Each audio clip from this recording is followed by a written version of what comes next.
ぜ。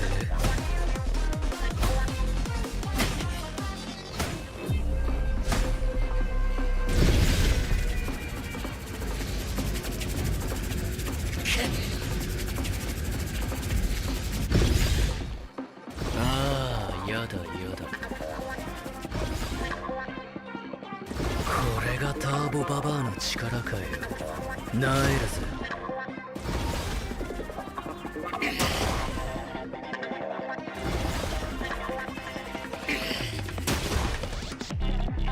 許さねえぜ、てめえはよ。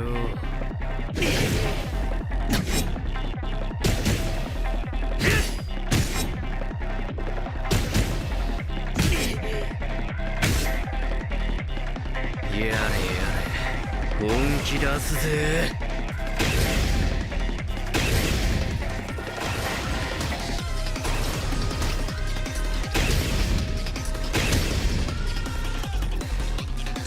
ももちゃん、会いたかったぜ。強くならなきゃ、もっと強く。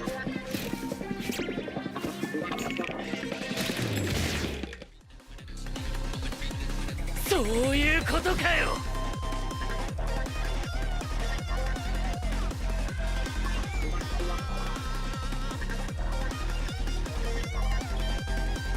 おっと悪い。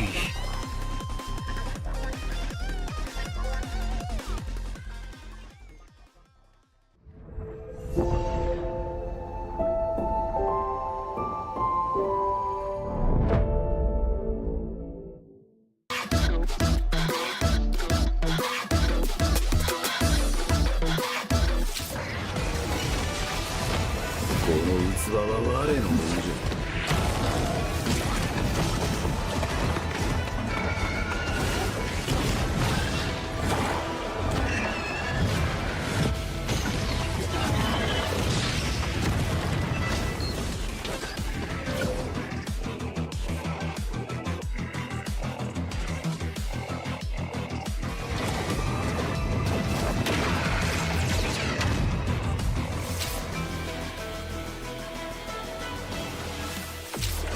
わしのじゃ。強い。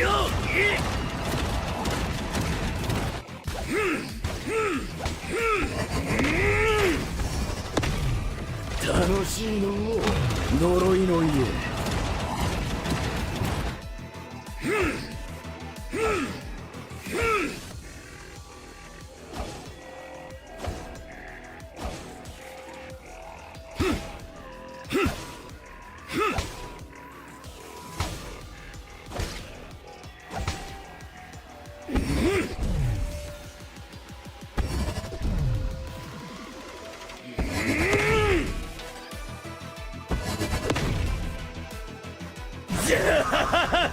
爽快じゃの。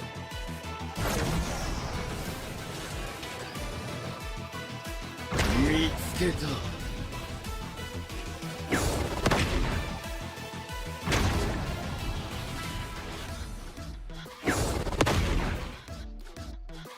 わしのじゃ。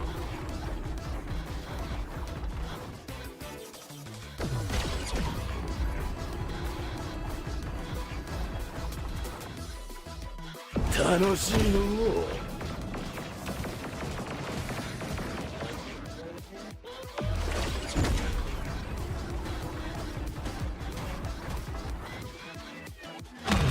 強い。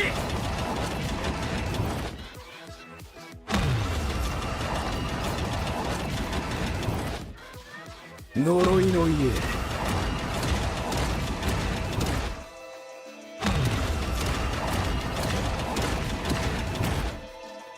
早く戦うぞ。待ちくたびれたわ。無駄じゃ。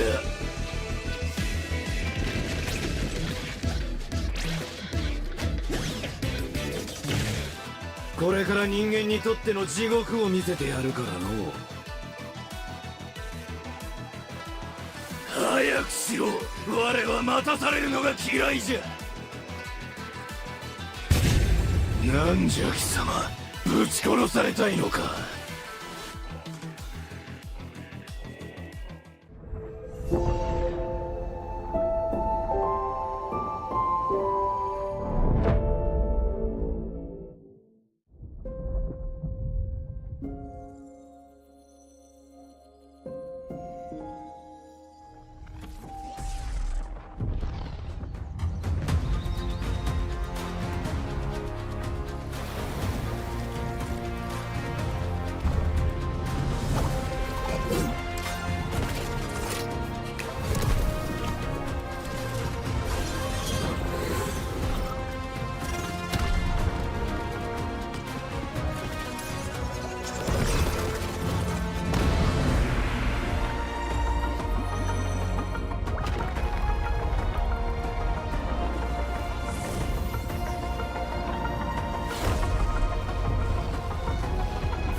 This ain't no regular thing. I came for the ring, you know what I mean. You see my name in the lights, better get right, I'm champion.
He can come in here and play my game. He knows nothing. Let's go! Tyler, one, you're done. This is my ladder. You can't climb it. It's better than being hard suck at Masters. You're going too far now. Your eyes buggy. Your elbows ashy. That airline, that's an L airline. Somebody better hold me. Okay, yeah. Do something then. Raw energy. Blow the house down.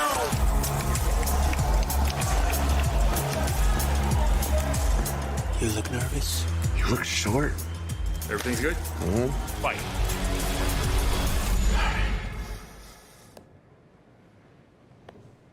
Okay.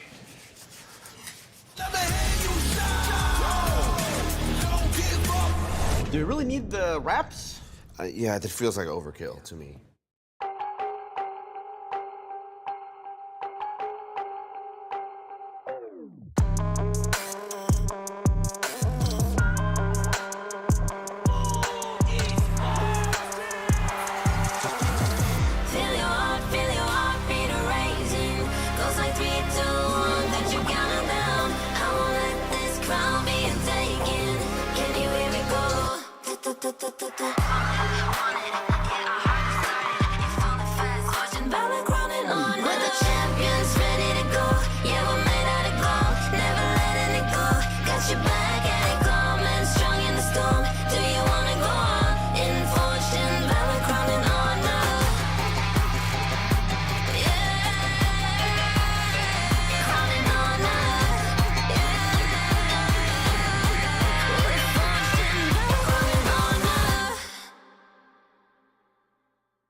$16 teams, 4 groups.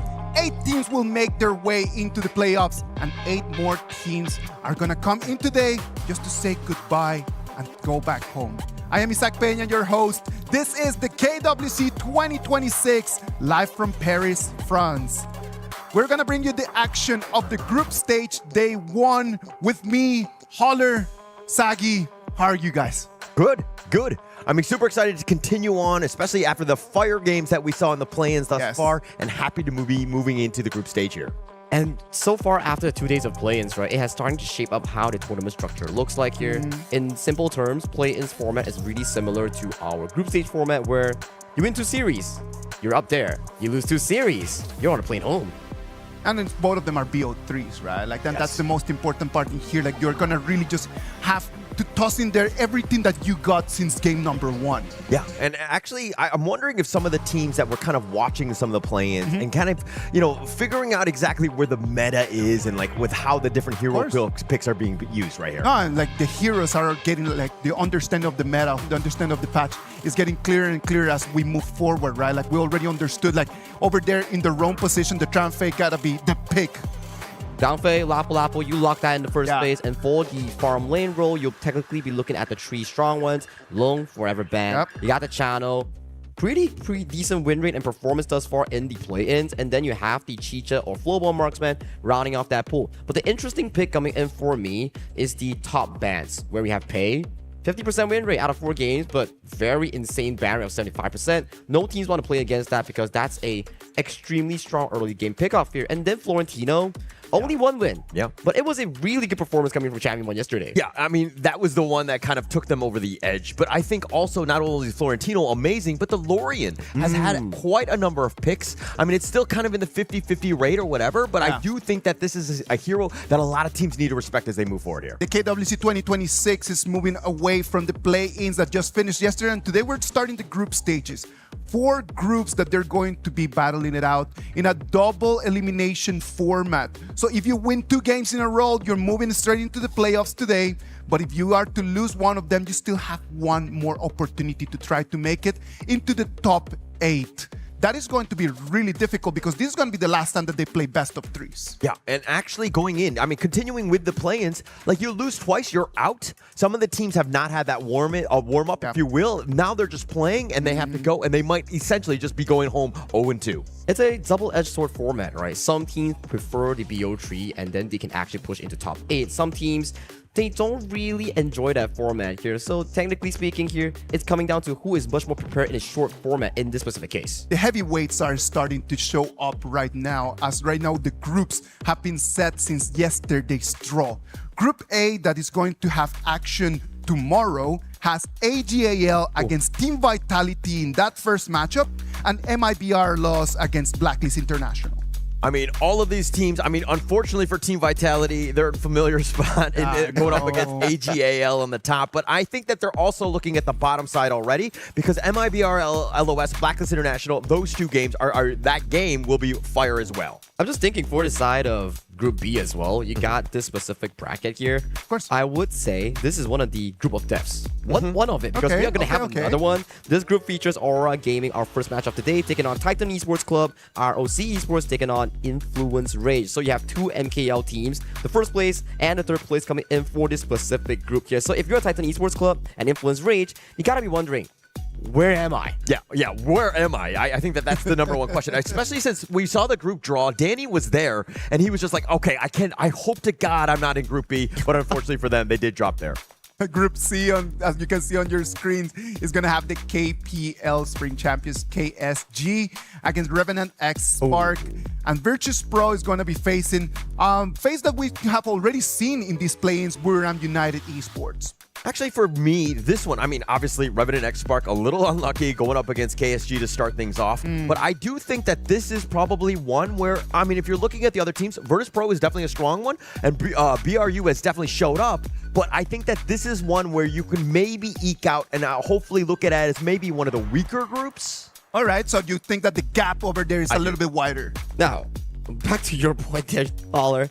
KSG versus Revenant X Spark. You are setting the standard for a new region like Kings of Rise India to reach for that up high. And remember, I talked about one of the group of death. This is the second one here. Yes, you don't have KPL teams coming in for this specific tournament bracket, but Geekay Esports, DCG, amazing performance back in play-ins, and then Boom Esports, Team Nemesis.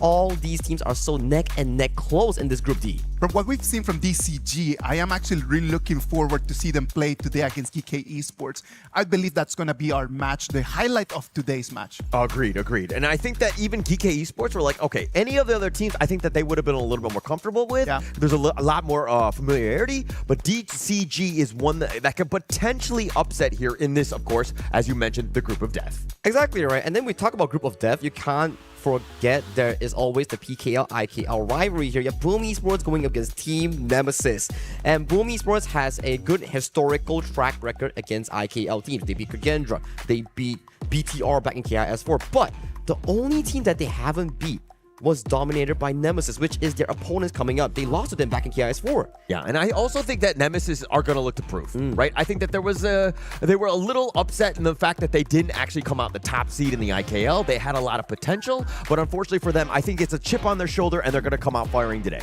Well, these group stages are set, and we're going to move right now to talk a little bit about the heroes. Like, and one of the beautiful heroes that we have for this KWC 2026 is going to be Princess Frost with that amazing skin that we have designed for this specific event. That's going to be the Heaven Beacon Princess for Wang Zhaojun here. Forge and Valor, Crowned by Honor. It's under our KWC series here where we have Alessio and also Elaine in the back-to-back years here. So get yours now in the events tab. You just got to bargain every day to get the best price. Yeah, this is one of my favorite skins. I think that they do it. EWC, skin after skin, has been amazing thus far. I really like the more futuristic look, so this is a nice skin to pick up here. Yeah, and coming in towards this specific game, right, we haven't seen a lot of Princess Frost coming in for these specific drafts. I feel like Princess Frost is one of those heroes where, and you go into a BO7 series. Yes, we saw it from OG Esports on the Liang Princess Frost. Not my cup of tea, to be honest, but as you pace into a BO7, Liang Frost starts being a stronger tool. But in a short series where there's so many strong heroes available, I think it just doesn't fit too well. Yeah, and I also think that that combination just doesn't really work because, as you rightly mentioned, in a BO3, they have stuns galore. Correct. If the composition doesn't have a stun in a longer series, then it can really pay off. But for now, I think that combination has largely been solved and has really fallen off. I want to see a lot more of Princess Frost, but hopefully we're gonna see a lot more of that when we move into the playoffs, right? Like when we get to those best of sevens. Step by step, we move closer and closer to the trophy, and we get closer and closer to the prizes right over there. As you can see, the prizes over here, $3 million, the prize pool for this KWC 2026, with the first place taking $600,000. I mean, this is life-changing money. Let's be very honest. I mean, the entire stack straight through. Obviously, the top dog with $600,000 USD coming home into that. But I mean, all the way down, everybody's getting a piece of this giant prize pool here. I mean, if you consider conversion rates, right, it works a lot in some of the better countries coming in for these specific regions, and then it actually becomes life-changing money, as our EWC tag suggests here. So we are already done with 17 to 20, so we are now looking at top 16. So every step you win, you up your prize more, you up that bank account more. Yeah, so it's like every single win. I mean, that's all you're thinking about, right? Like every time you win, it's like cha-ching, right? Like move on to the next piece. Obviously, you want to get to the playoffs. I think that that's where more of the money is going to be at. But again, people are going to definitely be looking at this from game by game. And moving on right now, we're going to move on to our match number 1. Ooh. Oh no, let's look at the schedule first, right? Like match number 1, we're going to have Aurora Gaming against Titan Esports Club. That's going to be our opener for today. But then after that, we're going to have our OC Esports against Influence Rage. Yeah, and actually going into this one, I think that we're looking at Aurora Gaming and Geekay Esports, probably looking at the top 2 as the global teams to kind of set the stage for at least day 3 today. But I mean, what are your thoughts, at least on this first one here? I mean, on these two, Aurora Gaming and Titan Esports Club, I think something we have to highlight is Aurora Gaming, they have a history, right? Yeah. First few teams coming in for this tournament here, many of the EWC titles, and they pick up the Alpha Gaming AG Global lineup, and coming in for this specific tournament, they come in as MKL's first place. And Titan Esports Club, they are riding on a Cinderella run back in PKL, where they start off 6th place in group stage, just wanting to climb up to 2nd place, disrupting the equilibrium priest of PKL, where you have, Boom Esports taking one, Blackest International taking one from spring and fall, and now you have suddenly, whoa, where did you come from? All the way from 6th place. Yeah, and actually it's funny that you mentioned this Cinderella story because Titan Esports Club, yeah,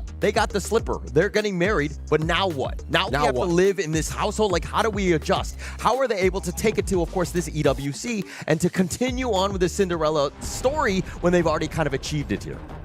And this will be the featured matchup coming in for today, right? Will Titan Esports Club continue that PKL uprise and convert it into international success, or will Aurora Gaming prove to the world that they are the best MPL team? Well, Aurora Gaming is the clear favorite for today, right? They've always been seen as one of the stronger global teams out there. MKL, we need to respect the region. MKL has always been highly competitive, and just having Aurora Gaming coming in right over here as the first place, it is going to be really hard for everyone else to beat. Yeah, and at the same time, though, while Aurora Gaming will be very confident, I mean, coming in from MKL, as you're rightly pointing out, they're going to be, I mean, not to like think lesser of the other teams, but there's definitely an air of confidence, right? Correct. They need to be very careful that it doesn't turn into arrogance and to kind of underestimate Titan Esports Club here. And we always talk about one thing. You need to convert regional success into international success. So they have already defeated MKL teams in their local region for the first time ever in the history since 2025. Gotta keep growing. Yes, coming into international success, you need to convert that into the main stage. Well, if you can only be top dog over there in your region, then it means that you are just stuck. Yes. And that you're just standing in the exact same place as you have been already for a while. And we want to see them just growing. We want to see them evolving.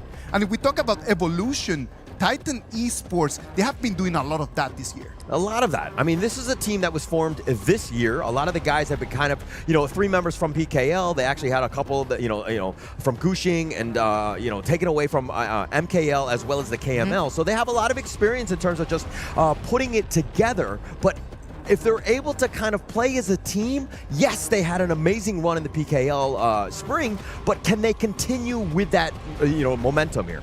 Sagi, is it a surprise to have them right over here? Surprised to have them right over here. For me, it's already a surprise that they beat Blackest International, but you can never slander or discourage anyone's success. They earned that slot by defeating multiple opponents, sending Blackest International to the lower bracket and then defeating them again. So it's interesting enough to see that Titan Esports Club, they're representing as PKL second, but like we said, you need to continue that dominance. If you can upset Aurora Gaming, maybe, just maybe, you can make it out of Group of Death in Group B.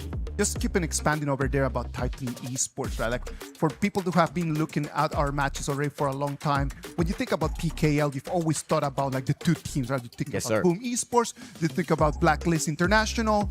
The way that Titan Esports just made their way all the way into the final right over there, it was pretty epic. It was definitely epic, and it was a bit of a surprise. I think it caught a lot of the teams off guard. I think the other two that, Boom and Blacklist, they're like, we're already top 2. Why are we continuing on? And they kind of underestimated Titan Esports Club. And now teams are very familiar with what they bring, and they will not be underestimating them here. And if we were to compare the two teams' playstyle, right, I would say that MKL's Aurora Gaming, their playstyle is rather similar compared to the KPL style, where you play the map, you play the objective, you do timers around certain things you want to do. And they have a very big hero pool based on their team history together and the experience in competitive esports on HOK. But you see, like that, I believe that is not only an Aurora Gaming kind of thing. Correct. I think that is a whole MKL thing. Like the whole MKL style is just very similar to what we have seen over the years from KPL. And I'm really looking forward to see if right now all of the other regions in this KWC 2026, they can come and challenge that. Yeah, and I mean, I think a lot of the teams have gone through boot camps. They've gotten a lot of experience in terms of just like trying to grow the game and to learn the proper way to play. And I think that the way that most of the teams have kind of picked up on that has just really leveled up the overall experience for all of the group teams. Now, we talk about how the MKL's playstyle is really similar to KPL's playstyle, but when we look into PKL's playstyle, it goes into a much more wild environment that looks into team fight. We call it a fight club, where Boom Esports is the prime example of it. And if you were to look into TEC, they are something similar of a mini Boom Esports for my personal perfection. There was only one rule to Fight Club, and it was to not talk about about Fight Club, but I like the Oops. fact that you brought it up again, Sagi. Come on, like, I am really looking forward to that, man. I've never been live to a Fight Club. That's not one of the kind of things that I do in my life.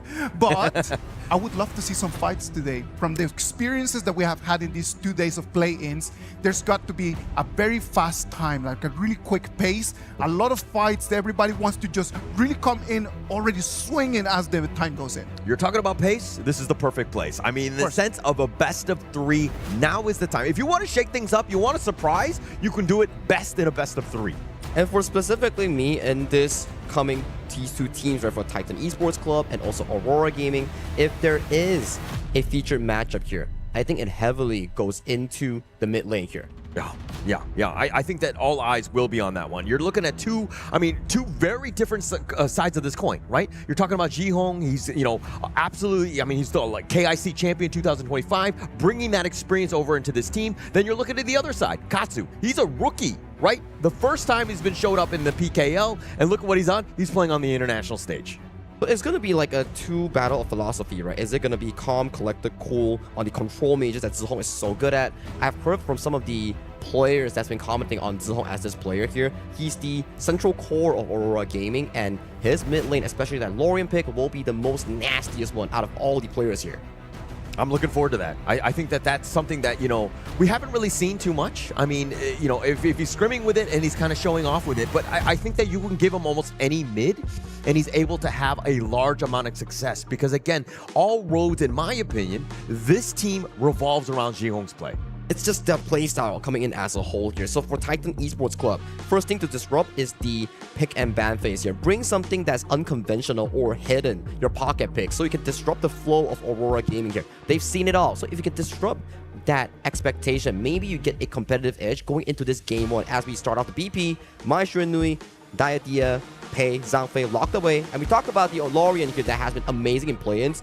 Immediately, first pick by TEC. Yeah, it's had a lot of good play, right? And I think that most teams are kind of arrowing in on just how much, it provides a lot of damage. It has control. It has everything that you want, that you're looking for in terms of a mid.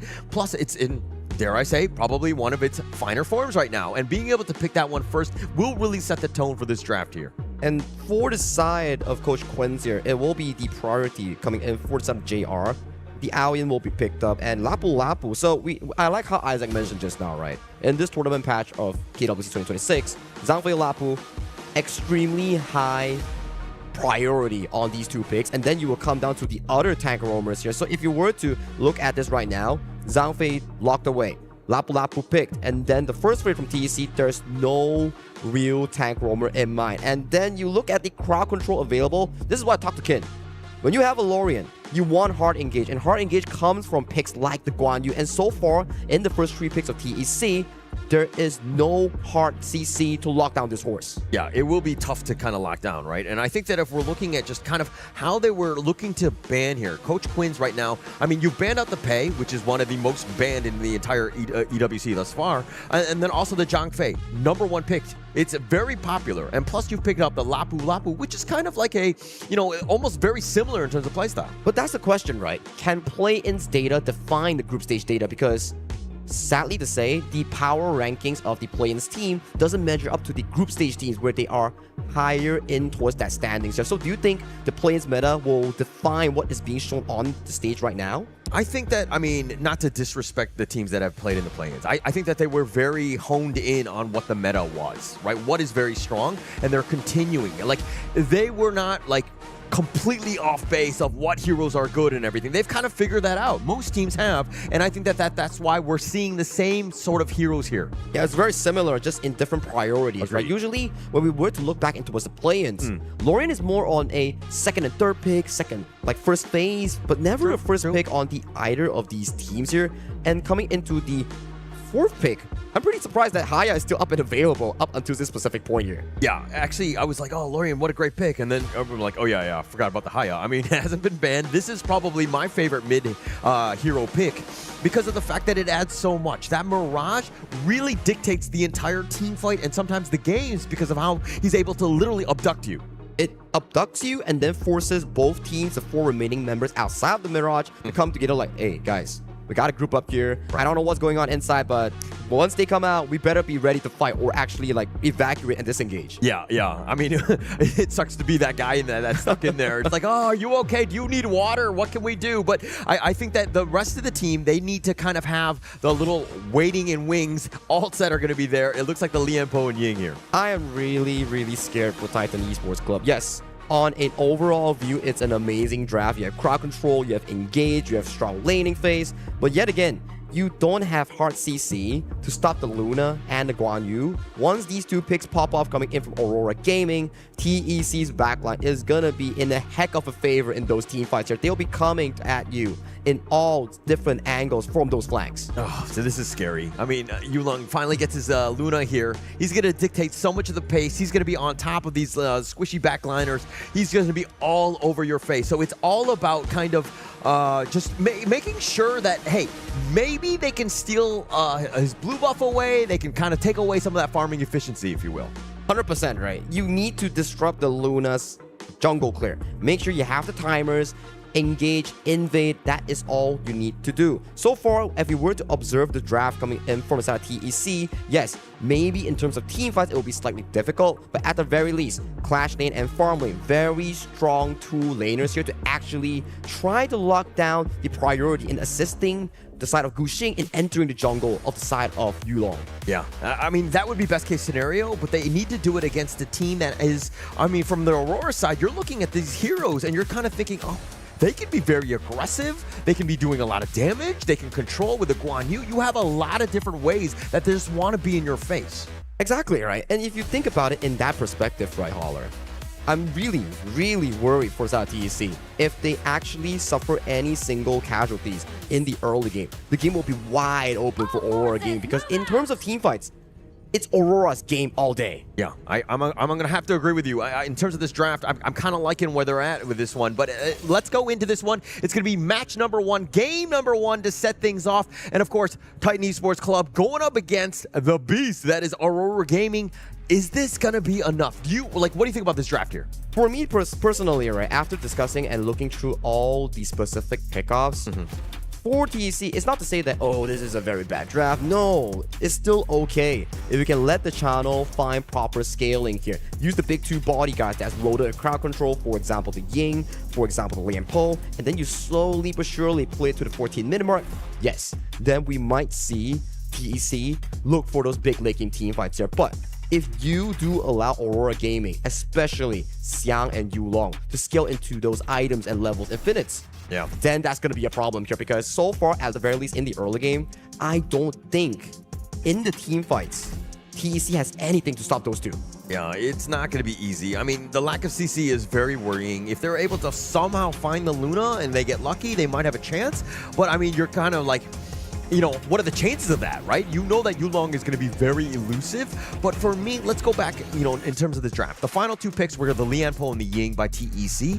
What about the Ying is like, okay, this is going to take me over the top? Now, I am a very big fan of the Ying ever since the rework on that 2-stack spear wheel where you can move and heal at the same time. Ever since that, it has been skyrocketing in terms of rank pick rate and also local tournament pick rates here. And after that, this bootcamp that I heard from them, Ying has been rising in popularity against some of these meta jungler picks here. And I'm kind of interested to see how the side of Guxing actually plays it off because it has been having so much hype and we've not been seeing competitive HOK for about 4 months now. Yep. So, I mean, they've still been scrimming. Obviously, they've been kind of fine-tuning more than anything else. And going into this one, I mean, if we're looking at this draft, I still see that potential Yuna as that last pick to really just kind of create so much chaos, take over this game. I am so scared for TEC. And that's all about the draft, right? We already analyzed it. We favor the side of Aurora drafts more. Okay. But however, TEC has a stronger early game to play those side lane pickoffs here. Now, question is, if you are on the TEC side and you are drawn in towards this group, what are your expectations in this group B? I mean, more than just expectations, I think it's just managing my nerves, right? You know that Aurora are big. You know that they're good, but you don't want to show them that much respect, right? And I think that you need to play your game You're looking to surprise, you're looking to shake things up, and you got to do it, especially early. And it's like a measuring tape, right? Where if you find a specific matchup against Aurora, maybe, just maybe, you can upset ROC when you go and meet them later on. Best case scenario, right? And I think that you're looking to surprise. You got to use that, the guise of darkness, if you will, to kind of catch them off guard in some fashion. If it's either through rotations, it's about being a little bit more aggressive in that early game to potentially kind of threaten Yulong here. Interesting that Guxing's clear at 1 minute is only at the Wolves camps right now here. So it's going to be slightly slow coming in for both of these junglers as they are reaching their level 4. But hit that CD key in the communities tab to get some Dragon Crystal for that Luna skin later on. Yeah, so for me, I'm kind of looking at like TEC, how do they respond to Yulong? They know that the Luna is going to be there, wanting that blue buff. He's gotten both of those buffs, and they've largely been staying on their side of the river. They have not been aggressive in that case. I think the CC layering, right? Why is Lorian so prized as a mid lane this patch? Yes, insane laning phase with that damage output, but the ultimate, that knockup is like what? 2 to 3 seconds if you get caught by it, and afterwards, it's going to be CC coming in from the side of Ivalice, and you will be wondering if Yulong doesn't enter the fight correctly, he will be taken down instantly. Yes, definitely a bit of a problem there. And I mean, if we're looking at Ivalice and Saber, both of these guys have been kind of the rock on their team in the sense of just being able to stabilize and just, you know, everything kind of runs through those two in terms of initiations and how they like to control. But if we're talking about Ivalice and Saber, are you giving any of them a bit of an edge in this one? Ivalice or Saber? Ooh, at the very least, I think both roamers, their role in this game is surprisingly the same, right? Okay, You're looking for the CC, you're looking for the backline. Saber charges in, doesn't find much of a play here, but Xiang. Yeah, a little bit of action. The hero charges just pushing Calm back. He just wants to go back home, and Jihong is showing up as well. And it looks like it's going to be too much damage. Jihong is going to get first blood here. Simple and clean coming in for the side of Aurora Gaming here. Individual pro play coming in from the side of Xiang to find a 1v1, and Zihong didn't even have to use that Moonscape Mirage for that play. Yeah, Xiang there, that was the Honor of Kings equivalent of an alley-oop. Just made it, set it up perfectly for Jihong, and now it looks like the Moonscape Mirage will be locking in Guxing. If anything, this is actually going to take away that farming time from him, but they go into the mid lane, they do have enough damage, and they will take him out. Ivalice is going to flash away, and Aurora Gaming starting to roll.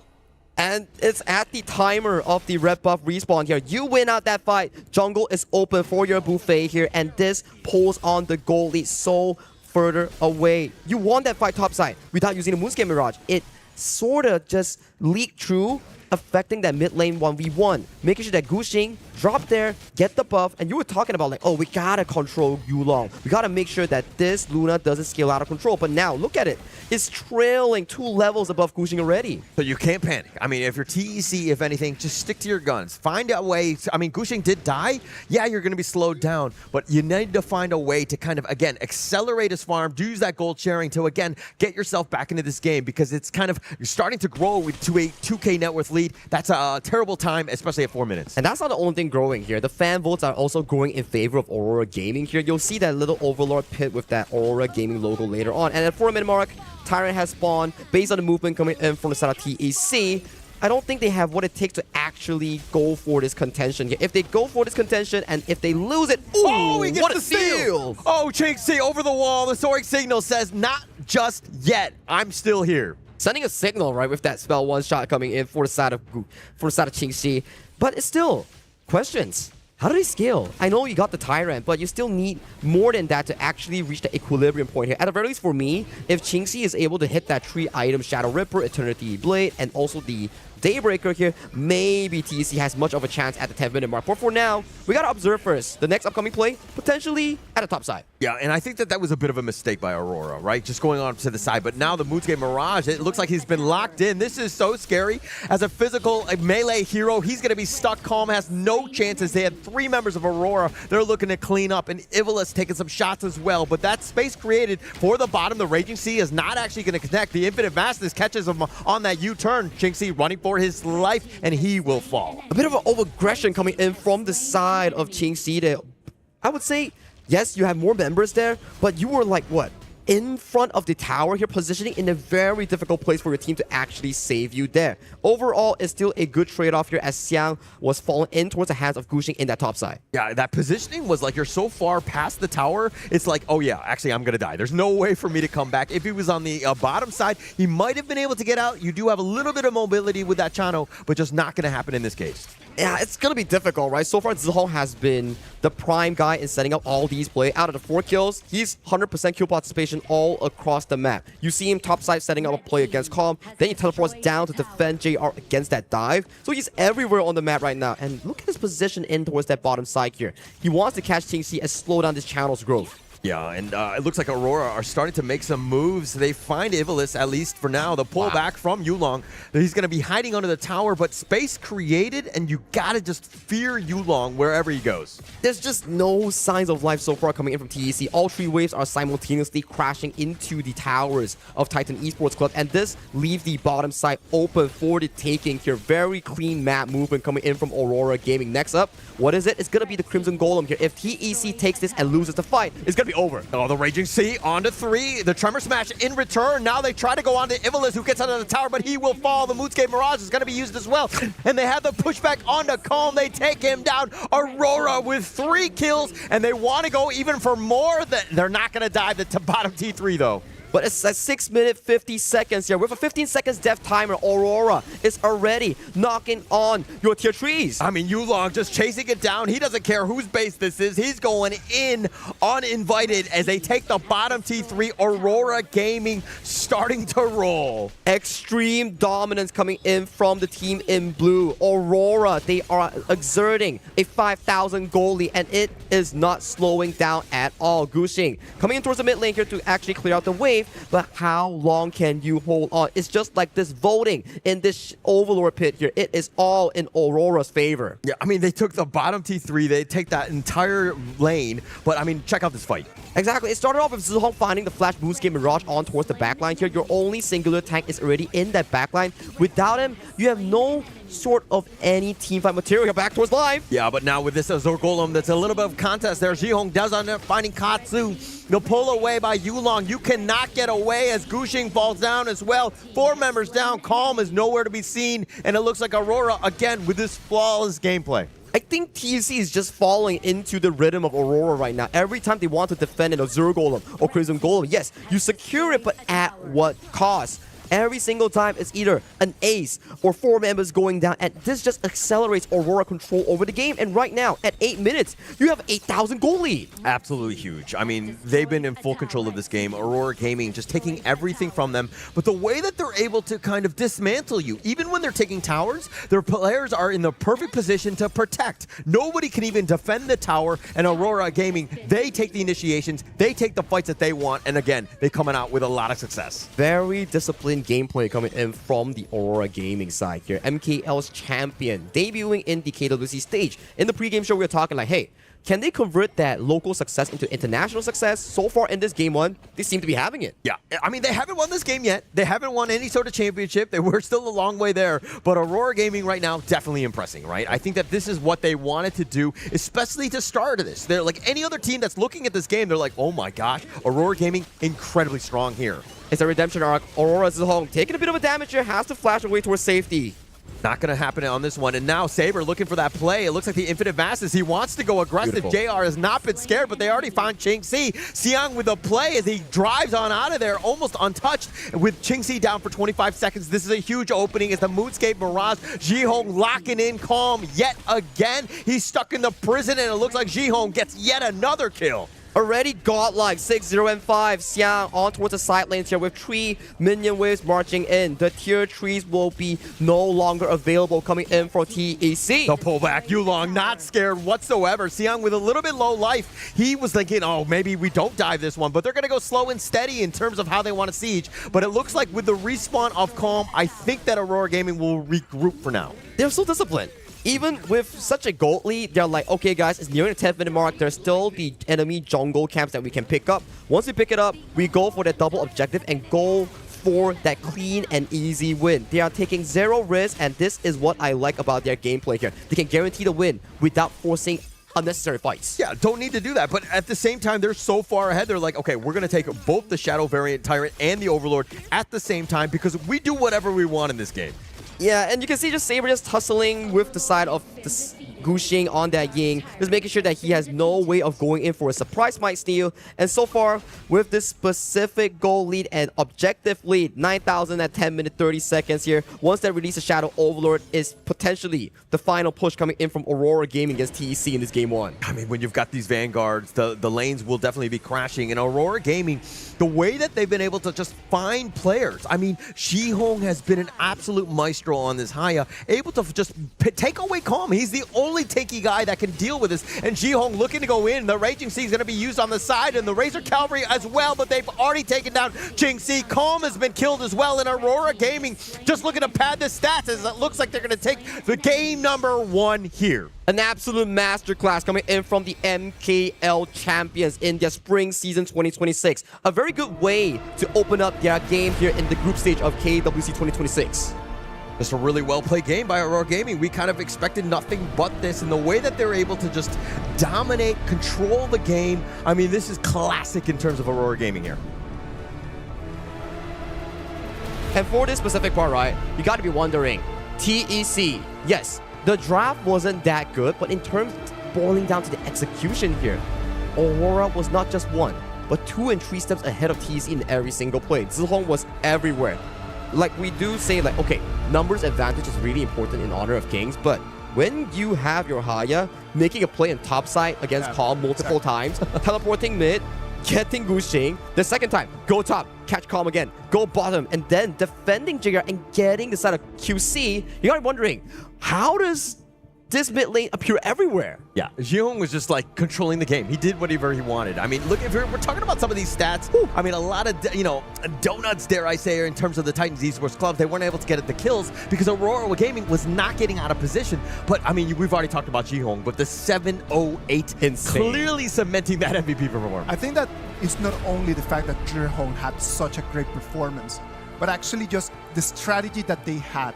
They knew that this Byron would be the answer in the mid and late game as the game just would keep evolving, but it was just them just targeting Calm since the minute 2. Calm was already just dying again and again and again, and then he just could not get out of the hole that Aurora put him in. It was back to our pre-game discussion here. We wanted the Byron to get that lane win and then convert it into jungle pressure. So at the very least, they can slow down the Luna farm here. But it was the individual play coming in from Xiang, setting back-to-back solo kills against Calm so that Zihong or Yulong could just easily come and pick up those easy freebies in that drive-by. And then once that drive-by is finished, they utilize that map lead into other lanes.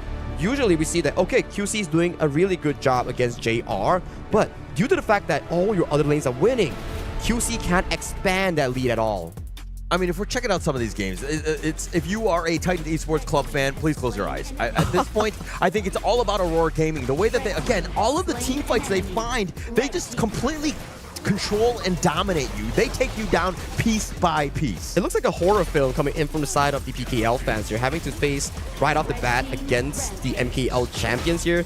And so far, at the very least in this game 1, not only in terms of the game, but I do think that the draft has been amazing coming from Coach Quince. Yeah, of course, because if you think about Aurora, there's so much initiation coming in there. The Lapu Lapu can initiate. Jihong can come in and pull someone out. Xiang can always come from a side.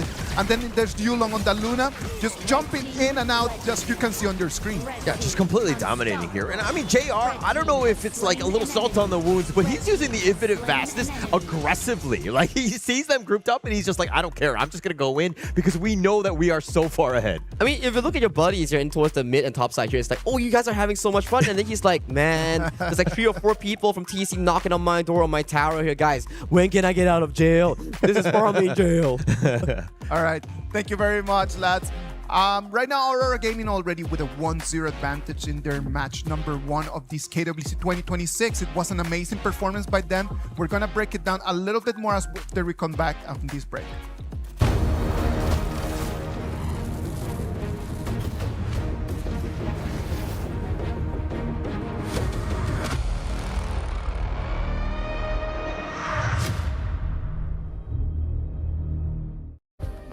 Play is in our DNA. Whenever we let it out, it becomes our superpower. Now imagine an entire city being built to supercharge it. Kadir City, powered by play.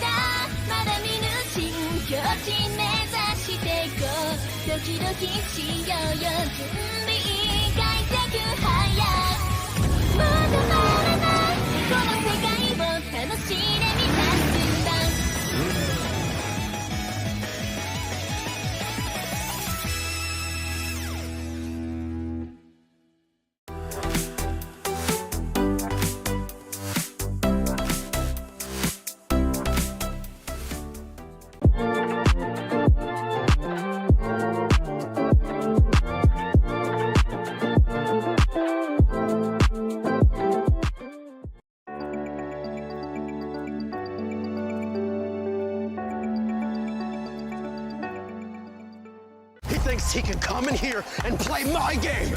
He knows nothing but go! Tyler Wine, you're done. This is my ladder. You can't climb it. That's an L airline. Somebody better hold me.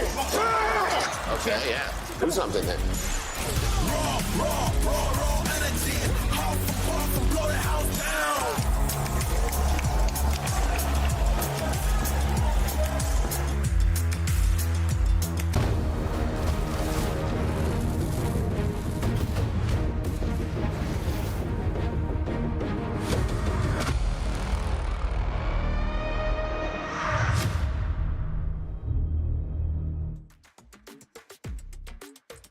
Welcome back. Aurora Gaming right now with a 1-0 advantage on top of Titan Esports. For Titan Esports, not everything was bad. Not everything was dark. There were some sparks over there of things that they could actually do that actually give me a lot of hope for this game number 2.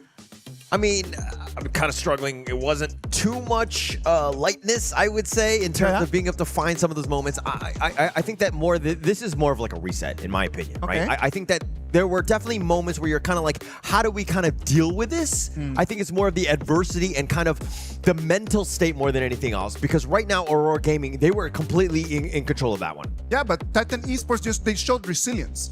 It comes 4 minutes in that Titan fight, and the QC comes in and he can steal the Tyrant as well, right? I think those are like good signs of life, right? Coming in from the side of TEC. But if we were to delve into the competitive aspect on how they actually have more of a chance to win, drafting wise, yes, I understand you want the Lorien to make those fancy combos, but to make those fancy combos, you need to make sure that your early to mid game is as smooth as butter. At the very least, don't trail behind 5,000-6,000 gold. 2,000-3,000 still acceptable at the later stage because you can still force that 5v5 the Tyrant. So coming into the second game, the direction I have still, yes, strong side lanes, perfect, but your mid and roam needs to have more of a control over that mid lane here. Lock down Zihong, make sure he isn't able to use that mid lane pressure and convert it to side lane wins for their team. Yeah, and I don't want to be negative, Nancy. I don't want to be like, oh, TEC are completely out of this one, but I do think that they need to make some adjustments. It's more about the strategy and the execution. Again, you were talking about how to limit Zihong, right, as much as possible. He's just, again, you cannot give him any space. It's very weird because as a mid laner, you're thinking,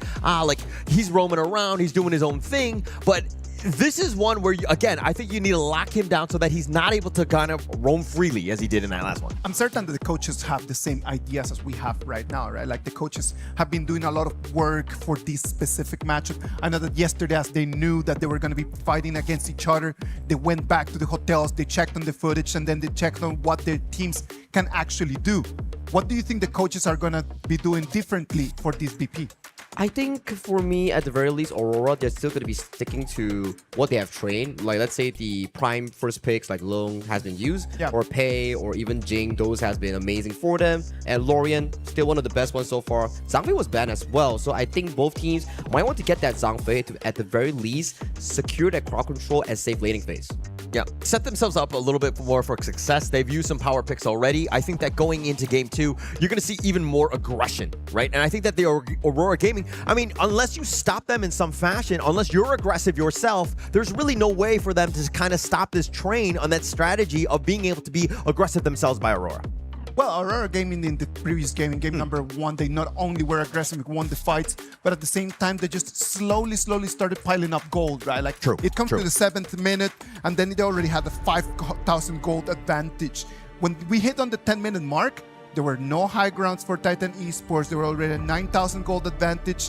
It was very hard just to stop them from doing that. And one good tip that TEC can actually implement in their gameplay here. Yes, when you're losing, you have to stop going for those jungle defenses. Every time you go for a jungle defense, you're falling into Aurora's tempo. They want to fight you and accelerate that goal lead here. Maybe learn to give up that jungle patch, go for a side lane push, find farm somewhere else. So at the very least, you're losing 2,000 to 3,000 gold. It's fine. Guarantee yourself a chance at a 10-minute mark for those team fights. Yeah, I mean, it all starts to, snowball a little out of control. I think that in terms of the decision-making that they need to kind of do is, again, not play passively. They were very reactive in terms of how they were even trying to rotate. Jihong, once he goes to the top lane, where was Katsu, right? You need that backup. You need some sort of a help and that support or the call out to understand that, hey, somebody's going to be there. You cannot be getting yourself out of position. That's correct, right? And coming in towards the second game's pick and ban here, for the side of Aurora, they'll be coming in towards the blue side, and for TEC, going on towards the red side. And right off the bat, you see a lot of these mid lanes removed from the pool. No Mai, no Lorian, no Haya. And for the side of the Yin, also removed from the pool. Pei. This pick has been one of the highest bans so far in our play-ins here. And in our first day of the group stage, it's coming back up. It's definitely coming back up. And I think that it's more of, I mean, you were trying to, Coach XZ was trying to limit what Jihong had. Like, take away, attack that player. He did dominate you in game 1. But again, it opens a lot of the doors. Now this Pei is going to be there. Or you're talking about more early aggression with this one. Yep, but I do like the pickup coming in from Coach XC with the Chicha and also the Xiao Qiao. These two picks are extreme duelists in towards that mid-range combat, which Pei enjoys. So picking up these two are extreme counters here, but I am loving the Florentino focus here coming in from Aurora Gaming. I've heard that Xiang, one of the better Florentinos I've seen so far in the scrim rumors. Yeah, and actually, we saw the first win with yesterday's Chammy. Yes, sir. Chammy won. He was able to kind of pull out the W for it, so it's not winless. But I am super excited to see exactly, as you were rightly pointing out, Xiang here on this Florentino, if he's able to kind of get the maximum value out of this hero. I'm a bit worried so far for the side of TEC. Yes, you have a pretty decent first 3 picks. You have a lot of damage, but where does your tank ability come from? Yeah. You don't have the Zhang Fei.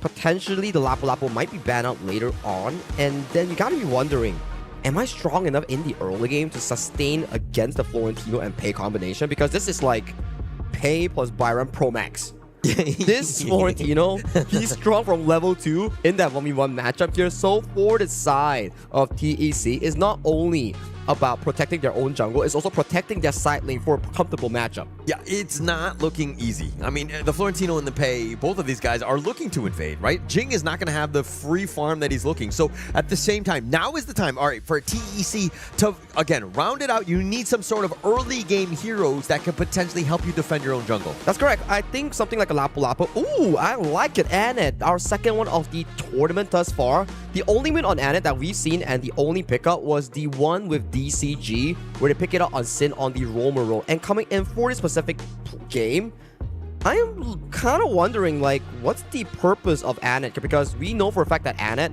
is different from Zhuangzi. From what I have heard from some of these players here, they mentioned that Anet is actually Zhuangzi, but you can engage with it. People think like, oh, Anet, you're just there for disengage, protect the big carry, but no.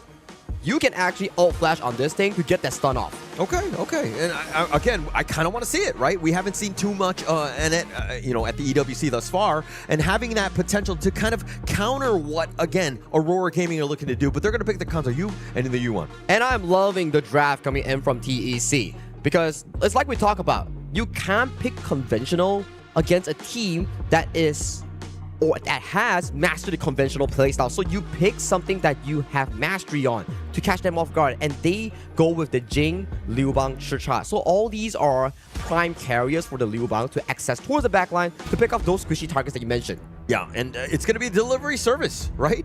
And when they want to go in, everybody's going to go in together. Ride or die we go as we try to go into this one. And of course, this is going to be game number 2. Is TEC's lineup, is it good enough to take down at least a game, or at least for this one? A game is a far stretch. Let's control the first 10 minutes first. Then we see whether it can take a game. Because so far, in the first game, TEC has been completely in the hands of Aurora Gaming. Every single play has been orchestrated by Aurora, and TEC is just in the line of their rhythm here. So at the very least, in this game, I want to see how they play this Liu Bang. Yes, Liu Bang is great. You have the level 4 Battlefield Command to chain with Guxing. Question. Florentino, what a strong laner. How do you control it as a Liu Bang? That's a number one question, right? Like, how would you deal with that? That doesn't seem like an easy out for him. And this is also Liu Bang where if you fall behind, you're just basically like that shield bot. Yeah, you have that numbers and you'll be able to shift, but it doesn't really add anything more. That's true, right? So at the start of the back here, we do see Yulong stealing away the wild boar already, simultaneously clearing up that mid wave. So that's not gonna be a good thing for Guxing's Jing. And I'm kind of surprised. How do you outsmite a double smite Jing on her clones? Yeah, very good question. I mean, we're going into this one. This is what we were expecting. This is why Pei is so difficult to deal with. It's going to be in your jungle very early on.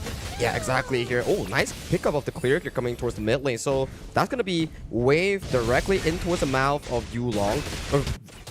At the start of the game, you already see Zihong putting more pressure in the top side against Calm, making sure that Xiang gets every single objective in that triangle. You get the teleportation sprite, you get the fire beak from the side of Liu Bang, and also the spike Bilby. So everything won by this Florentino. Yeah, very efficient, right, with that movement. If you're looking on the south side, I mean, Katsu was there to kind of deal with the help in that bottom lane, but he's not farming as efficiently as you were just talking about. So those are the little things, and that's why you're seeing a little bit of a lead in terms of Aurora Gaming's net worth. Very efficient in that farming, right? Right. Like, I like this coming in for the side of Aurora Gaming. If you want to funnel gold towards the side, but hang on, Guxing. It looks like Guxing gets the pull in. It looks like Zihong is a little bit low. He Jiang actually is going to sidestep it on the side, and Zihong is still alive as well as Guxing, but Ivalis now, he might have been caught. He tries to flash away. He does get to safety, but now they're looking to go right back in. Guxing trying to make the play on the Saber to get First Blood, and Qingxi will secure it. He comes in from that bottom side, making sure that they get the numbers advantage here. What was started coming in from TEC is that they found an initial engage, and with the help of Qingxi's rotation here, they managed to make it work, picking up an easy kill on towards Zhang Fei here. Very well played coming in from the TEC farm lane. I don't know if it was exactly easy. They had to kind of bait it out, extend the fight, turn it a little bit longer than it probably should have here. Like, if we were to look at this at the start get-go, right, we do see the initial play coming in from the side of Aurora jumping on first, but Guxing's amazing engage was the start of the play. And when you go into the enemy jungle, there's a 15% damage reduction for your team. So it's going to be difficult for Aurora to finish off key targets like Evalis on the Anet or Katsu on the Xiao Qiao. Yeah, do you think that was a little bit of a botch up by Aurora Gaming? Is that like one of the first glaring mistakes, or was it kind of like, just unlucky? I think overconfidence. It's like, they're like, okay guys, let's fight, bring the momentum from game one, and they sort of underestimated the Spriteling Guardian that's guarding here in the first 4-minute mark. Yeah, and I also think, I mean, a bit of an issue because Qingxi getting that first blood, you never really want to see the enemy farm laner getting that extra gold, if you will. Exactly the case here. And at 3:30 here so far, we do see Aurora stealing once again the wild boar from the side of TEC. Top side, heavy 1v1. Yeah, Calm actually flashing away. He's going to be fine under that tower, but a good attempt, especially on that side. But TEC, I like what they're doing, understanding the timing of these boards. They've been pinpoint accurate in terms of just like the time, making sure those rotations are happening and taking them boards away. And talking about rotations here, it seems that Aurora Gaming are not going for that Tyrant play here. They don't want to allow Calm on that Battlefield Command to actually get value in that 5v5 with that shield. So they give up the Tyrant, they go for the tower instead. I mean, it's not even 4 minutes, and they've just done so much work on this top T1. They're looking to just burn it down. Yulong and Xiang, these two have done way too much in terms of this damage. And now the Tyrant, it's getting bursted. It looks like Guxing will look to take that away. And with that, no, I'm sorry, JR gets the steal. That's just adding salt into your wounds. You lose the Tyrant, you're also losing a Crimson Golem towards the top side. Aurora using the minimal resource to steal everything from the side of TEC. This is payback to King C from Game 1. Look, I was just assuming that Yuxing was going to smite that, but I don't know why he didn't pull the trigger and letting JR take that one away. I mean, an absolute disaster for them, but now with this Honey Sweet Breeze, Saber is going to be skirted away. You're not going to be feeling too good about it because it's the same logic that Yulong did in game. It's like, okay, I want to save my smite because the enemy jungle has already shown in the cross map, so I save my smite, but hang on. They stole it! Yeah. I think you cannot play safe. You can't play like that. I mean, now, with the Honey Sweet Breeze, they actually find him, and now with the connection onto Saber, they do have enough damage. The burst is real from TEC. A great rotation and a pick-off. Beautiful CC chain coming in from the side of TEC, making sure that Ivalice uses the ultimate and Katsu with the Honey Sweet Breeze to make sure that Saber couldn't press heal, nor his Unbridled Outburst in actually making it out alive. So far, kills has been in favor here. Check out the 1 on top side. Yeah, Gushing all by himself, though.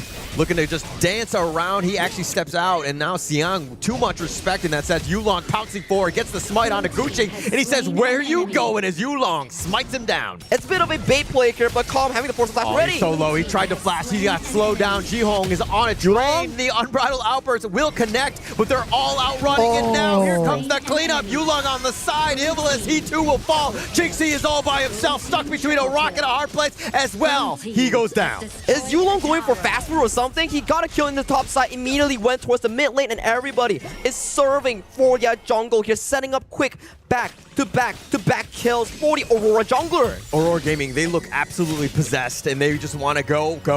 It's all green lights for them as they've taken down. And now, look at this one. Check out the replay here. It's off a very good start for the side of Aurora. They already picked off Gushing in towards the top side here, but a beautiful Unbridled Outburst here. Yulong was pretty smart. He was waiting for a better wall to jump in on towards Katsu here, and then the ultimate coming from Evelyn was just 2 seconds too late, and at that point, it's already 3 kills into the pocket of such a commanding pick from Yulong. Yeah, just absolutely commanding. The Yulong, he had that nice play. He actually killed Gushing, and he was able to rotate, and at the same time, TEC were like, they thought they were fine, but just too much speed, too much mobility from Yulong as they, again, he was able to just clean house. And I was about to say, like, oh, it's pretty good so far, because even if TEC was trailing behind gold, they had 2-0 in terms of kills, but in the span of a minute, Yulong was like, okay, lock in, let me get that 4 kills. It's not about the kills. If there's anything that we've learned in Honor of Kings, it's about those objectives. Correct. Again, just extracting that farm, building that lead, and this is why. But if you're talking about this bottom lane, Xiang so low, it looks like he's going to be fine. Ivalice is a little bit low himself. Saber's on the side, and now with that ult, is he able to stay alive? Ivalice gets onto the tower with that flash, and it doesn't look like Aurora are going to continue with his pursuit. Saber was so smart with that. He was just walking, making sure that Ivalice has to burn the ultimate and also the flash. He was holding his Unbridled Outburst here, just being a menace in that specific play alone. And with the minions marching in from that mid lane here, tier 2 goes down, jungle is spawning once again. It's just a repeat of game number 1. They beat you in one fight, and your jungle just falls into total control in towards the opponents. Yeah, Saber there. I mean, very patient. Very patient. Not only did he not use it, but he was just kind of threatening to use it, but now he's got it for this potential team fight that's coming up. And again, just getting maximum value. Sometimes it's not about using the ult. It's not about it. It's about utilizing it for the same effect. It's like, if I don't use it, it's like a trigger discipline. That Koi hook, they're just looking at it menacingly. If you release it, then it's like, oh, he doesn't have to trade anymore. I can go in. And so far, in this 8-minute game, 7,000 goal lead for Aurora Gaming. How does TEC come back from this hauler? Well, I mean, Gushing is like 3K behind Yulong. That has been the biggest diff, I would say, in terms of this gold. He has struggled, right? Again, just no space. TEC has not been providing him, but it actually started from the early game, right? TEC were up 2-0 in terms of the kills, but Aurora Gaming, the way that they're able to bounce back is because they're like munching these towers down. And they're not slipping up any sort or at all, right? Every single time they find a opportunity, they pounce on towards it, and they increase that margin of victory here. Nice knock up. Oh, I like the fact that you use pounce, right? That was the fun of the day, if you will, with the Yulong there on that side. But he's been an absolute maestro on this pay. He's been able to take them down 4-0-0. And now this look at this siege into this top lane and the mid lane at the same time, because why not when you have this lead? The mid T3 is down. They have nothing to be afraid of. With the minions marching in 2 waves here, easy pickups on towards those tier 3 high grounds. Now back towards jungle, take that Overlord, wait for that 10-minute, rinse and repeat for the side of Aurora Gaming. It's not even 10 minutes in, right? I mean, you could just play with your food, so to speak. All you need to do is be safe. Nobody takes any sort of risk. We're going to just slow siege the bottom lane. And now TEC have to hold on some fashion.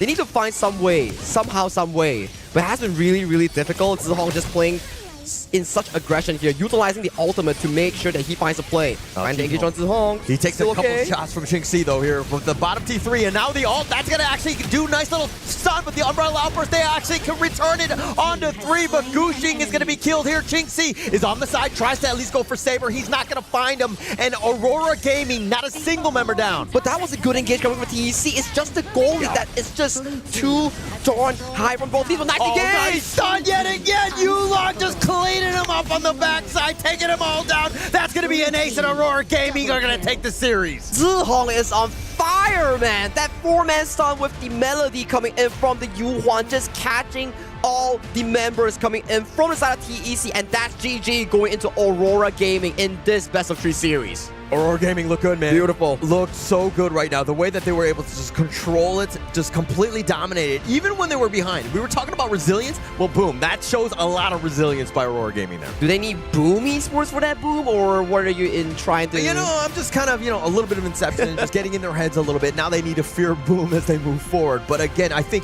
Aurora Gaming are going to be very happy with that performance today. It's a very thundering performance coming in from Aurora Gaming, right? What a way to debut in the group stage here. And with that win, Aurora Gaming is marching to the upper finals for the side of Group B. And one more win, they are soft secured. No, not soft secured. They are secured for playoffs. Yeah. Just one more win. That's all it takes at this point. But again, congratulations to Aurora Gaming as they were able to just close that one out. That was a very impressive win.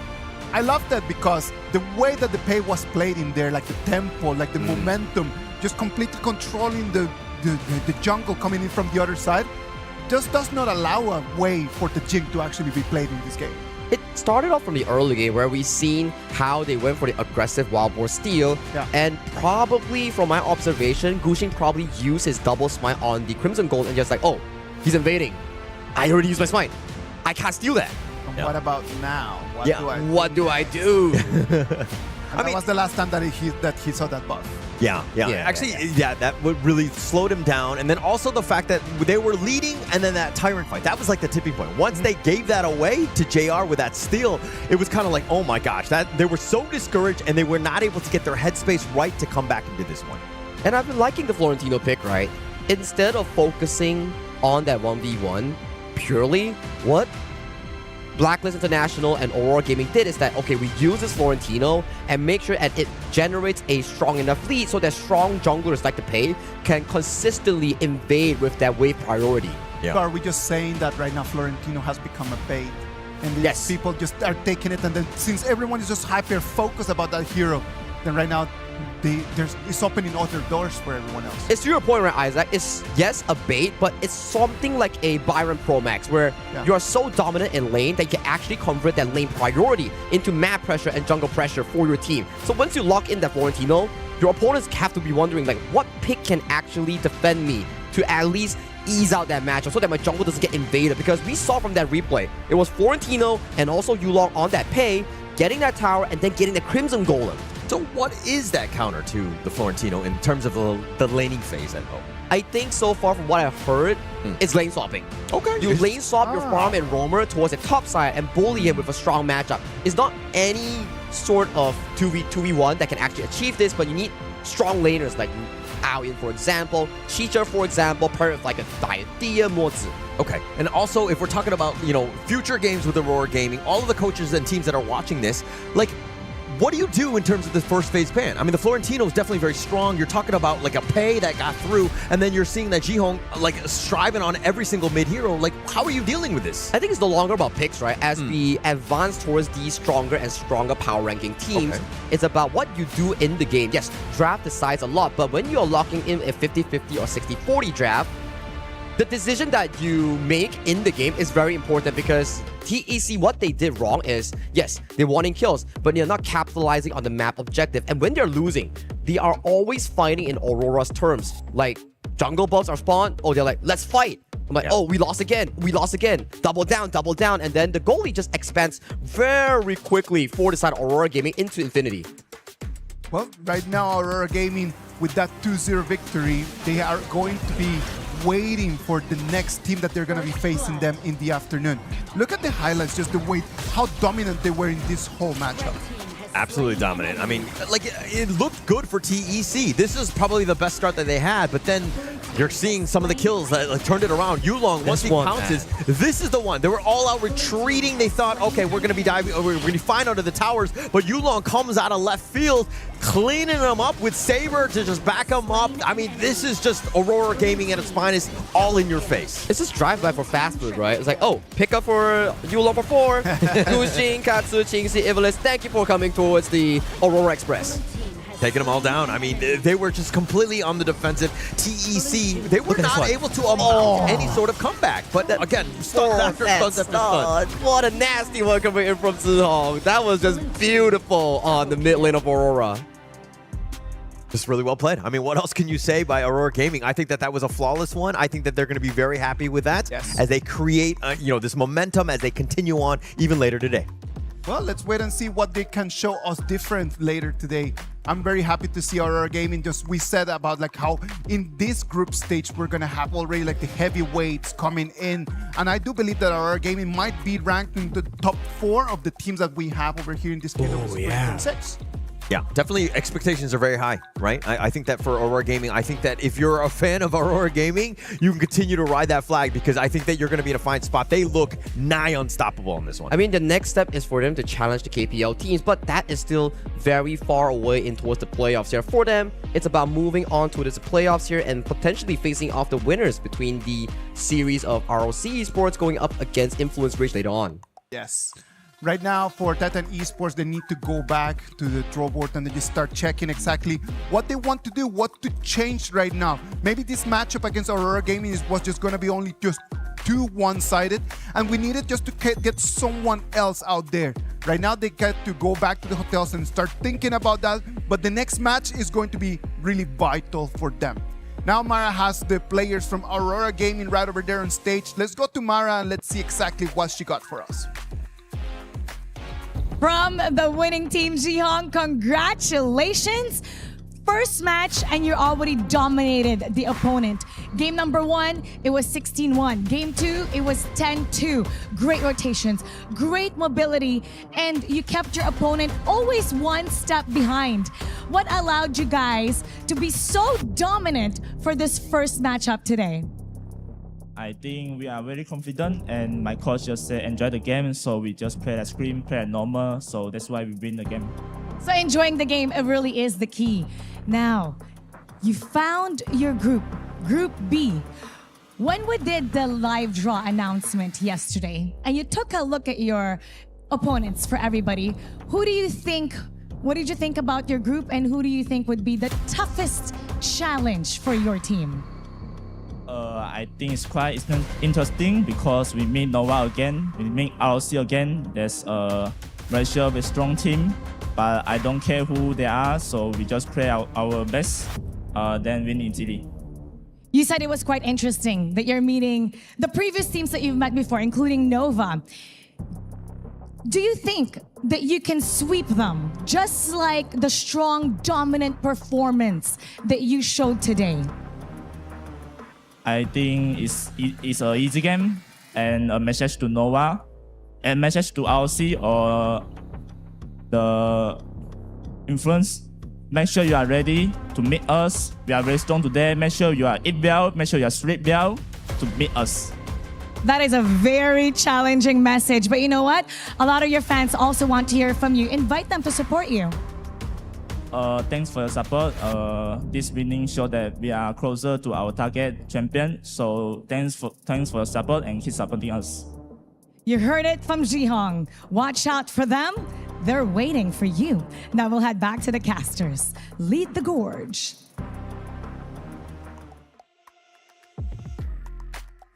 Thank you very much, Trihong, over there with those very nice words sent over there to INF and to ROC, right? Like, you better just have your things ready because we are going to beat you. I really hope that ROC and INF are really listening to that, because if that's going to be the way that the games are going to start, I am really looking forward to this whole group stage.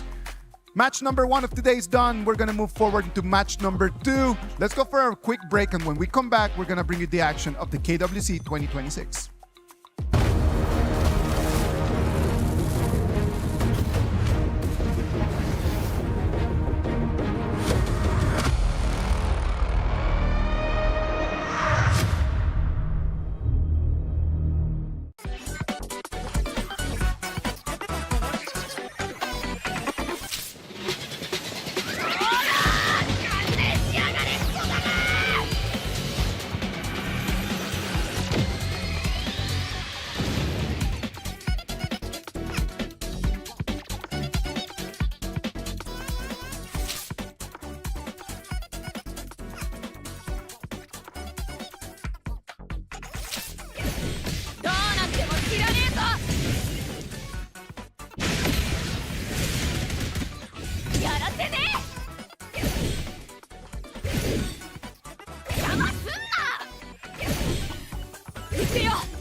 Is in our DNA. Whenever we let it out, it becomes our superpower. Now imagine an entire city being built to supercharge it. Geekay City, powered by play.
Welcome back. This is the KWC 2026. Today is day 1 of the group stages. The group stages are right over here. Alpha Gaming already a 2-0 victory over Titan Esports. They're going to be waiting over there in the upper bracket final for this group B. It's going to be waiting for the winner between this match, because it's going to have Influence Rage and ROC Esports. Right now for this game, we're going to have Nora and Blam. Nora, Blam, how are you guys feeling about today?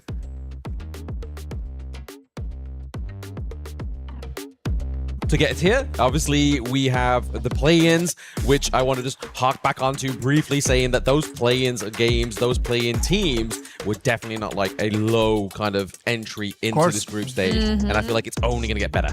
And I feel like the teams from now on getting into the group stage, they are elites from elites, right? We got several champions from different regions. So that's why I love the hype about this group stage. I know that the group stage right now is going to elevate the quality of the game, is going to elevate the intensity. So let's move into this match number 2. This match number 2 is going to bring us the ROC Esports against Influence Rage. Influence Rage against ROC Esports. The MKL Spring 2026 third place against the Chalk BR Fall 2026 second place. And I'm gonna just highlight one thing is about this is going to be a matchup in Group B. And we know that actually KPL teams they are considering as the Titans in this place, but there's no KPL teams in Group B. So exactly that. Yes, and which means they have got a really high possibility to grab for the first place getting into the playoff. Absolutely. I mean, definitely it's not the obstacle that Group B have to face right now, but could potentially be that huge obstacle later on in the competition. But Rock Esports, I feel like this series for me is the start of a redemption. And I had such a great expectation upon this team because actually compared to the lineup last year in EWC, they were so-called like Nova Esports. Anyway, like the lineups almost stayed the same and they were the team who took 1 point from TT Global last year. I'm telling you, Xue and CY, Wendy, Moots, Waypit, they know what it is just to be here in the biggest stage and to be able to perform against the top of the top. So I know that they will bring that experience today and face this team that they're going to have in front of them. Coming all the way from South America, Influence Rage. Yeah, Influence Rage. They're always a great team to watch, right? Chuck BR region is always a region like you always like to allude to, Nora, is like they love to scrap. But I also like to think they are the underdog always, and always a bit of an overachiever as well. Like, no one really coins them to be like a top 8 team, but then they go, boom, come out of nowhere, they're top 8. Danny has been in that top 8 situation for every EWC so far. But let's just talk about like INF and their performance in these last 2 days, right? In the play-ins, they not only performed really well, but they were very lucky as well. Yeah, I still remember the game too, you know, because actually they lost the game 1 against BRU, I guess. And for game 2, it was really tight. It was really close. And then at the end, their minions actually spawn in and just steal away Crystal for them. So it's kind of like lucky, but don't forget about the strength and holding into the late game and let them to be available for the minions to steal away Crystal. Luck is a very important thing in competitive sports, right? Like you need to be able to be lucky as well. You need to be able to perform, but you need luck to be on your side. And I think that in this year for ROC Esports, luck has not been on their side since compared to previous years, previous editions of the MKL. This year, third place is not what we're used to have. It's not what we're used to know. Like, obviously, they were Season 4 Invitational Champions. Obviously, that's kind of been their hallmark of 2026, whereas towards the end of 2025 was where we started to see like a little bit of a decline. So really, we're hoping for this third place to kind of translate something even bigger onto the international stage. And I feel like that's something to do with the fast growth happening right now in MNKL. Just check Aurora's performance in in the last game. Absolutely. So I feel like it's because of the competitiveness that we have in MNKL, so which made ROC even more powerful this year. But well, like they have very big shoes to fill in. Like they were third place in previous KWC. Yes. So I'm really looking forward to see if they can make it all the way until the top 4 again. And that pressure can either just motivate you to do better, or it could actually crush you. Yeah, it's a huge gravity to be under, right? Like if we look at it realistically here, that is one of the highest places for like the global esports teams, right? Especially when we have the KPL teams included. So you saying like third place is last year's goal, you can either go for third place or you're going to crumble under the weight and it's going to be an early exit potentially.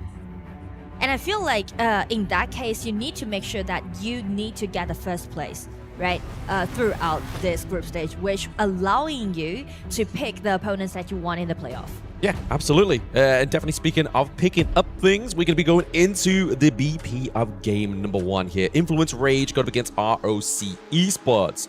We obviously have them in reiterations of other teams, but it's looking like the bans are staying very similar here. The Pei, the Mai Shiranui, the Guan Yu, I feel like it's sort of aimed at Xuan here in this best of 3. Yes, and also like all OP heroes just not available for game 1. But speaking to the drops, it's very interesting because actually INF, they played in the play-in, so ROC definitely gonna watch all those games and do some research upon their opponents this time. So I guess maybe Fatih is going to be a really nice pick on the side of INF.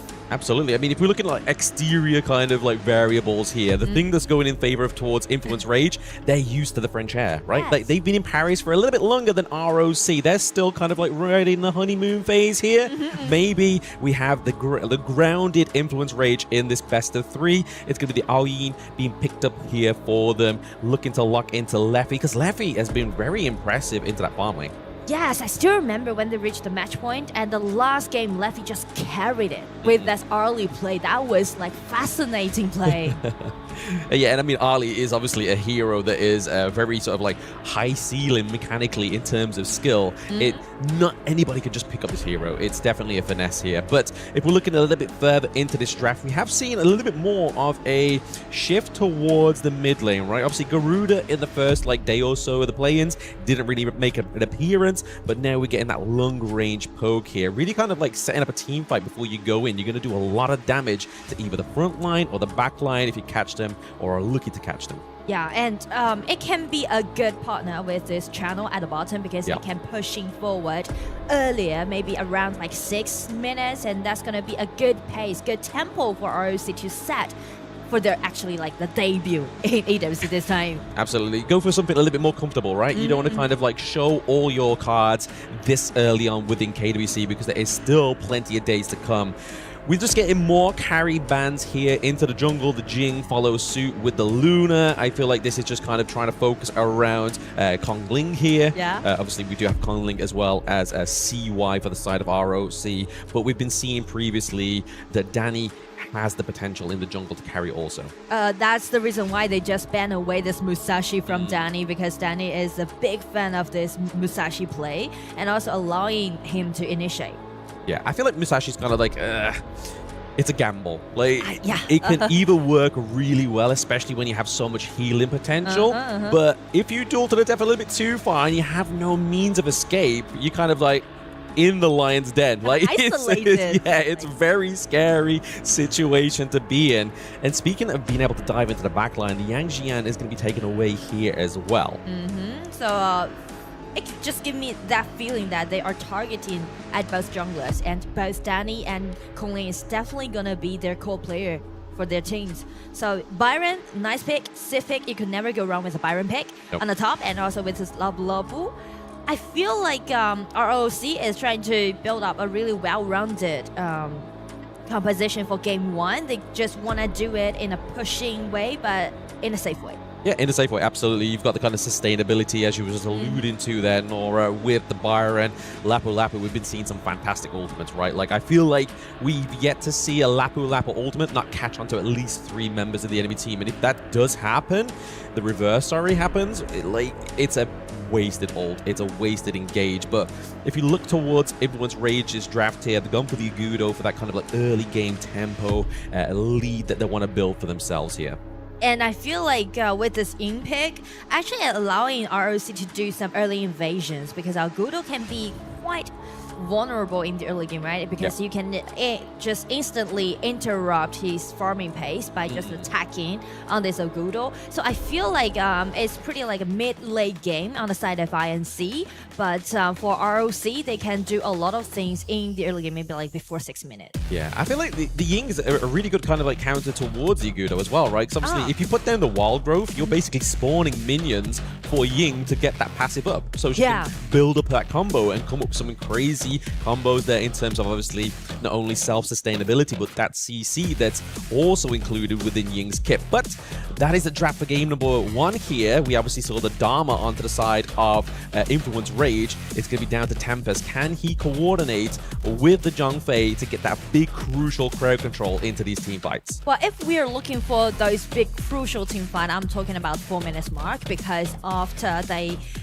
reach level 4, it's gonna be the first power pike in this game on the side of INC. And also we know that Influence Enemy Rage, minions they will arrive are in 5 always go seconds. for the fight. So I'm gonna say 4-minute mark is pretty crucial in game 1. Yep, getting into game 1 now. Ladies and gentlemen, we are kicking off the second part of Group B here. It's going to be ROC Esports going against Influence Rage. And as you saw into the pit there, ROC Esports definitely have a big fan base in-game as they have won that voting system right now. Obviously, bot side of the map, we have seen another just tip for tat down here. Really just trying to give those marksmen down to the bot side here the best advantage and the prio here. And actually, the early HP training seems very optimistic on the side of INC. Yeah, just looking to go for that neutral objective point down bot side, right? Obviously get that Phoenix, get a little bit more extra gold here because ROC. They're just looking to make sure that their pockets are fat into the early game, but nice little steal away that little neutral point there, the spike there, the fire beam, sorry. I do like the way how they designed their early game, you know? It's kind of just surprised me because INC, I always feel like they're pretty scrappy and always looking for some fights, but like those big team fights. But as you can see, they actually improved so quickly. After they went through the playoffs, they learned a lot on the early operations that you can see right now they're showing on the map. Exactly, because I mean, it just brings back to that point that we was talking about in the pre-game, right? Like the play-in's level of entry is pretty high, and there was definitely some takeaways here for Influence Rage to influence better plays for themselves.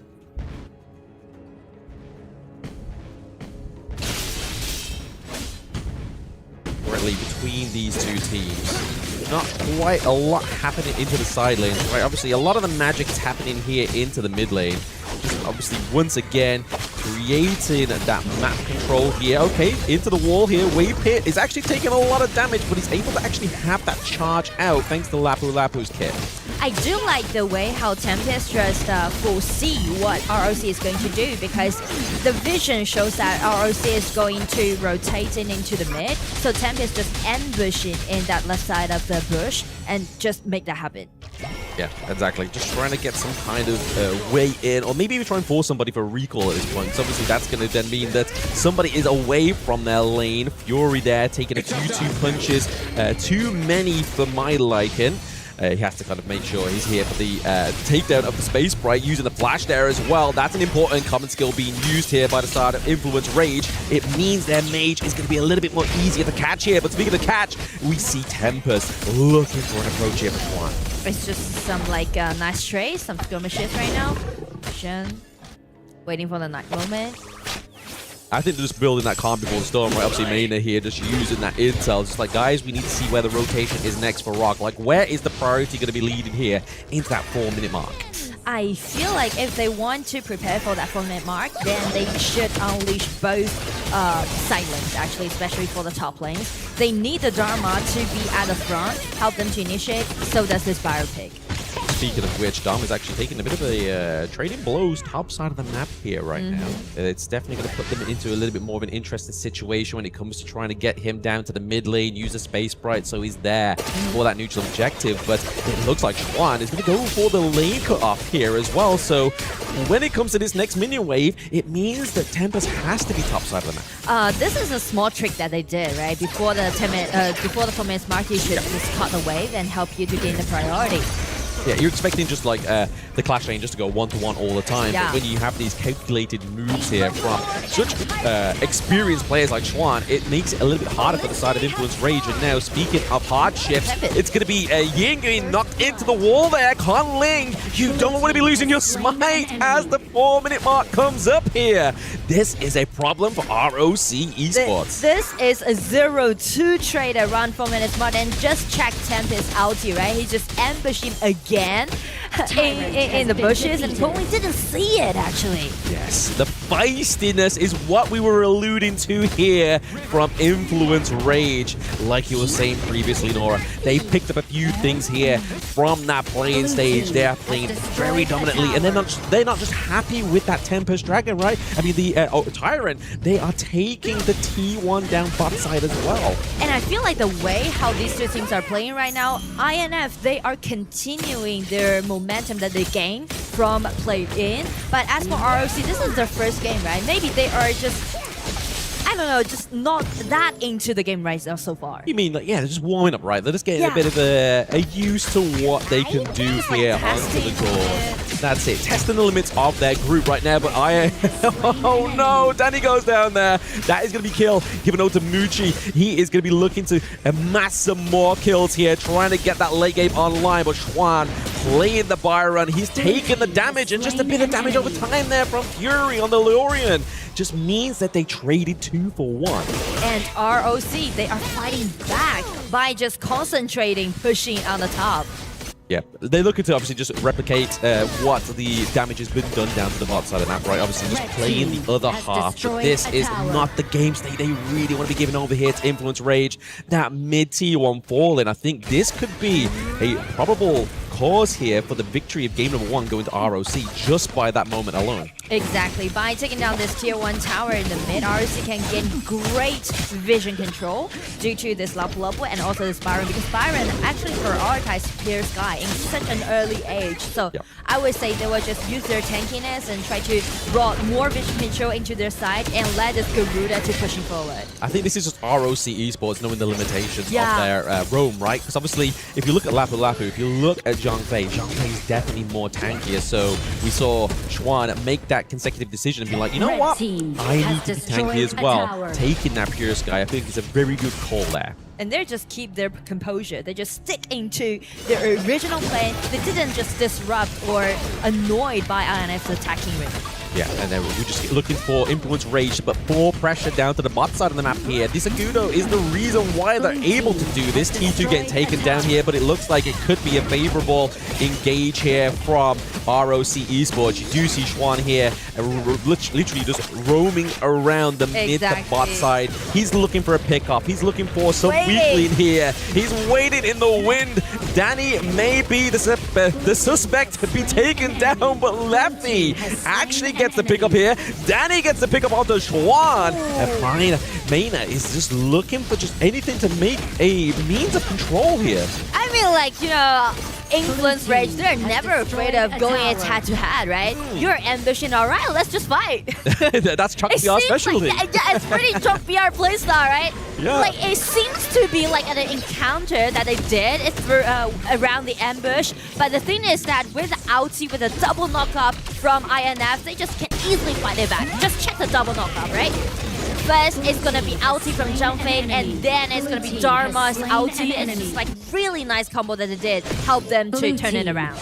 I'm very impressed with Influence Rage in this game, number 1, right? They're kind of like playing like as if they're not, like they're still using the identity of Chuck BR, but they're using like the identity from other regions where team fights take place, but little objective gets taken from them, you know? Yeah. I feel like INF, they still hold their own personality, but as we're talking about their fighting playstyle, they're not doing it in a reckless way. No. Instead, they're doing it in a brave way. Yeah. Like a slight difference, but just let them to be more sophisticated. It's more coordinated, right? It's definitely like, what can we get from this team fight, and what's the potential loss? So the rate of interest is seeming to be what's in the mind here of Influence Rage. Like, okay, we're able to get a good team fight. We're able to try and take some more here. We see the ROC's Esports are just looking to go for a bit of an Overlord catch here. Not quite being able to catch that second Tyrant of the game.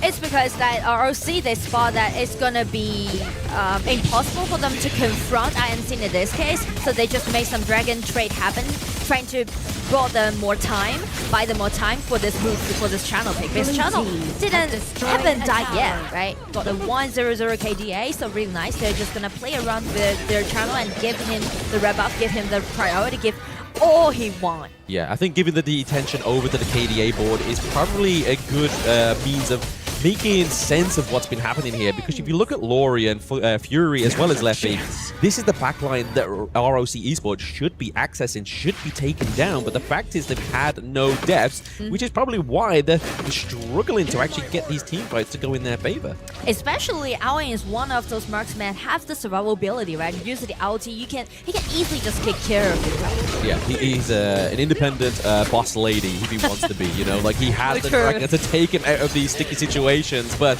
speaking of sticky situations, definitely Influence Rage being stuck into the enemy jungle, but Mushi's able to get that Crimson Golem. Unfortunately that would have been a beautiful steal. Extra damage given over. Now that we have the shadow objective onto the Gorge here as well, it means that would have been a beautiful transition down to the tower. And as you can see, they're preparing for it. Agudo taking the red buff. It's really rare to see the jungler taking the red buff around the tip mark. And here we go, burst out damage. Beautiful unbridled outburst here just to push away the side of RO Esports. Really opening the backline there as well. They do trade both marksmen. Unfortunately there, Leffy is no longer on the no death run, but it's going to drive ROC back into the base so they can go for the Shadow Tyrant. I do like the way how Leffy just sacrificed himself to do that 1-1 trade. He knows that using his ulti, he can easily do the burst of damage. Just check the farm lane, right? Leffy goes in, flash out, and he's just looking at this Mutsu. He's so committed to take him down. Yeah, he's like, if I'm going to go out, I want to take somebody with me. Exactly, yeah, really going for it there. And I feel like that's just another layer to Honor of Kings' team fight, right? Like sometimes these sacrifices need to be made for the greater good. No matter you're playing as a marksman or the jungler, because as you can see, if Leffy did that sacrifice, just take that Mutsu down, the only core of on the side of ROC is vanished before this team fight happens. So it can easily give INF the chance to take that dragon down. There's a chance here that Lorien Orb just really keep Wave Pit into place, really forcing out that ultimate that didn't actually have maximum effect there. Weren't able to steal over that red buff once again. ROC are keeping hold and locked down onto that Crimson Golem, as well as obviously the Shadow Overlord as well, right? We see Wendy is holding onto those Vanguards for the right time. I feel like here, down to the bot side, could potentially be the key into ROC's backdoor potential here. Well, if we're talking about the potential, then they need to push forward. But as you can see, they are playing around this channel on the top. Yeah. So I guess they're just using those Vanguards to buy them more time. But still, they need to fight back. They do need to fight back, because if they're not able to claim these team fights for themselves, I feel like it's just going to kind of just slowly bleed out the side of ROC Esports. But there's a takedown to T2, top side of the map here as well. We do obviously Vanguard approaching the opposite side. So now is the time for Influence Rage to go, right guys, we need to do a bit of damage control here. Damage control is going to be taken here into the mid lane, just trying to make sure that minion wave could be getting caught off here as well. Xuan just trying to bait out as many skills as possible here. It's going to be the Wings of Judgment from Wendy. It's going to keep that minion wave getting pushed there, but Laurie and Fury is placing damage here onto Mushi. It's going to be a force on the flash of Mutsu, so it's going to be a really nice try. Yeah, at least burning something, right? You're getting little bits, even if it's just the small and minor details here. It means that they can't quite compose the team fights the way they want to here. Kongling on the retreat. Danny trying to stop and mitigate any damage from the Wings of Judgment once again from Wendy. Because, I mean, if you look at both of the mid lanes, neither of these two mid laners have died. So I feel like there is definitely props to be given over here to these two players. Yeah, and not only about those two mid lane players, but also like for the team. As you can see, even though the goal difference is there, but it's totally acceptable on the side of ROC, right? Yep. It seems like the game is reaching a deadlock because INF, they are seeking for the fight. Actually, they're waiting for a fight. They are. ROC, they're playing in a really nice way, right? They are just holding back and using all those long attacking range from Garuda, from Channel, from his ulti, and try to shred down the HP on the side of INC. So ROC, they are actually guarding their high ground tower and also just pushing those lanes as it is very even. Yeah, one of my biggest concerns moments ago is the fact that Influence Rage wasn't really getting kind of like any minion wave priority there, but top side of the map, we saw it get around about kind of T2 territory, but then it was caught by ROC. So I feel like if you that needs to be in the forefront of your mind, as well as these team fights being composed here as well. Schwan is just kind of always finding a lurking left. He has to use the flash escape away from there, but the Unbridled Headburst catches onto 3. Whip with the disruption means that Schwan has the time into the backline. Tempest falls as well. Minions are at both the top side and into the mid lane, meaning the ROC are slowly but surely claiming ground from Influence Rage. I mean, like, Shen on himself, he just eat up all those damage dealt by INF and just bought enough time for his teammates to do that in close. Okay, we're just using here the Wings of Judgment, just clearing them out once again. I feel like Influence Rage just kind of fumbling the bag a little bit here. They did so much into the early to mid game, but now Leffy comes through, gets a pick off here onto Waypip. Muchi as well is going to be the unsuspected victim once again. Minion wave bot side here is maybe the chance for Influence Rage just to procure some space for themselves. Here we go, Danny and Leffy, the Slaughters. They are just not afraid about taking those 1-1 trade and also gaining them the advantage back in the game. Oh, look at this. Influence Rage going to go for the 2 neutral objectives here. We obviously take the Overlord here once again. Means that they're going to have a bit more pressure into these side lanes. Looking at this replay as well. Well, again, the ulti, I feel like, you know, a lot of players use this ulti as a retreat, but as for Leffy, it's always going to be attacking. Oh, great control here around the Tyrant Pit. There is no access here for ROC Esports. Influence Rage do it. They claim both of the neutral objectives. This is going to be a hairy, scary 80 seconds for ROC to keep that base alive. It's gonna be a little difficult for ROC to seek a really nice setting for Moods. As you can see, Channel, he's got fully decked out, I guess, right? Yep. Enough money, enough gold goes to this person, but the thing is that he's facing so many threats from a Gudo, from this Owing, from this Dharma. It's really hard for him to do all those safe outputs in the same fight. Yeah, when you're in that so much danger, it's hard to kind of play in a calm, collective manner, right? And you just saw that with the damage dealt. You see that Wendy's right at the top with 120k damage. That's exactly what's been keeping Influence Rage at bay at this moment in time. And in this moment, without the flash, can they make it to guard their high ground tower? As you can see, INF is pushing forward in a fierce way. The beautiful use there of the Wild Growth, just keeping the minions there long enough to get the T3 into the top side of the map here. ROC's base has now opened up. Vanguard's going to be making sure the work happens as that incredible Unbridled Outburst connects onto 4. Influence Rage gets so much more with this one. Defense is now measuring down to the bot side of the map here for ROC. There's still Vanguards at the bottom. Garuda, ulti in, tried to shred down the HP, tried his best, but what about the Vanguards? Vanguards is keeping really healthy HP bar, so allowing INF to get in. It's going to be Lorian, ulti in, and it's going to be Lop who dash in to people on the road. Rampage goes over to Sunny. They're still coming in. They're not going for an end. They're trying to close out the game, actually. Oh, no. The City Sanctuary gets burned off here from Conling as well. Swan, Muchi, Conling down. Influence Rage is doing what the impossible was last year and takes a point from the MKL. Influence Rage, nice play, continuing to win, and it's going to be so thrilled for them. As you can see, they are cheering now because it's not going to be easy to take a game from teams of MKL. It's not a big game, but it's going to be such a great achievement for them, even for one game.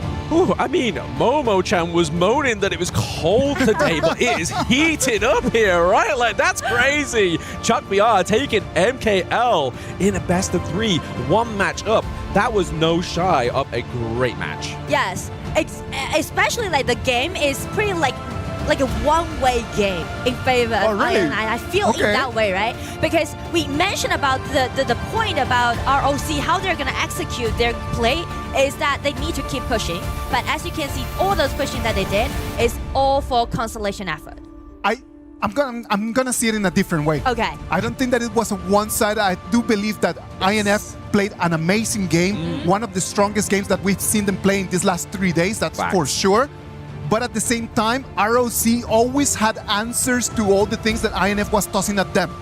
But at the end, it was just the pressure from the Aguto that I believe turned things around, just because the turrets were falling, the pressure was coming in, but Konglin was trying his very best just to keep everything together. Yeah, absolutely. You put it perfectly right there. Obviously, just having that kind of like argument with somebody that always has an answer comeback, it's very frustrating after a long time, right? And I mean, this game went quite a distance, not quite the Tempest Dragon. We were around about 2 minutes and 15 seconds away from that point, but Influence Rage knew if they didn't finish it there, it would have been like insurmountable and hard attack. It needed to be right over there, man. Like, I actually started sweating because the dragon was not coming in, the minion wave was not pushing, and then they start falling out. Like, oh my gosh, it cannot be that you're gonna fall right over here. Yeah, all the way to 20 minutes in, it's just like, denied. But no, honestly, props has to be given over to not only Leffy, but Fury there as well, right? Sure. Like, he was really kind of composing this Lorien to, I would say, Nunu's masterclass. He's really been owning in, watching Nunu. He has been taking the notes, and that is the most important, just to come in, take the notes, and then just to try to apply it in your own games. And I can see the trust actually behind those plays, because around first this one, right, that's going to be an ambush, and INF just put back. And I want to highlight this one because of the Laffy's play, right? Yes. It was a 1-1 trade explosive play. And also I want to point out that actually they gave Danny this Agudo, the red buff, around 10 minutes, which is not usual to see that. But you see, that's a very interesting thing, right? Because we're always talking about like, oh, Danny and the assassins. But Danny on this Agudo had the best performance we've seen in these last 3 days. Absolutely. I mean, I want to just like recoin Leffy's play there. He was basically Bruce Willis in Armageddon, right? He was just taking the sacrifice for his team for the greater good of the Chuck VR region, right? He was ready to lay down his life just so they could get this one game onto the board. But it wasn't just that one decision. The early game for Influence Rage was just chef's kiss. Yeah, I agree, man. I completely agree with you in terms of that. But look at this. Like, the dragon comes in, like, it's like the Vanguard just stops right at the edge. And then that's the moment where you actually feel like, it cannot be. And Winded, what's going on? The shake-up within KWC. I mean, even these boys are just like, let's go. Like, it's only the first game within a BO5, but it means so much to not only Chuck VR, but those teams watching as well, right? Like, MKL is no longer the kind of like the boogeyman, you know? They are seeing that they are opening the door, they're opening the closet. They are not scared of them anymore. Well, the whole South America right now, it is with INF, and they're the exact same excited as we are right now, because right now INF with a 1-0 advantage over ROC Esports. They're putting them against a corner, and they might be able to seal their ticket to the upper bracket finals. All right, ladies and gentlemen, let's go for a little break, and when we come back, we're gonna come with the action of game number 2.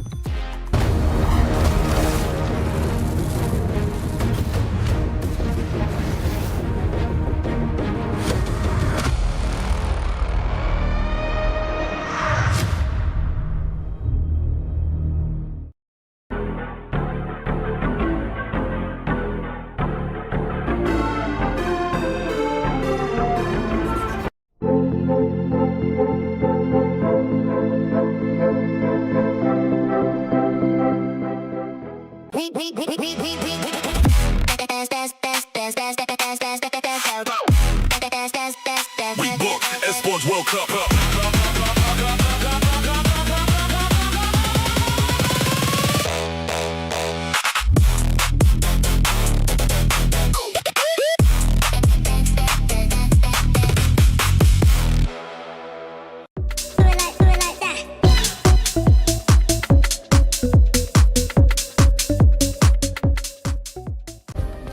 Play is in our DNA. Whenever we let it out, it becomes our superpower. Now imagine an entire city being built to supercharge it. Kadir City, powered by play.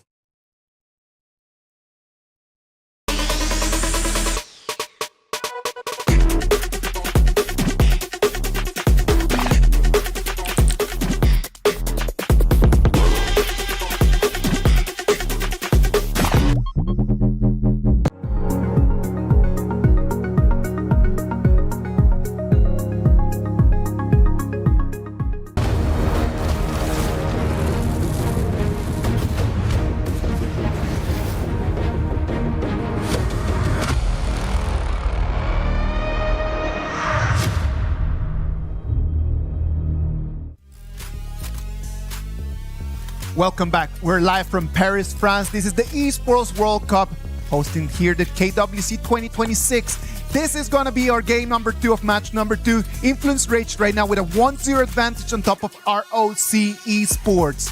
Well, we saw that for the INF players, it was a very important win. The game finished. They were really excited.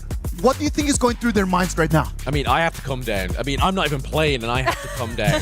So I can imagine the boys on stage are going to be exactly the same, right? Like, they're going to be, right, okay, we got 1 point. Let's keep composed, let's keep calm, and let's see if we can do that again. And I think that composure is going to be the key for this.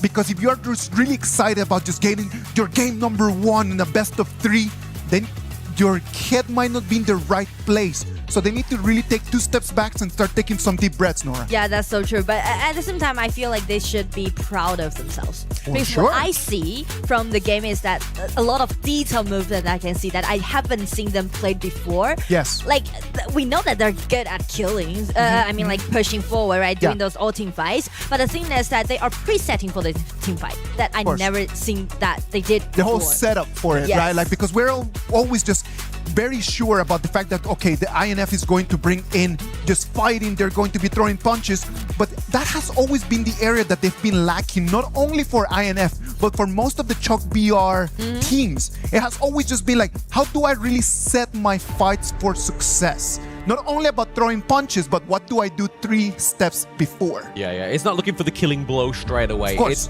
how can I block the potential killing blow coming to me, right? Rather than just going like right, left, and then bam, you get one in the left gut, you know, and it's fall over. It's kind of like Chalk BR's now, like, okay, I'm keeping my guard up and I'm calculating where I want to go. All right, but let's just take it to the other side. ROC, a little bit shaky, did not have the best performance in that game number 1, but they're experienced. They know how to turn things around. It's not the first time that they lose their game number 1, so they know exactly what needs to be done. I feel like the way how they played in game 1 is not about their mechanics, more about their states. I mean, like, I feel like this is their game 1 in EWC this time, right? So I feel like they're not really getting into those play mood or competition mood. Yes. So I feel like game 1 to them maybe pretty much like a warm up, but for game 2 they're looking for some aggressive. We can spotlight a couple moments over there before this in the early game in that game number 1, where they tried to initiate some fights and they actually just lost them. Kong Ling just kind of just roaming through the river, gets caught by Danny right over there. They had answers to that, but they shouldn't have been put in those positions. Exactly. And I feel like in terms of that, I feel like the awareness matters a lot in this case. It absolutely does. Awareness, knowing what you're working with, knowing what the capability and the maximum capacity of your draft is, was where Influence Ranger felt like that's where their strengths felt in game number 1. Where we get into game number 2 here, obviously, it's going to be a very emotional, very decisive game here for them, right? Like, never did we dream within KWC 2026 that MKL would lose their first match or first game within this competition. That hurt. And I mean, like, in that case, ROC just go for the Chicha pick. I think it is a really wise pick because it can flex a lot. And it just gives me that kind of feeling they are trying to looking for some aggressiveness. Yeah, I do love the Eren into the Chicha, right? I mean, both of their ultimates kind of very similar. They go in with a big AoE, a lot of burst damage, but obviously over to the side of Influence Rage, it's going to look a little bit more magical. So I do like this one, and I do love the point that you bring up there, that the Chicha is a flex pick, kind of keeps you guessing going into that 3rd and 4th ban, right? Like, that's going to be the scary part here for the side of Influence Rage, but they pick up the Lapu Lapu, trading it for the Jungfei, which is just being kind of like the tail of KWC within this best of 3 format, right? So true. Like hundreds of times so far. You have this pick, I take this one, we swap. At least the sharing, right? At least the sharing. They are good boys. They're all good boys on stage.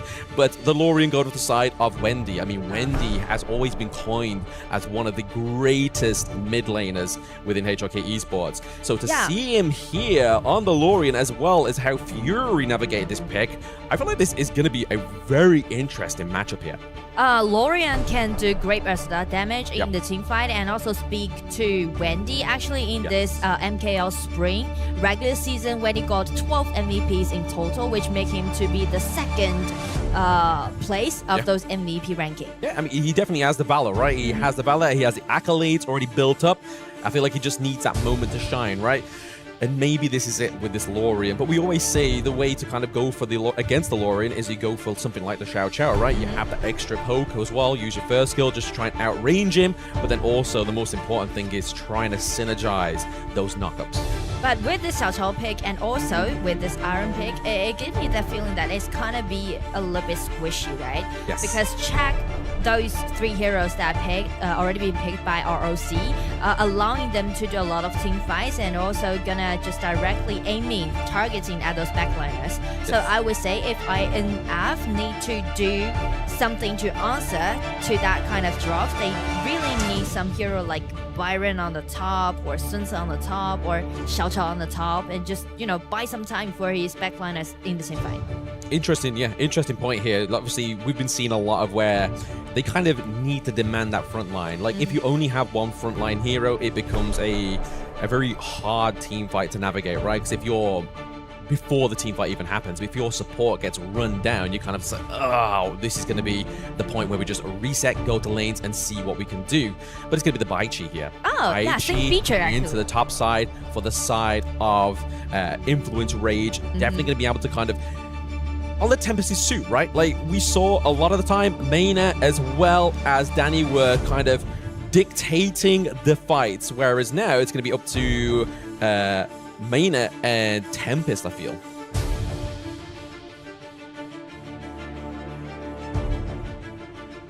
Wow. I mean, like, Charlotte for Xuan, I feel like if they pick this Charlotte and also Chicha at the bottom, it's gonna be the double warrior composition. So they're trying to play more aggressive like they did in game 1. And as for INF, because they're picking out this Baichi, right? We know that Baichi can be a great initiator, but the thing is that it's kind of late game to me on the side of INF. But we know that they always want to make a lot of things happen in the early game. Yeah. So is this kind of composition in their comfort zone? Well, they make it to like after like 12 minutes, all right, they already give us the answer with this kill pick and just try to accelerate their pace, right? We're not waiting for those late game. We're just trying to do those things happen around 6 minutes. Yeah, I mean, if we look at it here, right? I mean, worst case scenario, Influence Rage lose this one. But the best case scenario that comes out of that loss is the fact that they burnt out such a good draft here from the side of ROC Esports, right? They don't have to worry about the Lorian. They don't have to worry about the Zhang Fei. They can just keep banning out the Guan Yu for Xuan here. They get rid of Charlotte, Chicha, and the Ogryn. It's a very late game comp for the side of ROC Esports, so we're probably going to be seeing that kind of same duration, same length of match here between these two. And the only difference between these two comp is that ROC, the Charlotte, allowing them to do a lot of splat push in the mid game. So I would put Xuan on the spotlight in this game too. And also we know that Xuan has played for such a long time and he saved ROC for several times, so well, he succeed this time. Absolutely, he is one of the golden boys of ROC Esports, but he's having one golden boy enough here for the team to try and take game 2 from Influence Rage. Only time will tell, ladies and gentlemen, but we have to say, we have to prove a point here. Kong Ling is taking a little bit too much damage here. We're trying to hope to linger in that lung bush to go for an invade into the red. And speak of the invasion, because a lot of Ogryn player in this patch while trying to steal away those neutral objectives in the early game on the from the other side. So INF is actually predicting that ROC would do that kind of movement, so they're just ambushing in it and did a really nice HP trade. And that's what I said, that INF proved so much in this game. Leffy gets caught onto the wall there thanks to Cheech's lockdown, but he's still going to stay alive, right? Obviously, there's no real follow-up there. Nobody is level 4 just yet into these side lanes and into mid, so there's no real kind of catastrophic ultimate that should be looking out for just yet. But I feel like if Leffy catches too many of those strays, it could be a problem. You should just wait for our ring. There was no real kind of like contest for that neutral point down bot side as well, right? Like we saw game number 1, Influence Rage was able to secure that one away. It looks like that goes over to the side of Influence Rage there, able to just get the last hit onto the Space Sprite.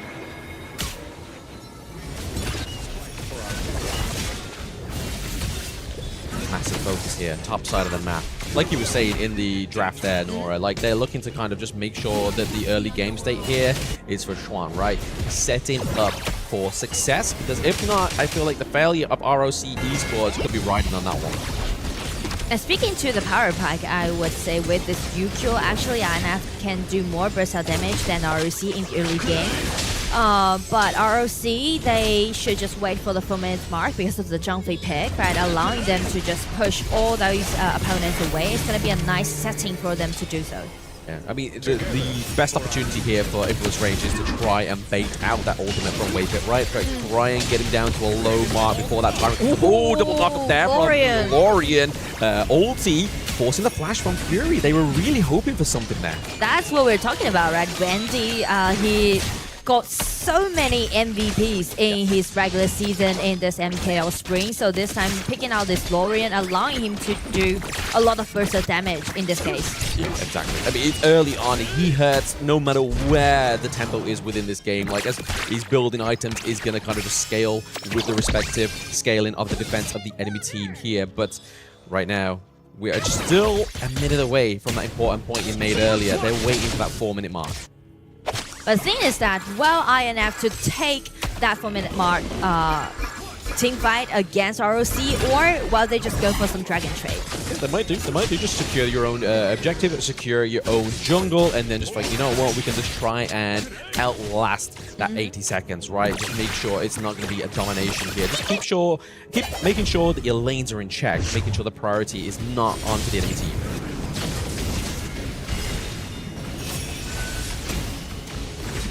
Speaking of which, mid lane priority does go over to the side of ROC Esports just this time. But I mean, I think the wave clear for the side of Influence Rage means that even if they do get the priority, it's pretty quickly altered, you know?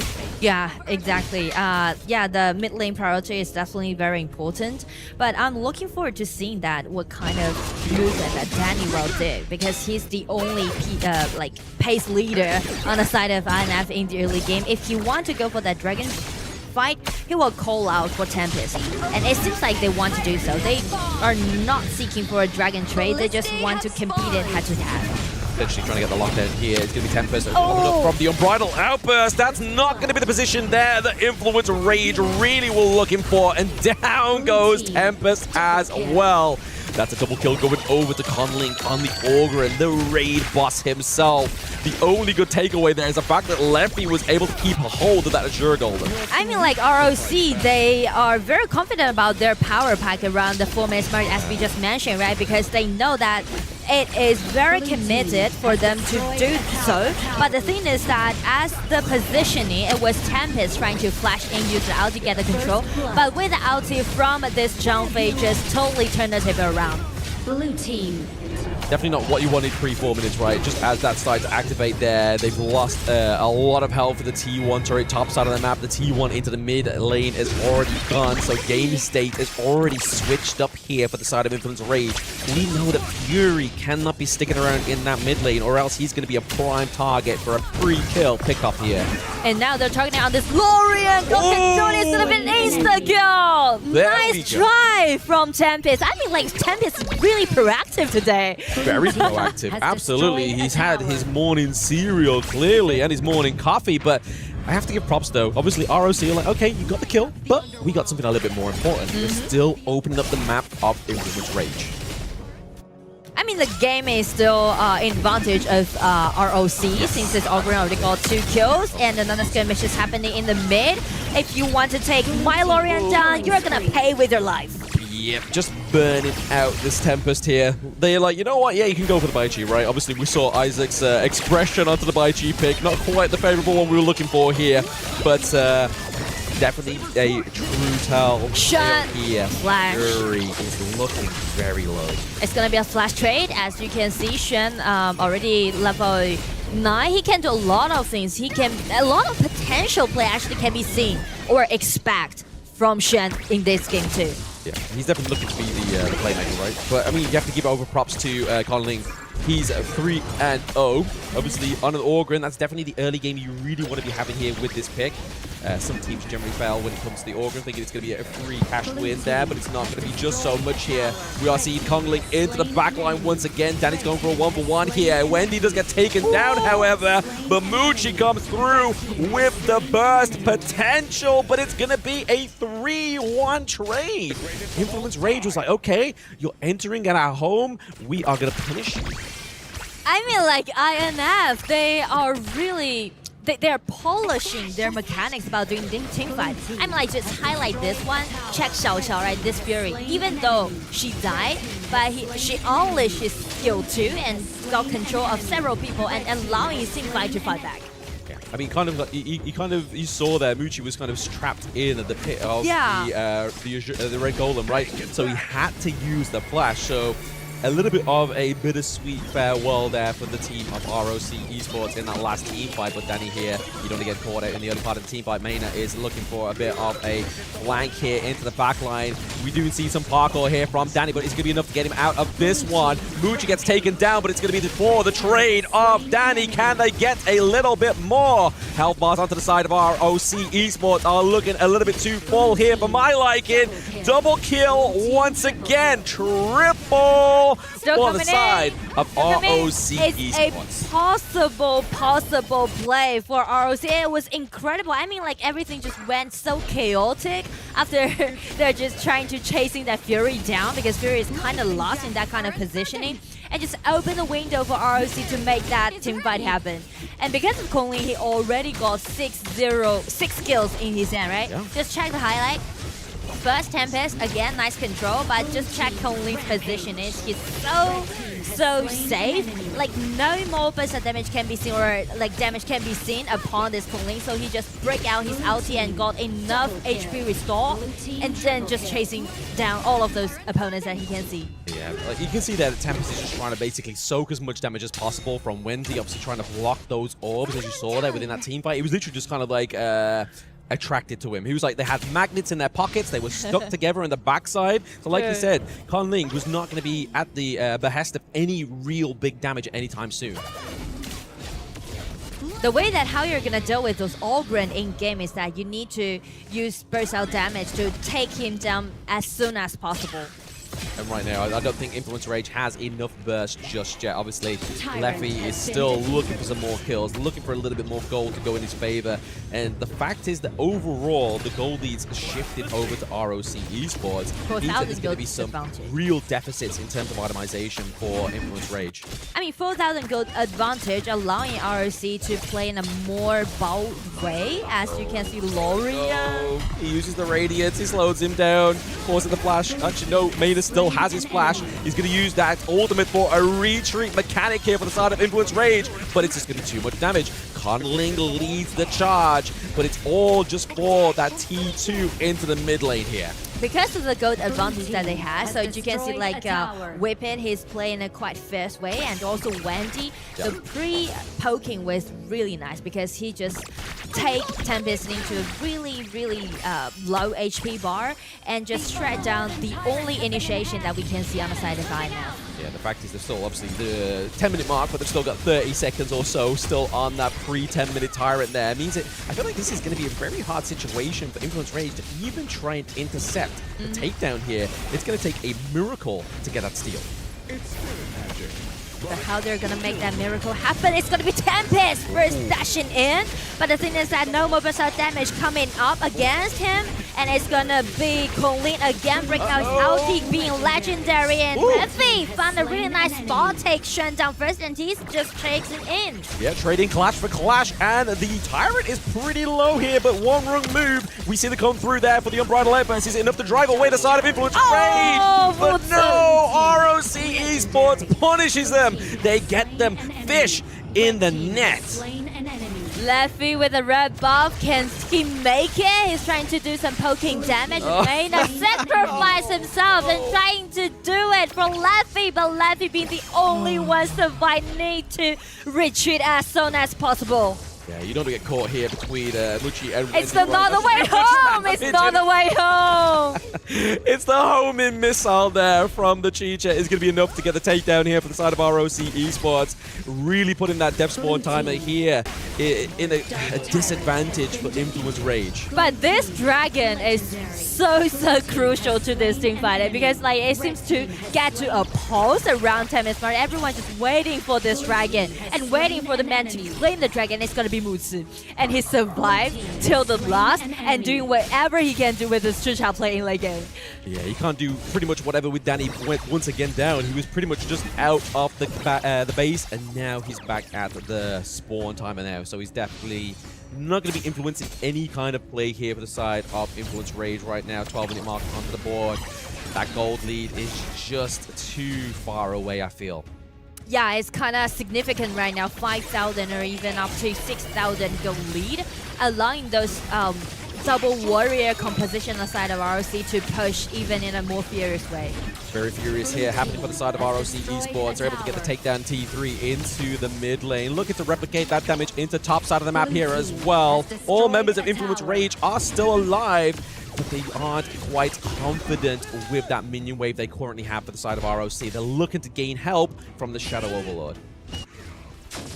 Waiting for the Vanguard spawning, helping them to push, because once you got double warriors, you really relied a lot on your minions helping you to take all those towers down. Yeah, game state here for the side of Influence Rage. It's not looking too good. They don't even have a single T1 takedown onto the side of ROC Esports. Their base is still all propped up with the beams. That is those turrets. Vanguard gets placed bot side of the map. They were trying to create some kind of space here for themselves on red side, but now it feels like you're just an impending doom. You are in the waiting room here, and the doctor is ROC Esports, pushing you away with the Unbridled Outburst, just making sure, creating space for the Vanguard. Bot side of the map here gets taken down as well. There is nothing standing between themselves and the Crystal other than the 5 members of Influence Rage. I mean, like, trade's happening right now, and Lapu, skill 2, getting in, but Chucha again breaking out his ulti. He's dashing in like a true warrior. Nice crowd control, and double kill goes over to Kunlin. It's Venus in the Crystal, and right now game 2 goes over to ROC. ROC with a better performance in that one, but I do want to go back to my point that I was making. Maybe, just maybe, Influence Rage was like, you know what? Because me and you, Nora, we were too impressed by that draft, right? Maybe it's just the long game they're playing here. Maybe they're just like, okay, we see the ROC's potential here with that draft is very deadly. Let's see if we can win with what we have. If not, we just go for game 3. No, exactly. I think that the biggest problem in here is that the Bitesy pick is an interesting pick, not for a best of 3. Yeah. That is the issue. It's a best of 3. You need to be a little bit more aggressive into the early and the mid game. But the Bites is such a late game hero. Yes. And then it's just like starts falling again and again and again. Like there's a moment in the 4-minute mark where he tries to initiate right over there in the mid lane and he does not have the damage. He does not have like anyone around him that can actually win that fight. Yeah, I mean, you just look at obviously the highlights and stuff like that. You see Tempest is like we pointed out in one of that team fights down to the bot side of the map is that he was just constantly attracted to Wendy. He was just trying to mitigate any damage onto more frontline, onto Danny, just to keep himself alive with that one. So we'll see what happens here. Obviously in the replay, but a bit of a recap right now is going to be seeing this a post-game breakdown. And as you can see from the KDA, Kunlin is just being unstoppable. Yes. 11-1-2. That's too much, actually. 11 kills in one game. Kunlin is the answer. That's very simple. ROC, if they want to actually move forward in this game number 3, they're gonna have to just pass the ball to Kunlin. Exactly. Give the ball to Kunlin, put him into these kind of heroes, and he's going to carry the whole team. Because even in game number 1, Kunlin had an amazing performance. So, comes into game 2, continues with his amazing shape, and he shows us that with that KDA, like, he is the man to carry the game. And speaking of that, I'm looking for a potential pay play. Okay. For Kunlin, because if Sure. he wants to lead the pace and he wants to outplay Danny in the early game, I mean, Yes. Pei is gonna be a open choice for both junglers. And INF don't have Yukio Tachibana already. Exactly. So that's already like, if with a pay pick over here from ROC. How do you answer back to that? I don't think either of them go for it, right? I feel like it's still going to be in that ban phase, the top 2 picks before anything comes through here. Absolutely. Or you're just giving up a free game like Nora was alluding to there. But you're looking at, obviously, once again, the replays. You see Wendy's always just trying to man-check Yuri, man-check Leffy, and then by the time Tempest is like, right, guys, I'm going to try and keep him away from you, but it's just not possible. You just don't have any damage there. You're just delaying the inevitable. And because of the positioning, right, it's kind of chaotic in this place. And also speaking to the 10 minutes dragon, it's very interesting that everyone just stood in a pause from now on, just waiting for the dragon, but no one wants to lose control of the dragon. And finally, after moves to claim that, it's going to be a one-way game on the side of ROC. Yeah, I thought that was going to be the potential comeback, right? Obviously, that Tyrant fight, the Shadow Tyrant fight, was looking very clutch. Both teams were able to get it down to a comfortable health bar. It was positioned so beautifully that it was just almost too good to be true for Influence Rage. Well, 1-1 right now. Everything is back as it was at the beginning of this match. We're going to go for a break, and when we come back, it's going to be the decider to see who's going to move into the upper bracket final.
Play is in our DNA.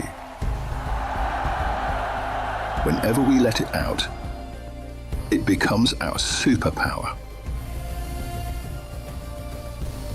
Now imagine an entire city being built to supercharge it.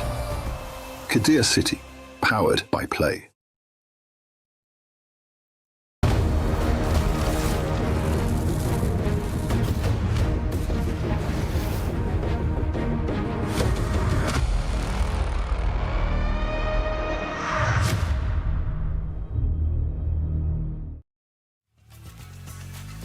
Welcome back. 1-1 is the score right now. INF in front of ROC. We're going to go into game 3. That is going to be the decider for this matchup.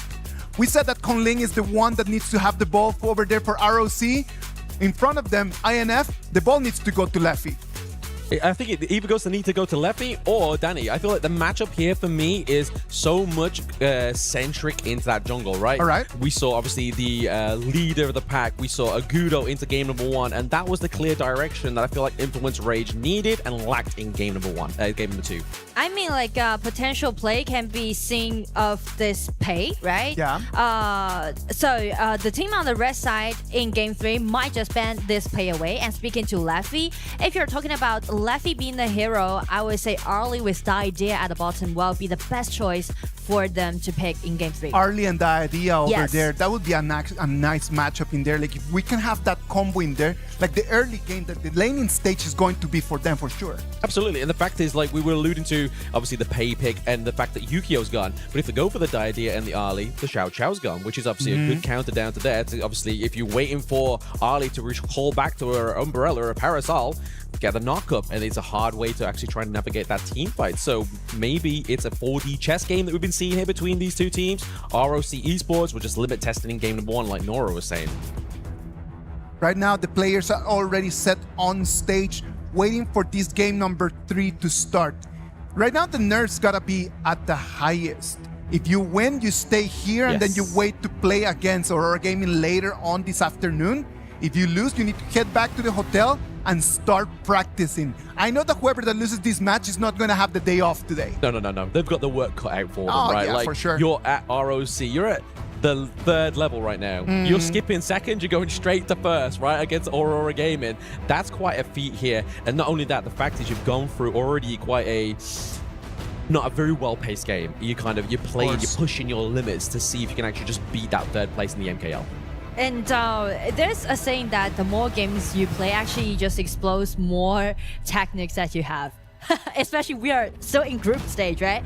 But this is game 3. It's gonna be the most deciding point. I mean, like on the side of ROC, because they're from MKL region, so definitely people are expecting a really high skill from them, right? Yeah. And game 1 is a little bit disappointed, to be honest, right? They are still warming up, but game 2, they get great performance, and that's kind of just pressuring in our INF because we can see like how excited they were when they just got game 1. Absolutely. But I mean, this is the answer to your question you was posing earlier, Nora, right? Maybe the pay comes through. Not available? Exactly. We see the influence rage is like, you're not going to have an early game 1. You're not going to have the pay either. And they are taking out the lung here as well. So I feel like it is opening up that prospect you was talking about earlier, the Ali right? and the Diadem, Yeah. because you're taking away kind of like the natural the counter already, right? Exactly. So I feel like this is a potential early play on the side of INF, especially there on the blue side where Ali is open choice and they're banning this out and wait, trying to build a really nice laning phase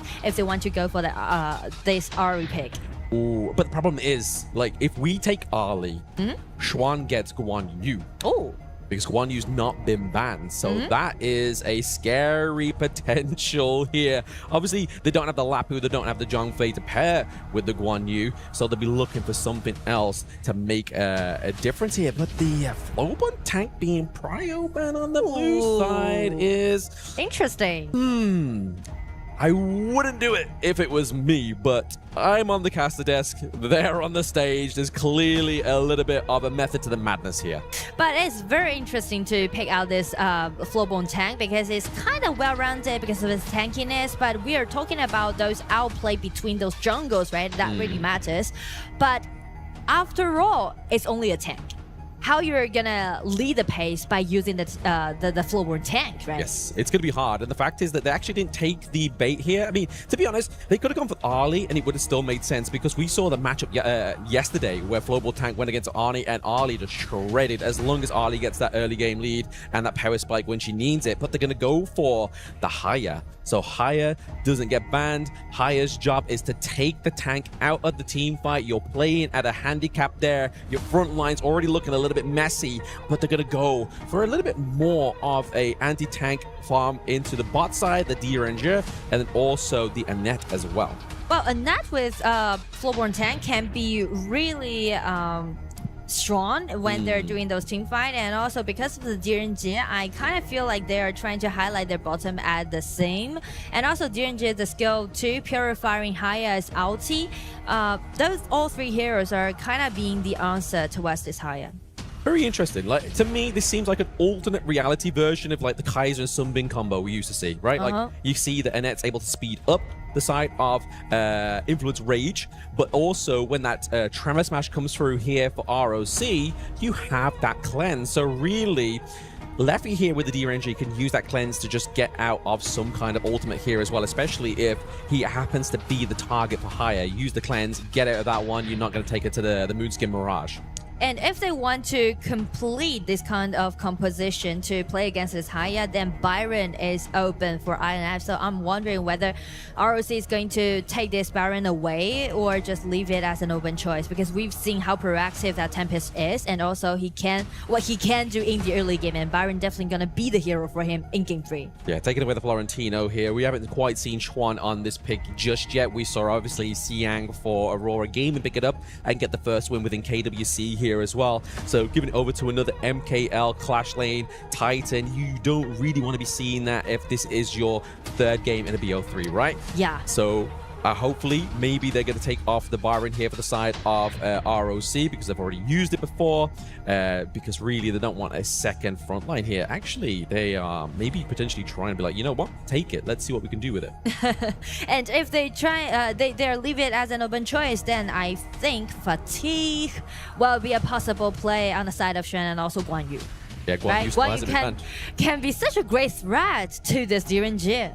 Absolutely, yeah. I mean, you've only got one cleanse. He's got so many pokes, prods, and shoves, right? Like, it kind of just makes him a little bit of a wasted pick here. You kind of got to try and protect him, but it's going to be the Lu Bu I mean, it's ban. not usual to see Lu Bu on the ban pick phase, especially we're doing best of 3, especially we're talking about Fatigue is open, Guan Yu is open. I know that the way, maybe they're letting this Guan Yu outside is because they thought like Full-Born Tank can be a great counter-attack towards this Guan Yu. But the thing is, it is playing the Guan Yu. It's kind of like a different. You kind of poking the bear at this point when it's ROC Esports. You're like, you got your Guan Yu. We're not gonna ban it. But we see obviously the idea behind the Lu Bu counter. It's for Byron, right? actually. Obviously, it's for Byron. For Byron, for any kind of tank, right? Because he's able to shred through. Like, that's probably a good call here. They keep the Byron open. They know for the fact that ROC don't have any more bans, and they're just waiting at this moment in time. It's like, you know what? I think it's potential to go for the Byron, to go for the Dashi as well. Dachao, I'm looking forward to seeing this hero for such a long time because I'm a big fan of Dachao Yuan Tan. Full-Born Tank duel. Sorry about my Chinese. I mean, like, this duel, it can be so versatile in game, right? And it's just showcasing your understanding towards the map. Yeah, well, let's see if they can actually get that macro onto the board here as well, right? Is it the Dachao going to be into the mid lane here as well? There is a lot of slows you could really do here for the Guan Yu as well, right? Obviously, using the Leaping Koi Tides makes it a little bit more harder for him to actually be composed into those team fights, but only time will tell. But the way the Influence Rage played that game number 1, I have faith. I have really big faith here for this team. For RRC? Influence Rage. For Influence Rage this time. Yeah. I mean, like, I don't even know what to say, you know, like it. I do like the composition that they select for both teams. I mean, like, it's really interesting to see all those counter-attacking happening. And also this Dachao Full-Born Tank duel in-game, because it's just showing their understanding towards the patch and also allowing them to do a lot of team fight with his sustainability. And with this Guan Yu pick, potential what? Coming out from ROC. But which potential will let them to get the only victory for Game 3? Exactly. I mean, you're playing it at the best of 1 kind of format right now, right? Obviously, either of these teams, that's it. Yeah, it's defining your upper bracket rise, or you're going to fall down to the lower bracket to have to climb back up and potentially meet ROC once again, you know, because obviously they could potentially lose against Aurora game a bit later on today, but I am very interested to see how they get all these moving parts onto the Gorge, because like you were saying, it's not easy, but we've seen Influence Rage actually be quite calculated within this best of 3. And I mean, like, there's one thing that I can assure you guys who's watching the live show right now, that in Game 3, if you're a fan of big team fight, it's going to be the game for you. Oh, absolutely. Absolutely. Using the Dachao here to kind of just take him back to base, bring him back, and then see if he can get that compounding effect back onto the team fight here as well. But so far, I feel like it's just going to be a big tip for tack kind of early game. No one's really going to want to put their foot forward unless it's their worst foot and they get tripped over, and then that's where the mistakes start to happen. Well, it's gonna happen after Wendy upgrade to level 4, and it seems like 2 minions wave is gonna be enough for them to do it. But, well, it's gonna be a chaotic Game 3. Yeah, I've nice got space check. kind of feeling. Nice space check into the lung bush there as well. They weren't quite... They was expecting Danny to be there. Obviously having to use the recall there for the Dachao just to keep himself propped and primed and proper into this mid-side map here. We do see that Chuan is making a big rotation here as well. They do try and go for the pigs onto the side of Influence Rage. I believe they were able to actually get that point away from them as well.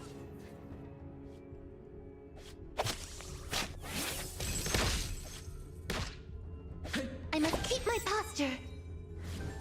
Once again, Just seeing that patience from both of these two teams down to the bot side, but a bit of a different story. Top in the mid here. Level 4. He gets taken to the Mirage as well. He gets the knock-up, but is he going to be able to survive his exit out of this one? Everyone's going to be waiting for him there, and boom! Wendy with the first blood. First blood, here we go. We talk about the timing, right? They're using those timing precisely. That's what we're talking about, and it's only gonna be the start of the pace in Game 3. Yeah, I mean, like, when you get taken into the Moonskin Mirage, the first problem is surviving inside it, but then the secondary problem, probably the worst problem, is you're waiting for your enemy team to be surrounded you for your recall back there. Yeah. And the interesting thing would be is if we can try and see that the recall from Dachau being placed down to see if we can save him. But I feel like it's a very macro kind of play that it has to be like pixel perfect almost. Yeah, because you need to take the teleportation, standing there for like several seconds and allowing you to be recalled back. So that's gonna be the timing. Like the mechanics matters a lot in this game. Yes, absolutely. Mechanics is the aim of the game here as well. Xuan just seems to be having a very happy time top side of the map. He has his top pick. He's on the Guan Yu, and he's able to just roam freely, right? It feels like the Tempest has kind of like not only the job to win the lane, but he has to keep Guan Yu in check as well. Exactly. Tempest needs to keep his eye wide open on Xuan in this Game 3 because they really rely a lot on the tankiness from Danny to gain more vision control for them, or just, you know, rotate a bit, maybe let Baron to gain the vision control. Either way, well worked out. But for this Dragon, it seems like ROC, they already take a really insta gank on this Dragon and allowing them to do a lot of things. Yeah, the Dragon gets taken down here. Tyrant's first time going over to the side of ROC Esports this time around. And when you're behind around about 1.6k gold and you have the Tyrant in your favor, it's just going to sharpen that blade. The damage coming through here for the extended 70 seconds for the side of ROC means they get to play a little bit more with their food here. A good 3-man Tremor Smash being connected there for the side of ROC Esports. Wave Pit is just going to be the charging route, the Trojan horse for the side of ROC. Ooh. Has to Flash force out being the forced ultimate. out. Onto the side of Maina there, and the flash as well. That's going to put you in a scary situation for the next 2 minutes or so before that comes back onto cooldown. And it means that Influence range, yes, obviously they're putting pressure down to the bot side of the map. Tempest is trying to make a good work out of a bad situation right now. I do like the way how ROC is microing this game, right? Because you can see the positioning of Xuan. He's not really coming in. Yeah. He just gives the sense of threatening towards IF and allowing Kunling to do a lot of like monster stuff and also just check the gold difference between those junglers, right? Yes. Kunling already got like 1,000 gold lead against Danny, which is massive in those early game stage. And I think that's just aided and abetted by the lack of mobility for Danny on this pick, but also the fact is that you have the increased mobility, the increased burst damage here from something like the Ukiyo Tachibana as well, right? And for me, I love how ROC play in this game. They weren't able to get the T1 down bot side, so they're like, all right, bet, let's go for the Crimson Golems, make sure we get something here as well. But they are picking up some kills on the side of Influence Rage here, but it may be at the cost of the T1 top side of the map here as well. Waypick comes in with a burst round with a Magma Slam. He comes in with the Tremor Smash. Conley picks off Fury. The Mirage has been placed for Danny once again. We are going to be waiting in the wing here for Conley to come out and get the kill. He comes back here. The Spectator missed that one, but it is going to be the claim for ROC. ROC is well prepared for that coming out, and also Kunling 102 KD. I feel like almost all those gold difference that ROC has is on this man. Yes, I mean, that's all they needed to. Like, we were talking about this in pre-game, right? It's down to Conling, it's down to Danny, and as soon as that Flowborn tank came out, I was like, it's not the answer we wanted, but is it the answer we're going to get? Is it going to actually get them the victory here? It's already a little bit hard to say for the side of Influence Rage. Bit of a tip tap, just trying to make sure they defend that Crimson Golem, right? But they lose so much more. They lose a T1 into the mid lane. It's not looking too good here for Influence Rage at this game state at around about 7-minute mark. Because here's the thing, if you want to use this Flowborn tank and Da Chao well, you really need to preset Da Chao's skill 2 and allowing this Flowborn tank to get back to your fountain and get back again. But seeing the timing, Limbo is just knocking in and personal damage is enough to take Danny down. It's just CC after CC here for the side of ROC Esports. Leffy is left alone on the run and gets taken down. That is going to be a team ace here for the side of ROC as they look to open the map them once more, but the composer himself, Xuan, is awake and he's on the gorge. Xuan using his most signature hero, like he's being thirsty. Like after this Danny has been taken down, check Jin's positioning, right? Waiting for a second. It's all about the pace, the rhythm, and getting in skill 1. 3 people be controlled and allowing Colleen to grab that double kill. Yeah, he's beautiful combo. He's like, so what you've got in the net? We're gonna just wait till we see Waypit burn out that ultimate of a net, and then that's just the green light that the side of ROC needed, right? Like, they were already ahead in terms of the gold. They had the minion priority as well. It was just the right moment, and that was it. And I mean, like 3,000 gold lead on advantage of Kunlin. Like this man, this Yukio can do so much damage that he can. Yeah, exactly. He can just go into the back line, burst the heck out of you, and then that's it. You've kind of, you was there one moment, you're gone the next, unfortunately, here. And I feel like it's a little bit late for Leffy to be building the Doomsday here as well, right? Obviously, we needed that just a little bit early on before these team fights started taking place and start having a massive impact in this game number 3. But once you are playing this Da Chao, you can always go to your plan B, which is pushing your laning. But the thing is that because they are going for like double tanky hero, so it's gonna be a little bit hard for them to do so. Maybe Da Chao would be the only person to do this flat push, which is kind of squishy when she just encounter with this Guan Yu or this Yukio. Yeah, I feel like it's kind of very difficult to do that when you are behind already, right? Like, you do obviously have the High of the Whirlpool to send you, teleport you around the map, but the problem is you're going to get caught out before. You've got so much CC here. Guan Yu into the backline here, just trying to just keep pressure onto Tempest. And we mentioned in moments ago that Da Chao, the only thing that we could really be looking for here in terms of a split push, gets taken off the side here, the side of ROC Esports. Danny looking pretty low as well. Highest first skill is hurting, poking the side of Influence Rage. I mean, like, it seems like they are trying to close out the game because the minion has already been sent in and Limpo is ready. He's very ready. Just getting in. It's going to be the quickest game of the series. If that's the case, it's almost 10 minutes. Danny has to feed himself just to keep the crystal alive. But unfortunately, we have 3 minion waves here. Down to the bot side, it's going to be the earliest arrival right now. Can the side of Influence Rage keep them alive? But the answer is no. ROC rise in this best of 3.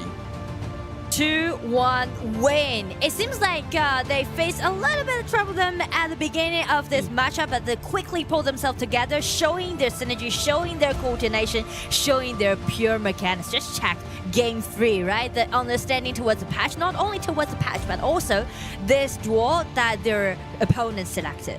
And you can see them right over there just shaking hands, just showing to each other the respect that they need to have, because this was an amazing, very leveled game, right? Yes. Like, I would dare to say that a couple years ago, this would have been a clean, quick 2-0. But this year, it was actually a lot more competitive. ROC Esports is going to move into the Group B upper bracket final. They're going to be playing against Aurora Gaming.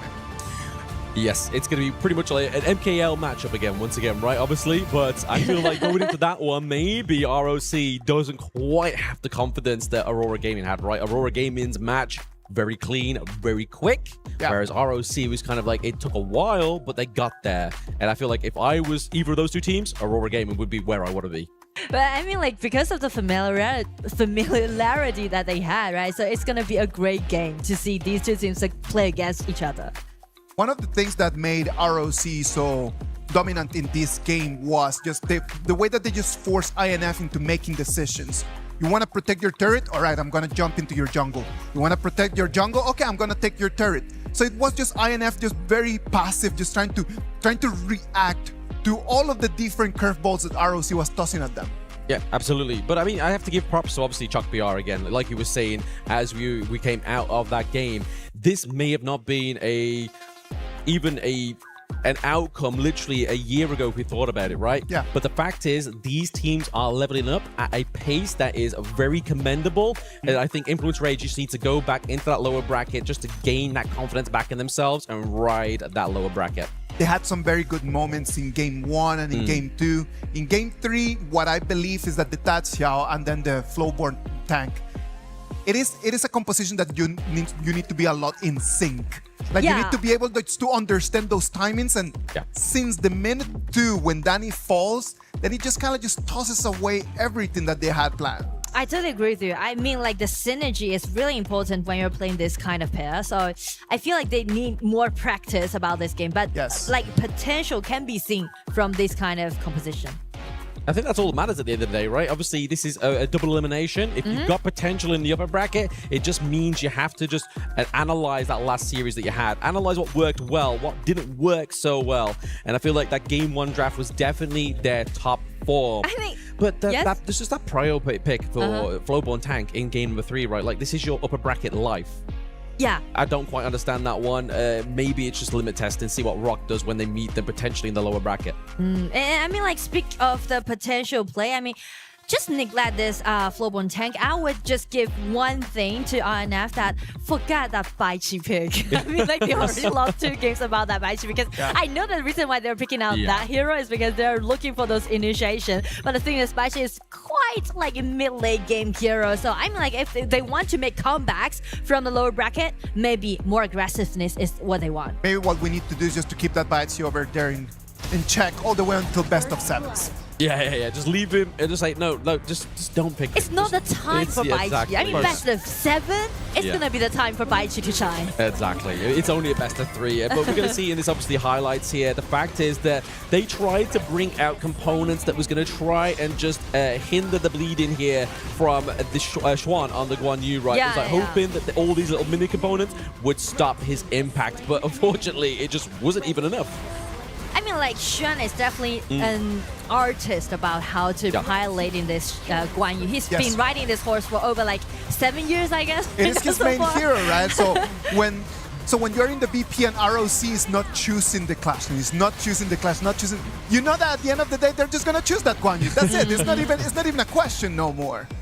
Yeah, not a question at all. I mean, as soon as that was freed up in the ban picks, it's going to come out. Like, it has to come out. If they want to win this upper bracket match, they're like, you know what? Let's just bring out the prize pony. It's still a best of 3. They kind of were hoping onto it. I don't think there was actually like anticipating the push that Chuck BR gave them in this best of 3. I mean, like, for both teams, they are actually doing really well. I really enjoy this game, this match that they perform in. Electrifying it is. So it's gonna be very intense for them if they want to, you know, still move forward, because for Chuck BR, I mean, like, for IM, they only got one choice right now because they are going into the lower bracket. Of course, let's just draw it over there for everyone at home.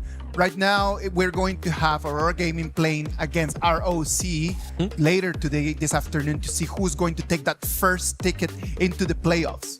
And then after that, we're going to have in the next days, we're going to have Titan Esports going to be playing against INF just to check who can still keep going over here in the group stages. I mean, that's a scary thing. If you're a TEC, right, and you've just seen how Influence Rage perform against the MKL 3rd seed, you're like, we've got some planning to do at least, you know? Like, we, once I just said, we didn't expect it. Don't think TEC expected, but Chuck BR definitely standing strong here. All right. What about if we go on stage with Mara? Mara's got Muchi over there, and we're going to hear a little bit about what he needs to share with us. Here with us, Muchi from Rock Esports. Congratulations. You are the crowd favorites for this matchup. Superior in Game 2, superior in Game 3. But Game number 1, it seems like your opponent's Influence Rage put a little bit of pressure on you. What was particularly challenging with Game 1? I think we are still jet lag, so we lost the first game. It was a little bit of jet lag, that's why you lost. Okay, but you know what we also noticed? They've improved so much, and it's probably because of the boot camp. You guys put in an intensive 2-week boot camp, and how much of what we saw in today's victory was from that boot camp? 我讲中文你宝贝。我们 bootcamp 的教练帮助我们了很多吧，我们也已经准备好来去面对全国各地的选手。Well, we had a very effective coaching session during the bootcamp itself, and I will say the bootcamp definitely helped us prepare, made us very, very prepared to face no matter which team we're going to go up against from any region. And we love seeing how that boot camp helped out your team and everyone else. Thank you so much once again. Congratulations, Moochie. Now we'll head back to the casters. Lead the gorge. Thank you very much, Muchi. Just emphasizing the importance about that boot camp over there, right? Like 8 KPL coaches just had over there around 100 players from all around the world, helping them out how to get better at the game. We're going to be talking a lot more about the bootcamp, a lot more about the results and the impact into our ecosystem as we come back from the break and we bring you the action of match number 3.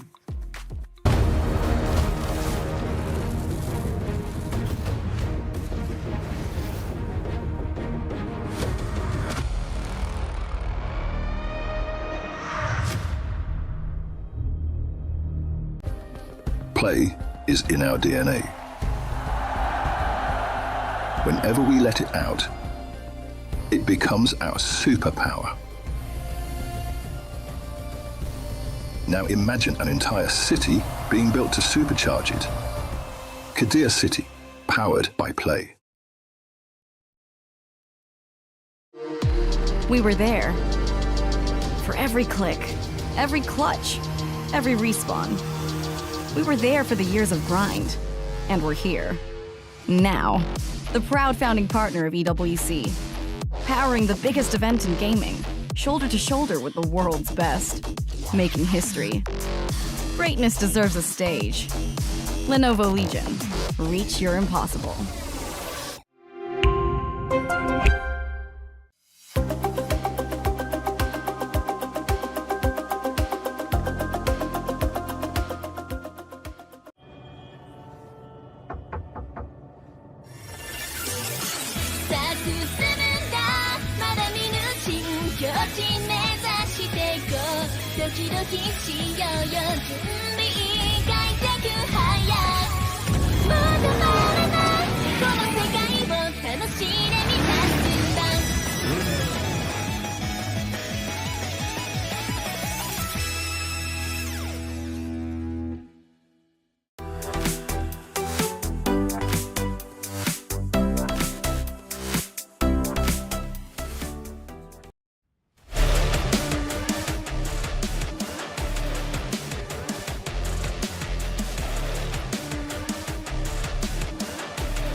Welcome back. This is the KWC 2026 live from Paris, France in the Esports World Cup. One more edition of the top of all around the world. Now, Group B is already set. Aurora Gaming is going to be playing against ROC later on today into what is going to be their upper bracket final for the first ticket into the playoffs. What about if we move into Group D? Right now, we're going to come in with match number 3 of today. It's going to be Geekay Esports against Deep Cross Gaming. In order to make sense out of all of this, I've brought Kin and Holler for this match. And I'm excited to be here again. I think that this is a matchup that there were a lot of questions in terms of just like how Deep Cross would actually be able to play against the juggernaut that is Geekay here. Well, I mean, if we take a look at how they progress into this stage, I would say I'm pretty confident for Deep Cross Gaming. But there are still some question marks ahead. There are plenty of question marks. There are plenty of topics for us to talk about today. So what about if we start with the Crunchyroll story of the day for today that is going to be focusing about Sun, right? It is going to be our Crunchyroll story of the day, the Gauntlet of Truth, Redemption or Destruction, Kin. it's I would say a sad story for Sun, right? He came in second place in the first ever appearance of qualifiers for HOK and KIC. And that was the best result he has ever gotten up until this point. The most recent competition, 4th place. Not where you want to be, but I think this game might prove to the other teams that not picking him from 2025, 2026, that might have been a mistake, and today he's going to try and show that. Yeah, and I think he's kind of been an outsider looking in. I mean, it's like with the team, there's been issues with the coaches at times. I mean, there's all extraneous issues, right? But I do think that Sun at the end of the day is fundamentally sound. I think he's a very experienced player, and I think Deep Cross Gaming are very blessed to have a player like him in the farm lane. No, Deep Cross Gaming as a team has been just showing us that they're ready to go. They're the real deal, that's for sure. But in this whole story about Sun, why is the reason that he has always just been looking from the outside? Because he was never allowed in. This ticket into the big teams, the big squads, it's always been, okay, look, maybe you're not good enough. Maybe you haven't shown us the strength yet, right? And he has been through a lot of teams. Started with Team Secret, went on to Todak, actually went on loan away from Todak to APG. And even despite that loan, it felt like it wasn't good enough because he went back to Todak at the end of 2025. Last chance he got onto SLTD Gaming, I think he might have impressed, right? Because then this year he got the Deep Cross Gaming. And this one might be the first time he makes a good appearance on the international stage. So he's actually just kind of bouncing around in between teams, just trying to prove his worth.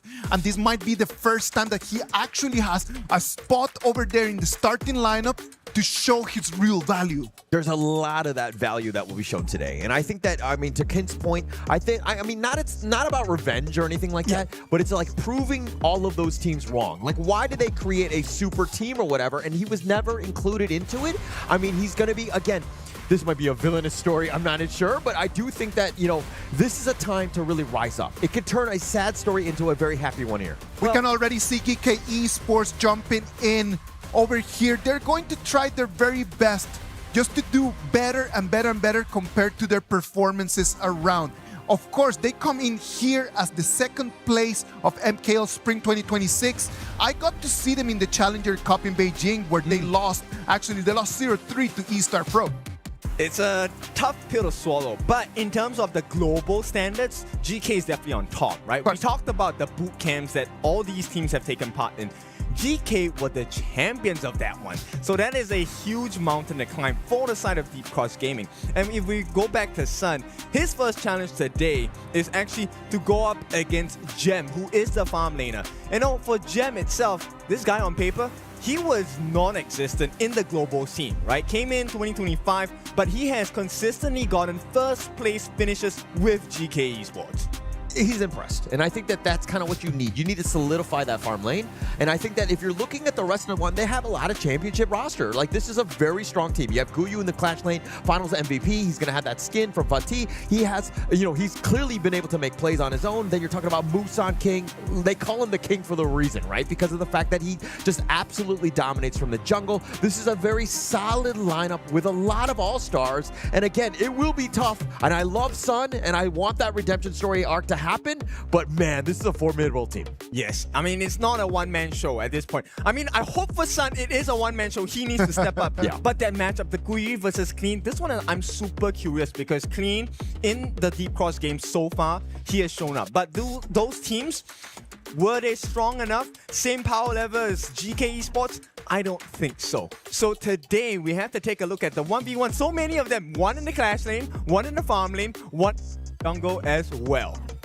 I mean, for me, it is about that Clash lane, right? Guyu, I've already highlighted the fact that he's, Finals MVP, but then now you're talking about Clean. This is a role swap that he went from jungle, now he's in the Clash lane, made way for Godwoo to take over that jungle, and this is going to be an interesting one because we've seen Clean actually shine at the EWC thus far, and now to be playing it on the group stage that is here against Geekay Esports, this will be fire. And I think that that's one of the important things, right? Like, if you need to make space for someone better than you in that specific position, evolve. That's it. He just decided, he saw like, well, guys, like Godwoo is actually pretty good. I'm going to take a step aside. I'm going to give him my spot.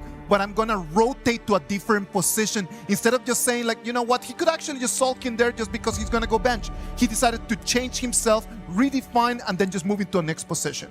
Step up. That's what we want, right? You have to step up, which is why this is a redemption arc for him.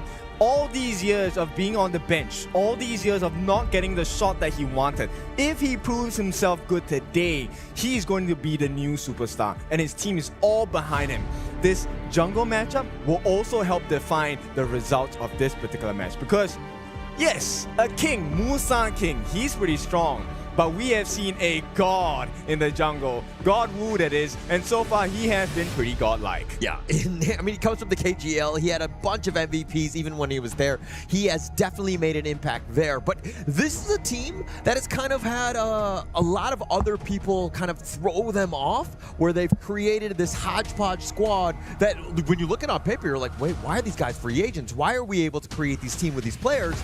And it's been explosive thus far. Yes, and explosions we will have, because right off the bat, single target burst for the side of Geekay Esports is going to be the Aoyan pick, the Lung. And this is paired up with our traditional Frost Liang combination. Huge lockdown, huge burst, but they need a shield in front. So this jungler and Clash either needs to be a person that is helping them enable entry into the backlines, or it needs to be a super shield in the front. Meanwhile, for DCG, yeah, so for DCG, it's about the Guan Yu, and you know that's just going to wreck this Princess Frost Leon combination, right? Then you have a net, you have your ult, you have your ability to kind of just stay away, plus you have the Mirage from Haya, right? So these are targets, like it's an incredibly strong mid laner. We know Ethan will be able to play that one very well, but if we're talking about this Princess Frost Leon combination, I've been talking about it from the past 2 days thus far. Yep. I am not a big fan. It has really fallen off. The Liang is very vulnerable.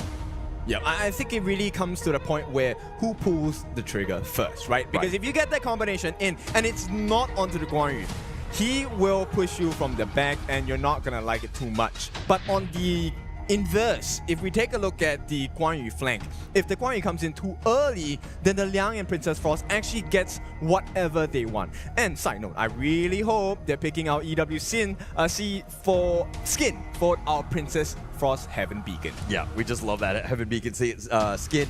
But going into this one, it's all about that early game to really spike, to take advantage of that level 4 control from Liang. If they're able to start getting early ganks and snowball, they're going to have a good time. If they actually kind of come into some sort of resistance, it's a 50-50 game. I really struggle to see this lineup doing well even into the late to carry them over the edge. Okay, I hate to say this because I don't normally agree with you, but I feel like that is the case. Because if you take a look at the lineup they have on the side of Deep Cross Gaming, there is a lot of utility that stops the combination. You have the net with the ultimate able to push you out, get the mini stun in. At the same time, you also have the Haya with the Moonscape Mirage locking a singular member in an alternate dimension. And now this Jing, we have seen many a times come up with the most incredulous plays, especially in the hands of God Wu. Yeah, I expect nothing but fireworks in this one. I think that they have a lot of answers. Again, this all in on this Liang, right?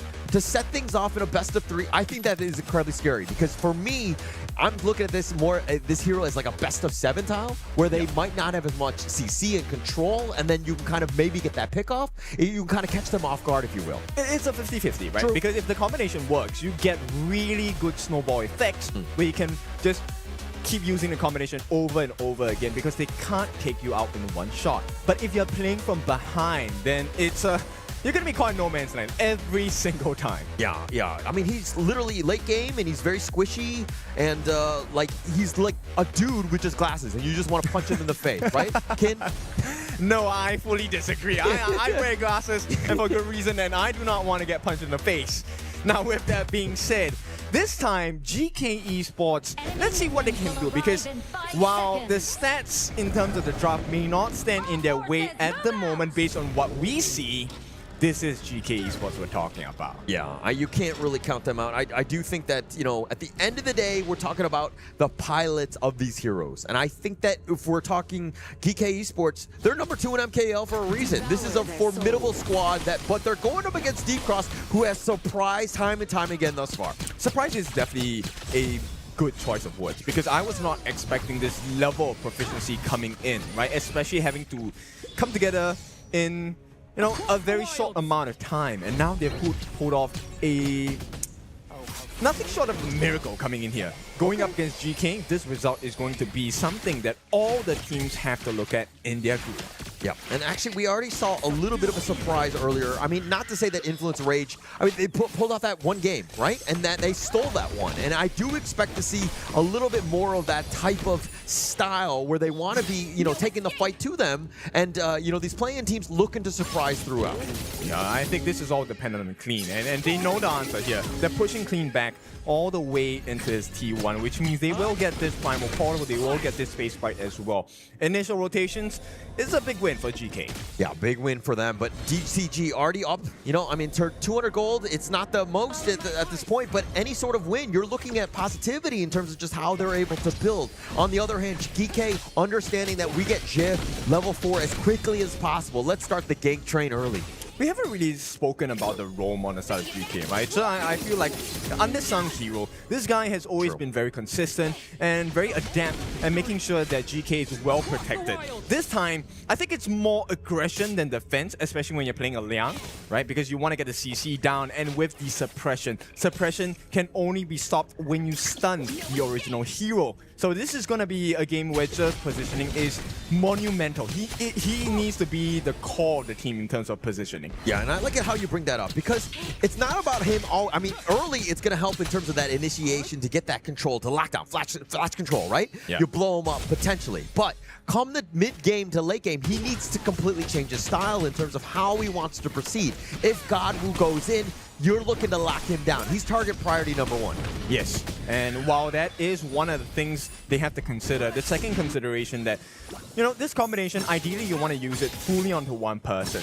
And if you have to catch Godwu only with Liang's ultimate, then Shishan, he's going to have a huge responsibility of landing his second skill, the Frigid Prison. Because Princess Frost, with that, you get additional damage when the target is frozen. So that's quite a bit of responsibility, and you need to have trust that your mid laner on Geekay is going to do the job. Because if you don't, you know for sure Ethan is going to punish you. Yeah, they got to go 1 and 2, right? Anytime they move together, right? Because if they're able to burst you down, they have a potential. This combination is strong. Let's respect it. But the counter initiation, the counter stuns from DCG, they got a plethora of them. They are good to go, understanding what they're trying to do, of course. I mean, it's literally just everyone but Sun, right? And Sun is just meant to be on the back lines, far away, using those arrow showers to deal as much damage as possible. So in the farm lane, yes, that's why we call it the farm lane. You need to get the gold. It's about making bank. And for now, it's pretty even. Yeah, it's still pretty even. I mean, we're not even in that 4-minute mark, but we're expecting a little bit of a skirmish here. Geekay, look at how they're kind of positioning themselves, waiting for somebody to fall into this trap, if you will. Yeah, but Sun already knows, right? Yeah, I think so. I hope so, because he is staying huddled under the T1. Because you know what? The map is completely empty and devoid of any Geekay players except for Green. Yeah, and they've been off the map, right? And now the flash forward, they get the control. They actually find Sun under the tower, and here's the follow-up, and they do have enough, and it's going to be first blood going the way of Shisa. That is the stock and standard traditional combo, and while they were pulling that off, Musang King actually secured the Tyrant as well. This is a double big win for the side of Geekay Esports, which means they get a slight gold advantage, but this can quickly pull into a huge gap between the two teams. Yeah, Shisan, their ex-teammates with Sun, they used to play on Team Secret together, and being able to just get that initial kill is just being like, hey, I got you, man. Yep. Actually, yeah, I kind of forgot that. Shishan and Sun used to be teammates. Yeah, back in the day. I mean, they go way back, and this is, again, why it's about the redemption, the revenge, if you will. The flash on board, it looks like Godwu, but with Clean taking down Jih, he's going to take a little bit of revenge on that one. Okay, so it's kind of like a 50-50 win condition, right? Geekay, yes, they got the first blood, but that first blood went into the hands of Shishan. On the other hand, Deep Cross Gaming, they got the kill. Oh, Clean, Aguyu chasing him down. Sun, one last shot, and he gets him with a tri-slash. Sun then taken down yet again. Okay, this one hurts, right? Confidence is definitely going to be broken. He went to the farm lane, got taken down, 3v1. But now, Clash lane, he gets taken down again. Yeah, a little bit of a lane swap. Tried to get a little bit of space, but Guyu gets stuck in, frozen, if you will. He's going the wrong way, but he will be chopped down by Clean. Clean getting a little bit low. Musang King looking for the revenge. They end up getting Clean down. it's all the trades. GK is making all the smart trades here financially, and with the EXP as well, it's all making sense. T1 now under pressure. DCG should be able to defend this, but that's quite a bit of pain in the T1 mid. Yeah, a lot of pain, if you will. And I think that this is where Geekay understand that, hey, we're strong. Ja still got his ult up. Whenever that's happening, DCG need to play even more passively. Yeah, and this is going to slow down the farm onto Sun, right? Sun is level 8. He's 1 level behind Jim. And, you know, more damage to be done. They have the Azure Golem stolen. All the flash away. And now it looks like they have a little bit of control. The Mirage is going to be used. Clean is actually running for the hills. Godwoo's on the side looking to fight this one with the Mirror Domain, but he gets flown up. Jem says, where are you going? Guyu going in, looking to dive into Sun. It's personal. He takes him down and he gets on his dragon. Yep, everything going wrong. That is, you know, whatever that's possible to go wrong, Murphy's Law, it is going wrong for Deep Cross Gaming. 4 members gone in the first 6.5 minutes, leaving just Sin alone. And Sin as a roam, they don't really care about him. Yeah, they don't care whatsoever on this one. I mean, it's all about the other cores. They've stopped Godwoo, Sun, Clean, all of the big cores. Ethan, if you will. It didn't seem like they had any answers, but DJ can break it down. This is where we mentioned about the position of Sir, right? So important. Look, Sin has the dive especially deep. He can't use his ultimate to save anyone else, allowing Guyu to jump into the backline. 2v1, it doesn't matter whether he gives his life. His KDA is still intact. He still has the EXP lead as well. Yeah, and it also the way that they were taking that fight, they were scattered throughout. There were too many ledges where they couldn't get on top of one another. Like Godwoo was fighting them 1 versus 3 in the backside, and he's very squishy. He got focused and he got destroyed immediately. But GK, this is the game plan. You're supposed to make it messy. You're supposed to have them in this array. And this gameplay so far, this is what GK needs to be doing, because, you know, there was a scare in this first series of the game. Aurora wasn't supposed to give one game to Influence Rage. And GK taking the MKL pride over and saying, Deep Cross Gaming, welcome to KWC, but it's not going to work out how you think you are going to like it. Yeah, probably not at this stage. But DCG not out of this. I mean, if they can weather the storm, yes, the early game looks really bad for them, but if they survive to the mid to late, they got a chance, because again, Ja is literally just like a range creep at that stage. Yes, and Sun will be able to take towers for free, right? At this point, I mean, the clock is ticking. 8 minutes in, they are already losing T2s. All T2s are gone. This is the final line of defense with the tier 3s for the side of Deep Cross. I feel like we shouldn't have highlighted Sun, because it looks like DK were like, oh, okay, that's the main target. We need to go in, because now if you're looking at the level differential, Gem is 12, Sun is level 10. They've been focused firing him, taking away all of his space. And you know what? The biggest pain point here is there is a 2,000 gold lead between the two. Of course, in advantage to Gem in the farm lane. And along with a gold advantage means you have more items, you have more bursts. And Sun's life is no longer something that they can protect that easily anymore. We were talking about how he's got that range advantage, but yeah, to your point, he's still not going to do a whole lot, because he's not able to kind of get that net worth going, if you will. Shisan, though, is on the backside. And again, here come the reinforcements, instantly looking to go in. They find the control, and just like that, Ethan's going to be taken down. Jin is running for the hills. The infinite fastness. Does he go aggressive? It looks like he's going to be backing off as they find Clean on the flanks. Musan King wants him. Their own charge pushing him back. Clean now running under the tower. The power gradation slowing him down, but Jay getting a little bit low. Sun gets at least that pickoff, but at what cost? Musan King, they're looking for the flanks. I mean, this is just a last gasp defense at this point. Sun does well to get 1 kill for himself, but it's onto Ja. Once again, it's a roam, right? Every single series, especially for MKL teams, you'll notice that they don't mind having a sacrificial lamb. That lamb normally is a roamer, and everyone else still stays alive, still stays safe. Musan King, Shishan, and Gem, nobody is taken fall yet. Oh gosh, Sun, he's going to be joined by Godwoo. If they're able to do enough, they're not. He's just too mobile. Sun with that arrow storm just zoning them away. They back off, and it looks like they're not able to get any sort of kill here. Okay, but he did cut that level lead by half, right? So it's just 1 level that separates Gem and Sun. Right now, as we hit the 10-minute mark, this is going to be a very important one. DCG needs to get something. They need to make sure that GK gets nothing. Yeah, and it'll probably start with that mid T1 if there are any sort of comeback into this game, finding some sort of pick. But I mean, the Tyrant is going to be taken out here by, it looks like Geekay, as DCG are completely not in position. They can't. I think it's a huge risk to try anything in terms of aggression on the side of DCG. And for the most part, God Wu as well, he's not doing as well as he should be, right? Level 13 against a level 14 Musan King. So far, it looks like the King has everything in order. Yeah, he's looking to be more of like the lesser God Wu at this point, but now Musan King going to the back, finding it, but it looks like the Hurricane Wall push back, Zin getting a little bit low. Musan King chases in, takes him down, and now with his Mirage, they're going to continue with this one. Musan King taking the bottom T3 as they come out of the Mirage, the flash away. Ethan is going to be fine, but it looks like the charge on forward. Guyu not playing scared. It looks like Clean is so low, but they find Gen. They get the little bit of a pick off here, but it looks like Geekay Esports are going to limp away. The defense works, but it comes at a huge price. T3, hang on, this could be the one. God rule. Okay, I mean, it's just a roam. Zhe will have to take a fall. But end of the day, Zhe will come back. Your tier 3s will not revive. There is no construction worker to help you with the rebuild here. Yeah, nothing at all. And actually, Godwu punching out Zhe on that one is going to be a little bit personal on that one. But the assault was great. They took the bottom T3. They probably stuck around a little bit long because it looks like Godwu was able to do a decent amount of work finding Gem there. But this is what I'm talking about, right? Like this Clean versus Shishan and Gem combination. Whoever shows first actually gets a big L on their head, and right now DCG, they want to Overlord get taken down by Godwu, just barely stealing it, and now Musan King on the approach, trying to get some sort of play, but it looks like with these Vanguards, a little bit more breathing space for DCG here. Okay, so they show some life. Yes. But let's take a look at the facts right now. It is a 4,000 goal difference between the two teams. Level advantage will slowly become nothing much to consider because everyone is hitting max level soon, level 15s. Yep. Now, at this stage of the game, it really comes down to positioning, communication, and vision. Right? So far, this map is completely in darkness for the side of DCG. So if they were to win a team fight, it has to be a miracle play of some sort. Yeah, definitely a miracle play. But I want to go back to your earlier point. Since when did you start caring about facts? Since just now.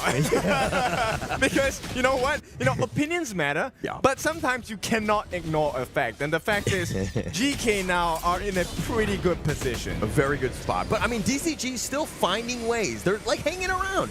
I mean, the longer this one goes, it definitely favors DCG. I think they still have a chance as long as they don't lose these, you know, the final two T3s, if you will. Okay, look, I think patience is key here. DCG, yes, you're behind, but Shin, he shouldn't give that ultimate so early. Right? Agreed. All clean. Nice little Razor Cavalry. They actually find him, and Musan King gets blown up, and that might be the start of the play as they've got a man advantage. They're going to continue on the nice Hurricane Wall. The infinite fastest. It looks like GK's on the run. Godwu might be thinking about it, but it looks like they're going to give up. They're going to push the lanes. They have the Shadow Vanguard in the bottom. How does the kingdom fall? When the king falls first. Right now, Musan King has taken that first trip. And with DCG, game plan is very simple. We don't need to get the kills, we just need to push them back. Get the T2s, and then we start to explore. Can we take the T3s? And once the T3s are open at the bottom, it's fair game. Everything is back to square one. Yeah, and DCG, this is what we saw in the play-ins. They're a very resilient team. They are a never say die. We fight until the crystal is down. And they're coming back as they're looking to seize the bottom T3 here. Oh my goodness. God Wu was kind of shaking me there at this the point. Mirage. It's going to be used right onto Guyu. Maybe not the greatest of targets, but here come the reinforcements are on the way. Ethan is a little bit low, looking to trade with Guyu as they come back into reality, if you will. And now Ethan's so low. Guyu tried to go for the kill. He's going to be picked off. The Flaming Palm is going to be eaten by his teammates. And who's the one that made it happen? It was Sun. The finishing blow. Redemption maybe in the cards down here. All they have to do is to take this Shadow Tyrant, get another fight going. Shishan, that was kind of dangerous. And DCG, I mean, the nerves are starting to show. GK looking a little shaky at this point. It's about closing out games. The difference between a good team, a great team, and an amazing team is the ability to close the games out. DCG right now finding ways to get back in. Sun now is also being very respectable in the damage in terms of this net worth as well. He's close to 12k. He's close to the 6-item full build, right? We haven't stepped into the world of the Sage's Sanctuary yet where we play with the double lives. But at this point, you need to kind of be like a prophet already. You have to be able to tell the future. Patterns will start to show. And if DCG can figure the puzzle out of GK, this could be a great fight. It could be, but it looks like Musan King on the escape right there. He's not going to want to fight this. They've already gotten what they wanted with that Azure Golem, but they've backed up. Look at how DCG, I mean, they're playing from behind in terms of the net worth, but they're putting the full court press on. Both teams actually playing really smart, right? GK, this is a game of footsies. I want to be close to the tower, so if you do over-aggress, I have a turret helping me, especially at T3, there is a lot of true damage coming in. But this one, this Shadow Overlord needs to be stopped. Yeah, it needs to be stopped. Zen is going to actually get a little bit of the eyes and ears on this one. It's already at half-life, looking to go down. The Aerostorm just whittling it down. Oh, Sun! Oh, he gets the seal! Sun, what a comeback in this game. He's just completely bounced back. I mean, when you're supposed to win, nothing can go wrong. And Sun, I mean, we talked about this guy. We did pick the right guy to talk about. This guy is redeeming not just himself, he's redeeming the entirety of Deep Cross Gaming as well. This push might not and should not be the final one, but we might see a crack in the defense on the base. GK T3 at the bottom. This is looking a bit tasty. They're looking tasty indeed. I mean, Sun is actually hitting that mark. And why? He's been time after time, a team after team, he's been able to come back because he's got the mental psyche to be like, hey, we might be losing, but I'm not out of this. I'm going out firing. Do you want to go for this one? Shin's looking for an open. Soaring Green Dragon to flash away. He's not able to get any more. The control used in return. They have enough damage to burst him down. Musan King's going to take him down. They might have gone a little bit too far playing with fire, if you will. But they're going to continue 4 versus 5. Godwoo, that Sage's Sanctuary. Guyu on the back. They've got the power grenades, and they send him into the barrage, if you will. But Godwoo is already down. GK are low. And now Shisan, he's going to use Golden on this one. Sun looking to do some damage. He too will fall with a Sage's Sanctuary. And now Zin trying to keep him up, but Sun has been taken down. GK have dismantled DCG. They found the problem and they solved it instantaneously. Now DCG, they have to run back. It is just Shin once again left on the last legs. I don't think he can make a defense here. There are 4 members on the side of GK. They're knocking on the doors and you can't do much with a net. The T3 in the middle will start to fall. The cracks will show and GK, they smell the finish. Everyone is being aggressive. They're going to use the control on top of him, but now Clean is showing up. Can they do enough? They're going to burst him down as well, and it looks like Geekay Esports will take game number 1. In dominant fashion. Yes, a little kind of shakes here and there. Sun was on his way back, and they said, sit down, you're still a Sun. Boy, you have some lessons to learn. Wow. Lessons learned on that one. I think on both ends, it could have gone either way. I mean, DCG had their moments. They were able to kind of come back with that last team fight. GK perfectly played that one, and the fact that nobody died, again, excellent performance there. I mean, this is so good.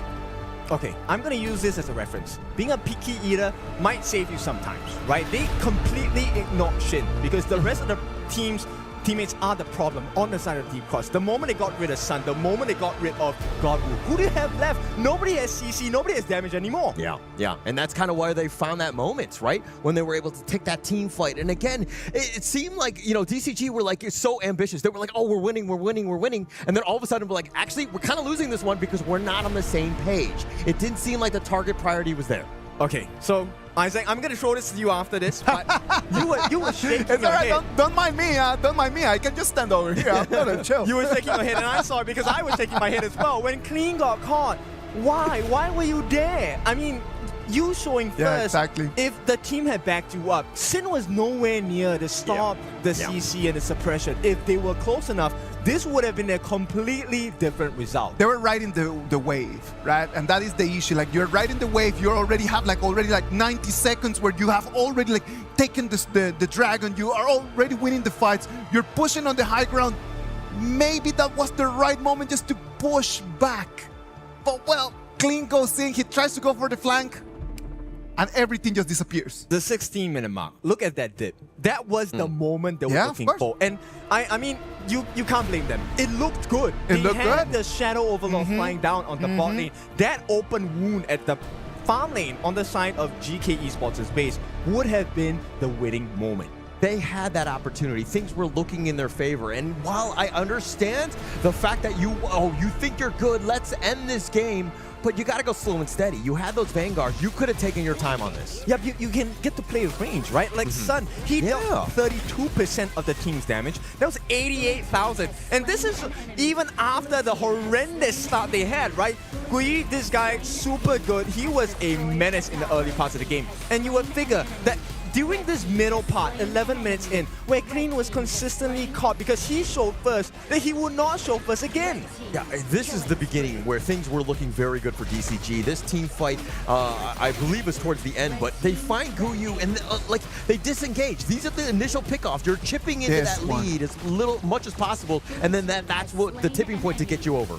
Yep, and in most cases, we'll be looking at a Sage's Sanctuary plays closer towards the Tempest. And now that they're buying it at this point, you know both teams are looking, no, this is the final battle, this is the final moment. But why would you pick that moment when Clean died so early? You had to have disengaged. You cannot take fights when you're down a member. It's just simple math at the end of the day. I mean, you've already committed, right? Sometimes, if you already have the nail there, you have to use the hammer to try your best to just drive it all the way in, and that was the most costly decision, at least in this game number 1. It's not over yet. We still have another game for DCG to recover from.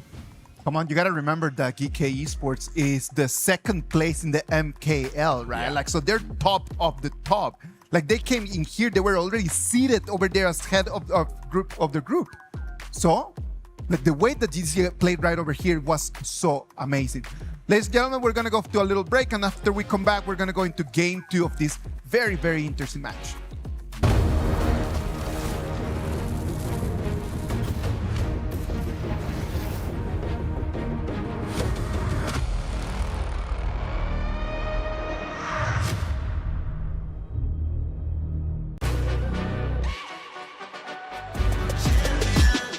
This ain't no regular thing. I came for the ring, you know what I mean. You see my name in the lights, better get right, I'm champion.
Deep Cross Gaming qualified into the group stage through the play-ins, and right now they're fighting their way head-to-head against the MKL 2nd place.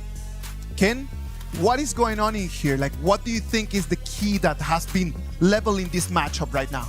I think it really comes from, number 1, the confidence and the way they execute their draft, right? Understanding what is available for you to pick and choose from in terms of options during the fight. But I'm very curious about the mental state of Sun right now, because we take a look at this. If you're being in a competitive state and you lost a game that you were so close to losing, what kind of person are you? Do you go, I was so close, that fires me up even more? Or do you get a crush of confidence, like your confidence gets crushed and you feel like, I should have done well there, and then you kind of falter from there? This is a recovery time. Yeah, I'm going to answer that, but coming from the fact that I'm going to roleplay Sun here, not your actual son. But I do want to say that this is a thing where we've seen time and time again, even in the game itself, things were looking bad, but he was able to bounce back. He completely shook that one off, and he was just like, yeah, hey, I still got you guys. We're going to have a good chance here. I think that Holler just touched on the evidence out there, right? Like, Sun started horribly that game, right? Like, on the Flower Marksman, it starts really, really bad, and then after that, he turned the game around. So that resilience is already there. Right, let us remind you what happened. He got a 3v1 in the farm lane, died once, said, okay, you know what? This lane doesn't look too good for me. Let me go to the Clash lane. Got 1v1 and taken down immediately after the revive. And yeah, that was horrible. I would have been like, I don't think I should play this game. Yeah, GG go next, right? Like, let's just get on out of this one. Let's just move on. But again, I think that also the rest of the team were like, hey, let's calm down. Like, Godwoo was still like farming very efficiently across this map, right? They were actually finding ways to just claw their way back in the game. And once they got to the high ground, that was a little bit of a hurdle, right? If GK Esports, I don't know how if they were able to fully overcome if DCG were to just stay in their base, if you will. Exactly. Keep the composure, right? And keep the structure, the rotation, the positions of the teammates. And this is where we talk about, look, HOK is a team game. We need to take a look at the other players as well. I felt like Ethan kind of lost his footing at the end, right? Yeah. He was responsible for a lot of saves. Guyi with the dive on the Charlotte, that was looking super dangerous. He got a knock-up on 3 different members at one point of the fight, and that caused a lot of disaster because it was the last fight that happened. But Ethan, throughout the game, he was responsible for putting him in an alternate dimension.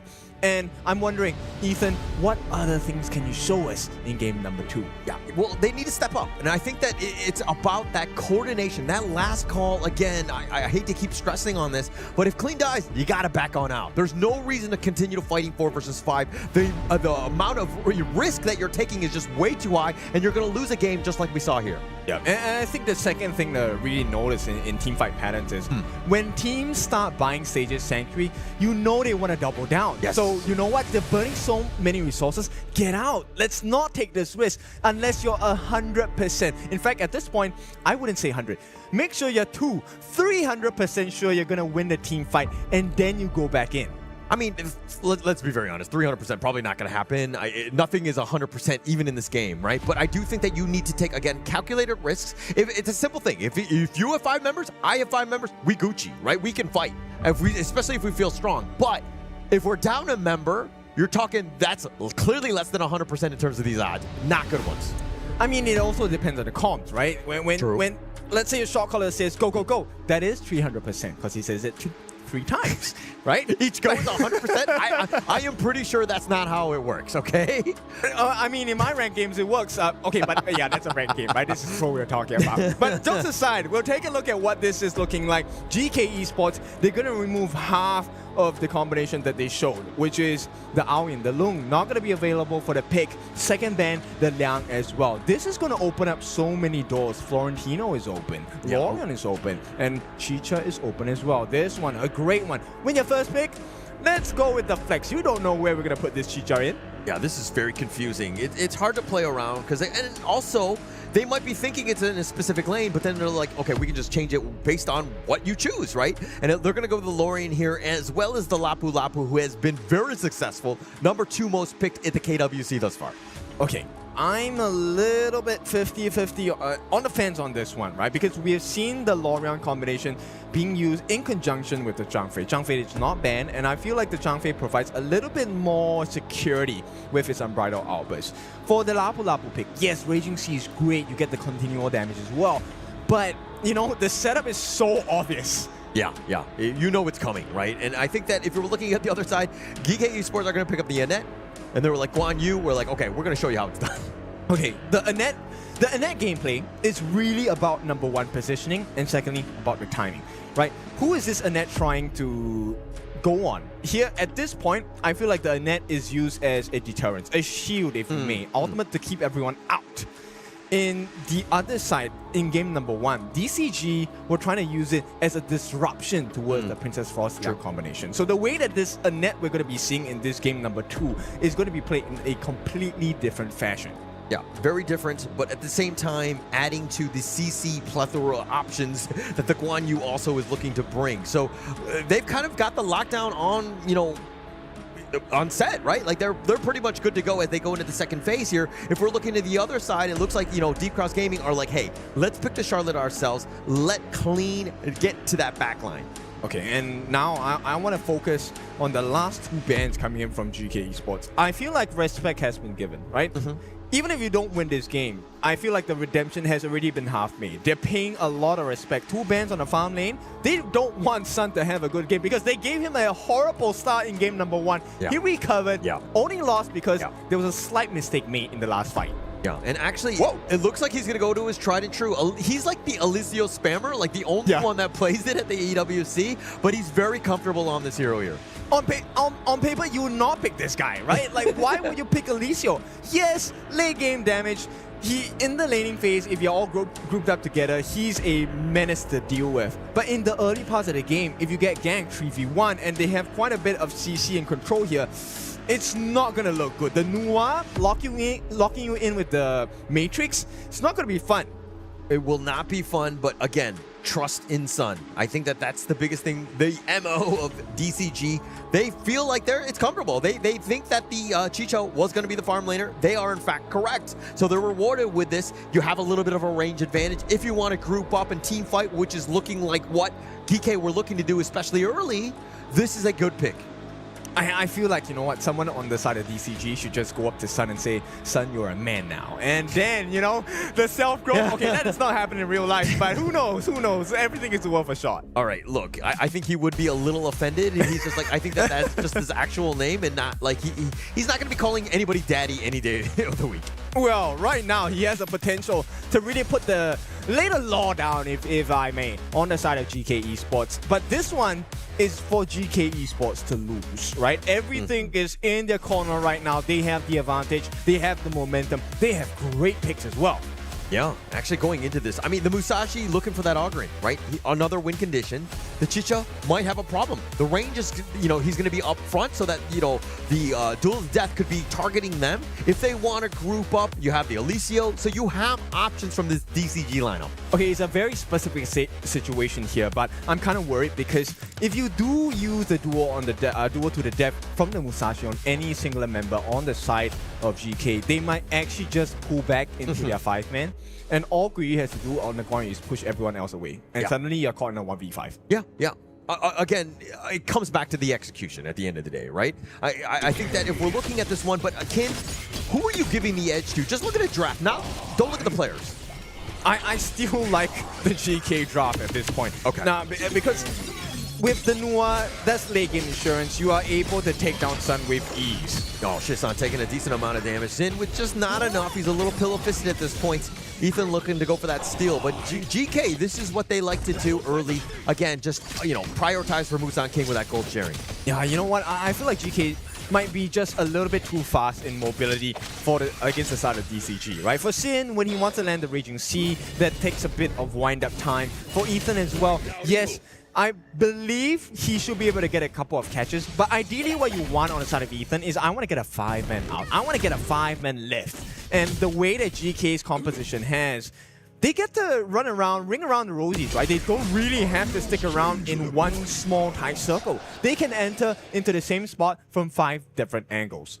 Look, every time I play and I have a big ult like a Zhang Fei, I'm always looking for a 5-man, okay? They don't always happen. They're not easy to pull off, but it looks like Clean all the way in the top lane all by himself. GK, we're looking to rotate. They were looking to gank, but in fact, couldn't find anything. I mean, this is the difficulty of the pro stage, right? Yeah. We have these nice combinations and you want to execute them to a certain extent, but you're not going to be allowed to. And all the small things in this game matter as well. GK now taking the ball camp away from the side of DCG. This first engagement might be important, but GK, they don't want to overextend. Don't want to overextend. You cannot overextend at this point. It's way too early. No, nothing has really happened. Just win the little battles right now. You're up about 600 gold at this point. That's a great spot. Plus, you were threatening. You forced DCG back. Yep, the long range of the side of GK is really important at this point, and Clean. Getting bounced around here. Guyu looking for that flank. It doesn't look like Clean is going to get back, but he dodges the annihilation. Okay. Shisan was trying to go for that one, but in fact, he will give up first blood. Okay, here comes Ethan. Finding Guyu, looking for the revenge. The orbs are real, and Ethan, just like that, gets revenge. Okay, but did he get the space sprite? That's the more important one, right? Because now you get the extra gold, you get the primal portal activated as well. He will be the one using, but I believe it was Shisan who got it. Yeah, I think he did get it in the end. And I think that, I mean, you're going to be happy with that, especially since you got first blood, plus you get the space sprite. You'll be more than happy with that. Unfortunately for Guyu, who did pass away on that one. Okay, so right now you have this 1,500 goal lead. I think it's time to fight. Yeah, definitely time to fight. You want to just find something, right? And look at Geekay. They think that they're strong and they're looking to invade, taking away those boars here right under the nose with DCG. I think this is a right decision. A great decision, by the way. There is a 1-level advantage, or at least EXP advantage on the side of Musang King. He was already 7 before God would hit 7. And right now, the rotations, they want to fix up the problem, which is Clean in this early part. Yeah, it looks like a little bit more action with Clean. I mean, Clean was coming from the jungle, and I'm sure he's just like, oh my god, this is tough. The flash away by Shisan, and the clash life, right? When you're fighting 1 versus 2 at times. Yeah, I mean, I think they already saw God Wu from the Fog of War, so that was not going to be successful. Now, the biggest problem here is, how does this early game laning phase go for Sun, right? Sun game number 1, that was a horrendous experience. Not a position I want to be in. But so far, it's kind of peaceful. A little bit peaceful, sticking around in that sense of, you know, being left alone. That's like dream case for them. But now Musang King off to the side. The Tyrant is going to be leashed. It will be just taking a little bit of damage as he chips it away. Sun is continuing on. Okay, there is a potential losing the buff here. Oh, they go for this one, and it looks like Jaw gets the take. Are you kidding me? The Razor Cavalry even on top of that, but Wu, he gets blown up. Shisan, and now this heroic charges all the way from Guyu, says, where you going? Jin asks the flash. Musang King is on the chase with a path of passing, and he does take him down. 4 for nothing at this point. At the 4-minute mark, they get everything from the side of DCG. They got the Tyrant. Now they might even get the Azure Golem. And for sure, Ballcam gone. Wait, they've taken absolutely everything. Yeah, taking everything right on. I mean, they have nothing to do. They can't fight. Clean is looking for a little bit of the revenge. The emergence. Shisan actually shows up on this one, finding out just Clean where he's at. But Geekay Esports right now, like this 4K lead, very tough right now for DCG to come back home. This was a beautiful steal coming in from the side of Zhe, with the use of the ultimate as well. The mini stun, that is why he got that last hit in the first place, because nobody else was allowed to use the auto attack function. Yeah, no chance at all. And Guyu, man, on this Guan Yu, the pushback, the control, it's like, where are you going? They're trying to just run away, and he is not letting anybody by. This is why the 4-minute Tyrant is so important, because both teams will wrestle over it, and it means both teams will be there. So the moment you get the Tyrant buff, that's a guaranteed fight that's bound to happen, and you get access into the members whether they like it or not. Yeah, and going in from game 1 to game 2, this is a much more difficult hurdle to climb back into, if you will, by DCG. Trying to find it in. I mean, it's already like about 4.5. Nice little 4-man stun on this one, but there's no follow-up. Godwu taking some damage as well. He has to dash back under the tower. Okay, it's a very small play, but Guyu with the Primal Portal teleportation, using it on the minion to extend the life and backdoor protection to be off on the T2. That's quite a bit of damage. And GK, look, they're maximizing the value of every single possible scenario. Oh, Zin, he knew he was coming. Guyu on the flank. Zin has to use the Raging Sea, but he's running the wrong way. He will be taken down. Musang King getting that one. Once again, small things matter. Just pushed him in the wrong direction. He couldn't get the Raging Sea in the 3-man knockup he was looking for. That could have been disastrous, especially when Ethan gets the combo, even without his ultimate available. Yeah, but I mean, the way that Jin was going, the reinforcements just way too far. Geekay Esports, the way that they're isolating, getting those pickoffs, very smart with their rotations. Yo, they can't even get a T1. That's how far ahead they are. It's a 7? No, it's a 6. 4,000 goldie going into the side of Geekay Esports. Same story as game number 1, but this time, yeah, dual death. He's going to continue to chase. He's on his motorcycle, but he does have enough speed. The slash is not enough. Godwu, and here come the reinforcements, if you will. Gem looking for revenge, says, how dare you go on him? As it looks, he's looking to trade. Godwu taking a lot of damage on this one, and now with Jen to kind of back him up, it looks like Godwu will in fact lose on this one. Emergence finding Ethan, and he actually gets hiding under that tower.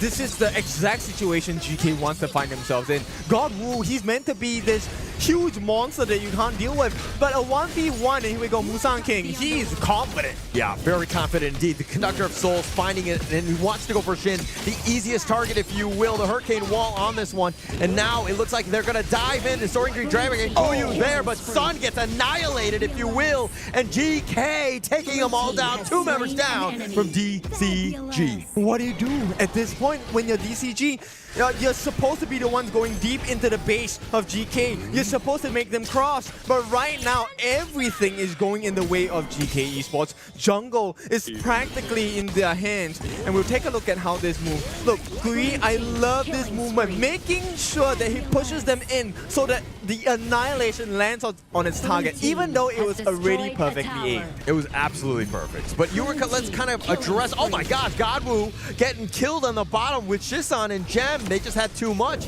But this is a problem, right? We were talking about Godwoo. Hey, he needs to be that raid monster. He needs to be really big in terms of the net worth. But he's too busy fighting, and he doesn't have any of those items yet.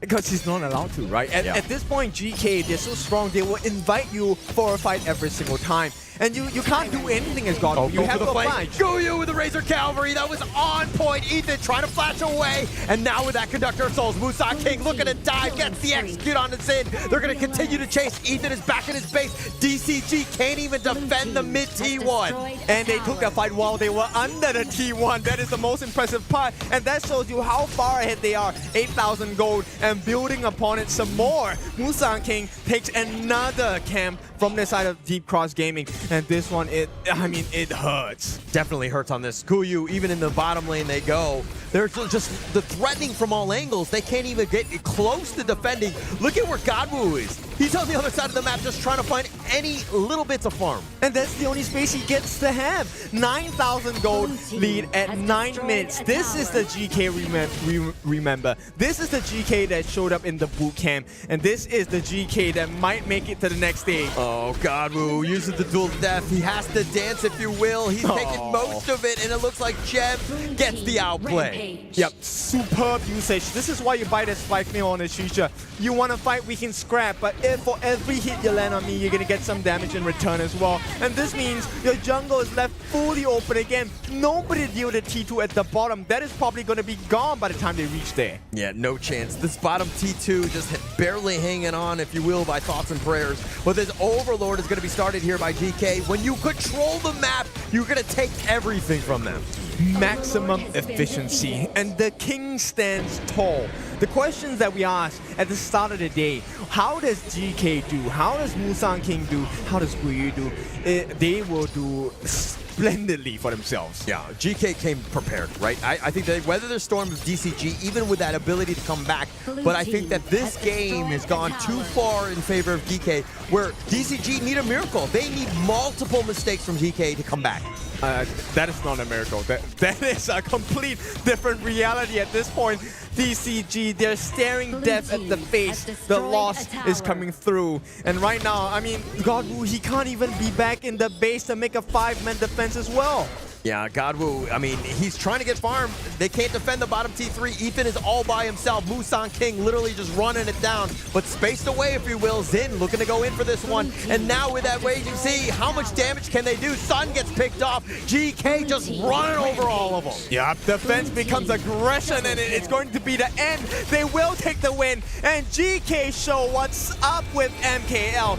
2-0 clean series. Very clean. Unfortunately, the player named Clean is on the losing end of this one as they drop 0-2. They will be in the lower bracket now. But again, it was just too much Geekay Esports in the end. Very strong play. It's, you know, building blocks. Every single thing matters. The small camps, the first blood, the movements, the position. And at the start, this Annette pick, we were kind of like, okay, it's going to be a different playstyle, different fashion. It's going to be more defensive in nature. But what happens when you put the shield against the face of your opponent? That's an aggressive move. It's no longer a defensive one. Yeah, not defensive, no real way. And I think Geekay Esports are going to be happy with that performance. They're going to be moving on at least into the upper bracket part of their group here. But now, I mean, we have so much praise for this team coming in with a lot of hype. Number 2 team in MKL, how would they perform here? Well, they showed up.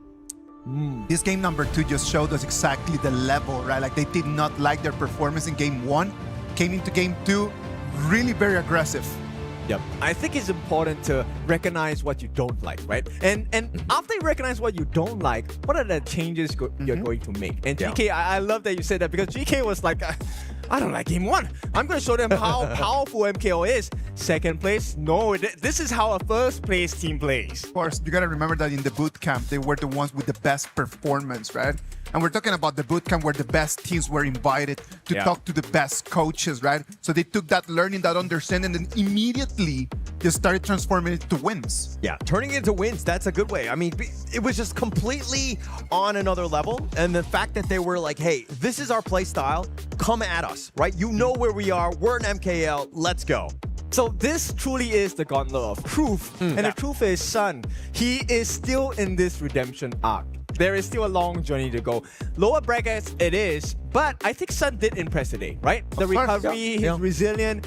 This is a time to show the other teams that they might be missing out. That's why it's called an arc, right? It's not just a straight line. It's gonna go have ups and downs, and I hope that by the end of this redemption arc, he's going to find the place where he wants to be. I'm hoping so. I mean, but this game was not his or the team's finest, right? I mean, when you're 0-3-0, it's just like Geekay Esports, the way that they're able to kind of take over the early game, force you to play their game, which is a losing one, a very defensive game, and this is kind of what happens, especially, I mean, 5-0-3 by Musan King, really just, you know, next level, I would say. And to add it on, this is, yes, number 1, a gold chart, but this is also a pressure chart if you take a look at it. Right? The blood levels were rising on the side of Deep Cross Gaming. And with this gold growth, it was so dominant that, look, we're talking about Sun's redemption arc. No, this has become a Deep Cross Gaming redemption arc. They are going to come back with a vengeance, because if you take a look at the stats, yes, the numbers look good. 40% of damage on Ethan. You want the Lorion to come in with the damage from afar. But what happens when the rest of your team gets taken out? You don't survive. You don't get to clear the waves as well. There was no space on the map for God Wu. No space at all. And it also seemed like God Wu was overplaying his hand at times. He was not ready, fit for fighting at all, right? But he was continuing to kind of push it. And I think that this is something that they need to go back to the drawing board and be like, hey, where should we be at? How do we get there? How do we just like shore up some of these weaknesses that we have? Yes, how do we get the squatters out of our house? Right. Because the whole jungle on the side of DCG was not just at all for the entire game. 0% team fight from God Wu. He was trying to farm everywhere from the map. He was looking at drains for coins. I mean, going back into the highlights and seeing exactly how this one worked out, look at how, you see Godwu forcing it, and then Guyu, he's fighting 1 versus 3. He's just like literally just herding the sheep into the rest of GK, and GK are just like hounds. They smell the blood. They're going to continue to chase. Yep, and I like this. This is one thing, if there's anything you take away from this series, which is once you acquire the advantage, we talk about ending games, winning games. Look at how GK did it. They put immense pressure the moment you have a lead. Not just in EXP, in gold, in items, and with the ability to flank. The mobility was a huge issue. You have to make aggressive plays. You have to. But it's hard when you're getting Razor Cavalry from the back. You're coming in from all angles. ZK just like literally running down. You get 1 kill, boom, everybody has to retreat. You can't even fight into this. Plus you see the Ogren, Musan King on him. He's going to be a raid boss. He's tough to deal with as well. You have 0 answers when you're outnumbered. Well, this is their first series against an MKL team. And this definitely was a huge lesson, right? There's a lot of things they can take a look at. Look at the review, look at the replay. Where did we start losing from, right? Was it because of our position? Was it because of the last hits? Was it because of communication during the team fights? Or maybe even before the team fights? Yeah, I think I started losing when I met you. No, I'm just kidding. That is a fact. No, but I do think that this is still, there's a lot of like lessons that they could have learned, right? And I think that DCG can keep their heads up. They actually fought a good fight, at least in game 1. Game 2 was okay, the wheels had kind of fallen off. We have definitely been shaken up a bit, but I do think that this is still something they can come back from. Yeah, definitely. And, Isaac, I want your opinion as well. Well, my opinion is not valid at all because the players are the ones that need to tell us exactly what is going on, what's going through their minds. Well, Guiyu and Mara are waiting on stage for the cameras to go on to them. So what about if Mara, you take it from here? Here we are with Guiyu from Geekay Esports. Congratulations with that very well 2-0. Now, we saw in game number 1, there was a little bit of a back and forth, and there were times when it seemed like your team was about to lose control, but you won that one. But we saw game 2, First 4 minutes, it was evident you guys had the tempo. 9 minutes, 9K gold lead. What happened backstage? Because game 1 was a lot different from your very dominant game 2. I think first game we just long time didn't have tournament, so we have some nervous. In the game 2, we show our normal tempo. This is normal. How long did you not have a tournament for? Maybe 3 months. Oh, 3 months is a pretty long time. But when you came in here today, you look really confident. How confident are you with Group D? Because everybody is saying that your group is a group of death. Who do you think is the most challenging one there? And let me see your confidence. I think most challenging is NMSS, but I think for us, Group D is not hard, but also not bad for other 3 teams because I think their level is very similar. The 3 teams also have chance to get the number 2 slot to go to playoff. Well, we'll see how you're going to perform. Later on, we're going to have one more matchup with Group D. Can you make any predictions with the next game? I think will be NMSS. Nemesis. And that's the one that you think will give you the hardest time. Well, thank you so much once again. Congratulations. And we'll see what the casters have to say about that. Casters, lead the gorge. Thank you very much, Mara. Thank you very much, Guiyu. Guiyu already predicts that they are going to be facing Team Nemesis today afternoon. They're going to have to wait for a little bit more because they have one more match for today. Ladies and gentlemen, we're going to go to a little break. When we come back, we're going to bring you the match number 4. It's going to be the last match of this first round in the group stage for Group D.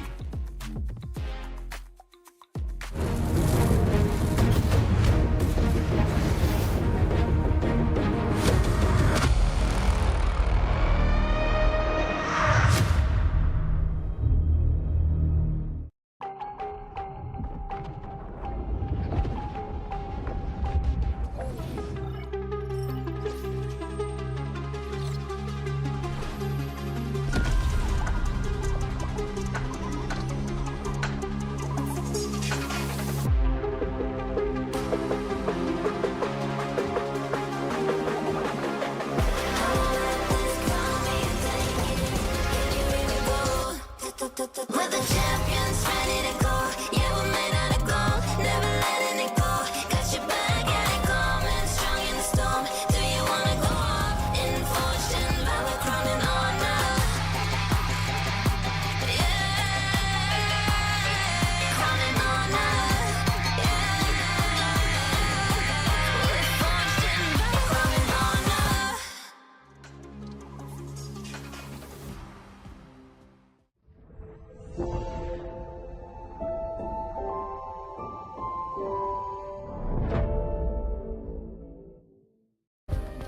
Play is in our DNA.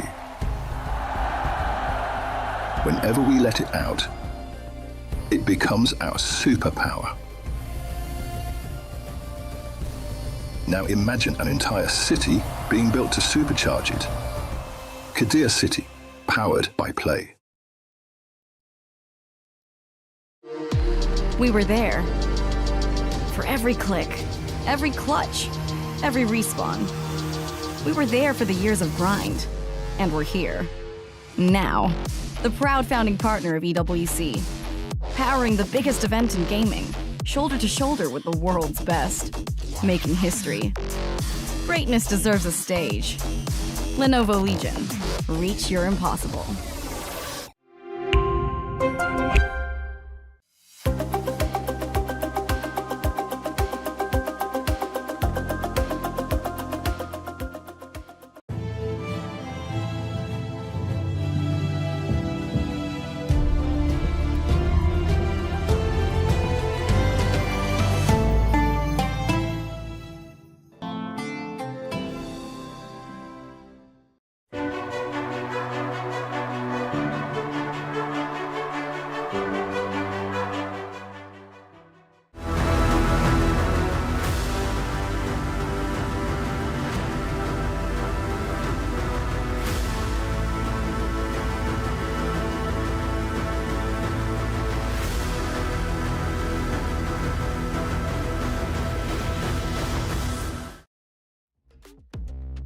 Welcome back. We're live from Paris, France. This is the KWC 2026.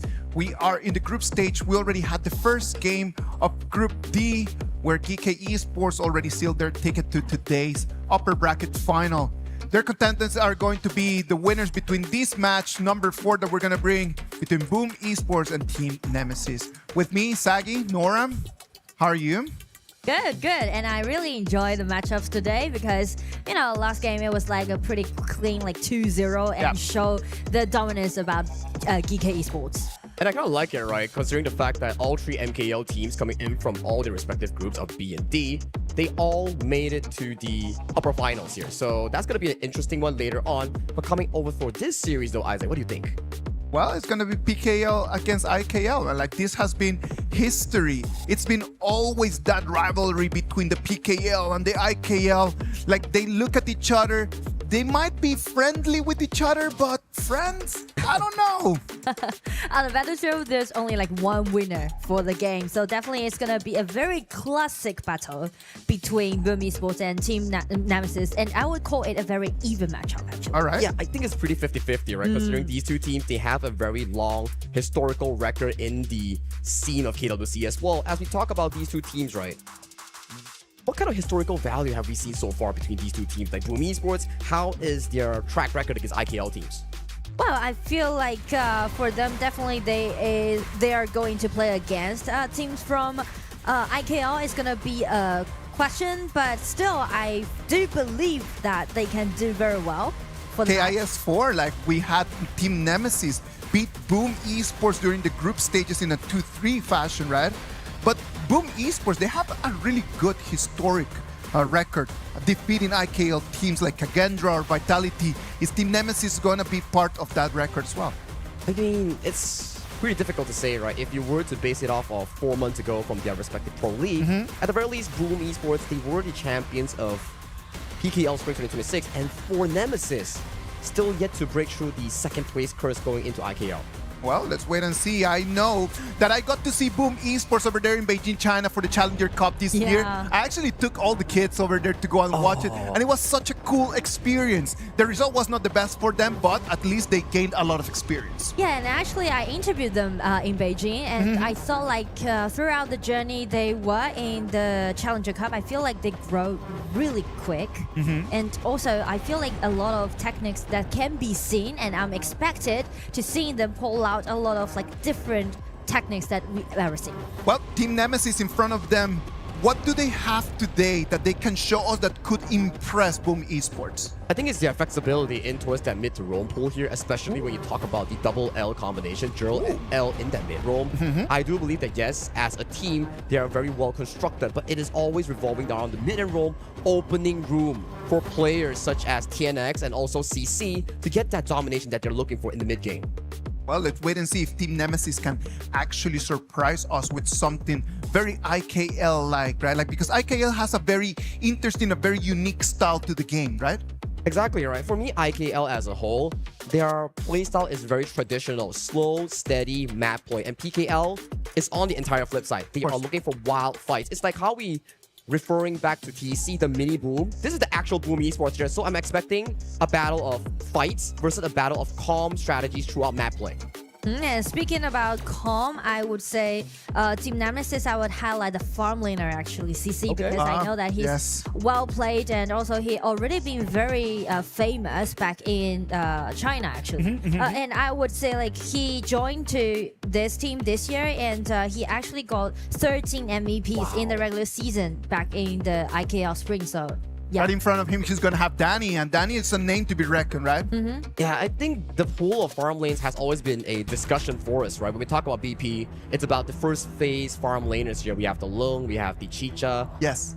Floorborn Marksman and Chano here. And if you're coming in with a matchup where it features both of these respective Marksman players here, I do think in the first place, specifically that pool of 4 heroes has to be locked in by both sides. That's an interesting question, and I mean like for those heroes, definitely the draft matters a lot, especially you highlight about those distinctive playstyle that both teams has. So definitely I would say for those, I do remember that TNX is a very good team player. Oh, yes. And as for Carl, he's a really good UQ player. So I'm looking forward to seeing this signature hero being picked out. The Battle of Assassins, right? The team's two core players here. I do think that when we talk about Jing, when we talk about Luna, when we talk about Ukutachibana here, there's one pick that we can always highlight, the Pei. I feel like Pei will be a 100% pick band between these two teams. If they can actually bring it out, it's definitely going to be the core essence of the team in bringing out those tactics. Exactly. I feel like Pei definitely gonna be an open choice for both team. And also as for the mid laner, because it's just highlight about the combat, the battle between the mid laner, I would say I would hold a question mark to it because I know that Tatsula is really good at playing that Mai, but I'm not sure if they're gonna take it out with another combo with Pei or any like heroes like that in game or not. Yeah, it's gonna be interesting, right? Considering the fact that yes, Mai has always been Global's top priority mid lane hero, but with the addition of the 3 AoV heroes with the Lorien has been one of the most popular picks thus far in this tournament. Yeah, I feel like, Lorien has been underestimated in the play-ins. And as we already jumped into the group stage, we can see a lot of Lorien just showed up today, right? And the win rate is really high. And in your opinion, right, Nora, what do you think about Lorien as a pick? What are the counters? What is it good against? Well, I feel like a lot of teams like to pick Xiao Chao as a kind of a pick towards this Lorien, but I'm not that sure about the Xiao Chao pick because I feel like Lorien is also good at mid lane clarity. Right, yeah. But it just made me feel like Lorien is quite a mid-game hero, so yeah. And I feel that Lorien as well, to your point, like the Xiao Chao matchup is pretty 50-50, right? If you can get the knockup on Xiao Chao against some of the teammates, then maybe it works. But if we were to look outside of it, the range of the projectiles coming in from the Lorien is really far. He has immense range to actually poke down some of these fancy mid laners. Exactly. And like speaking about those range control, we just talked about Anat, right, at the backstage. And I really like this pick, and I feel like it might grow to the most popular picks from now on in KWC, because you can see like with the flash, right, dash in, you can do a great initiation in the team fight. Perfectly said, right? We saw how just now in the series between Geekay Esports and also DCG, the player known as Ze on that Anet, he was out flashing, setting up beautiful team fights for Guiyu's Guanyu to come in for those flanks here. So maybe for different teams, they have different philosophies here, but so far the AoV heroes has been pretty interesting thus far. Exactly. Well, maybe without Florentino. I mean, I'm still holding my question mark onto that hero because yeah, definitely showcase, but Florentino didn't really play well right now, right? It depends on the performance on the battlefield. So I would say Lorien and also Anat can be very popular. It's funny, right? Because every single game in the play-in, we're seeing like Florentino bans, and then when you look at the no one's statistics, winning the game with that Florentino. I know, it's like, there's only like 2 wins and 2 losses, and that's it. Exactly. So actually, I'm curious about just like you said, right? They are good at playing those assassins, and also Pei might be a really nice ban pick.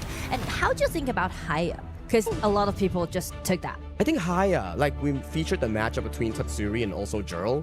This is a hero where it really revolves around the decision making of the mid lane player, where it's like, okay, who do I pull? And is it a good time to pull because is my team farming the minions? Is he clearing the jungle? And if I pull the wrong time, does it disrupt the farming tempo of my team? And speaking to these two here that we just mentioned, as we are scrutinizing those drops, as you can see, Nemesis on the red side just ban away all those popular heroes that we just talked about, right? Pei, no. Haya, no. They're gone from the draft real quick here. And then the Lorien here immediately picked up by mid lane Boom for their pickoff here. I like the Long and also the Cha and also the Byron pickup here because for me, Aoyin is a pick where it's really good on the weak side, where you absorb pressure and allow your strong side, which is the Byron, to go for those aggressive trades into jungle pressure, into lane pressure. I do agree with you. I feel like these kind of side laners is really well balanced actually for the game. But as speaking to the counter attack towards this Aoyin channel, that will be it. Because channel, I don't really think like channel is a great counter attack towards this Aoyin because it really relies a lot on their mechanics. If you can use your skill 2 and your ulti to just kind of kiting this Aoyin, then allowing you to do a winning lane at the bottom. But if you are not executing in that way, yeah, it's gonna be a little bit weak. It's a lot of micro details, right? Exactly. Where your mechanics is very important in that sense because if I'm too close to the range of the Aoyin's 3-1 combo, then maybe I get poked off. But if he pulls the range perfectly with his skill 1 poke, with his wolf traps, and then chunking down the Aoyin, then those are the specific micro details between the channel and also the Aoyin matchup here. But I like the idea pickup here, increasing that 2v2 strength in that bottom lane. But at the very least, they're securing more priority for CC to win against Danny. So, you know, the way how they're drafting just made me feel like they're really experienced. And they have a bunch of tactics that they can have. But in game 1, both teams are trying to do it in a more well-rounded way. That's correct, right? Considering the fact that we are playing the BO3, sometimes we're playing the BO5, it's like, okay, game 1, we can test the waters a bit, draft something that's not so heavy, and then we test it in game 2, game 3. But in the BO3 setting, you gotta come up strong and win that game 1, because once you win that game 1, it's match point.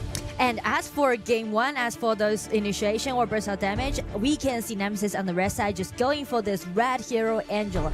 Angela with the idea is pretty decent in the early game because you can gain such a great vision control around the river. But it comes into a very big price, right? The mid-roam synergy that we talk about between Zhou and L has to be really, really good. It's like how we play Kui Xiaoqiao, Kui Angela. If the Diadea goes in for the 2-2 and the Angela doesn't come in with the stun, that's going to be pretty difficult for them to actually pull off the combo. But I mean, like, you just praised about their synergy, right, between Zhou and Il, so I do believe in this kind of duo. Oh, Zilong? Zilong, yeah. I mean, if we were to watch the KPL games, Zilong is a perfect, beautiful counter in against the Aoyin, but this is the pre-revamped Zilong. What do you think about that?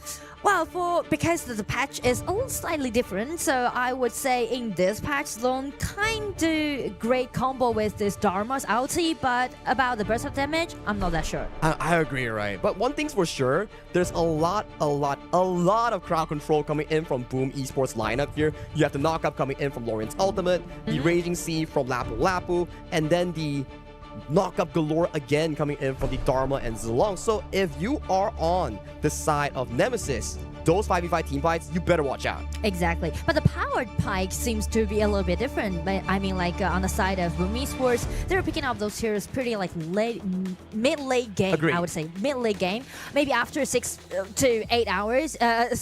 6 to 8 minutes. That would be their time to shine. But on the side of Nemesis, because of the Angela and the Diadea pick, allowing them to do a lot of things in their game. So, going back to that question, right? Yeah. If Boom Esports isn't able to hold on to that early game and they allow Nemesis to snowball, that's going to be a key issue for them here. So going back into the 3v3 mid lane, Boom Esports needs to be careful here. That Diadea Angela combo is really deadly, and if they get caught, not once, but twice, the game will be totally in Nemesis' favor in that mid game. Exactly. And also the most interesting part about game 1 is that we talked about the different distinguished play style both team has. Actually, team Nemesis, they are good at playing those late game, but as for Boom Esports, they're looking for their aggression in the early game. But this time for game 1, it's totally go opposite way. Exactly. They're flipping the script, right? It's like Boom Esports, you're known for that team fight play style, but I like it, right? You're talking about team fight, you have so much CC, so much setup here. But the only key point, you need to make it out of laning phase and play it safe here. Early game here. L, finding spell 2, just a bit of a tip and tap here into the bottom lane. It's all about detail microing at the bottom. But because of the sustainability is kind of different, so I would say if they go for HP trade, Nemesis will do good. That's just the poke damage coming in from the Diadea, right? That's why we are seeing the 1-2 pickoff on the Diadea and Long. Once the Diadea lands a 2-2, and then you have the Long use that 3-1 combo later at level 2, I think Danny without sustain, it's going to be a pretty tough lane for him. Exactly. And also, we mentioned about the sustainability is different, right? The idea can provide more HP recovery for this Loom pick, but for Lapu Lapu is just like a vision control bodyguard. Good point. It's like all in versus sustain and poke. Exactly. 2-2 coming in for the side of L here on towards the side of Danny. Finding a bit of a poke in towards that bottom side here. This freeze is going to be amazing for the side of Nemesis here. You can see how much priority is being put on by Nemesis in towards that bottom lane. And also, what really intrigues me is that the different about these two mid laners, because Tatsumi is trying to accelerate the pace for Carl, but as for JRL, she's just trying to make a lot of things happen at the bottom. It's like different playstyle, right? Like for Tatsuri, it's about farming, getting those goals, going to the mid game that you talk about. And for the side of Joel, they're like, okay, we have a perfect freeze in towards the bottom side with the teleport coming in. As long as this freeze maintains, that's a flash engage coming in from the side of CC on towards Danny. But L wasn't nearby here. Draw going dangerously low. 2-2 coming in from the side of L. Finding the first pick up here, but they're going too deep. Danny gets the first kill, and CC traded off, paying their lives for their over-aggression. And Tatsuri got a double kill within 2 minutes. That's gonna be such a great boost to a hero like Lorian. I mean, like, the Nemesis, they took too long to take that Lapu down. Like, the damage down, like, personal damage down isn't allowing them to do that insta-kill, actually. And it was already really good, right? The wave was frozen, they were winning in terms of trade. They just need to make sure that they go in together for that instant pickoff. But CC and L felt like they were not in sync, and Carl, he just stole away the Crimson Golem. And it may feel like that was a personal thinking on the side of CC because he just flashed in, right?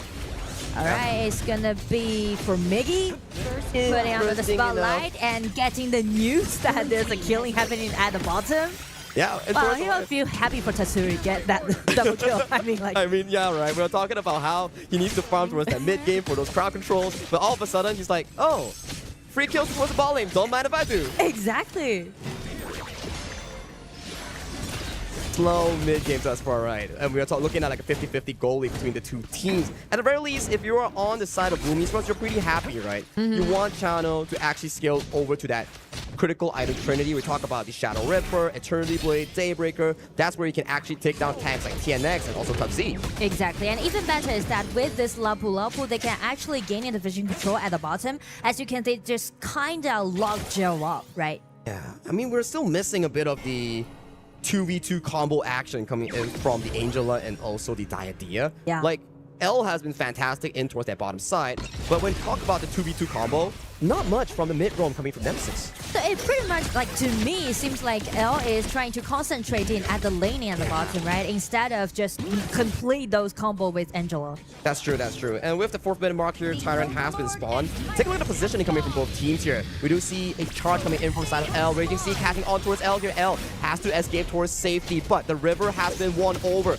by the side of Boom Esports. Danny getting charged in by the Skyfall, gets taken down, but TNX, where can you go? You are in the middle of 2 towers. That's a 1-for-1 trade, but at what cost? Tyrant control given over to the side of Boom Esports. I mean, like, the way how Nemesis is playing right now gives me that kind of feeling that they are really committed into getting kills, no matter what cost they need to pay. But I mean, like, after this, Boom Esports can actually rely on Carl's sustainability and get this Tyrant. And Carl has been amazing, right? He was finding pickoffs after pickoffs here, but take a look at the Skyfall from downtown, looking for the play, but Tatsuri manages to escape towards safety with the help of the flash. So far, Tyrant goes in safely for the side of Boom Esports here. No fight will be continued whatsoever for the next upcoming minute. I mean, no fight, no go different is definitely acceptable on the side of Boom Esports because we mentioned they need time to farm up.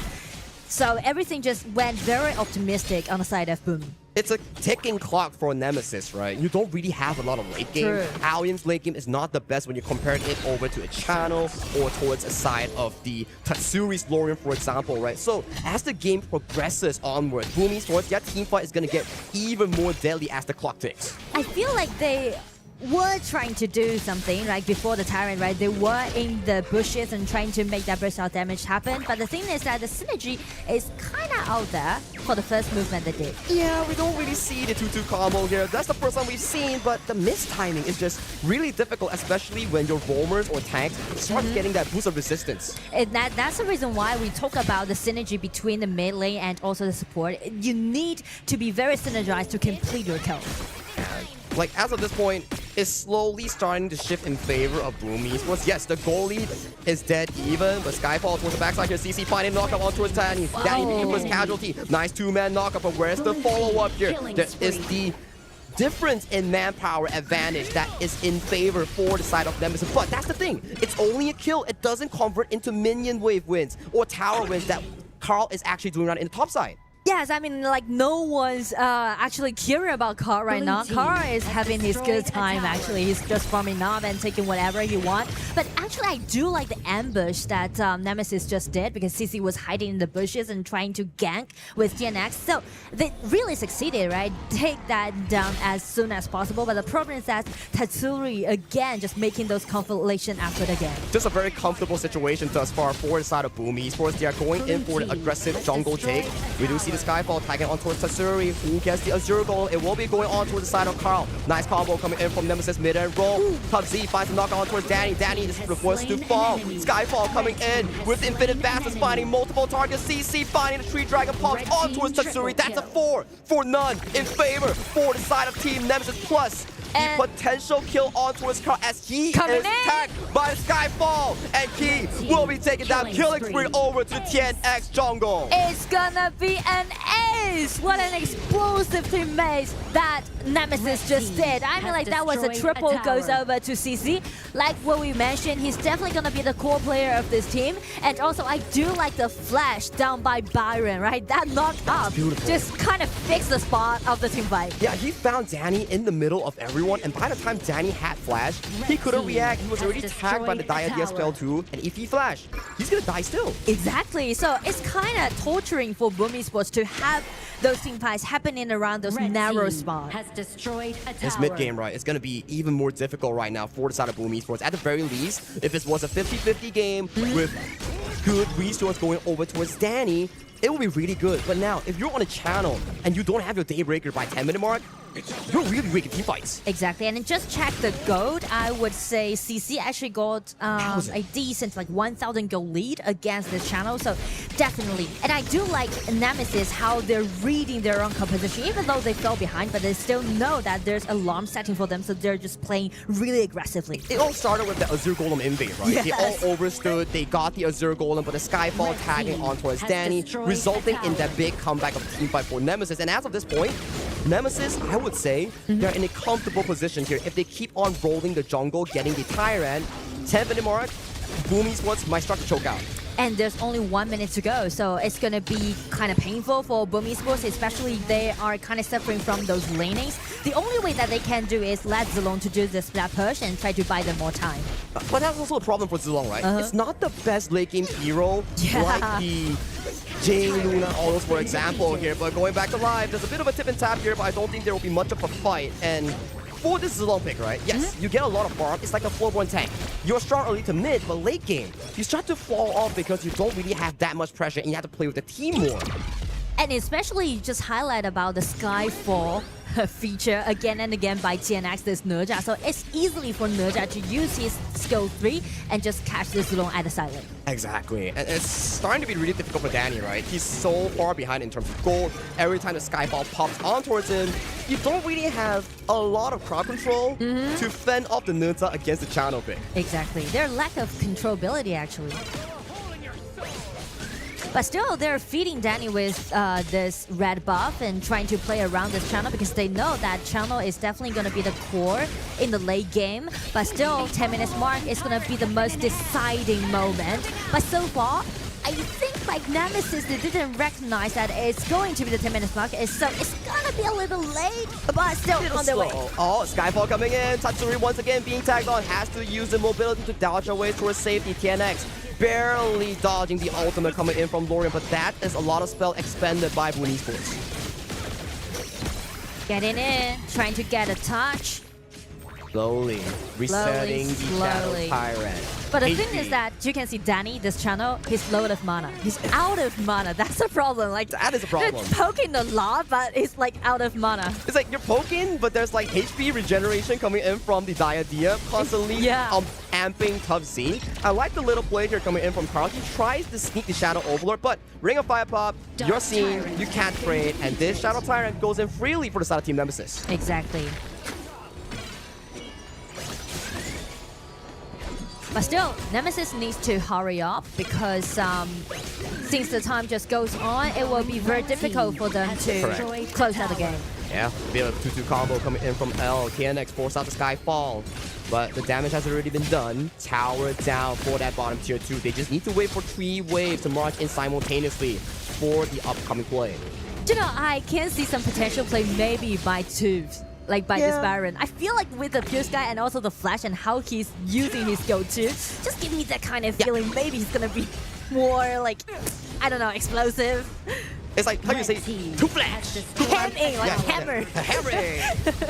This is just too crazy coming from side of TNX. He's diving on towards 4-man here, almost getting punished here, but he still manages to limp away. Miggy being the first to fall. This opens up all the high ground turrets for their own taking here. One little cannon minion and towards that bottom side. Slowly but surely, minion waves will be marching through in a short moment. 20 seconds when Miggy will be back up again. And also, like, all 3 minions are on their way, but with the numbers advantage, I think like Nemesis trying to continue pushing or just go for another Vanguard. Yeah, I think if they just go for the Overlord, then shove in 3 waves together with the Overlord Dragons, that's going to be easy for them to actually end up the game. And so far, they're looking for a promising game, I feel like. And we were talking about like Boom Esports draft, it's really knockup teamfight heavy, but most of the fights, it's just Skyfall on towards the backline target, and they're all running instead of fighting. So exactly, that's the reason why it feels like a little bit passive, right? When they're trying to counterattack Nemesis, it's all because of the initiation is not that tolerant as the Skyfall coming out from TNX, because the only initiator you can rely on is this Lapu Lapu and also Dharma, but come in front of it, it will be easy to dodge. And especially to the fact that one thing's for sure, when you Skyfall on towards the channel, who's gonna do the damage later on, right? When channel falls down. You see Miggy going in, getting tagged on by a bit of a spell here. Flash engaged towards the side of Tufts. Finding the backline draw is in the middle of a few members on the side of Nemesis here. Just a bit of a trade-off on towards the spell. As the Dragons are marching in, how does Boom Esports defend this? It's gonna be very painful, very torturing. They need to take care of all those lanes first, but now Berserk damage coming out from Angela is explosive, and right now it's gonna be Die Dead jumping in again, and with another 3-1, it's gonna be Rampage on CC. Draw falls in the final few moments here with minion waves marching in from all 3 angles. Boom Esports, you need to respond. 3-man through drop towards the backline, but the kill is sufficient coming in from the side of L. Minions are cleared by Danny. They still have signs of hope, but TNX towards the backline picks up 2 quick, easy kills. Gerald flashes forward, gets picked up by Danny with the Infinite Bastards dropping down. He fears him, he finds him, but the minions are still in the base. It goes over to the side of Boom. Boom gets taken down in this game 1. Game one. We mentioned about how different playstyle they'd have, but this time, it seems like they are pushing it in such a decent way. And we were talking about the key matchups, right? On how both farm lanes have to hold their ground, make lesser mistakes, farm into those item trinities. But this game, the channel on the hands of Danny just wasn't enough. I mean, like, he's too busy to, like, handling with all those initiations coming out from TNX, coming from this Noja, right? Exactly, and okay, we were discussing about in-game, it's like, okay, nice knockup team composition. Oh, Zilong goes in, Lapu Lapu knockups, Dharma comes in, whoops out the team fight. The only good Dharma ulti that we've seen towards this game was the last one. Yeah, the exactly. last one, that was overwhelming, but, like, no more damage can come up with him. It was very difficult for them since the beginning of the game, right? Like for Yeah. Boom Esports, nothing worked out up until the last initiation that he got right over there in the high ground, but it was just too little too late. Yeah, it's tough, right? You're drafting a team fight composition, but you just never had the chance or opportunity to pull the trigger. Every single time, it's Team Nemesis on the aggression end, on the proactive end, finding those pickoffs here, especially on towards Danny.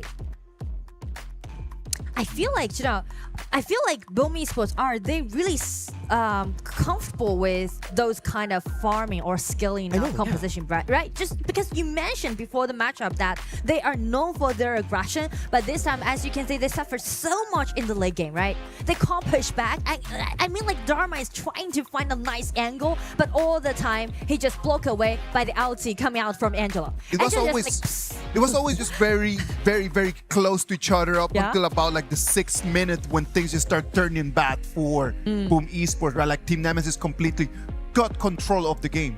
And one key player that I really want to point out coming in from the side of Team Nemesis, L on that Diadea. What a nice play coming in from the entirety of him. Yes, You can say that it was a bit of a miscommunication in that early 2v2 where they dropped, but in the later stages, he was playing super duper well, CCing the correct targets, and then healing, funneling all that HP back into the correct target as well. Yes, from his play, I can see this kind of energy, you know, because from the very first minute, he's just playing such a fierce way, just jumping in again and again, continuing pushing his teammates to do the team fight. I think Nemesis had a very clear idea on just targeting Danny. Yeah. And just understanding that Danny, if the channel was not going to be able to have any items, there was no damage that actually could come from Boom Esports. And for me, this was a key team fight, right? That triple kill or going over to the side of CC, supplementing any single loss that he had back in towards the laning phase, and then they get a clean ace. It became a snowball effect for the side of Team Nemesis. When you have no items in the team fight composition, even if you get the best wombo combo, there's no damage. Finishing blow. Yeah, there's no damage. You're just gonna keep hitting them with pillows, and that's it. It's pretty overwhelmed since it goes to like up to 4,000 or 5,000 goal difference in advantage of Nemesis. How does Boom Esports come back from this, right? I think the playstyle of Boom Esports is really different compared to what we've seen back in the PKL Grand Final. Yeah. And coming in towards this series, they seem to be more reserved, good on the map. They were doing really good in those split pushes, but when it comes down to team fight execution, it took them quite a while to actually realize they have to be on the proactive end. And speaking of that, I think maybe for game 2, they will like hard to play his UQ. Because I still remember his play, his showcase by using that UQ. Well, right now, the IKL Spring second place team Nemesis got an advantage on top of the PKL champions. Let's go to a break, and when we come back, game number 2 to see who's going to be moving forward into the upper bracket.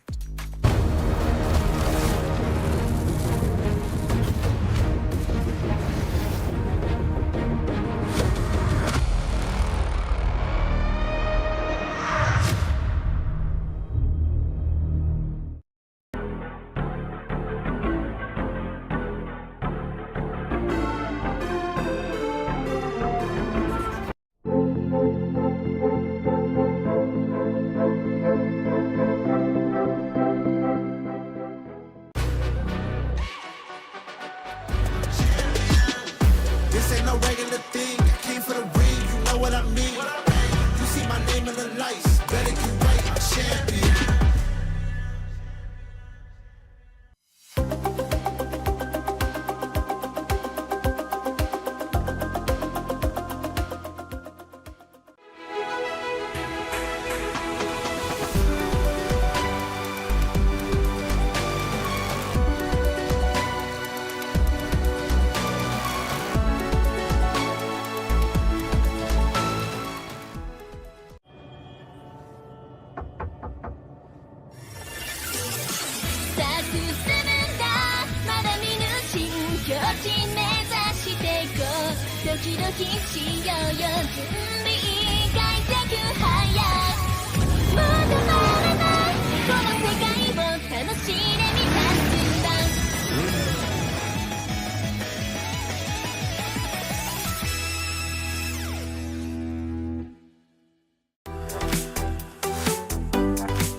The IKL and PKL rivalry has always been one of the emblematic things in our game. And right now, IKL is just taking the advantage on top of the PKL. Sagi, have we seen this before?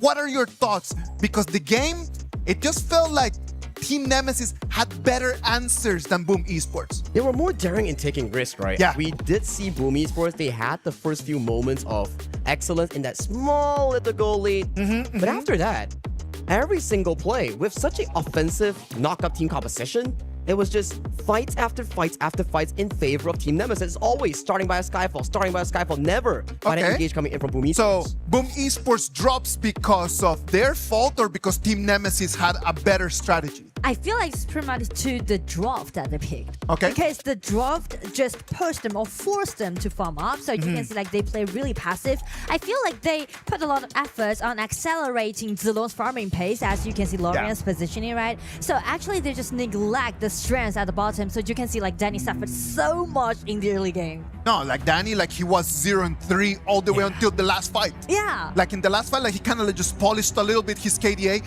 but at 0-3 channel, there's no damage that he can actually deal. We want the channel to have like good item power spikes. Make sure that he goes into the late game with guns blazing, good damage, cutting down tanks. But every single moment that we've seen, he's being targeted down by Tubsy's auto attack flash on that Byron, the Starfall coming in from TNX. Those are the moments that you are thinking to yourself, is it Danny's fault or is it Boom's fault in not being able to protect him? Well, let's just flip the page and let's just wait and see what's going to happen right over here in this game number 2, because the PKL champions are going to have to really demonstrate why they come here with the PKL crown. And then IKL, they're going to want to just take that crown out of their heads. And Nora, the last time we've seen these two teams, right? It was back in KIS4. And it was a full series between these two. But NMSS was the one that came out on top, took a, 3-2 win over against them. Do you think it's going to be a 2-0 in like our previous series here? Or will Boom Esports manage a reverse sweep or at the very least equalize the series? I feel like it's all about the draft, right? If Boom Esports, especially they picking out the blue side, if they can really just form up a like aggressive composition, it is very possible for them to even it up. But on the other side, if it goes to NMSS again, then it's going to be a 2-0. That's just the difficult part, right? Because NMSS so far, their plays, their setups, the way that they lane around CC has just been amazing to see. Yes, there are signs of excellence where we see Tatsuri picking up those early few kills. When it comes down to structurizing those team fights, fighting around those objectives, I think NMSS currently, from that game of performance, they seem to be much better.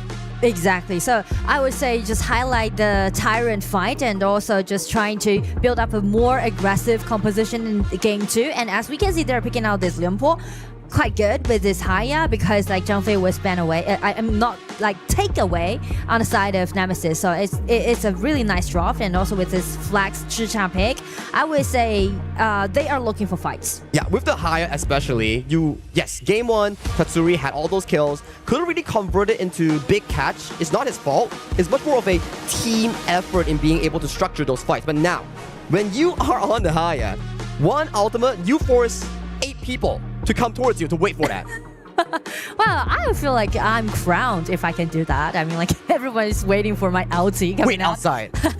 Exactly. But this time, Limpo and also Zhang Fei waiting outside. Well, just put a lot of effort on these two roamers, how they're gonna use their ulti. And if we were to look into the bans as well, right, a much more Clash laner and junglers are being targeted in these specific drafts. You have to Pei, you have to Jing, Agudo, Florent Tank, all removed from the pool. And surprisingly enough, even Florentino is also one of the specific bans, because I talked to some of the pro players here. They mentioned like, Charlotte is pretty great if you can survive the early game into those mid-game power spikes, but if you fight a strong laner like Florentino, it can get really stressful for the Charlotte. Exactly. So that's the reason why they just ban away this Florentino. And also, actually, NMSS, they just highlight a lot, showing their trust on TNX, this jungler, using this Luna. I still remember when TNX is playing Jing and Luna is pretty showcased in game. It's just like totally leading the game pace. And it's a bit of a bait coming in from the side of Boom Esports. You can see they banned for one tank. Yeah. They banned the Agudo. Is it inviting the Luna here? Because who else is going to be countering this Luna? The 3 Korg assassins, Jing, Pei, and the Luna, all removed from the pool. And it goes back to what you said.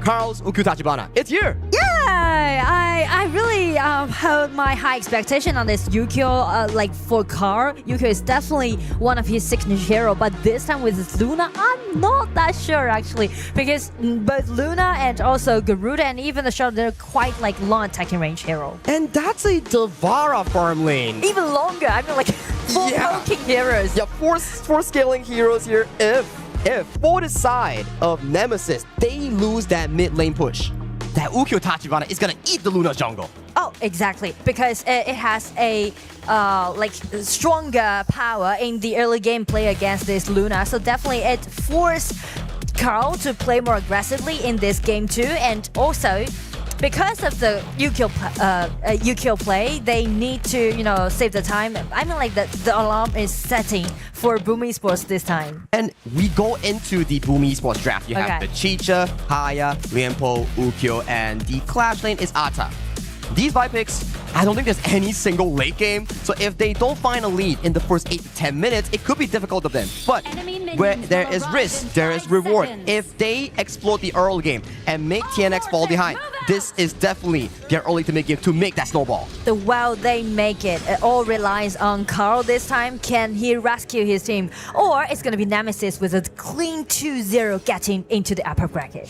Only time would tell. It's an important game for Boom Esports. They are coming in from their respective group. They don't want to go into the lower bracket. When you go into the lower bracket, there is so much worries here. What if I lose? What if I drop one game? What if I go home? What if I disappoint my region? All these are unnecessary stress for both of these teams. But as Nemesis, they are reaching the match point. You can see CC is playing Devara right at the bottom. It's really rare to see Devara as a flex pick. I mean, some players might use this to play against Koso or this time for Chicha. So pretty much this game we're gonna see a lot of big team fight because there's double warriors for both teams. And for double fighters or warriors that you mentioned, you need them to scale slightly after 4 minutes when Devara starts getting that Sparks Forge dagger, get that red buff, and then he starts punching people left and right. So it's still a traditional farm lane playstyle, but it depends on how fast he can actually get into those item power spikes instead. Exactly, and maybe they will just swap lanes after 4 minutes and just trying to let CC this Devara to have more red buff that he can. There will be a fight around that specific point because so far, if you were to look into this first 4 minutes, my personal player to look out for is Carl, Tatsuri. They need to force fights. They need to make Nemesis uncomfortable. Before Nemesis gets those item power spikes on Tough Z, on CC, that's where they need to start forcing those momentum so that it shifts into the momentum of Boom Esports instead. If they want to do so, I think that Haya is going to be a necessary choice for this Yukio because you can't rely Yukio to be at the first 10, right? You need to rely on this Haya, and nice try by Tatsuri, but it was dragged away by TNX Luna. It's just a Luna thing. You can just dash around as long as you get someone marked, and currently TNX, he's yet to miss a single ultimate, but if he misses one, it's going to be detrimental for this pick. And that's one thing I do want to highlight because we are amazed by Luna's features, right? And it's kind of different with its Yukio because you can see less controllability on the side of Boom Esports while allowing TNX just showcase in the mid game. That's correct. And we talk a lot about Boom Esports. They need to play aggressive early to mid game.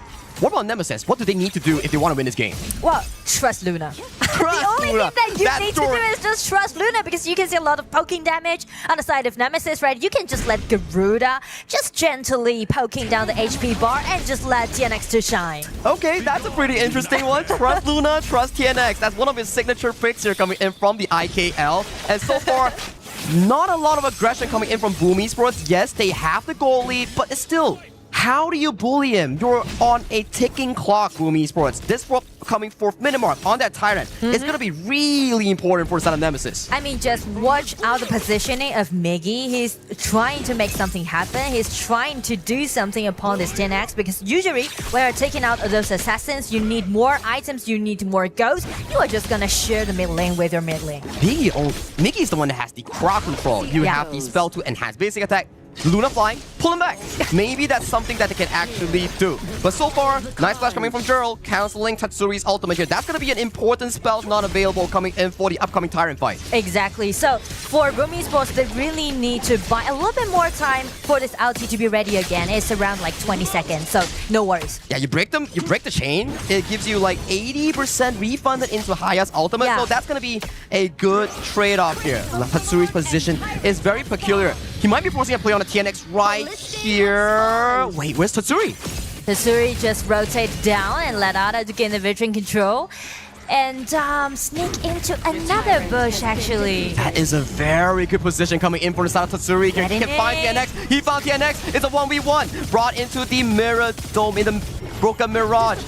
Tatsuri Tatsuri without the ulti, like Luna can do nothing He's a without walking ulti. Luna! And with that, Carl secures the Azure Golem towards the backline here. Gerald gets locked up, he has no flash. Gets taken down by the side of Miggy here. Tatsuri is still running away from the thunderous palms off the side of CC. He manages to limp away, and with that win, 3 kills in favor of Boom Esports, plus the mid tower, plus every single jungle camp available on the map. Tatsuri, the shot caller, definitely just lead the pace for his team. You can see the positioning, the roaming of Tatsuri. That was so good, so smart. He's predicting, he's reading. He's like, read Nemesis, read 10x as a book. I was thinking like, okay, they're gonna go for the Crimson Golem, find the play. But what does Luna want? The Azure Golem, and he removed the Luna in that play. And Luna is one of those heroes after level 4. You start to have the momentum, and if you lose around level 12, yeah, Luna is really, really bad at late game. And when they encounter, the most fun part is that 10x trying to do the same trick, use his ulti and try to cancel Haya's ulti. But the thing is that the range isn't enough for him to do so. And you have like a reaction time, like someone in the bush starts pulling you, like, oh, wait, I'm getting pulled. And it's already too late when you are reacting here. So in that specific play, Tatsuri plays so well in hiding his vision and limping all the way into that specific bush for that specific win here. And with that win, already, almost a 3,000 goal lead for Boom Esports. Yes, and definitely the tempo's on. And right now, like for Boom Esports, they just need to pushing forward, play around Tatsuri. I mean, you know, sometimes when we're looking at those high-level competitions, it's not only about your mechanics, but also like pretty much like a psychological game. Exactly the case here. TNX goes in, finds a steal. TNX is still fresh with the ultimate here, but once he goes in, he is not able to go out. Gets pulled into the Moonscape Mirage, isolated and taken down by the side of Tatsuri. 2 quick kills in quick succession for the Boom Esports mid lane. On the flip side, CC takes down Danny in a 1v1, but that doesn't matter. That does not matter at all. I mean, like Boom Esports, they're totally leading the pace. 5-1. It hasn't been even 7 minutes. So definitely they are pretty on the upper hand. And also like for Tatsuri with those double buff, she's gonna shine. This is the Boom Esports I wanted to see from game 1. Aggressive, controlling in terms of the gameplay. They want to fight around objectives, and CC with the red buff, that is pretty scary, almost taking a life of draw. Now coming back into this specific game state here, 4,000 behind for the side of Team Nemesis. It's gonna be hard. Yes, and because of the build difference that they have, allowing Haya, once he's taking 10x into his ulti, capable of killing 10x. TNX wants to jump in, reset, go out. But if Tatsuri links on towards you and he predicts the time that you're going out and flashes forward, exactly, you get removed. Exactly. And if we just, you know, take one step back, we mentioned about Aurora, it's gonna be another engagement happening right now. Tatsuri still holding on towards the ultimate here, doesn't have it, gets blown up. Tatsuri has to run for the hills. Tough Z finding the backline, but can't he find it? Draw goes down. Tatsuri is to fall later on. CC in the midst of multiple men. TNX's ultimate is still up and available. He can still reset. Dashes on towards Draw, picks up the kill. That's 3 for 2. Still in favor of Nemesis. But take a look at Carl. He's stealing the way that Azure Golem right now. Exactly, he's doing his own job, but the thing is that Nemesis did a really nice push back against Boom Esports around that red buff. Oh, Miggy, he doesn't get it. And TNX, his ultimate is still up and available. He's still refreshing, he's still dashing, he's showing the moonlight. Miggy, pretty tanky, he's out.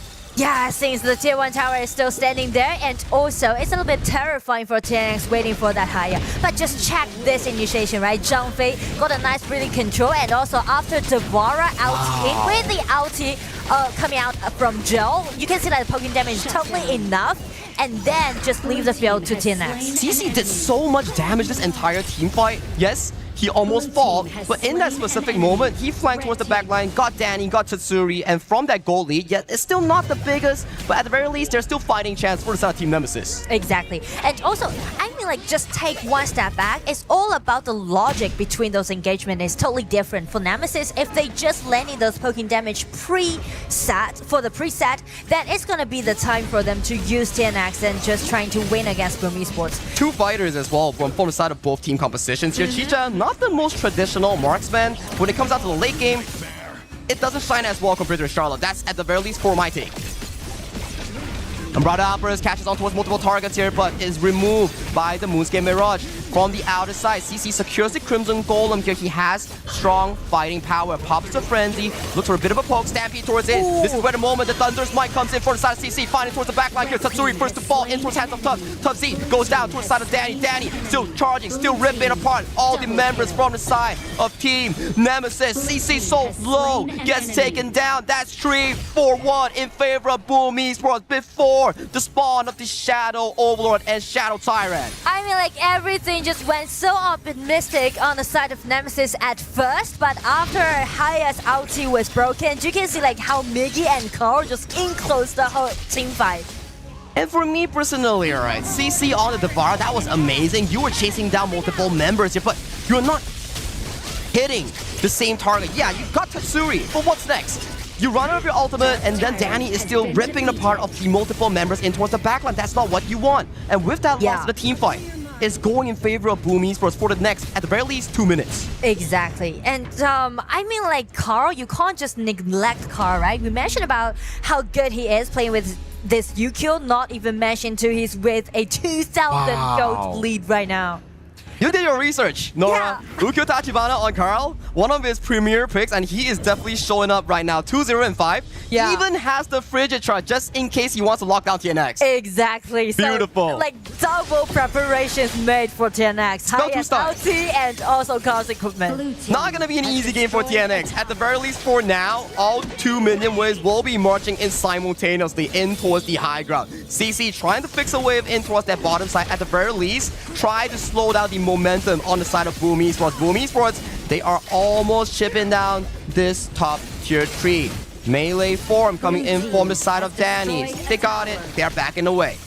But the thing is, we mentioned about both teams are actually going for those melee fighting compositions. So the high ground tower might cause an issue on the side of Boom Esports. Oh, that is an interesting flash coming from Z. Yeah, I feel like it's like a miss. Like a fat finger sort of move? Yes. Yeah.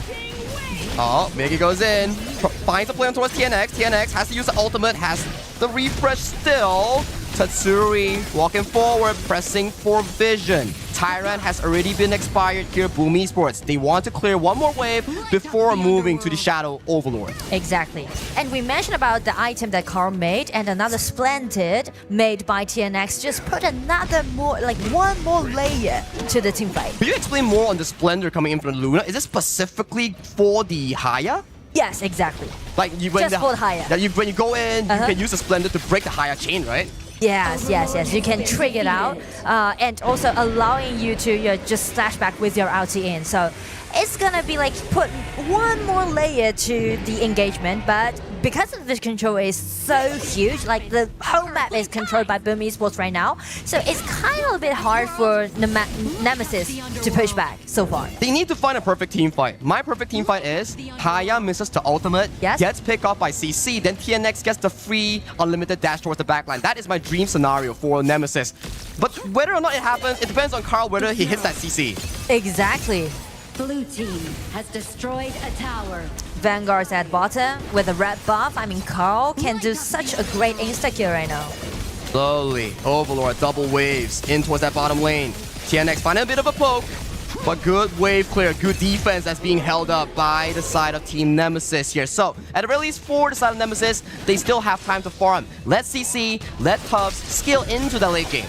Because of the Garuda that they picked, they don't need to worry a lot about the wave cleaning, but still they need to worry about this Limpo pick. It goes in, finds the engage, good wave clear coming in from the side of TNX. Carl being forced out by the Wings of Judgment here at the very least for the upcoming 2 minutes. It won't be much of a push here. The stronghold is still holding on great for Boom Esports. This is the problem with Chicha. Chicha, when you go in as a tower pusher, is not as great compared to a traditional farm lane. Exactly, and so does Aurora. So that's the shortage that both teams sharing in this game 3. But you have to prepare your passive as Chicha, then walk up, push for 3 seconds, and that range is so short that you might actually get engaged on. So that is a good thing for Team Nemesis because it actually gives them more time to farm. Exactly, and especially there with this Garuda pick, right? So that's the reason why we just see like the tempo slow down a bit. CC got caught. Tatsuri Pull CC in towards the Moonscape Mirage. Everyone is moving here. TNX is very far away from this team fight. This could be a once-in-a-lifetime chance for Boom Esports to isolate the members. They find CC, and that was off of a very smart bush check coming in from Miggy. I feel like that is very clever for Miggy to clean up all those bushes. They're not lower their guard, even though they got a huge back control. They're trying to make sure that every bush is clean for this hire. It's like what we say about discipline, right? It's like the protocol. Has this bush been checked? Can I go into that bush? And then Miggy's like, okay guys, I'm the tag. Let me go in. I'll clear the bush for you.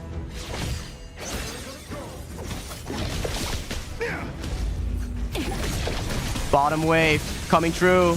Unbridled Outburst tags on towards the back line. Draw assisting by tanking some of these damage here. It's a good play coming in for the side of Boom Esports. Mission is done.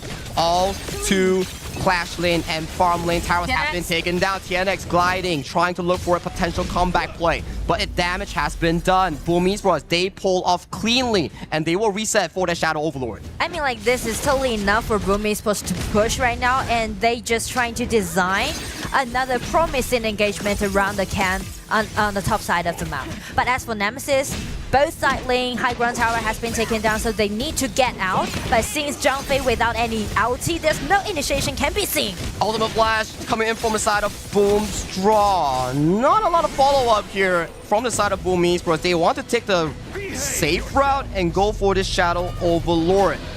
If they want to go for the Shadow Overlord, they need to make sure that Zhangfei's ulti is prepared. But there's no minions, no monsters, but TNX and launch are still away. Oh, TNX still dancing. Got the refresh. Draw tanking all the Wings of Judgment. Just being annoying, actually. It's being annoying. Just poke in with the ultimate coming from Luna. Red buff being picked up by the side of CC. CC farm towards the late game. It's gonna be an Overlord tussle, but at the very least, for Boom Esports, they can wait. The ball is pushing in. Exactly, they got a winning lane at the bottom, so they are not worried about. But Haya break out his ulti for Zhangfei. Okay, so they're just gonna pause a little bit and wait for the outside. Okay, they're coming out. CC on the side lane. Overlord down to half. TNX trying to chunk down the Overlord for the potential cast. Nice Unbridled Outburst, but Carl finds the steal. Immediately changes in towards that Sage Sanctuary. Comes back up, gets taken down. 4v5 in favor of Team Nemesis. This could be Nemesis' chance in that one-time double kill. Going over to CC, the farm lane. Waves coming in towards that bottom lane, but it doesn't matter. These are the late game moments that you need for Team Nemesis. Maybe they can push it to 20 minutes. That is a 0-2 fight, 0-2 trade. I mean, like, Nemesis, they are playing in such a smart way. Everybody just waiting for L breaking out, and as soon as he just get out, everyone just using all of those ulti and just put it all in.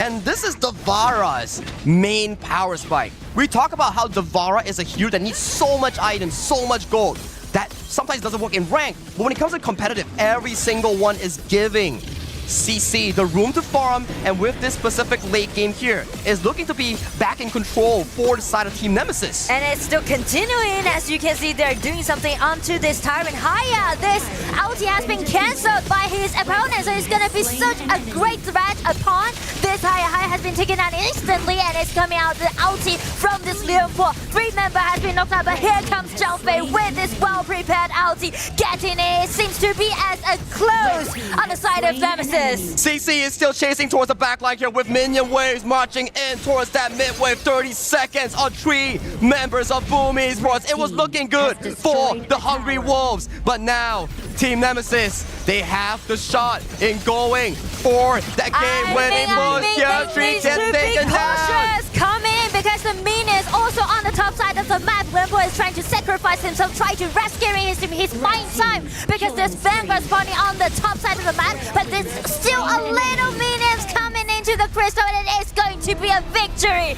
Goes over to Nemesis. Heartbreak for the side of Boom Esports. They were in total control for the first 80% of this game, but one key team fight on that Shadow Overlord turned the script, and this is Team Nemesis, IKL second place, advancing to the upper finals. They definitely just play so well today. I feel like they're well prepared for this KWC to showing their power. Because you just mentioned, right? They got their spot into KWC as the second place of IKL Spring. But this time, they play up against the first place from PKL Spring, Boom Esports, and they outplayed Boom Esports for today's matchup. Boom Esports played so well in the first 80% of the game. But then the team fight, CC just popped off and he started punching every single one coming in from the side of Boom Esports. It is not the way that you start, but the way that you finish. And Team Nemesis with a 2-0 advantage. They're gonna move later today, this afternoon,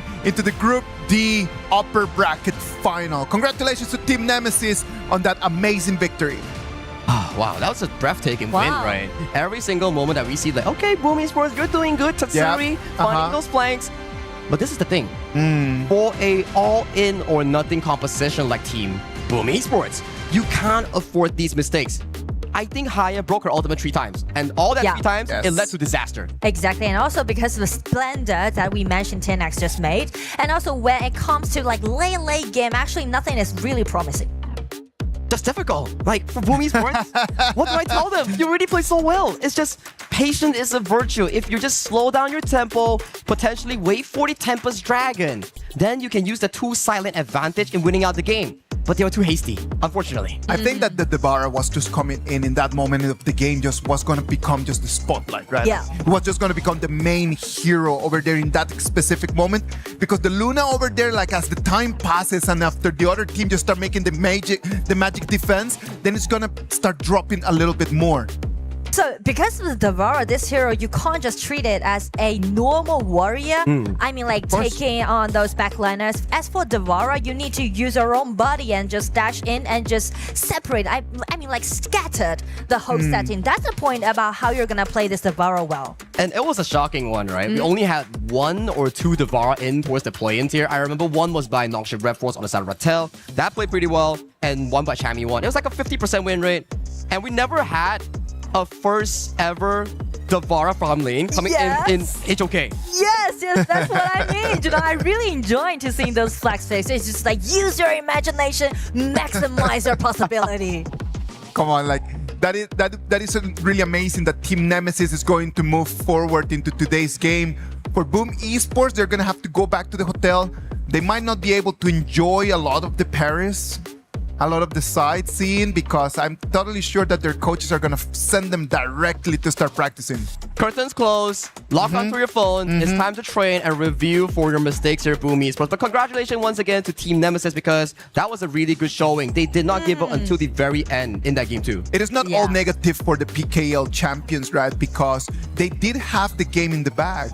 It was just like one little mistake, one fight, and then everything just fell apart. But PKL champions actually did really well. And I feel like something went wrong on the side of Boom Esports from that red buff invasion, because like for 4 minutes mark, everything just went so optimistic on the side of Boom Esports, but check Nemesis, how they just handle, how they tackle this kind of invasion, right? They just playing as a team, just do the group round. And this is the thing, that I want to highlight, because they're waiting for it and jumping in, Devara, ulti in, even though the controllability seems very possible on the side of Boom Esports, but the damage down isn't there. Laura, question for you. Early game, we see a lot of higher ultimates on towards the key targets. Why did Tatsuri start ulting Zhang Fei? Because it kind of gives them the feeling that with the GOAT lead, we can easily just taking them down. And when I take away this Zhang Fei, my teammates will just dash in and just let the opponents collapse. There's no tank anymore, right? As long as we just take the tank away, then the backline is already open. Yeah.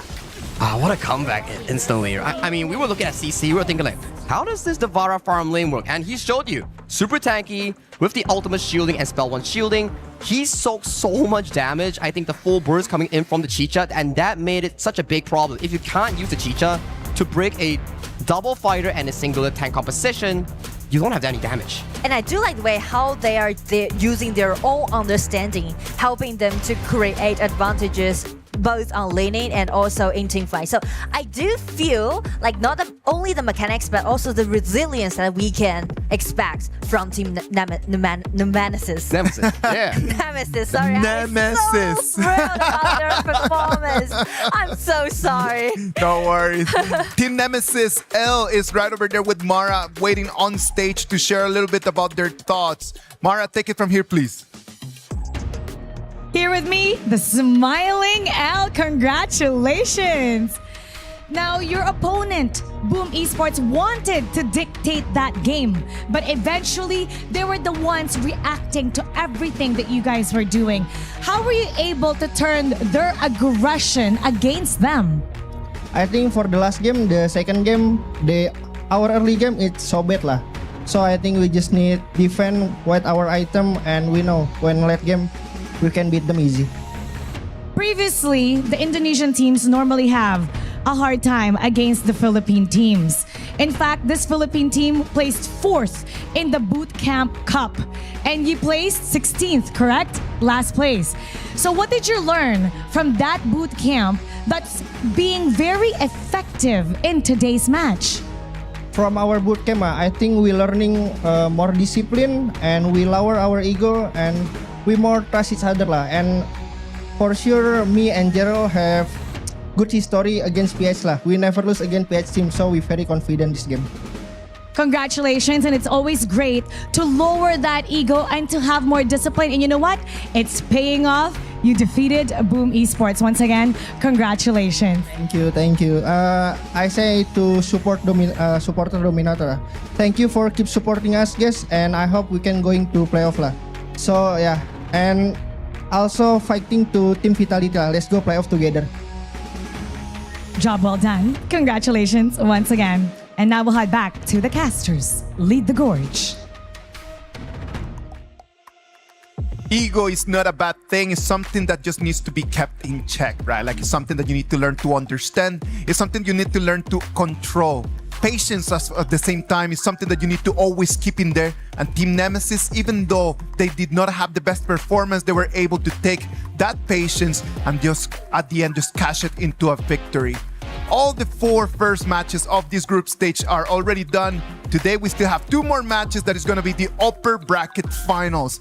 The playoffs first 2 tickets are going to be done right after this break.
Play is in our DNA.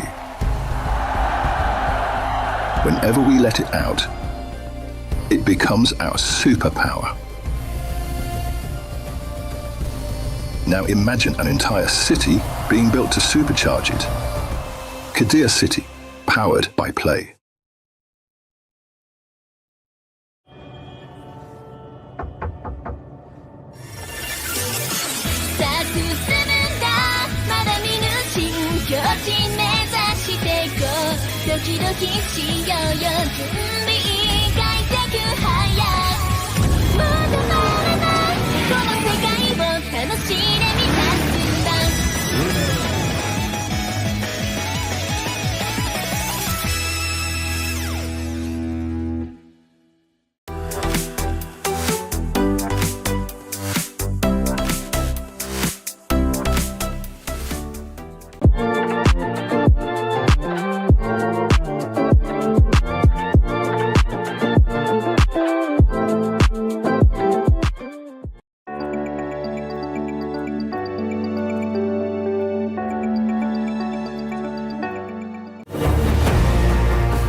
Welcome back.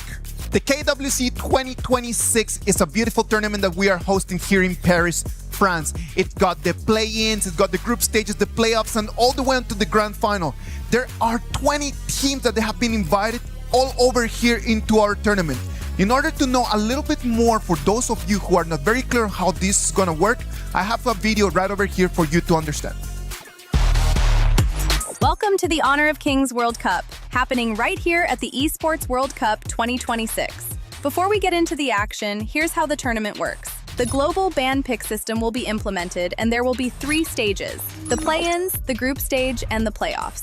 The 8 qualified teams have been split into Group A and B and drawn their placements on the bracket. The play-ins will have best of 3 matches, where the top 2 of each group advance to the group stage. The 4 teams who advanced from play-ins will be joined by 12 teams that qualified from their respective leagues, forming a total of 16 teams for the group stage. The 16 teams are split into 4 pools based on their performance, with teams in Pool 1 being the top-seeded team in each group. The rest of the teams will be drawn into the groups, with each group having a team from each pool. The group stage will once again have best of 3 matches in a double-elimination format, where the top 2 of each group advance to the playoffs. Teams that advance through the upper bracket will have an advantage, so placement matters. The playoffs is where things get interesting. The team who advanced through the upper bracket in the group stage will first draw their selection order. Then, they each get to pick one from the other 4 second-place teams to play against. When all teams are picked, the stage is set for the playoffs. The playoffs will have best of 7 matches, and where teams tie 3-3, the ultimate battle will be the deciding factor. No second chances, no room for mistakes, and only one team will be crowned the champion of KWC at EWC 2026.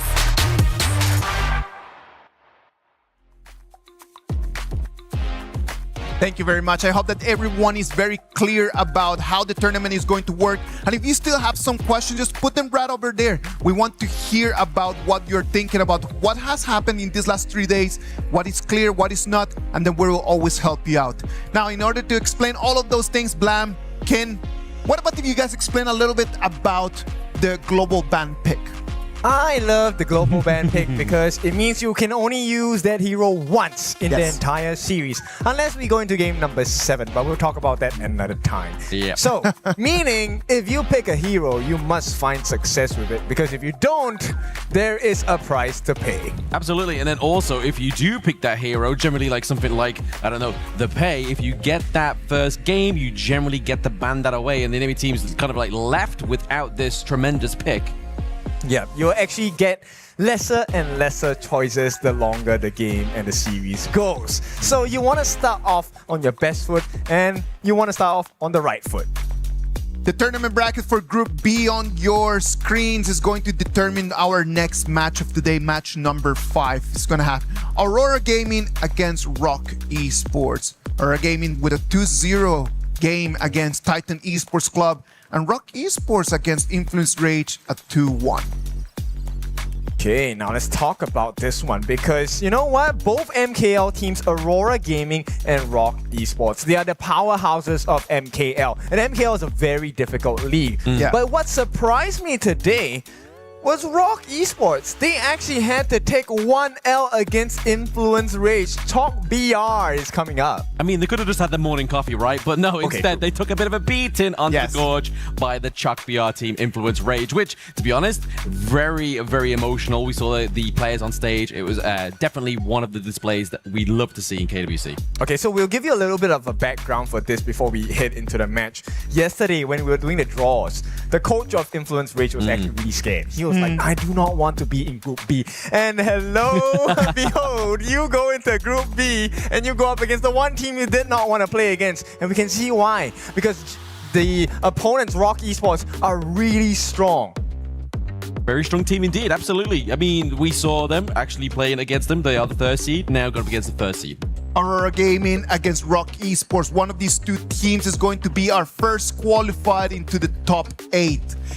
Winning this game is going to mean that you already have a spot in the top 8. It means that you can already start preparing for the best of 7s. Now, last time that they met each other was in week 1 of the MKL Spring, when Aurora Gaming won 3-1. That was in February. Right now it's August. What has changed? I think this is a more focused team. When they first showed up in this year of MKL, everyone was asking questions about this Aurora squad, right? Yeah. We haven't seen them for quite a while, since 2025. Do they have the synergy together? And they surprised every single member on the cast. They came out with the guns blazing, and they had a very strong performance. Well, I feel like after like KIC 2025 as well, right? Obviously, they were the third place team against below Nova Esports, now Rock Esports, as well as obviously the team that is now Geekay, right? Like, so they had something to prove. They didn't want 2026 just to be another 2025, just always being the bottom feeder of MKL. And these are players that we did not see for extended period of time, like players like Shihong, players like JR. And they were, I would put it as left behind because everyone was growing with experience. But when they came back, that was a completely different story. You could see the fire in Shihong's eyes. You could see the fire in JR's eyes. And that fire transformed into the Gorge as well. I think that from today's performances, when you watch the Aurora Gaming games and the Rock Esports games, I do believe that the jungler matchup is going to have to be the most important matchup in this game.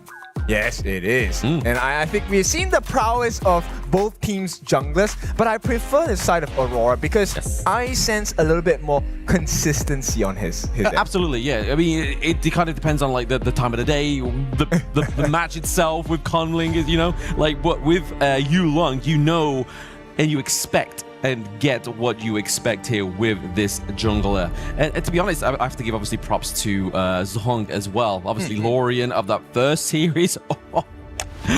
Beautiful. Come on, man. Like Zhong, like he was the FMVP for the MKL Spring 2026. So if you're an FMVP, you've got to have something in your bag. You definitely have to, right? At the same time, if we were to really just go back to and take a sneak peek into this jungle matchup, Conling against the likes of Yulong. Both junglers, they are very well versed. They have very deep hero pools as well. And here's one thing that I really like. The old junglers in HOK, when we started 2024, 2025, it was really like the tank meta, right? We have the Ogrins and we have the Menkeys. But right now, this patch itself opens up doors towards the assassin base. We've already seen the power of Pei. This is one hero that both of them will wrestle over because both of them have had splendid KDAs and dominating performances. 0 deaths, a lot of kills. The Peis, the Yukios, the Jings out there.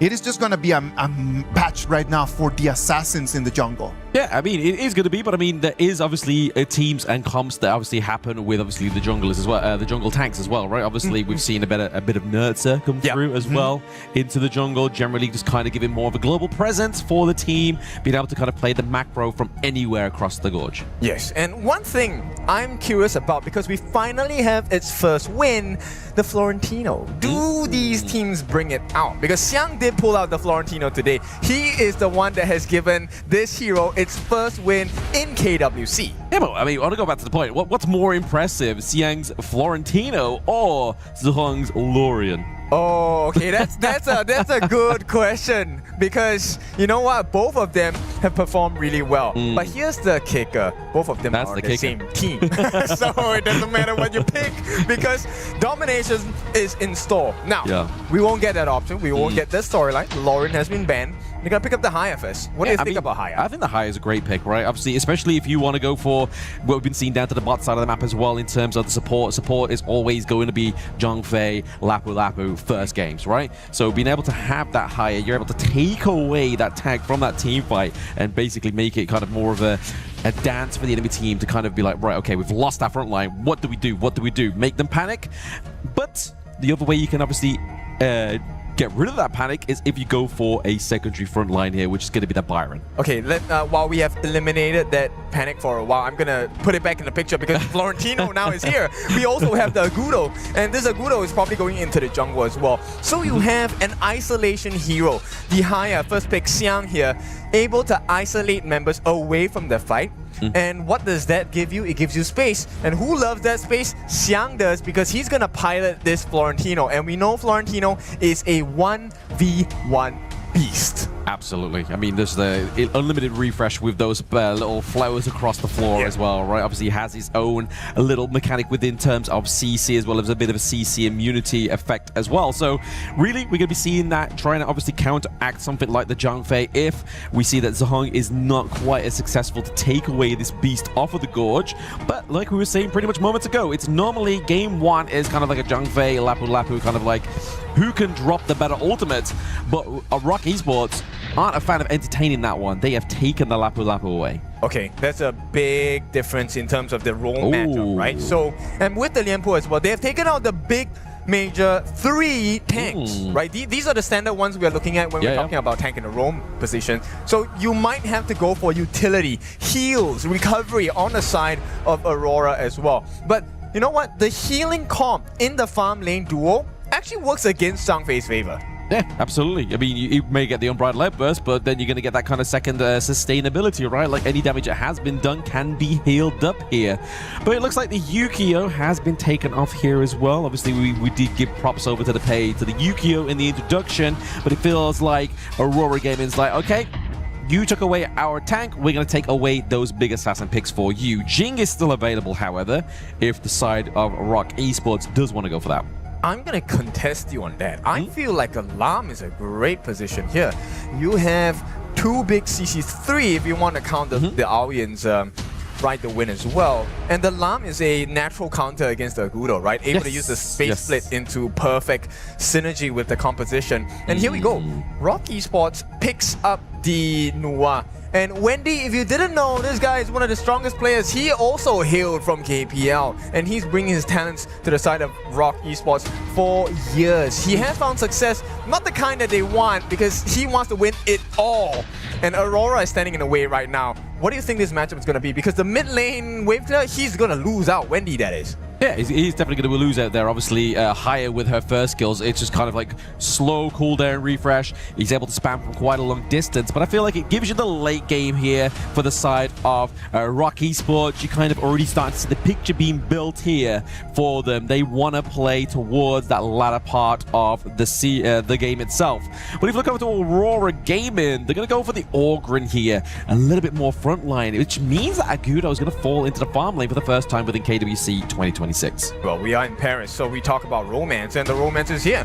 Orgrin along with the Diadea, this is a couple date, and this couple is a power couple as well. The heals and the sustain and the instant execute. So instead of Lam, they're going for the other natural counter of the Orgrin, which is going to be the Musashi. I'm just curious how this is going to work out, because in most cases, you are looking at a 4v4 fight. This is no longer a 5-on-5, right? And if the mid lane higher on the side of Zhihong, which we have seen Aurora players, he seems to be the best mid laner up to this point. He's going to win that 1v1. It becomes a 4v5 immediately. Yeah, it may do. It may do. But I feel like we have the Musashi to counter the Orgrin. Obviously, he's going to use the duel to the death to make him in that imperiled state so that he cannot heal up. But then you've got the added attraction of Diadea, right? Musashi flies in, you get the bit of farewells, you lock him into place. That's when we start to see the wraparound from like the likes of Siang to just to close in on that team fight. And you know, those microseconds he buys with the mini stun might be the one that changes the fight. Because in this particular exchange, if you take a look at Xuan, who's holding on to the Byron, he needs to make sure his Storm Strike, the second skill, slams them on the floor. The most important person he needs to stop is the Florentino. And Siang is known to be a very defensive class lane player. He does not over-aggress too much, right? Until the time is right, he's going to play a really safe game, which means you probably will be at a level disadvantage. And absolutely. I mean, I feel like the performances already from both of these two teams is influenced massively in that in-game vote there. You saw that is a huge lion's share of the in-players votes going towards Aurora Gaming. People want to see consistency. People want to see wins with ease, and that's where they're putting their money in for Aurora Gaming. Yeah, but you can see right off the bat, this is a completely different case. Yulong did not use a smite for the ball camp, gives it away back to Kongling, which was the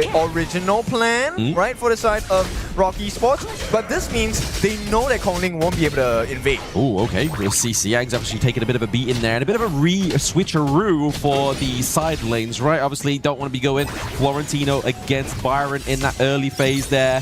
We know that, obviously, like I said, 1-to-1, Siang is that guy. So really the one is like, okay, let's swap up top side. Let's get a bit of a distance away from that Florentino. So Muchi's going to be at one hard task there, being able to get that ball. The Phoenix is going to be JR, just collecting these little neutral points for the team. Yeah, the Firehawk is such an important one. It's the one that defines your lane, essentially in the farm lane, right? The second one is on the way on the other side of the map, which is the class lane, which is going to be at the top. The space sprite for the Primal Portal is another important objective you need to gain for the team. And I like this movement from both sides, right? There was a tri-lane on the top, and Rock saw it, immediately mirrored that movement as well. So this is very tight-knit, but Aurora does have a slight goal lead at this point.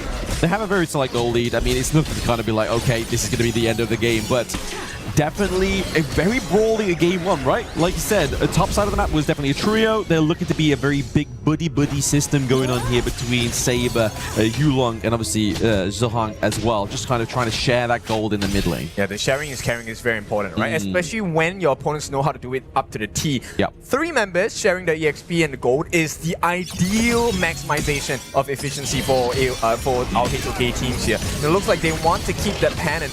And the faster wave clear at this point will be the game changer. If everyone does the same moves, faster rotation wins. Yes, and I mean, the good thing about obviously having Orgren on your team as well, being Yulong, is you can create your own rotations with the Path of Passing.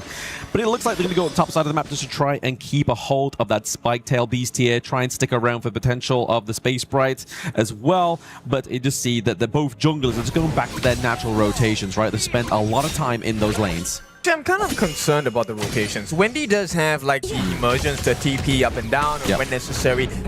You know, that's even out by Zhihong, who's able to clear the waves a lot earlier as well, which means he gets to start running towards the either side of the map. So we're kind of really neck and neck, and we really compare the composition. Rotations pretty fast, wave clear, all good as well. So it really comes down to, at this point, what I would see as the 4-minute mark. The Tyrant is going to be the tipping point for both teams. Absolutely, it's going to be the fights around that neutral objective that's really going to kind of tip the scales on who is going to come out on top of these this game, right? Obviously, like you said, the way that they kind of not countered but counteracted the picks on what they do and what they allow, like the wave clear, fast wave clear into the mid lane means that Haya can rotate up and down, but then also you've got the likes of the Newer here able to clear the wave but use the emergence rather than having to kind of like skip through brushes. So I feel like the Newer is a little bit more of a safe choice when you have that emergence available. That's true. And I like the fact they pointed out about wave clear, right? In most cases, we're talking about, hey, we want to have a fast wave clear, we want to rotate fast. Muchi did the exact opposite of that, actually, right? He did a lane freeze, so he has an EXP advantage against the likes of Xiang. And right now, you can see they have put on a completely different gameplay. It's about the T1s here. I think they might actually be able to get it.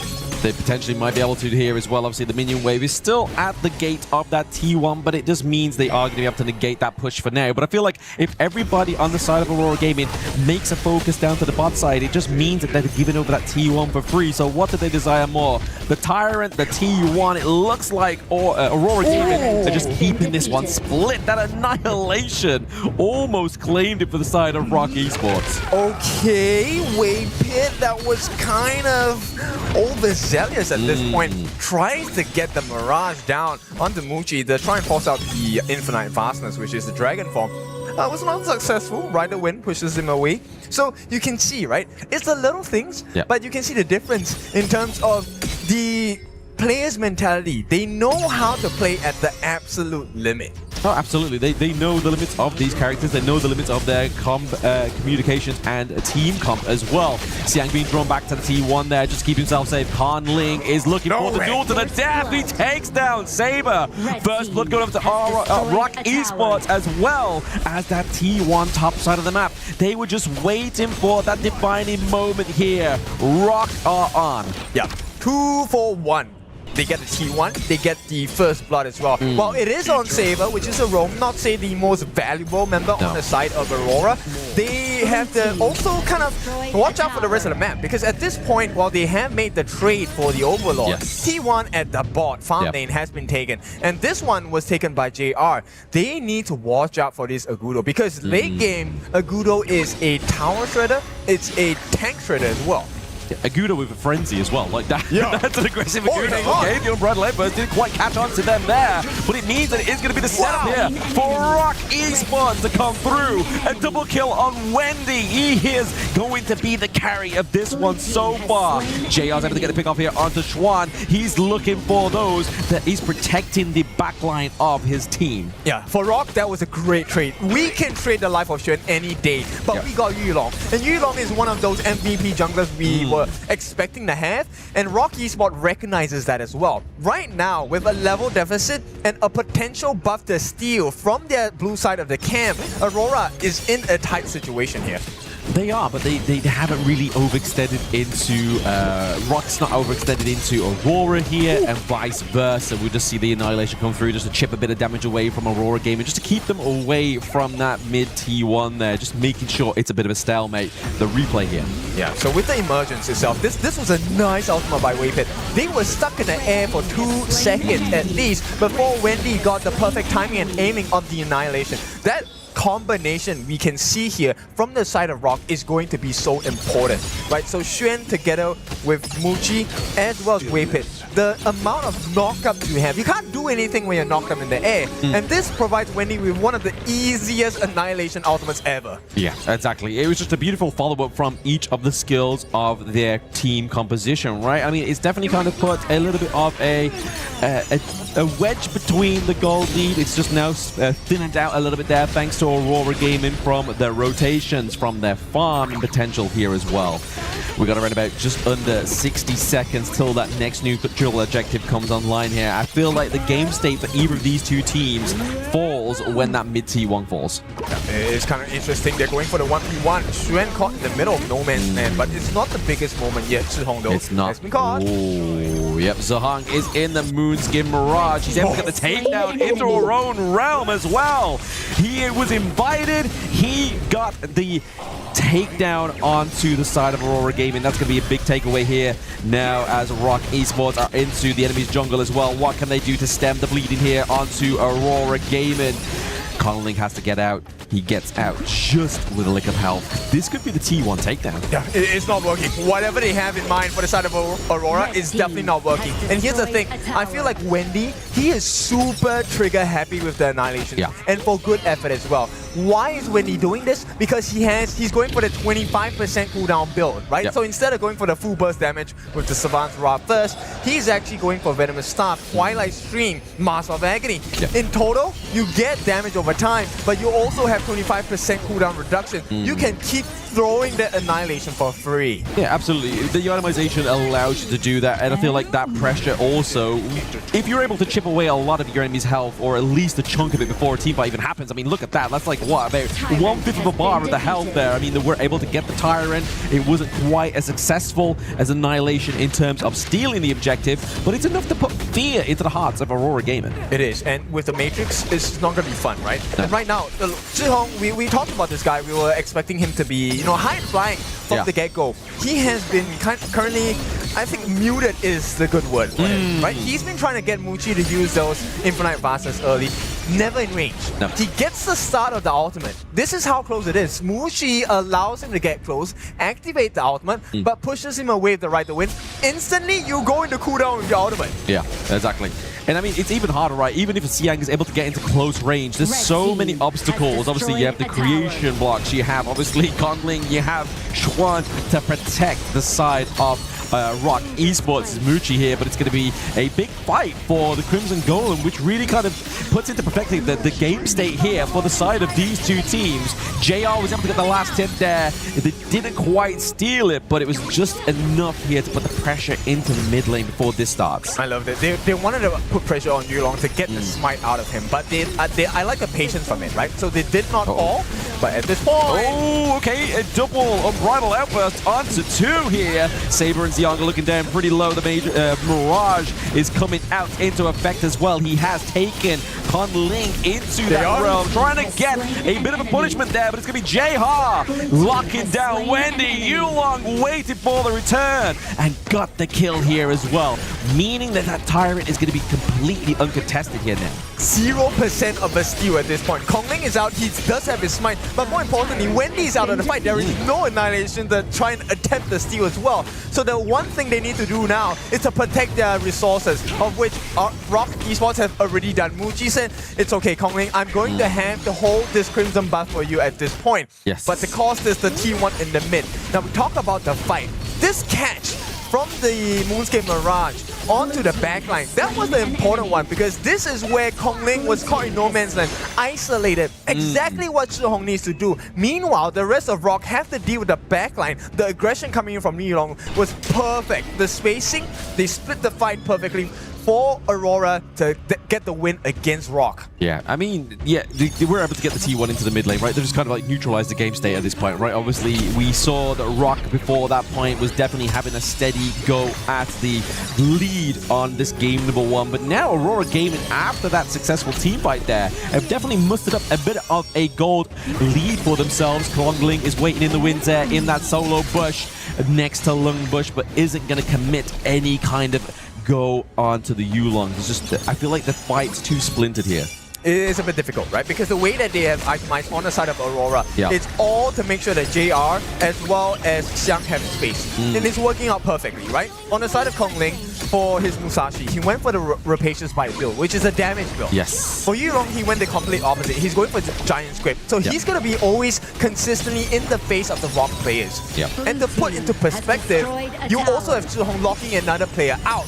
So when we talk about a 4v5, JR gets all the free hits, Xiang gets to have a free one-on-one on the backlines. This is where we want to watch. Here comes Musashi. Oh, Unbridled Outburst. Is this going to be enough of a time saver for Conling to come through? But no, it's going to be the Moonscape Mirage keeping him locked down. That's going to be Wendy going down once again. This is the same show and dance as the last team fight as we see Conling go down in that Mirage. But they are able to pick up Yulong, which means they can't really make a play for the Shadow Overlord. Yep. This is not good news for the side of Rock Esports, right? The trade, yes, immediately is the same trade here. Conling and Yulong, both of them falling. Mid lane for mid lane, jungle for jungle, but Waypit, he's caught in no man's land, does not have the manage. They want to force out the infinite fastness, successful in doing so. So Rock, they get to walk away. But this means the situation stays the same. They still have a 2,000 gold advantage for Aurora. Yeah, I mean, Rock Esports was really kind of hoping that that last team fight was really going to turn the tides into their favor, but unfortunately they fell short in the same means of disaster there. But now, obviously, with the emergence, means that Wendy can get in on this one, try and get the creation blocks to block out JR, but there is Xiang as well. But we really need Yulong here for some kind of steal, because it's not going to take place. But Conling, he is a little bit too far behind enemy lines and gets taken down. That's why I said, do you really want to fight this? Rock Esports, yes, I know they feel the pressure of taking the Overlord, and Shadow Overlord at this point, it buys them a little bit of time. But you gave the life of Conling for free. So at this point, it also means you are opening up spaces across the map. There is no one to stop you long. The heals will come through. He's going to be a tank. This gives all the room for JR. And boy, this guy's already on the rampage. Exactly. They're really relying on the anti-heal of the optimization rather than the effects that we know that Conling can do with the Musashi here. But is that going to be enough? Is the anti-heal from the items like the Venomous Staff going to be enough here to stop this basically blunder on the side of Rock Esports? They place the Vanguard down bot side of the map here, hoping to get that T2 takedown thanks to the Vanguard. Okay, one more time. Waypit gets that opening. He does get the opening. They get the annihilation, but once again, you are in the realm of Zhihong as well. Now we see the fight for the Tyrant is going to be stolen here over to the side of Rock Esports. Conling is within means, but that is going to be the takedown for Rock Esports. They claim it. They've got the Vanguard bot side of the map. This is the perfect moment for Rock Esports to strike. Xiang is on the run, as well as JR trying to clear that mid team 3, but there it goes down as well. now. We still see the approach. Oh my goodness. The Annihilation almost wiping out the rest of Aurora Gaming. They really struck fear in their heart on the side of Aurora down there. Rock, they have made a great decision. It was looking so shaky, right? They already had the Primal Bond. I was wondering, did you really want to try and fight that? And at this point, the freeze comes through. Muchi has to give his life. But you know what? JR, godlike. But they need to finish more. They do need to finish more. They need to kind of mop up these minion waves as well. But just in time, Zahang is back. And there is going to be a double kill going over to the side of JR. Is this going to be the turnaround? Can they do it from this point forward, Kin? I don't think so. We'll take a look at the replay here, right? The whole focus here, I always feel like, okay, Waypit's ulti was kind of early at that point. But here is one thing that I like what Xiang was doing. He was trying to lock down Kongling on the backlines. But Kongling, because he has such good mobility, it doesn't matter. He actually pushes them away. And this opens up space. Take a look at the position of Mushi. He was left untouched in the entire fight. Once Yulong is down, everyone on the side of Rock gets to pick their target in Aurora. Yeah. Aurora here.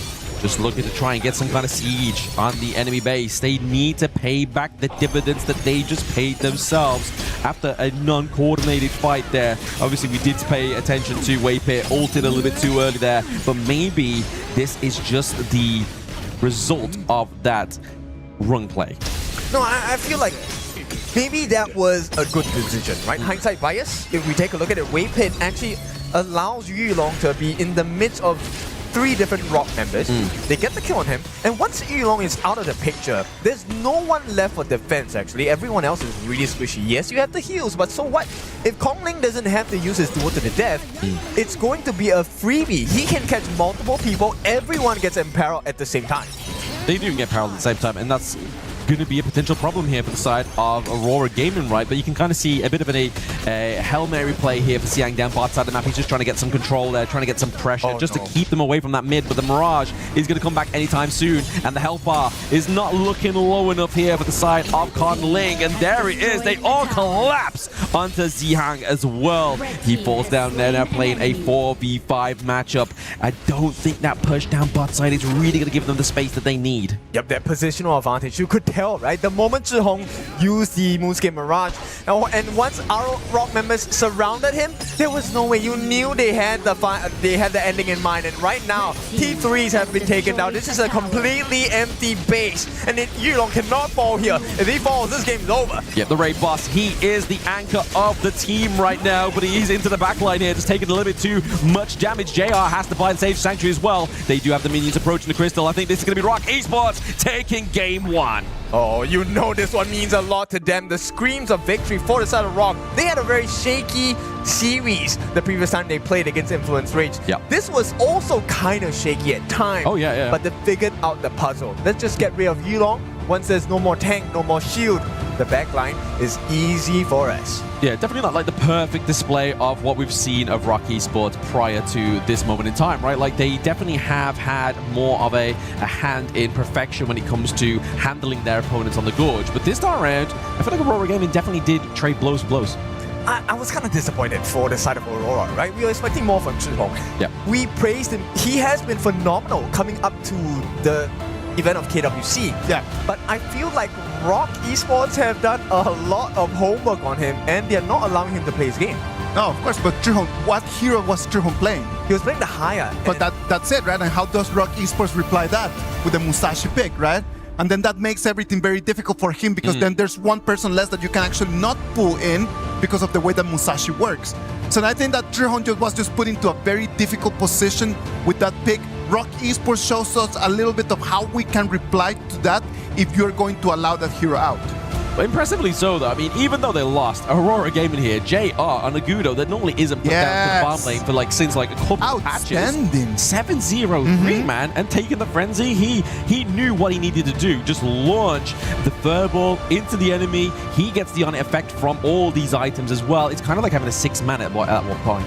Yeah, but knowing what to do with the hero and having a good KDA is not enough. It's a team game, right? So, you know what? The vision that Rock Esports have, I'm really so in awe of it, because they knew what the answer was. They could leave JR alone. They can tank the damage. It's fine. We just need to get rid of the shield. After the 6 or 7 minute mark, they realized, actually, if we just isolate Yulong, get rid of the shield, what kind of defense do you have? Saber has shield, sure, but you have no other thing. You don't have enough life points to survive the damage they can give on the side of Rock Esports. Yeah, I feel like this is kind of like this game itself and this draft itself really highlights the importance of having a tank support, right? Yes. That's how vigilant they are within these drafts. They are kind of like the backbone, because something like the Aurora only becomes your chunky front line with itemization, whereas a tank as natural as Zhang Fei or Lapu Lapu generally are tanky. Plan makes a very valid point, right? Like that's why when you analyze the data from these last 2 days, like the most played supports over there has been Lapu Lapu and Zhang Fei, because they give you that shield. Yes, and also the next most played hero is also Florentino. Yeah.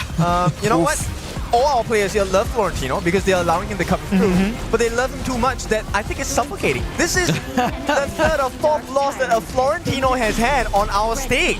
But I was actually talking to Holler and Sagi while we were watching the game, and they were talking about how incredibly good work Xiang was doing on that Florentino. That even though the KDA was not showing, but just the way that he was pulling people apart, it's what kept Aurora's gaming just really online. Yeah, when you got such like a mobile hero, it's kind of like, well, how do I attack him? How do I keep him in place? And I feel like that's all the job of Wei Pit, right? He kind of like goes in with the Stampede, uses the stun from the common skill, but then also gets the Frigid Charge as well. It's just enough time to keep Xiang in place, but it just wasn't enough to actually push Aurora gaming into victory. And all this means a lot, because I think Rock really had a shaky start to the day. Yeah. And when you take a look at the face cams of the players, this win, it's a 2 times reward for them. Number one, they recover the confidence, they get the composure back. Yes. But secondly, they also beat Aurora that has beaten them before in their previous games. Let's wait and see if they can seal the deal in the next game too. We're gonna go to a break, and when we come back, we'll see if Rock Esports can make it 2-0 and get their ticket directly into the playoffs.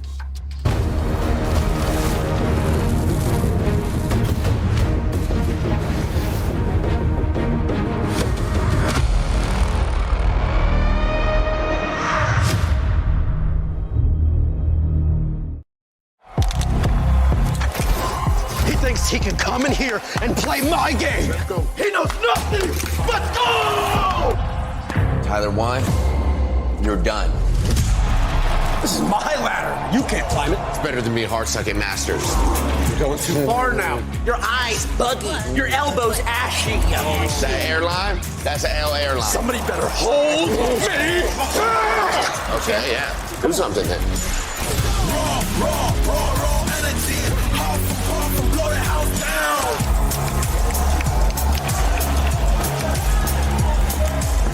You look nervous. You look short. Everything's good? Fight.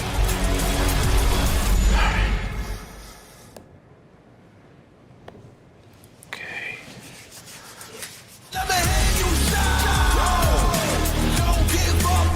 Do you really need the wraps? Yeah, that feels like overkill to me.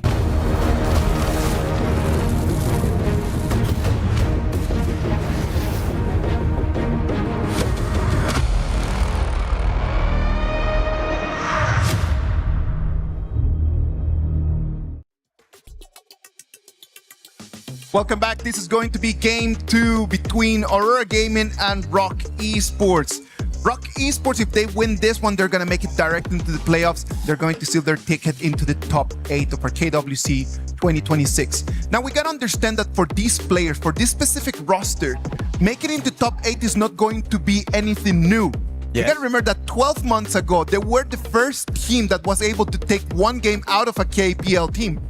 Yeah, that one was a big achievement. Absolutely. Now that you've said it, oh my goodness, I'm getting the chills again. Like, that was good, right? Because this is like international stage. You have to be able to put your foot down and really just step on the gas, go full forward. And this first one to win it in the fashion that they did, I think is impressive. So I feel like Aurora will have something to say this game though. Yeah, like I said, they skipped the morning coffee. They took a bit of a beating. That was the realization they needed, but it's also obviously like we were saying with Aurora on the desk, right? If you are literally the 3rd place team, you have so much pressure on you that it can either make you crumble or it can make you rise, like with Sheem right now, right? Obviously, Rock Esports able to take 1 from Aurora Gaming, 3rd seed from 1st seed. There's definitely been work being made here. Yeah, and the one thing we were comparing is the jungle matchup. I'm curious what it's going to be like in this game. Well, we're gonna have to wait and see, because the way that it was played right now, I do not think that the junglers had that much of an impact as I was expecting for them to have. But I actually do believe that it was a problem with the roamers. It was a support differences. The Diadia against the Tramfei just completely just gave you a very strong light onto what the patch is asking of.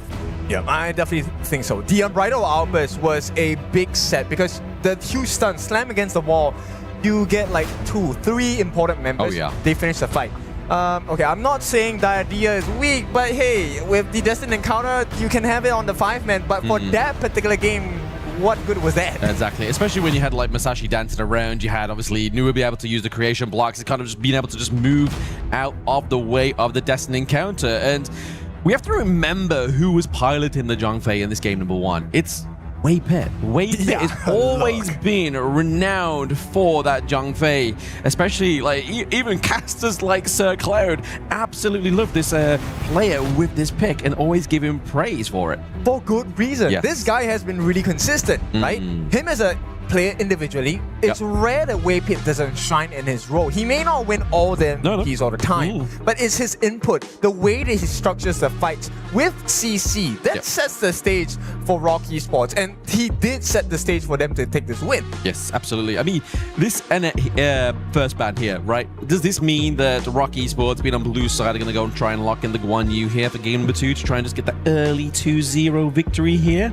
Well, no longer available, right? That Aurora game was like, no, we'd rather you have pay than have the Guan Yu. Just take it away from us. I feel like it'd be the first pay of the day coming through as well here. Our Rock Esports are definitely taking this one up for Conling. This is the pick we were kind of spotlighting for the entire day on how aggressive this pick can be. Yes, and these are the specialty picks for both Yulong as well as for the side of Kongling, right? And this also means we get to consider the responses in terms of the jungler, right? We might see bans on the number 1, the Jing, the Ukyo Tachibana, or the Luna as well. And the other answer you could have, we've seen this in other professional games, just go for a super hard tank. Yeah, absolutely. I mean, yes, he has the damage, but if you can kind of just like resist him until the late game, that's where his damage starts to fall off, because you've kind of outscaled him in terms of that shield in there. But it looks like potentially onto the side here, it's going to be the Mai Shiranui for Zhong as well. I think that's also a good, like,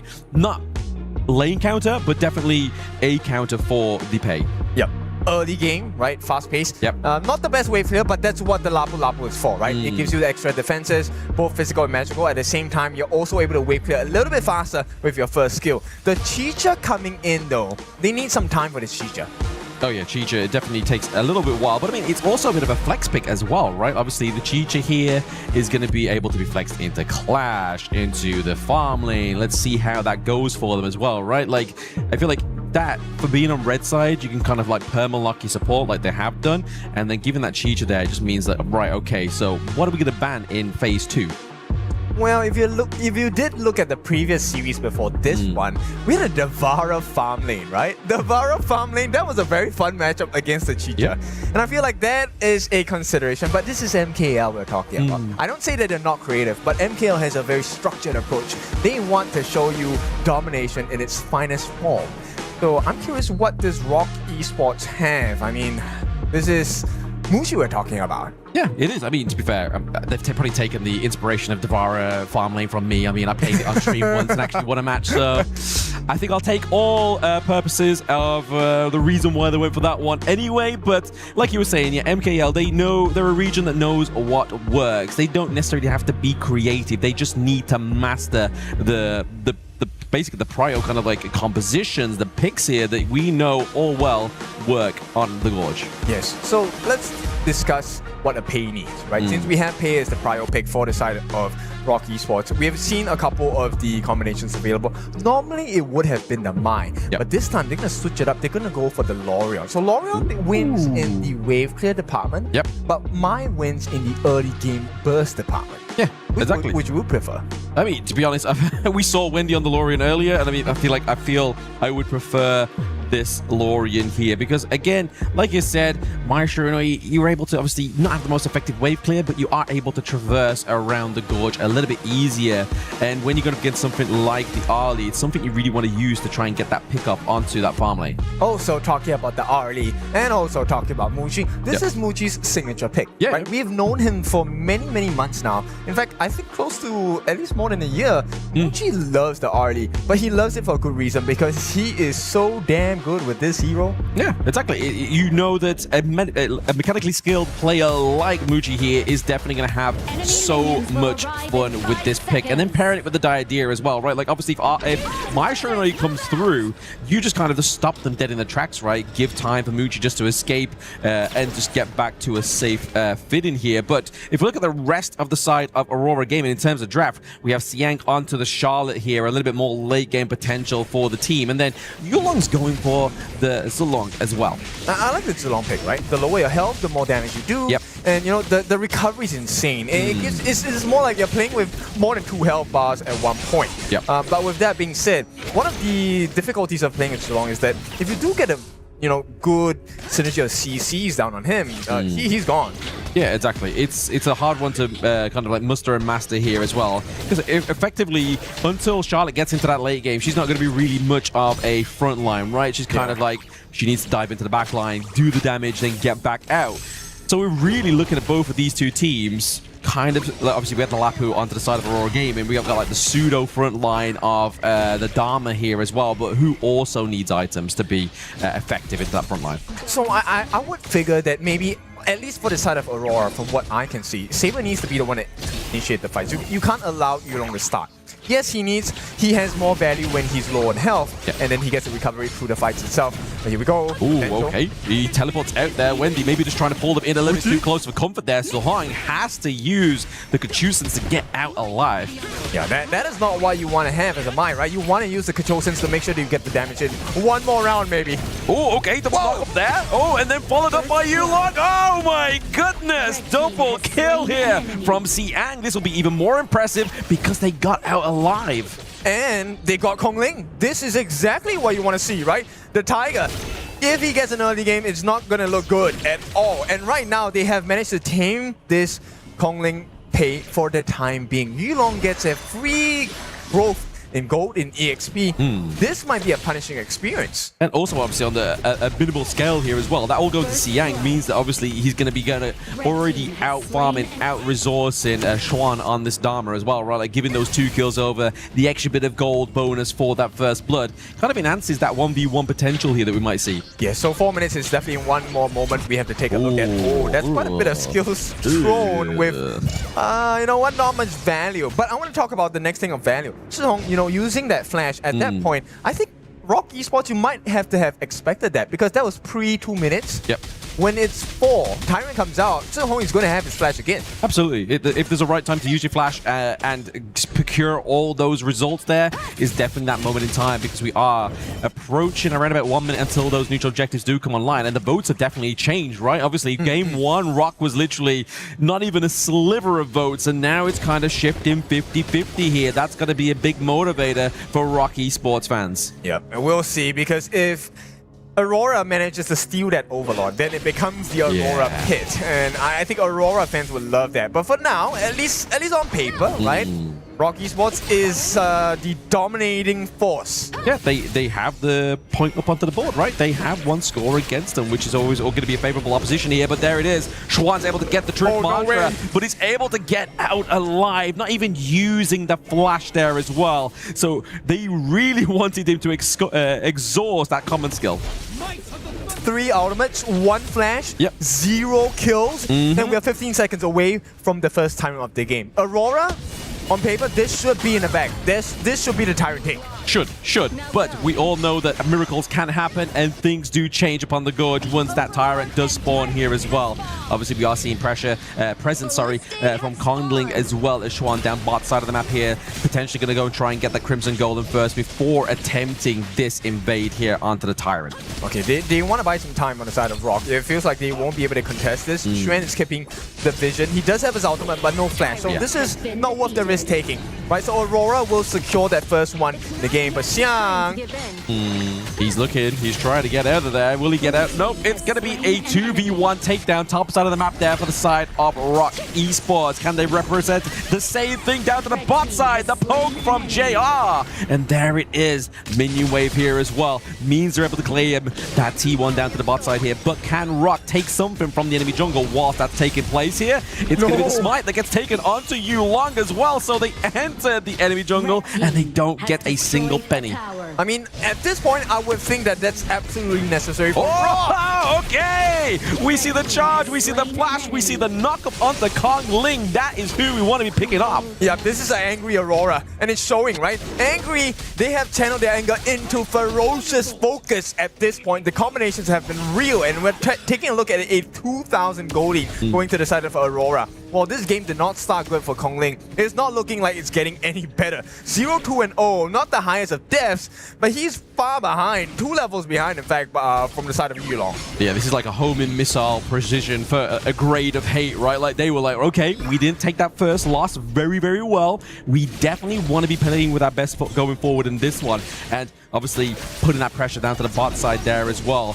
Trying to show the Rock Esports they are not welcome into their jungle is definitely the plays they should be making here. It's so difficult because Yulong, they can't even get Yulong low. And that's not even the first part of the problem, right? Yulong gets more attacks and attack stats based on the amount of his health. If you can't even bring him down, I don't think you win any fights as long as Yulong is present. At the same time, he can enter the fights first. There's no need for Saber to take that risk anymore. I mean, he's hard to catch, right? So unless like Chuan gets like a great dive from the pit and uses the Truth Mantra there to actually lock him down, who else is really going to be the one to do that? Obviously, if Waypick goes in with a bit of farewell, then he's kind of like stuck himself behind enemy lines, which we've already seen once already. It's a hard way for Rock to actually answer that problem with this team comp.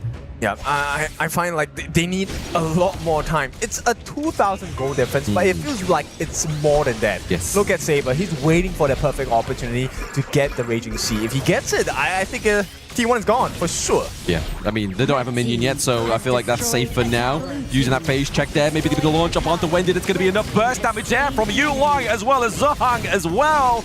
Wendy goes down. That's plenty of damage here from Rock being taken off of the gorge, but Muchi comes through on his signature pick. Can he get out alive? He's able to get another kill there as well. And there it is. Waypit falls, so a 3-1 trade overall. Support the clash, mid and support. I'd take that trade any day, especially with that T1 falling. And to be honest, Rock Esports, that actually was the ideal setup, right? They had the AoE, everyone locked into one small corner. What was missing? Wendy was missing because he was down 6 feet under. So if they did get that combination, even with this gold differential, they could have turned that fight. So this was a smart decision by the side of Aurora to take the fight at this particular timing. Unfortunate that Wendy shows first because he was the prime target and they had no combo. Look, this was great.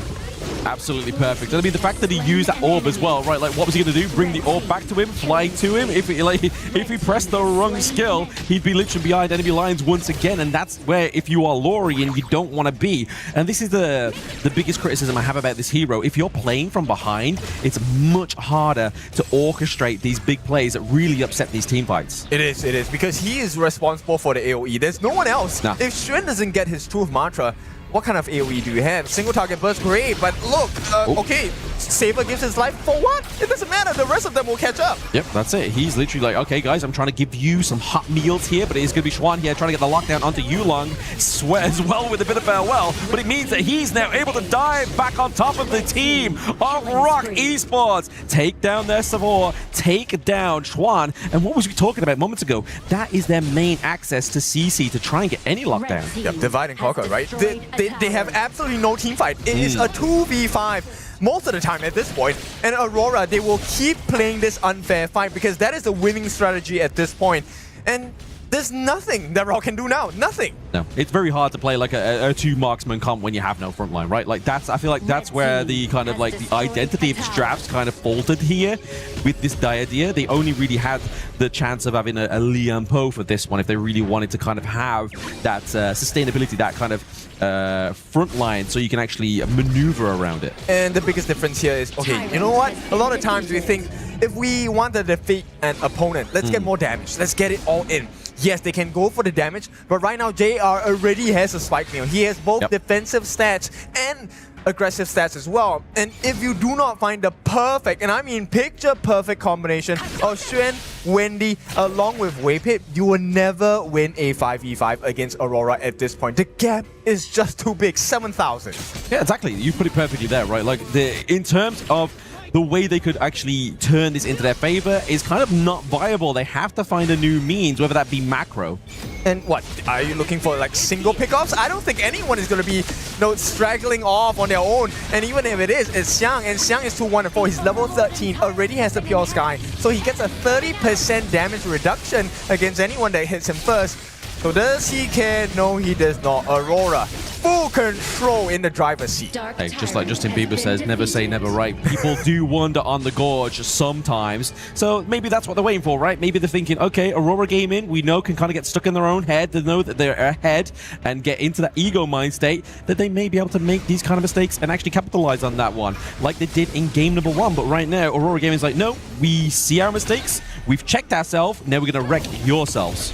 Yeah, this is a great adjustment, and this is what we expected from Aurora. Now, start knocking on the door. They will not get too much damage. I think they want to secure the Shadow Overlord before this, but they have a Primal Bond, right? So 55 seconds of, I would say, imagined safety for Rock. They can't really come out of their base too much. No. They've literally just got to make sure they are tending all their garden there, but the garden might falling down. In terms of Xuan, obviously just using Saber's ultimate there just to zone them away back into their base so they can free up room for these minion waves to come through here as well. They're going to make a good play for this T3 bot side of the map here as well.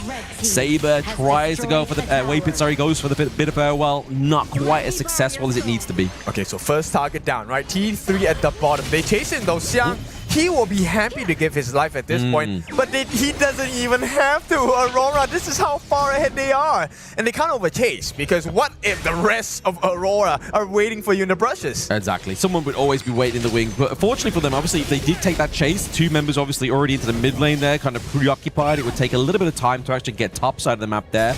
But it's okay.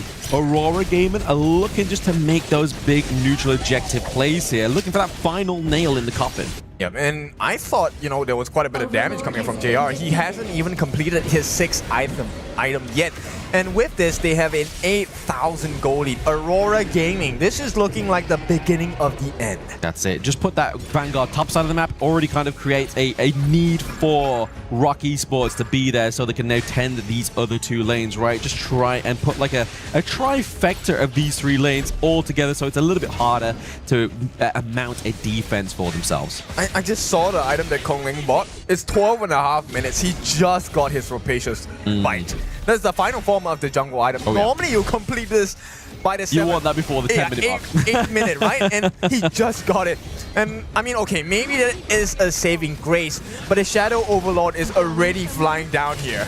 They are flying down here. I feel like it's just a moment's notice before this T3 top side of the map does fall down as well. But it's going to be that knock there from Wendy, but it's going to be Zolong into the back line there. Looking for a pick off. The damage reflection comes through thanks to the spike mail there from JR, keeping him alive. Kong Ling falls down once again. And this is the problem. We always say Kong Ling is the focal point, but now Saber into the back line. It's going to open up a 3rd game between the MKL teams, and Aurora Gaming take game 2. What a recovery coming in. This is deserves an applause for the MKL side. Aurora, this is what we were waiting for in game number 1. And it took them a little bit to get the engine going, but now you can see, right, why they were number 1 and why they deserve a chance and some consideration, at least in the Overlord's pit. We want more votes for them.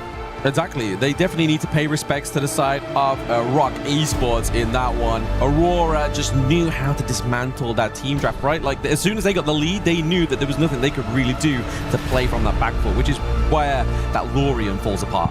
Yeah, and I mean, this is where the jungle comes in. We know, I think we kind of mentioned at game number 1, yeah, it was a different state. Junglers didn't really take too much of the control, but the second one, oh my goodness, the difference between the junglers defined the game. And not only defined the game, right? Like, it just defined everything just from the gold advantage. It came down to an 8,000 gold advantage at the 11th minute.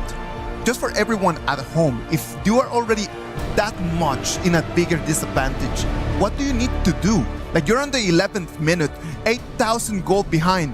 What is the strat? I mean, by right, you want to stay behind and farm, right? Get the gold. But this is exactly what Aurora Gaming was waiting for. They wanted you to slowly get the farm, but they were coming out slowly, bit and bit, one by one, and they were getting picked off. There was never a 5-on-5. It was always 2v5, 3v5. Yeah, for me anyway, I mean, if you have that goal lead, like as you see here, it's kind of right about that 8 minute to 13-minute mark. It's kind of almost hard to come back from. If that goal lead is somewhere closer to 20 minutes and then you play for the Tempest, then there is the comeback potential. But at this early in the game, I feel like it's very hard, if not even possible. 13, you had to go 7 minutes. And if we put the same timing that we see on this goal graph, they would have doubled their goal advantage by that time.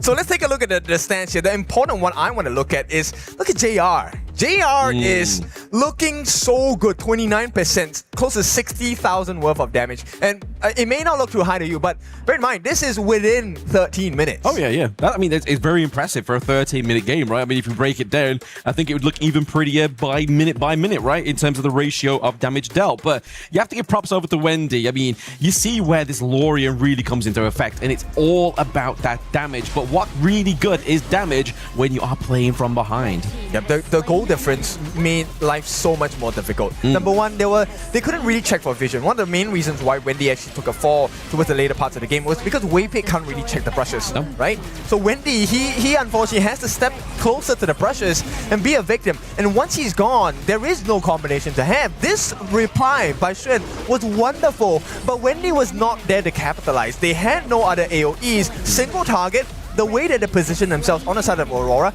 you have to switch your targets every now and then, and by then you are out of ammo. Yeah, exactly. It's kind of hard to keep throwing around those orbs when you've really only got like a limited amount of times of those orbs can be thrown around, and you can actually teleport to as well, right?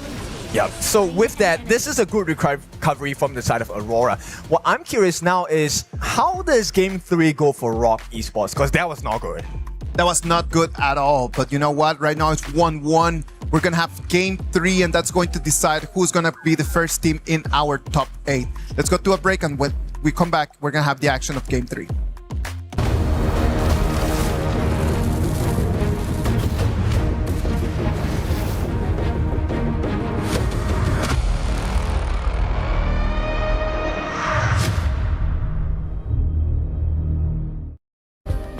Play is in our DNA.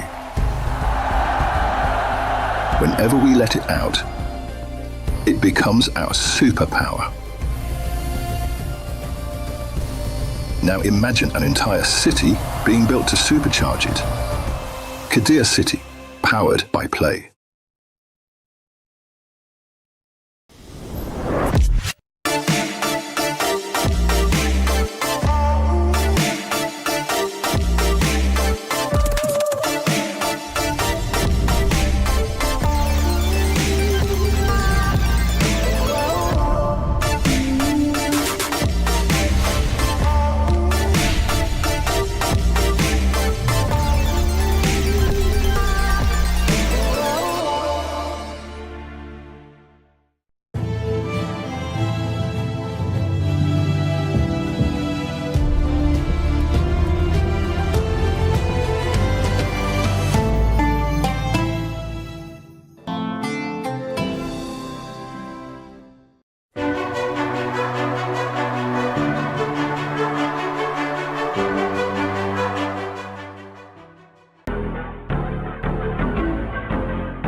The KWC 2026 comes to its first big decider game. This is going to be Rock Esports against Aurora Gaming. Right now it's 1-1. Whoever that wins this is going to come straight into the playoffs. But let's discuss a little bit about the implications of this result. Let's imagine that Aurora Gaming were to take the dub. Everyone is expecting that every single team that was seeded into the groups is going to make it directly there. If Rock Esports take that dub, then it means that when it comes down to the playoffs, they'll be able to pick who they want to play against. That's a very important process of our brackets, right? Because having to choose, the power to choose, actually might decide your fate of the entire tournament. Of course. Well, everybody wants to be the predator, not the prey, right? Like, you want to make sure you're getting that top spot so you can choose whomever you want, and that's obviously second seed, right? And that is obviously a powerful position to be in, because like, if you choose one of the, per se, weaker teams, you are guaranteed to go even further into that semi-final. And then what we're talking about picking is going to be a very random opportunity for them to pick, which could put, in the case that Aurora were to finish second, it could put Aurora playing against one of the KPL teams straight into quarterfinals. My. That is not your dream scenario here if you're either one of these teams. So right now, they have to make sure that the BP goes in their way. I mean, we can take a look at the Aurora boys here. How do you think their game number 2 performance was like? It was much better. Obviously, the way we saw it, it's orchestrated a lot better. I felt like that maybe they underestimated the potential of a tank support, you know? Like, obviously, into this meta, they thought maybe we could get away with a bit of a pseudo, obviously, try and get Orgrin up to scratch, but a team like Rock Esports knows that you can't give any kind of space for their pick to just keep scaling in terms of defense, because then that's where the problems would have arisen for Rock. Yeah, man, one of the things that I want to point out about Rock, especially for Muchi, actually Muchi was doing pretty well in the early game. His early was coming out on top, but once the goal lead and the other sides of the map were, you know, going in favor of Aurora, then the game just completely flipped on itself. So we'll take a look at the first few bans here. Guan Yu is going to be taken out, and we're going to have the Aoyan being taken out for Rock Esports as well. Do we want to entertain the idea of a Princess Frost Liang combination? The potential, it's a very big potential. I mean, they don't have to necessarily go for it because the Guan Yu's not here, but maybe they're anticipating maybe something like a Jing, maybe something that's a little bit more high mobility like we saw in that last game. So if they do go for that, then you can kind of see that where Aurora Gaming or Rock Esports expects Aurora Gaming to go into. But in terms of obviously blue side's picks here, if they wanted to, JR could get the early this time. Okay, JR getting the early. JR is also another specialist at the early, right? This is something that I was always very impressed with from the earlier days. Before even Chicha was released, JR was already someone that we had to fear when the early came up. Right now, Zhihong, he wants to seal the deal here. The Lorion is going to be in his hands. Yeah, speaking of fear, I mean, you say fear the early. I mean, this is basically fearing the Reaper. We've already seen how he plays this one. And a bit of insight, apparently, like, we have players coming to Zhihong to ask him how to play Lorian. If you're that good and you've got other pro players asking you how to play this one, that's a scary hero to be left in this draft.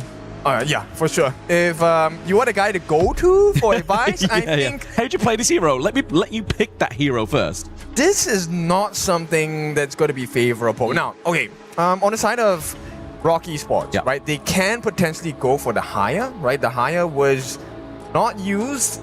Yeah, Haya was not used for the side of Rock. So there is a challenge of wave clear, maybe faster rotations.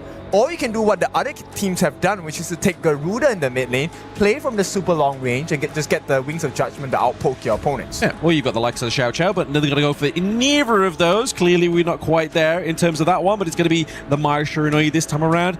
They saw how Aurora Gaming was able to orchestrate this hero into the mid lane, and we have to obviously give props once again and shine the light onto Wendy. Like, this is not just another mid lane and picking up Mai Shiranui. This is Wendy.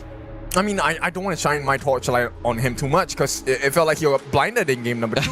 Right? And I want this boy to shine. So, Wendy, I mean, we all know this. If you're new to HOK, Wendy is one of the superstars of Mai.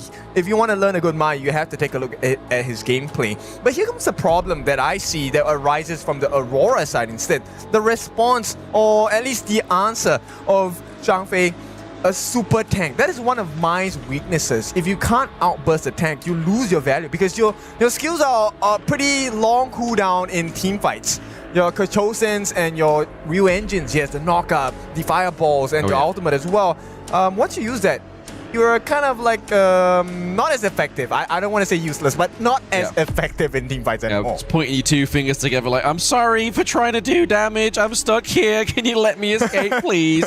But no, yeah, I swear it was just a joke. But no, the ban on Byron here I feel is a really good call for Rock Esports, because obviously having that Zhang Fei, if they have the Lorien, if they have the Flowball Marksman, what they really need is something that's going to deny any access onto the backline. And Byron's one of the greatest heroes to do that kind of catch. Yeah, it definitely is. And at the same time, you know what? We've seen this answer before. The Jinglet is actually a great answer against the Lorien.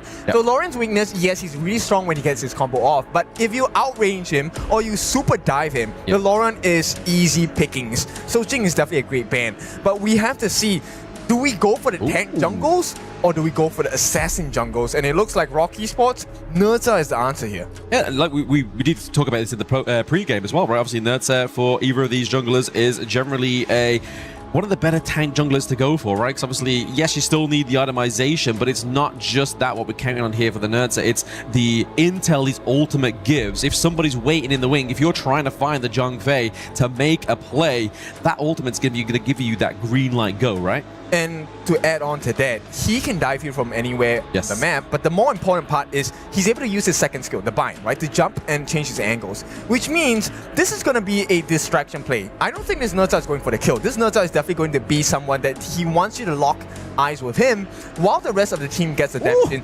particularly from the side of Muji. But I love this answer. Ukyo Tachibana as well as the Fati. What do we want to do? We want to get the huge burst. Wendy, my instant squishy, gone. If we get our hands on Muji, stun, gone. So let's see if this game plan works for the side of Aurora. Yeah, the squishier targets onto the side of Rock Esports are definitely going to be the main targets here, but we're looking for the potential clash lane, right? Other than, I mean, we don't normally see the Nerdza be given the priority into that clash lane. They're generally into the jungle. So in that case, obviously, Dharma, Byron up, they're going to go for the Arthur here. We know that Schwan loves this pick, right? Obviously, just being able to be just another layer of frontline. They have the Lapu, they have the Nerdza, they have Wei Pit. But like you were saying here, Kin, is that Nerdza is probably going to be further into the backline just to kind of like harass them so they're harder to get on top of the Rock's backline. And I like the idea of this Xuan Arta pick, right?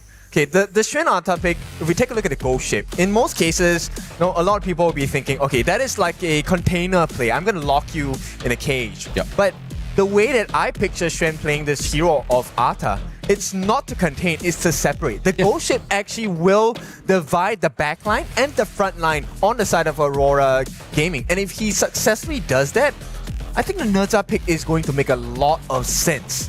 But you're dealing with a Fatih as well as a Ukyo Tachibana, so you have to get rid of them quick. And I mean, naturally, Arthur's quite a tanky hero as well, right? Like, he has the health bars. He doesn't fall to the same problem as the likes of Orgren and tanks that follow that kind of suit here. He is going to be pretty tanky from the word go. But this is game number 3. Ladies and gentlemen, either of these teams need to get this point to be in that upper bracket, to be the first team into the playoffs as one of the first seeded teams, to be the predator, not the prey. Lots to be in, expectations to fulfill. This one is a spicy one, and JR right off the bat gets punched in the face by Wei Pit. If Wei Pit gets his way, he's going to have an outstanding game here. And the laning phase does not look too good for Aurora, to be honest. Yeah, and we know Wei Pit loves more of the tanky supports, right? Obviously, we saw him on the Diadea, didn't quite do too well. But that Zhang Fei first game was really the kind of like the tipping point there for Aurora Gaming to try and like overcome that obstacle. But now they both go for tanks. This is both the showdown that we spoke about within the pre-game earlier. Aurora Gaming just trying to kind of take these little points away. The Spiketail Beast is being committed here. I don't feel like JR might be able to get the last hit here. Oh, okay, he gets the empowered last hit. Muchi was pretty much always surrounded by that one. Had every mean of claiming it. Wow, do not doubt him, man. It's JR. He's back with a vengeance, and this guy is focused as well. Now, if you take a look at the exchanges across the map on the mini objectives, we have had Rock Esports take the Firehawk. I believe Xuan got the space right at the top as well. So that was absolutely necessary for JR to have gotten that Spiketail Beast away to even up the odds, because we're at 4.5k for each team roughly. Yeah, just balancing out that one. I mean, you talk about obviously JR's back for revenge. Do you reckon JR stands for just revenge? I think, given the choice, he will want more. But just revenge and victory. So his real name is JR Av. Maybe his name is, there's a dot in his name, and then it's the numbers of pi, 3.1 whatever. 3.14 reoccurring, just to keep your enemy team just counting the numbers. A bit of a nightmare fuel there for those that have dyscalculus. But right now, we are seeing that Aurora Gaming are still able to kind of just maintain that early game state that we saw in game number 2. It's status quo, right? I think this is what they wanted. And even though the farm lane might not be as easy of a lane that they would have hoped for, it is still something that's possible to win, especially when they play the numbers game. Saber here, making sure that he's going to try and give the Leaping Savior, but Muchi. Oof, Muchi is definitely looking very scary here as well, but Saber obviously does have the Unbridled Outburst. He's waiting for Cotton Link to fly in. He's going to take too much damage there, so First Blood does go over to JR, but they're able to get the counter back here as well. And Wendy with a nice rotation, just denying Yulong of any access onto Muchi. Was that a mistake though? Like, you got the kill on JR, but JR got the First Blood. Yes, and he took Kong Ling's life as well. Yeah. So financially, that's a horrible trade for the side of Rock Esports. And right now, Aurora, that one play, they're close to 1K ahead already. Yeah, it's not a good place to be. We was talking about what you do when you're 7K gold ahead between 13 minutes. When you're 1K gold ahead around about 3 minutes, that starts to be kind of like a scary pit that you need to climb out of, right? Like, you can't allow this to keep snowballing if you're Rock Esports. Okay, so we put a count on the timer, right? Rapacious Bite already completed for Yulong. This is 3.5 minutes. Less than 30 seconds away before the first neutral objective. I believe both teams have to contest for this. Now, Kongling gets a little bit more time because he should have his ultimate by the time the Tyrant comes back up. But does he really want to come back in here? I mean, after the way that Saber just dismantled him with Zhangfei, I don't think that will be the case, right? Like, he's waiting and using the Unbridled Outburst to absolute precision, because that play would have worked completely well if Saber just wasn't that good with that ultimate, right? I mean, the tower was there to help them, and it looks like there is a potential for a steal. Something needs to happen. There's no steal happening here. We got our receipt. We purchased and pre-ordered that Tyrant first. Aurora Gaming is able to claim that one as well. So that's going to be another bit of damage, and also just further enhancing that gold lead that they've already surmised here. Yeah, Waypit was showing his ultimate a little bit too early on the Raging Sea, right? Allowing Yulong to just sidestep it. It didn't even need to use any movement. Yeah, use any movement skills. And Waypit did not have flash at that moment. He couldn't reposition himself. No, that was the whole problem, right? It's just the premature use of these skills right now. For me, we obviously I haven't really seen Zhang pop off yet on this Lorien. I feel like this is something that maybe Rock is scared of. They have not seen the full potential of Zhang yet on this pick. And it's just a matter of time, right? Obviously, we do see that he has built the Venomous Staff here, just obviously for any kind of healing, to try and obviously chunk down Xuan a little bit more. Everyone knows that if you want to kind of make Atter a little bit more easier to destroy as a target, you want that anti-heal, right? Yeah, that's true. I think Zhihong definitely needs the Venomous Staff. At the same time, looking at Zhihong's gameplay over the past few months, he is one calculated guy. He wants to make sure he gets the kill. No kill, no attempt. Even if he does, it probably is to lower your health. Something else has to be at play, right? So when Zhihong goes quiet, I think it's a little bit of a scary sign for Rock Esports, because when he finally speaks up, you're not going to like what you hear. Yeah, you're going to hear the siren song. But speaking of which, Ghost Ship does get poured out here as well. We do see Wendy having to come in for the rotation, forcing out the flash, but it is going to be the takedown here for Xian. Kongling maybe a little bit too deep. There we go. It's the pickup for the side of Aurora Gaming. We are trading Jungler for Clash Lane, but we may be trading a little bit more here. We do have the minion wave crashing top side of the map here as well. They do get the kill. However, can they retain that T1? The answer is no. But who was there?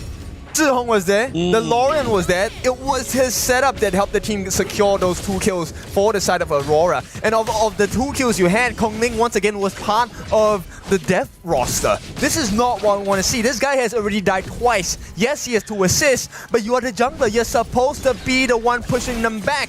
For now, he can't even stand in the front.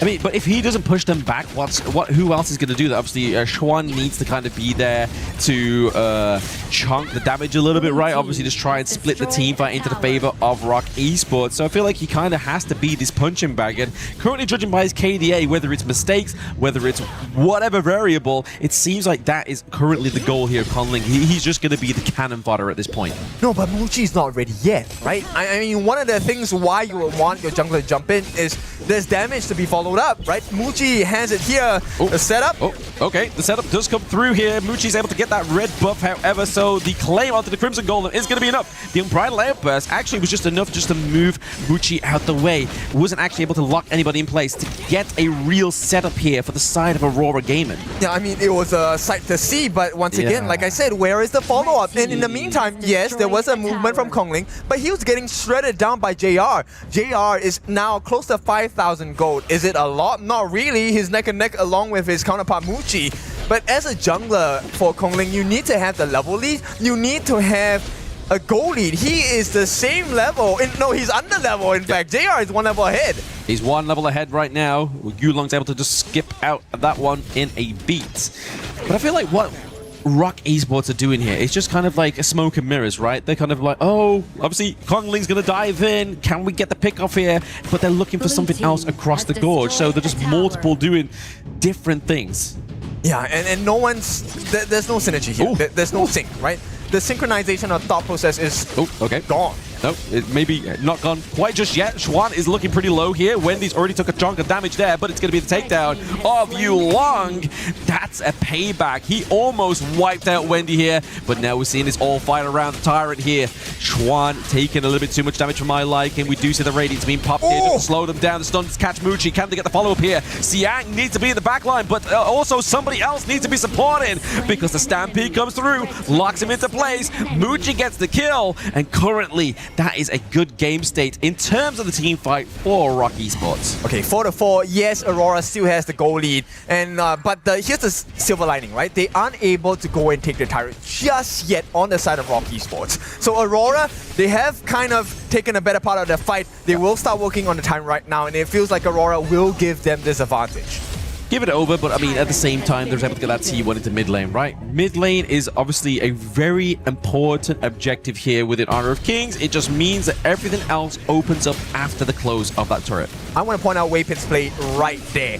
Yes, that Unbridled Outburst was beautiful coming in from the side of Aurora. But thanks to Waypit, Muchi got away safe. The Waypit had to give his life, I don't remember at that moment, but he saved Muchi as well as Kongling's life. That is the more important point. Exactly. I mean, if one tank falls onto the side of Rock Esports, it's not the end of the world, right? They have Schwan, they have Conling to just kind of like fill the boots of the fallen Lapu Lapu. But it's all about a dance here for Rock Esports. If it doesn't go the right foot first like this, the waste of all those ultimates there as well. That's a very expensive start of a team fight. That engage didn't quite go the way it did. The rate of interest is not here for the side of Rock Esports. Waypit is on the run. He cannot get out. JR gets the kill. T2 into the mid lane is under assault. A tale of two complete opposite worlds. Muchi having to face his opponents face to face. Meanwhile, JR has all the time in the world, all the space in the world to land those arrow shots, arrow showers as well. And the prize is well worth it as well. 5-4 and kills. Aurora gets the Shadow Tyrant, and this one will hurt. Yeah, that was definitely not a good deal, right? I felt like we saw the fall apart and the potential kind of like sigh of like despair from the side of Rock Esports. We saw it see all those ultimates start to fail. The Gope shit caught nobody. The Rising Tides caught nobody, right? Like, it's just nothing came out of that one, and that's a problem because it's such great expense here for the side of Rock Esports, and they know that. And now they're having to play with the disadvantage of the goal lead as well as the Tyrant buff. Yeah, I'm so confused. Like, Waypit, the Raging Sea, or nobody? Like, what was that? Like, something wrong? This is the defining game of your tournament. You don't want to lose this. But I feel like, you know, maybe they were hoping or they were expecting the Aurora was going to be there. They go in on Wendy. Oh, Yulong as well. Looks pretty low. He's not going to be able to escape that one. He tries to get a little bit of a saving grace onto Wendy. However, nobody falls onto the side of Rock Esports. They do have 2 members down now for Aurora Gaming. Can they start to even out this game state into the mid lane? They have to. This is the best chance they've had in 11.5 minutes. They have to find something here. Even if it's not a kill, get a turret machine. No, he's looking pretty low. He's able to escape though. It's fine. In terms of damage, is kind of dwindled here onto the side of Aurora Gaming. Obviously, Siang was pretty low. JR not able to obviously get that reach there and enough damage with the Arrow Storm, but we do see a bit of an effort from Rock Esports trying to claim this Overlord. The Unbridled Embers from Saber. The Stampede follows through. It means that Muchi falls, but it does, however, mean that Overlord goes to the Rock Esports. So yes, the Marksman falls, but at what cost? It's to save that neutral objective. Yep, they buy a little bit more time, but here's something you can't buy: the life of Wendy.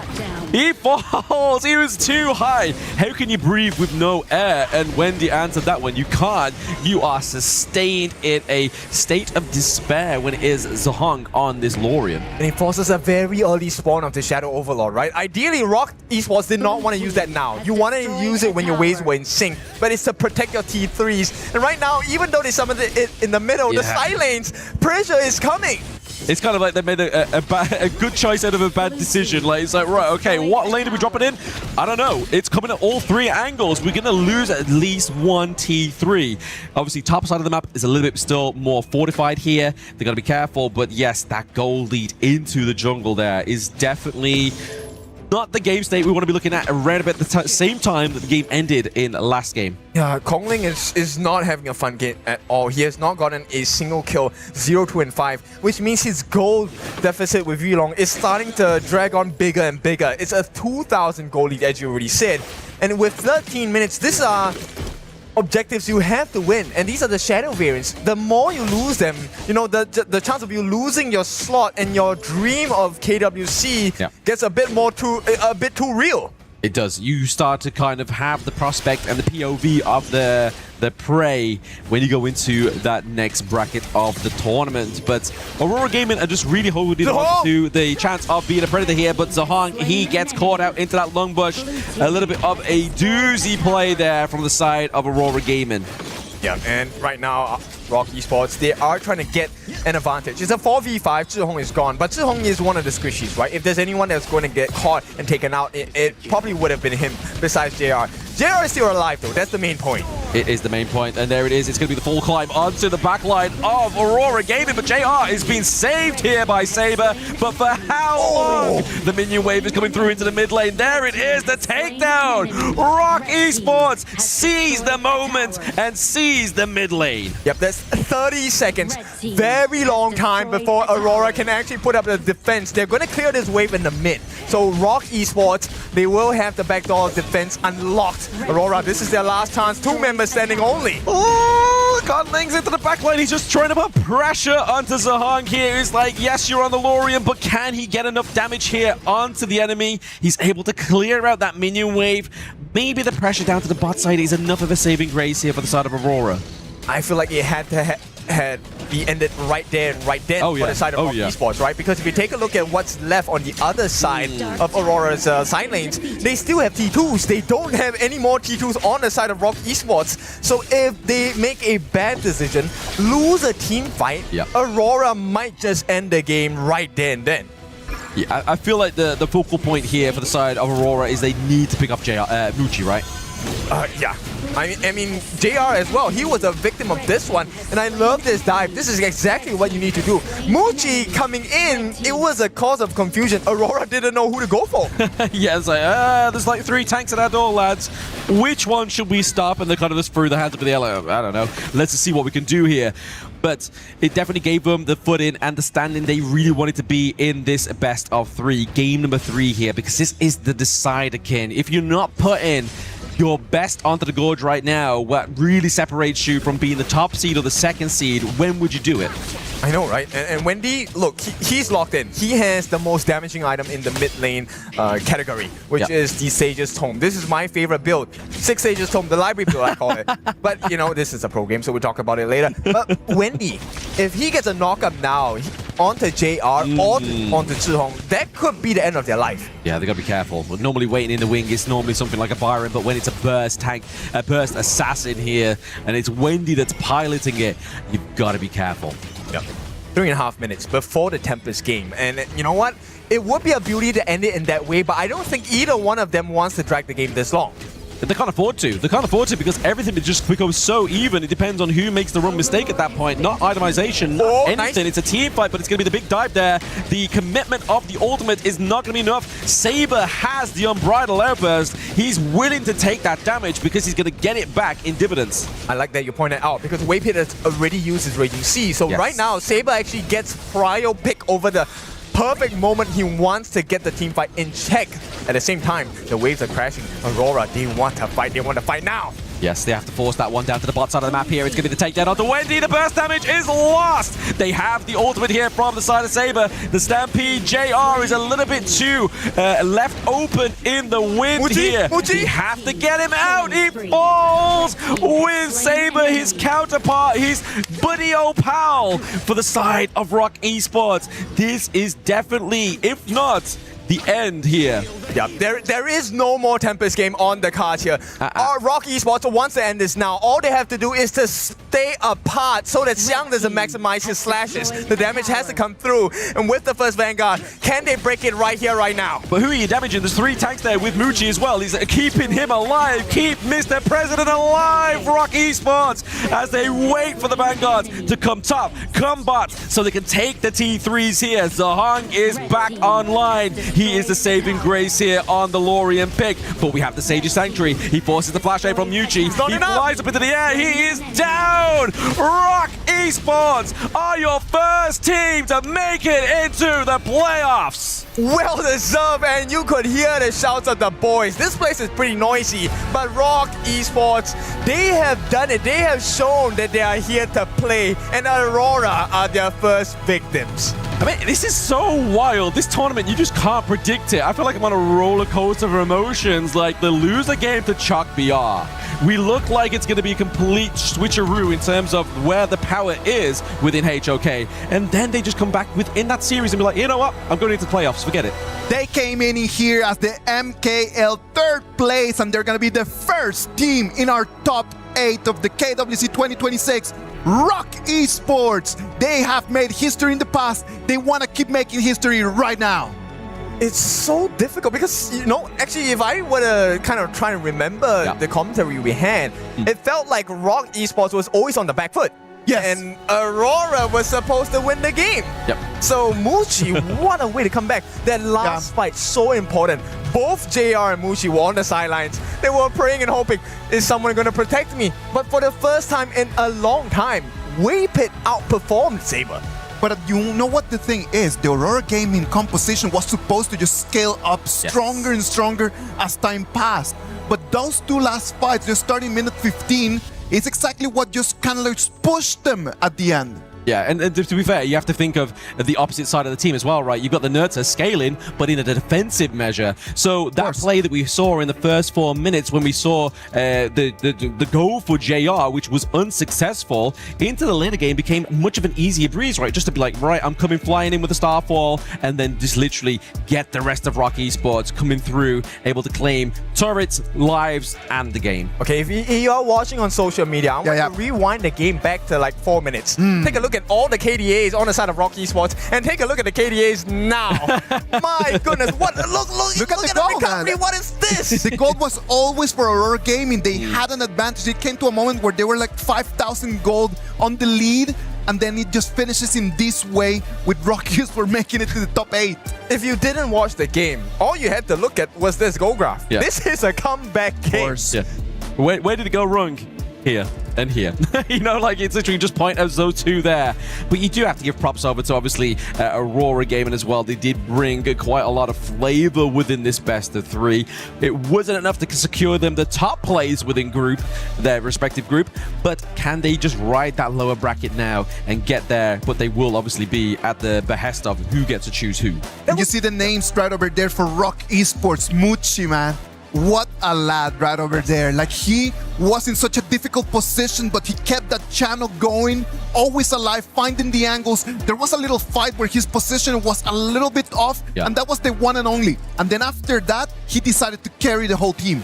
Yep, it was the complete opposite, right? Muchi at the start of the fight, he was running away, trying to keep his distance. In the last, 4 or 5 skirmishes, Muchi was in the face of Aurora. He was face to face with JR, and he kept shooting his shots. At the same time, you have to give praise to Waypit. Waypit, to me, is the MVP of this game. Yes, Kongling did recover, Xuan did a good job of tanking, but Waypit saved the game for Muchi so many times. He made sure he gave his life so that Muchi could continue farming. And that's the whole point. This is the farm lane. You're supposed to get the gold. All right. What about if we go over there with the man that we've been talking so much about? Muchi is on stage with Mara. Guys, please say something to us. With me, Muchi, congratulations! You know, before this game started, before this matchup, Aurora Gaming basically said that your group is really easy. In fact, Jihong said to eat well and sleep well before you meet up with them. But in this match, you answered with a victory. How satisfying was this matchup for you? Because I think I ate well, sleep well, so I can win.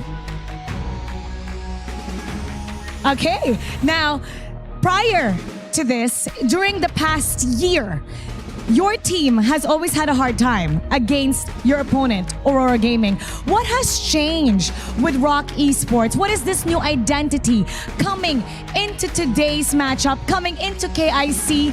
What has been the biggest improvement in this new identity? 你帮我翻译哦答。我觉得最主要是我们5个人团结一心吧，然后还有教练组的帮助，还有中国教练的帮助，所以我认为我们可以战胜他们。I'll say the biggest part was the unity within the team. All 5 of us are united as one. Plus, we have to help our coaches and the Chinese coaches from our bootcamp. And I think this has really helped us prepare to face against Aurora Gaming. We could really see the teamwork and you playing as one. Once again, congratulations. You're moving on. And now we'll head back to the casters. Lead the gorge. 团结一心, to unify as one, to have multiple people together as one heart. That is the most important thing over there for Rock Esports, because they came in at the beginning of the day, they did not have the best of the performances, but they completely turned everything around, and right now they sealed their ticket straight into the top 8. Yeah, this one really makes you understand it doesn't matter how you start, it really depends on how you end. And what an ending from these boys. Exactly, it's all basically a marathon, right? Obviously, it doesn't matter how you start, it's how you finish. But I felt also, it's kind of like we see the loss of identity in that first series, and we see the regain of the identity. And for a team to basically make that adjustment so quick in the same day is very impressive. It is just one of those moments when you are in front of a disadvantage that you need to really look at next to you, to your brother, and just say like, let's get this done together. Yeah, I mean, to add on to that, it was, yes, recovery from one series, but they also recovered from this in the middle of the game. That was how crazy fast they were adapting to the likes of Aurora. And let us remind you, Aurora is a team that beat them cleanly 3-1. Yeah, very well. I mean, look at just all these highlights, right? Obviously, this is over the span of that last game. Just every so often to be like little glimmers of hope between each of these teams, a little bit overextending, but I think it just goes back to the point that we was making, right? Like, somebody has to be the punching bag. Yes. Somebody has to be right. Okay, guys, I'm gonna die, but I need you to get what we need. Like, put ego aside, put it on the line. We just need to come together as one to get the victory, and there it is. We see, obviously, Rock Esports getting ever so closer to that step, that 3rd place that they had last year at KWC 2025. Rock Esports right now, as you can see on your screens, they really exploded over there in all the energy and happiness that they had just completely inside of their hearts. Right now, our Group B is already done. Rock Esports will have the opportunity to pick who they want to play over there in the playoffs. Group D is waiting for us because the last match of the day is going to define our 2nd ticket to the playoffs. Let's go to a break, and when we come back, the action of the KWC 2026.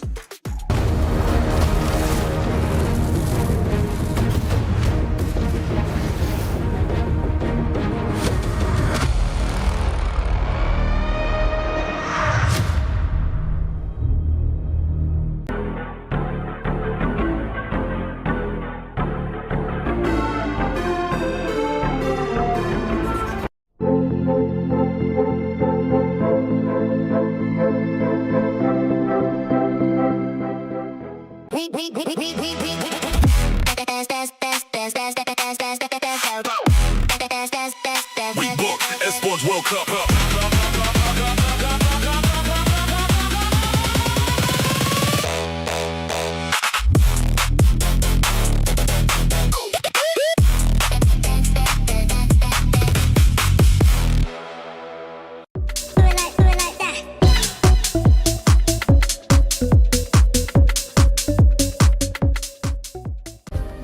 Play is in our DNA.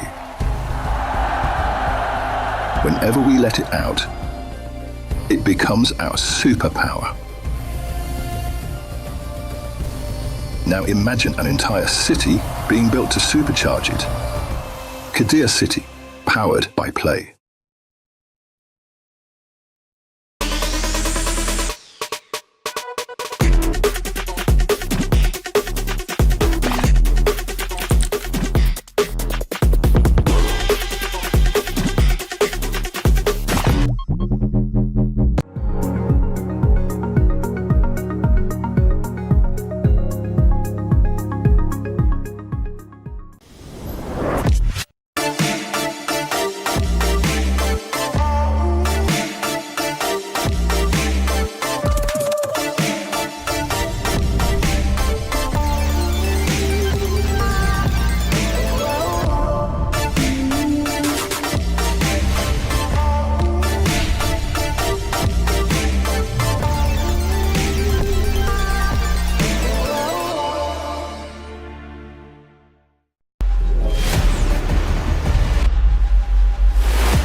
Welcome back. We're live from Paris, France. This is the KWC 2026. Group B already has awarded one ticket to the playoffs. It's going to be Rock Esports. And now Group D is still waiting to see who's going to win this last matchup that is going to be the second ticket into the top 8.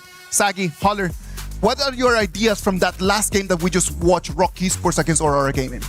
I have to say it was just absolute cinema. Let's be very honest. I think that the storyboard was like the storyline for Rock Esports, for them to have a way to kind of come back. There was a lot of questions going in. How would they do? And they exercised some demons as they took over, of course, this MKL squad here. And as always, it's nice to see that ROC Esports or Rock Esports come back as the Nova Esports self, where they did really well back at EWC 2025, and coming back here, they proved themselves and they march into the playoffs. They march into the playoffs. It's going to be a second team that is going to make it, as we see the Group D bracket on your screen.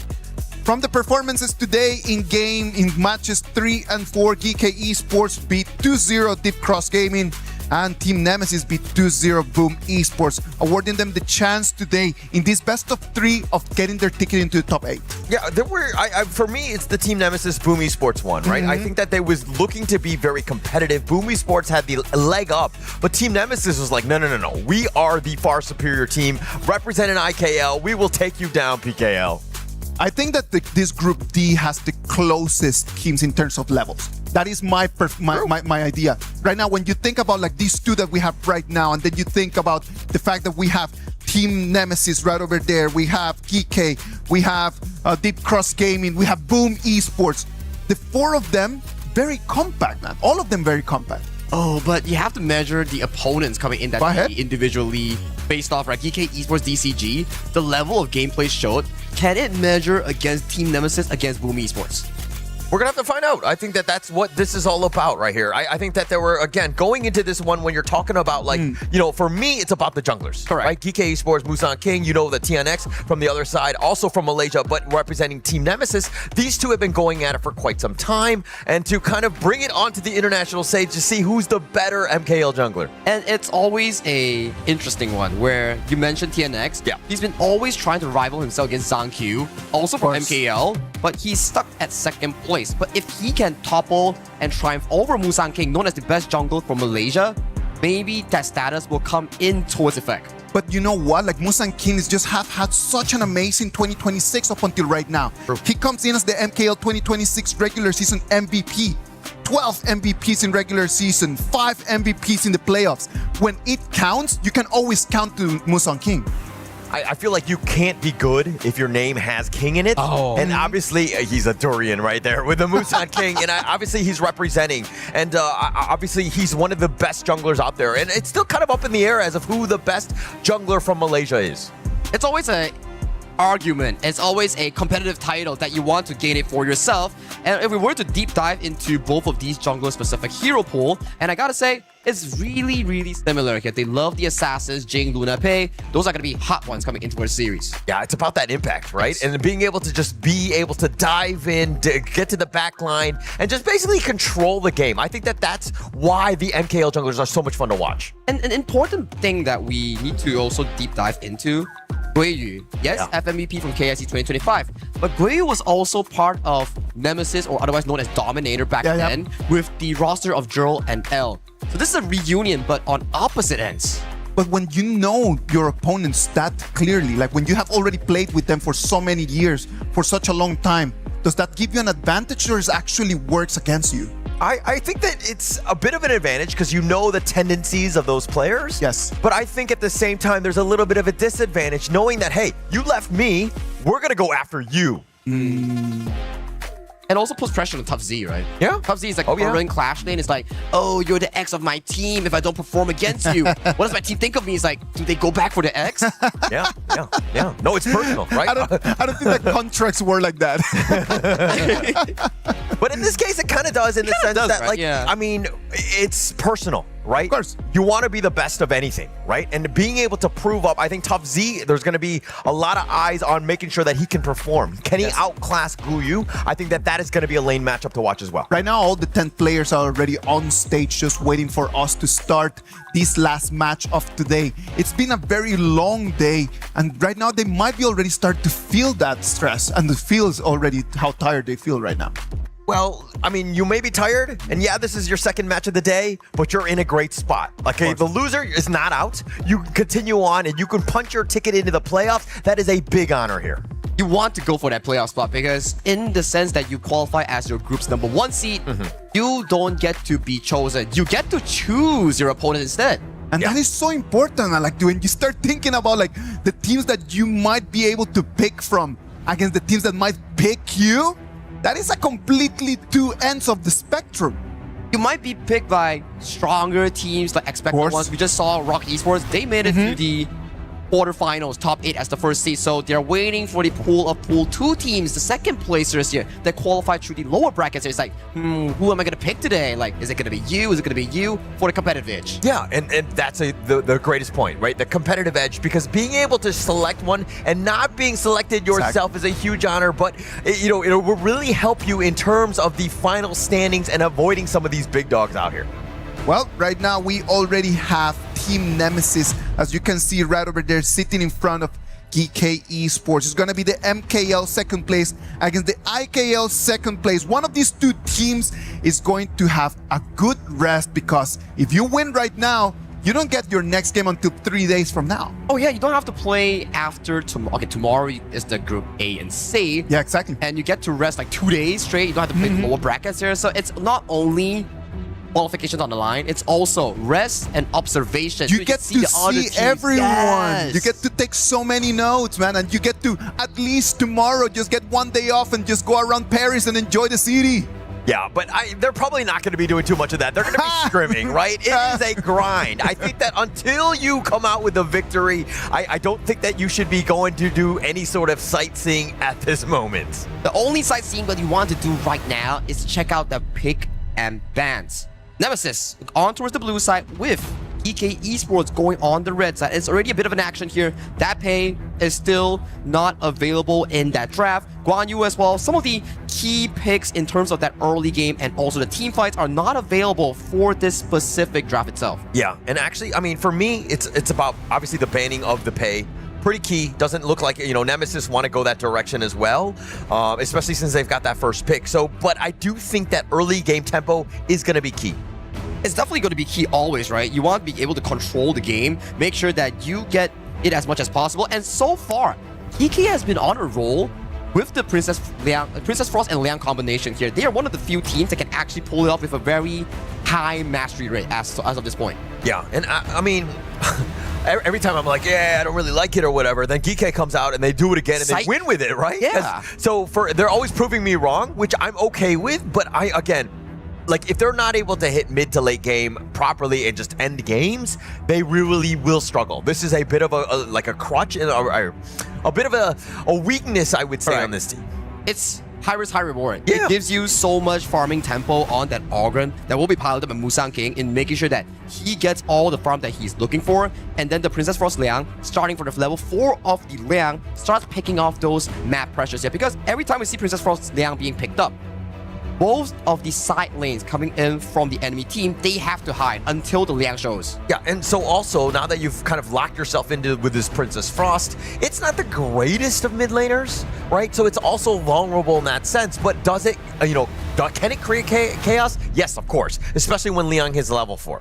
Yeah, we'll have to see how they play through that early game here. Coming in for the second phase of the pick and bans here, Luna, Agudo, two junglers that have a good historical track record in the counter phase here against the Ogren will be removed. And if you take a look over to the side of Nemesis draft, Zhangfei, Dharma, it's a bit of a reminiscence back to their KC 2024 dominated draft that they always like to go for.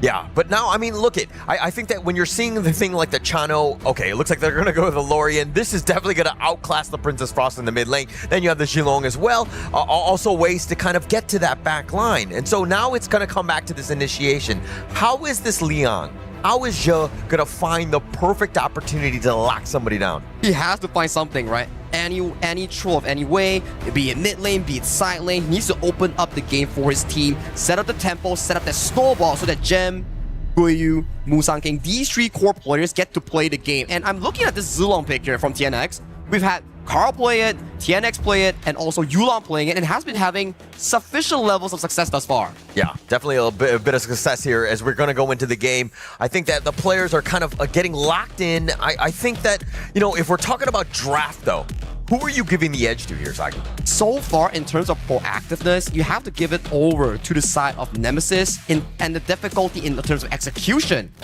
It's easier for Dominated by Nemesis because so far, Nemesis draft, it promotes proactiveness that they have shown in game 1 against Boom Esports. They go in, they pull the trigger, and that's all it takes. Yeah.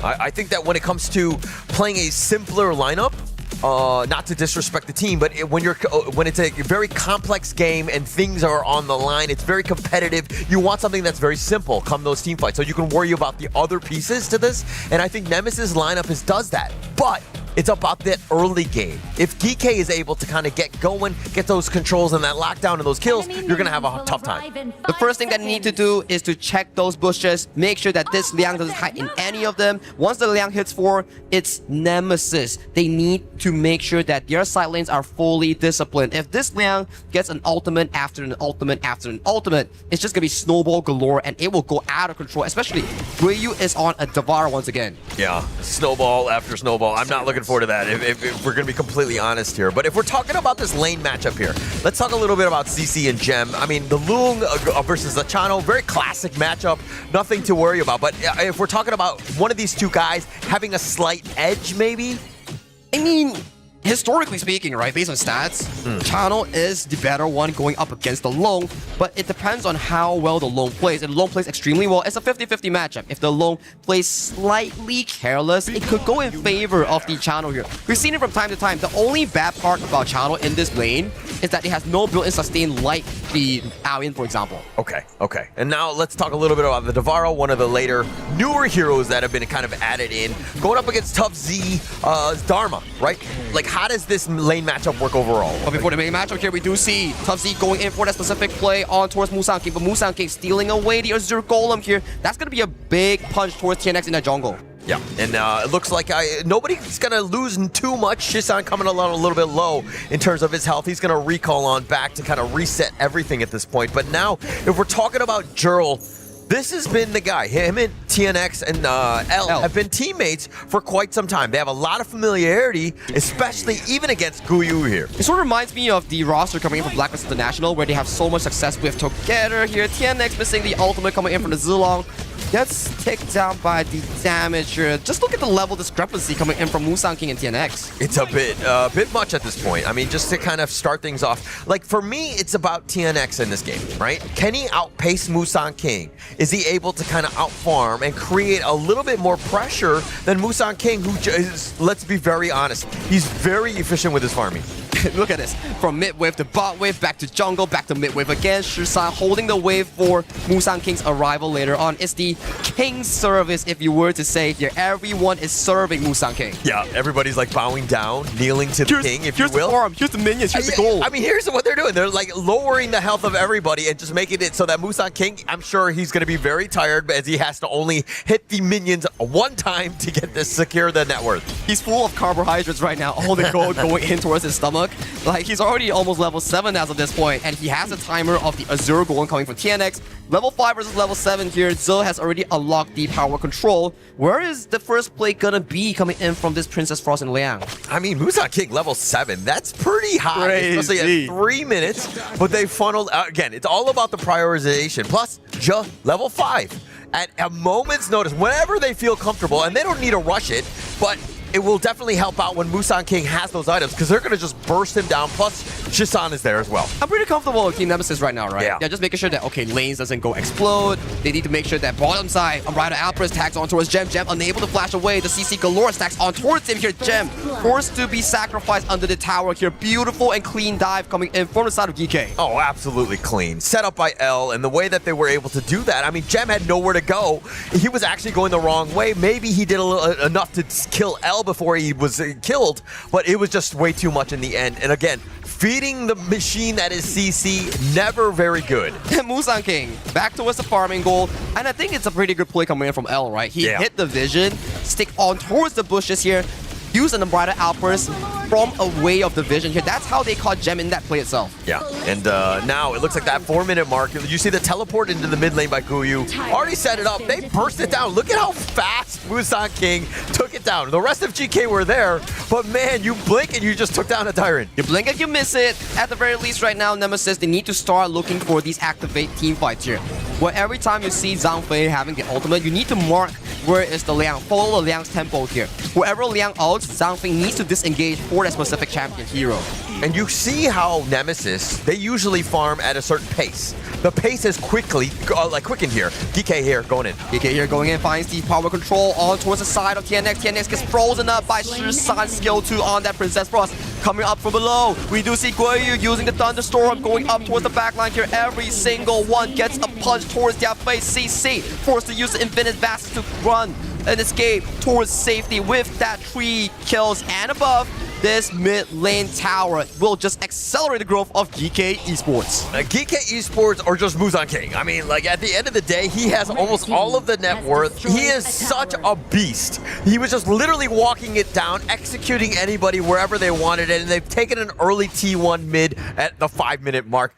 Huge. But as we look at this breakdown to see exactly how things went in, look at that control. The Unbridled Outburst kind of knocking that around, but they're stuck in. They had nowhere to go. TNX was completely controlled. And look at, again, Musang King with the walk down. This is the easiest thing for him to do as he gets all of these kills. And there was a perfect play coming in from Ze on the Liang. He used power control on towards TNX, and when the Unbridled Outburst comes in to disengage him, he flashes over the wall so he can fully channel the power control. Yeah, very smart there. And again, Je has just proven me time and time again that I'm wrong and that he knows how to play the Liang, because the way that they play it, it's great. And it really sets them up for success because they love to snowball. They love to end games quickly.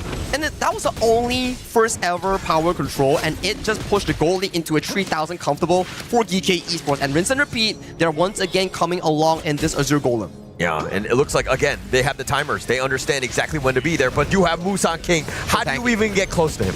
He's just too tanky. You can't do anything towards him here. He's taking so much damage. Goes in. Guiyu comes in from the back. Pops a Thunderstorm here. Goes towards the back line. Freeze. Power control. You can't even press your spells. But that's a 4-man knockup coming in from Jero on the projectile knockup here towards the back line. But Musang King is just so darn tanky. He's full with gold. And you can't take down the King in that play. Yeah, he was getting low, but I mean, he was able to just kind of withstand all of that. Jero, though, let's give props where props are due. Normally, when you're looking to play the Leon, you just jump in, you just grab whoever, and then the rest of the counter initiation happens. He actually let the fight between Guiyu and also TNX. TNX gets frozen up, but still an equal trade thus far. That's a shutdown going over to the side of TNX. Yeah, so let me continue my point where the team fight was kind of developing, and then Che, at the last moment, ensures that they get the lockdown and they get the kill. So very patient with his play. Incredibly smart by Geekay Esports. And they're just pacing it really well, right? Every time it's about a fight, it's never just like, oh, I met you at the river, let's brawl about it. It's always at the objective points. And where is the objective points? Azure Golems, Tyrants, your red buff becomes my red buff. Taking everything, right? I think that this is why this team is incredible in the sense that the coordination, they're always together. And then when they make plays, they have backup and enough damage to ensure that they get these conversions and why the movement is always going to come out successful.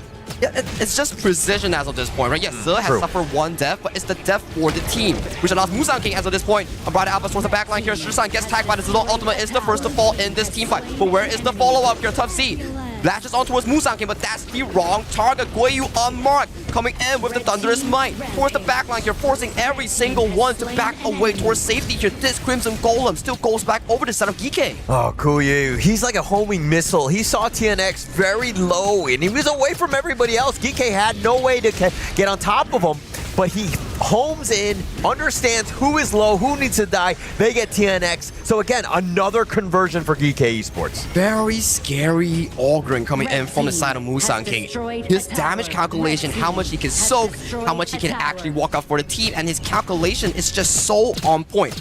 Every time you see him, oh, he's about to fall, he just comes back up. Yeah, comes back up here. I mean, he's 4-0-4 with his KDA. Jokingly, he's an error, right? And the fact that he's able to just do whatever he wants, he's completely controlled his game. I mean, he's got wall hack, so he kind of is like an error, right? Half a passing range, just walking through walls, making sure that he finds the markers here. Guiyu has the Crimson Golem here, so if L doesn't escape, he's going to be taking a lot of punches towards the face right now. It's a double farm lane marksman composition coming in from the side of Geekay, with Musang King being the big, tanky, beefy boy. So this game has to end quickly for Geekay. Definitely needs to do so. I mean, they're taking the Tyrants and they've picked that up. It's not even 10 minutes at this stage.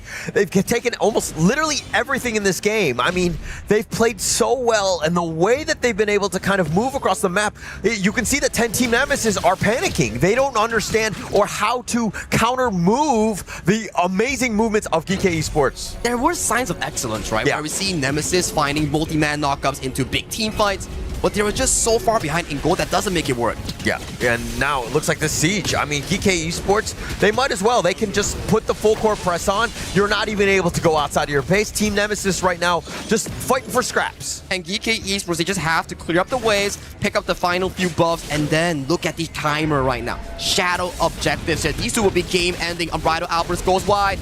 You do see TNX going the backline, but immediate counter engage coming in from Shisan. Shisan does fall, but backline, what happens here? Ze surprisingly gets taken down as well. This is a pretty good trade-off here coming in from Team Nemesis. They only lose 2, but in the losing position, getting 2 is what you're looking for. Yeah, I mean, you'll take what you can get at this point for Team Nemesis, but they went all in on the 2 guys that are going to be the poorest, or the support and the support number 2. Let's be honest, Shisan and Ja, both of those guys are happy to trade away their lives for both of those cores. Finding TNX yet again, he's died 4 times as well as Tough Z as well. But I think in a way that we can actually explain it, at the very least, yep, they don't get to start double objectives immediately, and you can stall 1 or 2 minutes to push the game further a bit. At the very least, it gives you more chance. Guiyu coming in from the back, finds L, and CC, he's running for the hills, but CC has no ultimate here. If Guiyu finds more damage here, he might potentially get more kills here. Guiyu pops the Millennium Echo, and he's chasing down the backline here, but a very defensive and good Raita wins. This engages Guiyu. Yeah, running right directly at them. I mean, Guiyu, he is never scared to be aggressive. And I love that about him because he's making plays. He's just like, yeah, I'm a Clash laner, but I'm doing more than just CCing everybody. I'm getting my own kills. He's 5-1 and 5 as well. So he's CCing the Aoyin CC, or is that what you're talking about? Because I do see a CC coming in from NMSS as their player. Yeah. I mean, CC there. I mean, he's been CC'd, but he's always gotten out. So CC has really stepped up in the sense of just, you have to stay alive, right? When the onslaughts are happening, but the rest of the guys are trying to make plays. They're trying to create space for CC to eventually carry them, but I don't know if they have enough time in this one. Time is an essence, and time is a virtue. If we do see a wombo combo engage coming in from Team Nemesis, potentially at the higher ground, you see that little wall between the mid and bot high ground tier trees, that could be a beautiful spot for TubZ to set up like a 5-man knockback. Yeah, that would be best case scenario. I mean, that's the dream, right? Whenever you pick a Dharma, that's the kind of thing that you want to do. But the positioning of Geekay Esports will not allow that. Plus, they're the ones that generally initiate on them, right? You're going to see Jet or Musan King look for that jump. Well, Zhe does have the Splendor here, so anytime that he goes for an aggressive engage and they come in counter-engaging, he can just drop the Splendor and bait out all the spells coming from Team Nemesis here. So it's about precision of spell usage on Team Nemesis that they have to look out for. Look out for it, definitely. I mean, but with a 6K lead, you have to do more than just look out for them. You got to find some sort of pick-off because, again, without that, there's really no way. Geekay Esports, the way that they're kind of deathballing it, it makes it so tough to fight into that, that ball. You're just not giving any chance, right? You can see this 4-1 formation coming in from Geekay Esports, riding the Overlord and riding the strength of Guiyu here. Millennium Echo popping on towards 2 members here. CC getting so much damage in towards his face. Guiyu not scared whatsoever here. And with the Overlords marching in, it's the Musan King show riding on towards the side in the front. L forced to use the Unbridled Outburst to disengage. Musan King running dangerously low. Has to pop the Blood Rage. They need to retreat to recuperate here with the minions marching through from 3 waves. So they were doing what they could. It was more of just like, they weren't going to take the crystal, right? But it was more to create space for Guiyu in the bottom to potentially take that bottom T3, but the minions had been cleared out, and that's kind of what stymied the approach here. But Geekay Esports, very smart and intelligent in the sense of just like, hey, we need to back up, we need to regroup, we'll come back in later. They understand the comeback potential coming in from Team Nemesis, right? True. There's just so much knock-up and crowd control that Team Nemesis can actually try to look for the big numbers like Gem. He's 11,000, but if you remove him, that could be pretty big. Musan King gets crowd control for days and he gets taken down. That's gonna be a big target down. Gem towards the backline gets assassinated by CC with the infinite fastness here. The pretty good Splendor dodges the triple flames. But what comes next? Guiyu, he's still healthy, he's still coming in. He's looking for CC, but CC's running for the hills. Guiyu, 1v3, where does he go? He's still continuing, he's still latching on towards LL, gets taken down, killing spree for the side of Guiyu. Guiyu 1v2, CC has damage, CC pushes him back, CC, he missed times! His flaming palms on towards the walls, and he gives Guiyu a triple kill to potentially end this game 1. Why is he the finals MVP? Because it plays like that. He's all by himself, and Guiyu says, I got this game. I'm taking all of the T3s, taking 3 members with me. Guiyu with a highlight reel. 8-1 and 6 on the Davara, baby. You know it, and he was traded away back to Geekay Esports, and I know for a fact that Nemesis, they are regretting right now. Definitely regretting it. They were like, why did we let him go? Guiyu, I mean, when he's making plays like that, and everybody was so low, but he was dodging everything, doing enough, finding that everybody was enough for him to go in, and as we check out this replay, it started poorly, right? I mean, especially with Musan King getting killed, they were like, okay, we slayed the dragon, they find the infinite fastness on the back, they find Gem as well. Things were looking very dire. Everybody was so low, but Guiyu was like, bet, I got everybody. I'm taking everyone down, find CC once he goes down, and they're walking around, they're thinking 3 members, but like, how do we kill this raid boss? No chance, dodges away, Jurl's like, I can't help you, buddy, but CC's trying to go, misses the play, and then now Jurl tries to go in, and Guiyu, outplay, gets the triple. And he's going in once again, diving towards the backline with the Millennium Echo here. CC forced to use infinite fastness to escape towards safety here. Guiyu not stopping and still going in for the punches. 1, 2, kick up, and 3. You get the crystal for this game number 1. Geekay Esports, just too much Guyu. I mean, the rest of the guys put them in a great spot, but man, Guyu with that play to just cement the MVP in this game for sure, as well as that game. Just, oh my gosh, Guyu is so much fun to watch. I think that was probably the best Devara performance that we have seen in a while. That was insane coming in from this young prodigy, which is Guyu in that Clash lane. And it is not only the fact that Guyu is just him, right? Like, it's just that the hero that he's playing in at that specific moment in time, this is just gigantic. There's no way that you can actually fight against that Devara in a 1v1. And he took a 1v3. 1v3, like that was crazy. He was at full life. Everybody was running at him and they were like, okay, we just kite him. But he was too fast to go in. He had enough damage to take them all down and he was dodging everything. It was like the Matrix for him where he was literally the one. The one and only 9-1 and 8 on that Devara. Bootless, has the frigid charge, goes in with that 4-core attack speed build. He was just going in at it every single time. If CC comes close even towards the Devara, he has to pop the Infinite Fastest run. And then we're always talking about how you not only need to be really good, you need to be very lucky as well. Because as CC wants to go straight up just to send over there the damage is just divided in between the Devara and the jungle. Yeah, and look at this gold graph. Everything, I mean, just completely in favor of Geekay Esports. Little bit of dips, but in the end, I think the Guyu mark was just like, I got you, fam. And they were able to close that game out. I think if they didn't misplay there and they managed to get Guyu during that dip, that could be the comeback potential for the side of Team Nemesis in this game one. But nonetheless, Guyu on that Devara, 35% damage though on this particular pick. Crazy. I mean, 135,000 damage. He was just like, you were thinking, oh, Musang King or Gem would be the guy, but Guyu was like, no. Actually, I'm the guy. I'm the one that needs all the space and the farm, and I'm going to carry games like this and just take over here. I think that even if they would have lost that fight, Geekay Esports had already played such a strong game that losing that fight over there, losing those 2,000, 3,000 gold advantage, I don't think that it would have given Team Nemesis enough to turn the game. It wouldn't have, but at the very least, it gives them signs of hope because these moments... A little bit more time at least. Yeah, knockups galore coming in from Juro and Tough Z. It was looking good. But at this point, Musang King was too fed and they were just too tanky for them to handle. Yeah, too much space for Musang King, and then all of a sudden, the Guyu got online. But the team fights, this looked like it was just an all Geekay Esports game. And yes, Nemesis had their moments. They had a chance, especially in this team fight, as they finally slay Musang King early. It's just Musang King falls, and then right after that, Gem is going to fall as well. So then you just imagine, there's no one else. And then Guyu just stood up, man, and then he just takes that 1v3. He just pops in here, finds CC in that isolation here. L, Juro, CC, Guyu with that 1v3, takes down L first, and then you can see, okay, Juro escaping towards safety, but this one on towards CC, the wolf cap, man!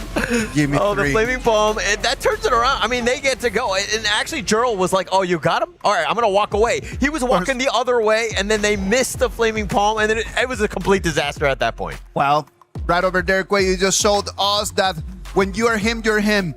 Right now, is Geekay Esports with a 1-0 advantage on top of Team Nemesis. We're going to go to a break, and when we come back, it's going to be game 2 of our match number 6 of today.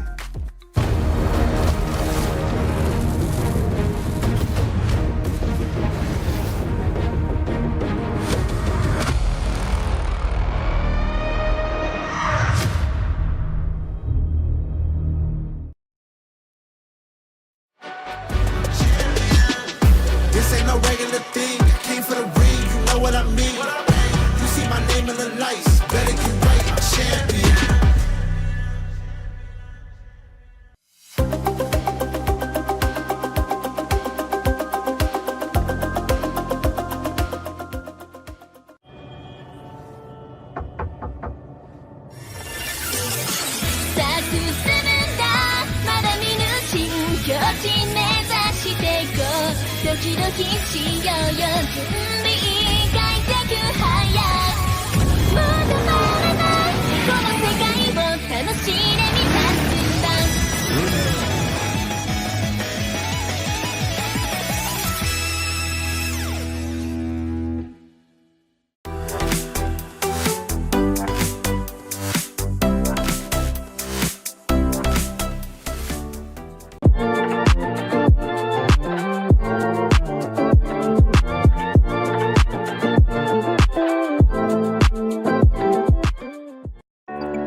Welcome back. This is the KWC 2026. Right over there, we just saw how Team Geekay Esports is taking the 1-0 advantage on top of Team Nemesis. At the beginning of the game, we saw how Mustang King was just treated as stat, right? Just treated as a king. Everyone was just feeding him. He had an amazing advantage, great start of the game. But then when he fell over there in the last fight, it was Guiyu the one that had to stand up. Yeah, Guiyu was like just like a catch, buddy. They were doing like trust falls, right? Right when Mustang King fell, that was when he like took the throne, took the crown, and he became the new king. And that's the main idea, right? Like sometimes in your team, you need to have multiple cores. You need to have multiple carries. Whenever the Mustang King was not able to start over there, someone else needs to jump in and take that role. And it just shows the beauty of the draft coming in from inside of Geekay Esports, where you draft the Liang Frost, you want to accelerate the growth of your early to strong mid-game jungler, which they did. Mustang King was practically unkillable for the first 10 minutes, but when the damage items start scaling in for the side of Nemesis, that's where it's an issue. But the supplementary picks, Chano, Davara, stood up, especially Guiyu in that final play. That's why the draft makes sense. But the problem is, it's a very, very difficult to execute draft. Now, the problem over there is TNX, man. I don't think that TNX had the best of the games. Correct. And we just spotlighted him over there like, okay, it's your chance to try to get in there as a jungler that is going to have people respect him internationally. This first game was a swing and a miss for sure. He just didn't get enough farm. Like the play style is correct in the sense of being aggressive, and that's what we like to see from TNX. But when you're like a poor man and you're trying to go for those type of ganks, never gonna work, right? And so they needed a little bit more time and space, of course, for TNX as well. And TNX definitely needs to come in strong in this second game. Yes, Zilong might be an experiment pick. It's still not revamping on this server because we're basing it off the season 16 August, I think July 16 patch. So for this specific Zilong pick, it works, but you have to tread with cautious. Oh, for sure, for sure. And I think that it was like the last pick for them. I think that this is something like a pocket pick of like, hey, let's bring this one out. They were trying to surprise, but Geekay Esports are like, actually nothing surprises us. We've got all the power picks with like the Davara here. It reminds me of the KC 2024 Dominator lineup, where they like to play Mai, Zhangfei, Dharma, and go for the hard engage style because they know for a fact if they try to out-rotate Geekay, it's not going to work. Because Geekay, in terms of power ranking, I know a power ranking is just like something to rate teams and it's not actual gameplay, but that discrepancy in experience and team environment is just lacking for the side of the Nemesis. So they need to find a way that breaks the equilibrium through team fighting. Through team fighting, so are you saying that like come early game, they need to take more fights, more like gank attempts? Like walk me through that process. Like, just now that composition is built around team fighting. CC galore, layering crowd control after crowd control, giving them more edge. Even if they're losing 2,000-3,000 gold, it still allows them to team fight, like we saw in the last fight. If Guiyu didn't pop off, that could have been Nemesis won. Nemesis win in that team fight. Actually, you're right. You're right. I do agree with that. I think that, if they were to slay the demon that was Guiyu on that, I think that they would have had a chance. But I think, it is what it is in the sense that Guiyu just outclassed them, right? Outplayed them. He's like, hey, it doesn't really matter. I'm able to do my thing. But going into this draft now, okay, the Zilong pick didn't really pay off. Are you looking for early, late? Like, what is the thought process here for Nemesis? I think the idea points out really simple, right? Geekay Esports batting out the Luna, where TNX had an amazing game just now against Boom Esports. And right out the get-go here, those picks that you mentioned all locked away. They lock in the Byron, wanting to play an aggressive clash jungle synergy, giving more room for TNX to aggressively invade the jungle. Because in that previous game, what did we see? Azure Golem stolen away, the first one by Mustang King. And that's just a heartbreak if you're on a Zilong. You're like a tempo jungler, wanting to gank, wanting to make plays, but all of a sudden, guys, where did my Azure Golem go? Oh, Mustang King took it. Yeah, you can't give up anything. And I think that was a huge issue. There were just too many times where they just like left the door open into their jungle, but now it looks like Nemesis, they're gonna go back to the tried and true, the Byron, the Lapu Lapu, like team fight galore. Plus now it's about this Mai Shiranui from Jurl. I do expect a much better performance here. But that's the interesting part. Annette is known to be something of a similar to Zhuangzi, where you can get CC immunity with your ultimate here. And you have so much knockup. How do you work against an Annette that can actually dodge crowd control for the team? While true, it's also those things where you have to just bait it out. Like, it's already been picked. I mean, if you don't pick any CCs, then you might be open for a potential assassin-style jungler that needs that lockdown, right? You need that CC. So it's like a damned if you do, damned if you don't, if you will. Exactly, right? So it really depends on how they structure their team fights. They can't go all in the get-go. Bait it out, start kiting, and then when the perfect moment arrives, and that doesn't have the whirlwind, then you jump in.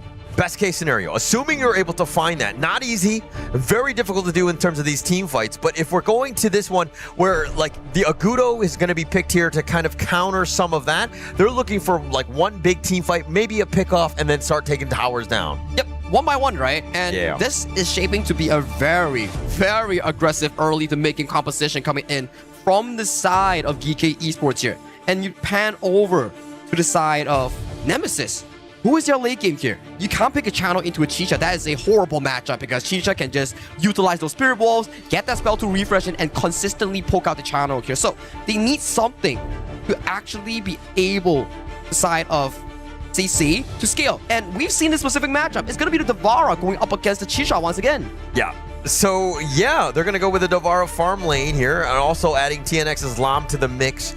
This is going to be fast, furious, going to be aggressive, and these guys are definitely vulnerable, right? Yeah, you have the second life with the Umbrosa, but, you know, if it's constantly just hounding you down, you might have a bit of an issue. And it's interesting, right, where we see the Lam. It's one of those traditional counters against the Agudo that gives him more space split resets. Like, he consistently space split with Agudo spawnlings, but Lam has since been for a while kind of outdated in terms of the stats, damage stats.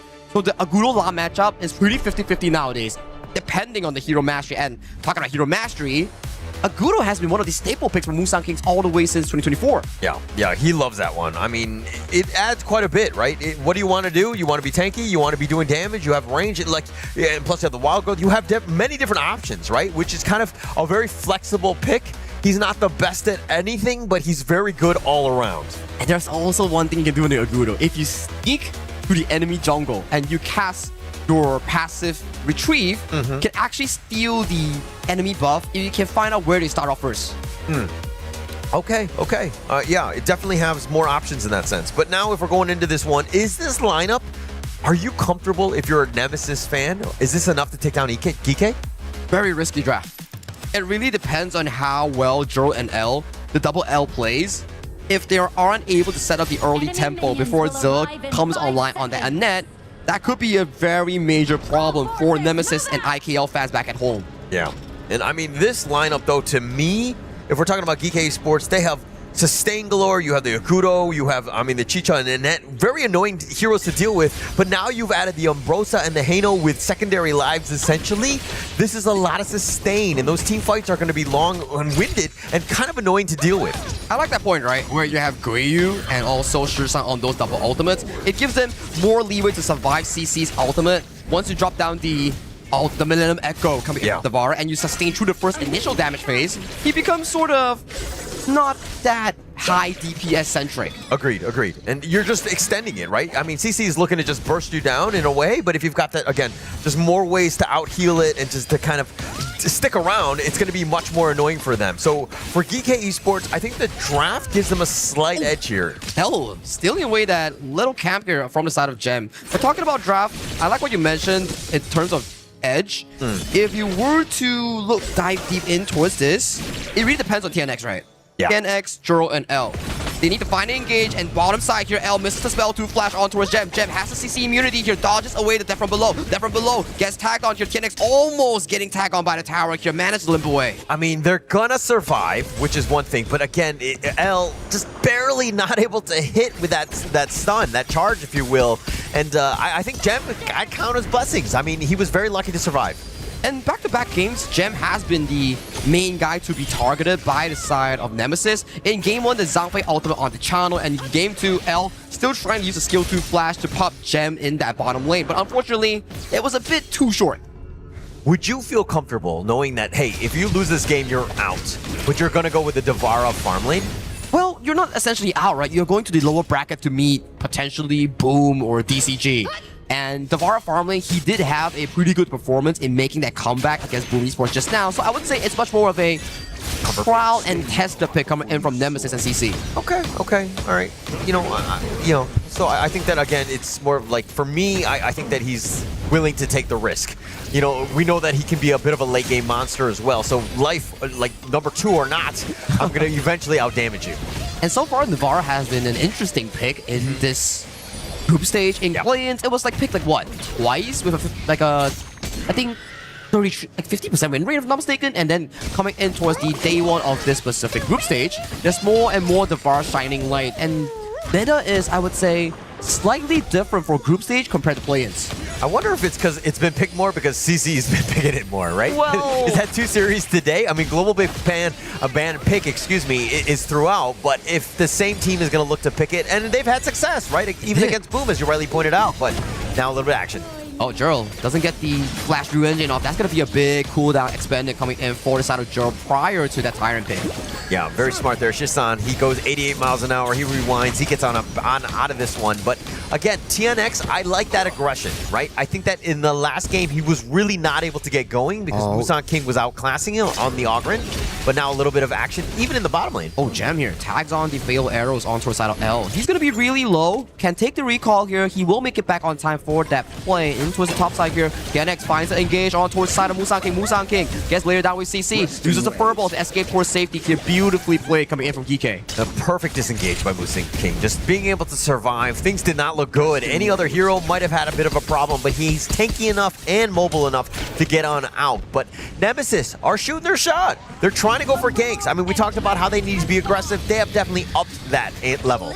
Yeah, they need to find more of these plays, right? Gerald needing the flash in the upcoming 90 seconds. That could be the big cooldown here. But so far, this upcoming Tyrant in towards that bottom side will be given away freely towards the hands of Musan King. Potentially, if they have the timer, they might even invade the red buff. Yeah, I don't like it how they're giving it up for free. I mean, they knew that it was going to be that 4-minute Tyrant. Probably TNX, his rotation was a little bit late in terms of just like clearing the top side of his own jungle, so they didn't really contest there. Yeah, bottom side 2v2 Frenzy and ultimate pop here by the side of Gem. Gem gets the knock up on towards his face, but a beautiful Hurricane Wall disengages for the side of Gem. Musan King is here, lands a furball on towards CC. CC has no immunity towards crowd control here. He gets taken down for first blood. And TNX, he continues to jump in from the dive from below, but doesn't catch on towards anyone. But Shisan towards the back, he's tanky. Fatal arrow lands. He manages to limp away towards safety here. 1-for-0 for the side of Geekay.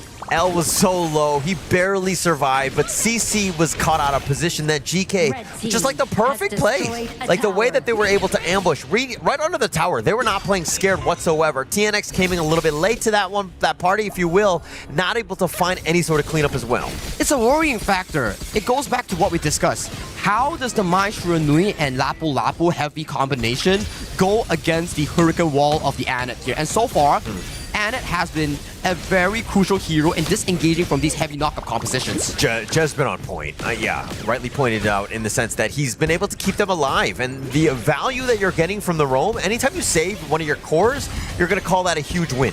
Oh, just a bit of a wave clear here coming in from Gerald, but you do have the Wild Growth here to just clear up the waves, push out the towers. Shisan here just being a bit of a nuisance in towards that mid-river. Yeah, and he'll poke and prod, right? L is tanky, but he's going to keep taking those scepters to the face. He's not going to really like that too much. He definitely wants to be topped off before any sort of team fight happens here as we hit the 6-minute mark. And something special about Anet, right? As long as you're moving and walking, you will get cooldown refunded as long as you're walking. Yeah. But I don't like to get my steps in when I play Anet. Hey. You know, I just like, you know what? Just get on that couch. Get on my couch, and Shisan's getting the hell out of there. Yeah, and Shisan, though, will get on out of there, just staying alive again. It's about that vision, using that maximum value, but at the same time, Nemesis, they don't really have the burst to deal with a Shisan Heino.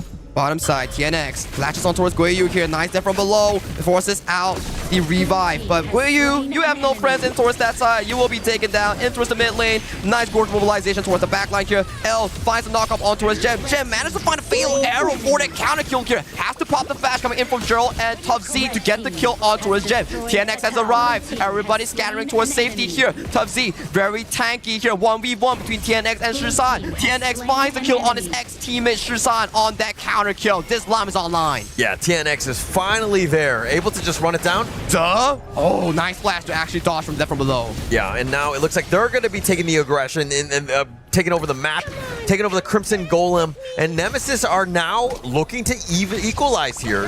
Geekay Esports on the back foot, if you will. They're looking good, right? At the very least, Gen X, he's been finding pretty good ganks on towards this Lam, and he's showing his mastery.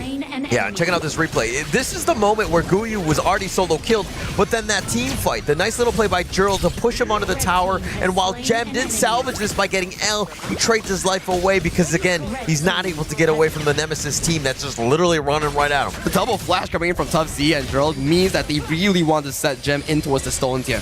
But we are coming back into an 8th minute mark where both teams are neck and neck tied. At the very least, for Team Nemesis, they are in a much better state compared to game number 1. Yeah, much better state for sure. And I think that, you know, Nemesis, they got to feel a lot better as well. But keeping this mid T1 gonna be key. Look at how Geekay Esports are like, actually, we're gonna be fine. We still have the Hano if we need to Fate Rewind on top of that tower to heal it right back up. And we are, again, they find a pick off, they're gonna start munching on towers because they also have this Agudo. They are really munching towards that tower that you speak of here. Gem jumping in for that specific play. Tough Z really tanky here on that Byron here. Nice re-engine on towards the side of Musang King. Musang King has to help the Hurricane Wall to disengage himself. There won't be much of a follow-up here. L gets tagged by the multiple levels of damage here. Come from up above. CC landing with the Thunderous Might towards the backline here. But you are against 4 man of Geekay Esports. And Geekay Esports finds 3 members of the side of Nemesis. Yeah, and this is a moment where when L gets killed and then CC was like, okay, let's continue to fight. It's, again, a numbers advantage, right? Why are you fighting 4 versus 5? Oh, but the steal. A bit of a constellation prize, right? I mean, at the very least, it's not a shadow variant. Yeah. So I guess that there's a silver lining in that sense. But letting that happen, I don't think they expected Gerald to be in that spot. But going back to that last team fight, CC had no business to continue on. Yeah, I mean, your main CC is L. He had been taken out. Why are we continuing to fight? 1v1 between the side of Guiyu here. Has to pop the spike mail. He doesn't have the ultimate on this Umbrosa here. The teleport coming in from the side of Gem, trying to save Gerald. Has the ultimate in the final few seconds. This is a disaster for the side of Team Nemesis. It was on cooldown and Guiyu managed to get it back. This is heartbreaking because it's 10 minutes now. Oh, the play. I mean, the fact that he got it, the secondary life right at the right moment, plus you have the teleport here, but now Gem is also going to look to clean up CC. It's a bit of a muscle memory, I would say, for the Valor players here. Every time that you actually play these specific games, you will be wondering, like, oh, am I strong enough? Am I tanky enough? Is this muscle memory from last game? Yeah, I think so. It's continuing on. I think that this is one of those things where if we're looking at how to play this one, a slightly better Guyu, again, outclassing at this point. Oh, see, he's pretty tanky. Can he survive? That's a lot of damage coming in from Gem. Gets taken down by the Agudo. Now, this is the worrying part. Nemesis is falling one after another after another. It was 3 to 4, but now it's 3 to 9 because they just keep going at it one at a time. Yeah, it's like the impatience. It's the, hey, I want to make a bit of a play. I think I'm ready.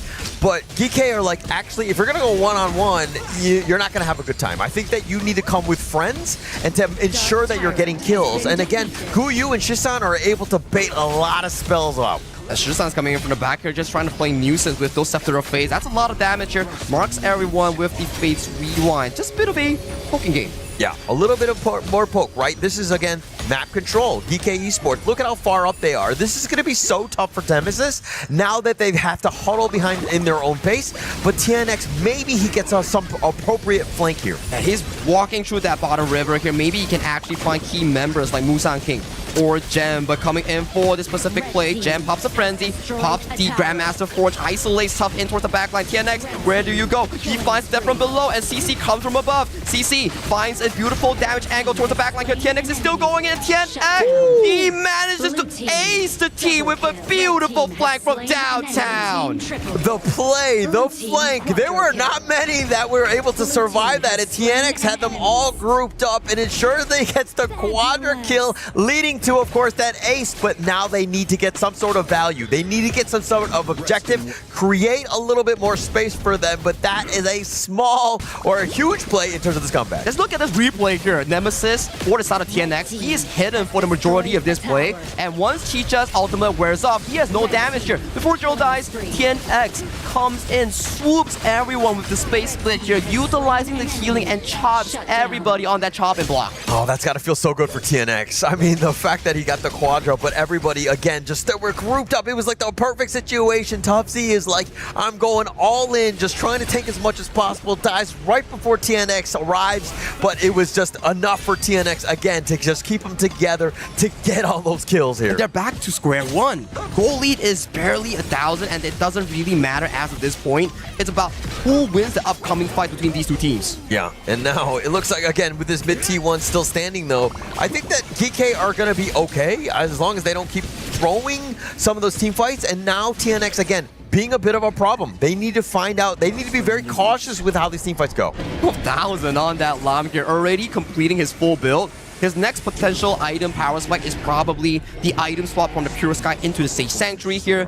So the next upcoming fight might be the big decider coming in for both of these squads. It's got to be huge, right? And I think that TNX is more than ready to start fight here as the mid lane. Tufz, he's facing on towards few members. He has to pop the flash towards safety here. Torch mobilization, tags on towards multiple members here. Tufzy trying to escape, but who is that in the middle of no one here? Guiyu has to pop the Undying to sustain for more damage. 1v1 between Tufz and Guiyu, and they do the handshake and they back off. Minion waves are still a worry coming in from Geekay. Yeah, Guiyu actually procced the Fatal Frenzy, and then he just barely survives. Tufzy actually let him walk away, but he wasn't willing to trade his own life to go all in on Guiyu. So Nemesis right here, is a pretty good fight, right? That's kind of what you want. Now Geekay Esports have to respect Nemesis' damage here. And Nemesis did win the voting here, coming in for that little Overlord pit that we have in our events tab. And you do have to check out the damage though here. Gem, Guiyu doing a lot of damage thus far, but it comes down to the final fight later on. Tyrant in towards that bottom side. And it's a bit of a reminder as well. Game 2, boom, CC on this specific Devourer. Also late game power spike. Yeah, that's going to be a problem, right? So Nemesis, as long as they extend, Lam will eventually fall off in the end as well, but he's going to stick around as long as possible. 1v1 coming in from Guiyu. A bit of a poke. Nothing on a full blown on scale fight there. Yeah, and now look at where CC is. He's all by himself in the bottom lane. To the tap towards the mid lane. Tufzy walking up for vision.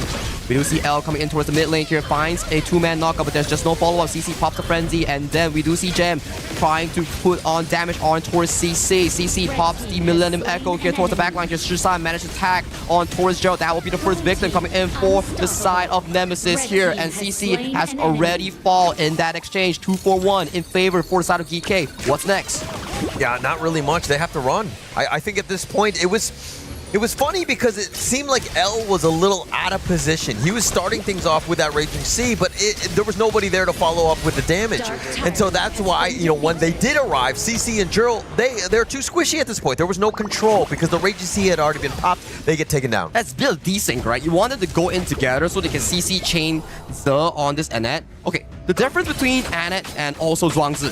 Zhuangzi has self-cleanse, but Annette, you need to click it. You need to click it before you get crowd control. And this fight is really scattered between two teams. CC is minding his own business, L is stuck in the pit, and CC gets mauled down by Gem on that Shicha. So it's really messy for the side team Nemesis. And coming towards live, we do see Shisan getting taken down by TNX in that exchange. So TNX getting that gank, right? Again, using now the space to push. You got to get some sort of towers. But going back to that last fight, Guiyu and Shisan were doing some serious work. They were able to find some of the weaker members like Jurl and to kind of equalize in that sense, because that secondary life is very difficult for Nemesis to deal with. And it's a bit shaky coming in from both teams, right? Mistakes left and right.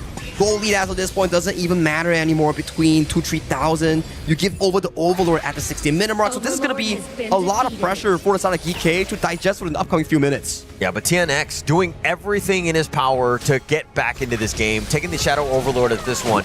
And it's about that space, right? And TNX, he's 8-1-1. What else can you do, man? He's carrying the team on his back. All the potential assumptions, he has the potential, and he's showing off right now against Musang King. One of the best junglers coming in from the side of MKL, and he is showing off well on this Lao. Yeah, but also Muzan King's 4-1 attempt. He hasn't died too many times. He's definitely gotten his farm, but the net worth lead towards the mid lane here. Gerald gets tagged on towards a bad engage. Gem almost taken down with the fatal arrow. He's in the midst of every single one. Guiyu coming in from the back. Gem still has the secondary life coming back to Safe Sanctuary here. We do see TNX escaping towards safety here. CC left untouched. CC gets assassinated by the boy Wonder Guiyu here. Tough Z, nowhere to go. Can only sustain, can only look for potential pickoffs here, and he gets taken down eventually as well. That's a 1-for-2 in favor of Geekay. Yeah, TNX was nowhere there. They were, again, it seemed a little disjointed, but CC going down that early with the Sage of Sanctuary, that's huge at this stage, right? And the Geekay, the target prioritization, yeah, you lost Gem, but they got everything else. I feel like we're getting a Tempest Dragon here, Hauler. Yeah. Both teams, neck and neck, trade-offs left and right. You won't be getting a full-on blown team fight where you actually get an ace. Yeah, but looking at this replay, I mean, checking this one out, I mean, Gem, he gets stun locked a little bit. He gets controlled. He gets pushed back in a spot that he doesn't want to be in. Sage of Sanctuary was popped. Look at how TNX, he's like, gotta get on out of here. Everybody has to retreat. CC is not as fast. And Tough Z's like, okay, I got nothing else. Let's turn it around. I do have a little bit of life as well as that Blood Rage, but it's just not enough against 4 members. That's the worrying part of Nemesis draft, right? Your damage output is really ultimate reliant. Once your ultimate wears off on CC, no one can take down Guiyu if you don't pop his Undying first. True. But finding him in a bad spot, like isolated, TNX, gonna throw everything in the kitchen sink. Yeah, when we went towards the top side here, CC, he's in a particular position here. I don't think Geekay Esports will like to go in with Guiyu's help or as of this low. Yeah, and Geekay Esports just, again, it's about this Tempest Dragon. The 1v1 coming in for the side of Guiyu. Guiyu popped the ultimate passively here. He gets isolated by TNX flank from a hidden vision standpoint. This is good for Nemesis fans. This is a very good moment. They can push for more towers. Very good moments, right? TNX and CC, that is enough damage to ensure that they took down Guiyu. Secondary life or not, they had enough. That's what they need to do. And now, again, they're going to go for the Shadow Tyrant, which will open the door for that Tempest Dragon later. They've been getting back-to-back objectives so far, and they are climbing neck and neck in terms of goal. We are looking at a breakoff fight. Tempest Dragon is on the plate for both teams later on in a minute's time. Yeah, it's very close. But if anything, push your engine towards the backline. Muzan King, that was really dangerous. And it wasn't even a flash coming from Gerald.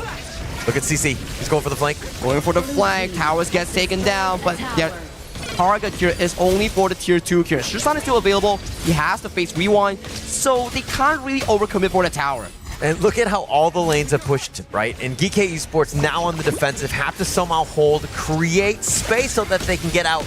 Oh, TNX, dangerously low. We do see a 1v1 between Guiyu and CC, trading back and forth. Guiyu hasn't popped the Undying yet, but HP is really low for L. Has to commit the flash. L might be the one that's being picked up before the crucial timer of 20 minutes. This is Geekay's chance to get that Tempest Dragon. Oh, he's down for 40 seconds. An absolute disaster, if you will. I don't know how they can take this Tempest Dragon, trying to do it 4 versus 5. This is a world of hurt. If they're able to steal it, they got a chance. Girl is flanking from the back. He's not shown yet on towards the map. Tough Z, he goes in, finds the Storm Strike. Gerald has arrived. Gerald finds on towards 2, but there's no follow-up coming towards the backline here. Space Blade coming in from the side of TNX. TNX is in the backline. He slices and dices, and Shisan Muzan King has been removed from the team fight. TNX still has a 6 Sanctuary 1v1 versus Gem. He gets taken down, coming back for the second life, has the Destiny.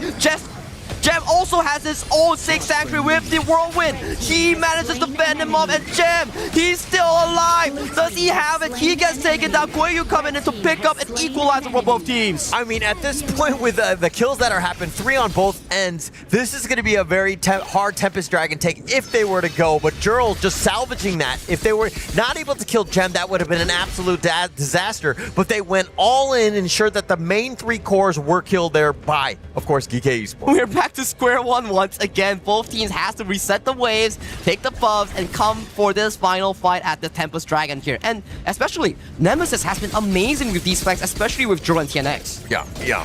Those are the guys, right? And I think that if we're looking at CC, I mean, he had to pop his own Sage of Sanctuary just to kind of continue on with that fight. But now he's back up. The Tempest Dragon is looking to be started here by Geekay. Yeah, we just count Sage Sanctuary. No Gem, no TNX, no CC. So those are going to be big cooldowns and available. Yeah, and now look at how Nemesis also, they know that this could potentially be a problem. L cannot get out of position again. He cannot die early.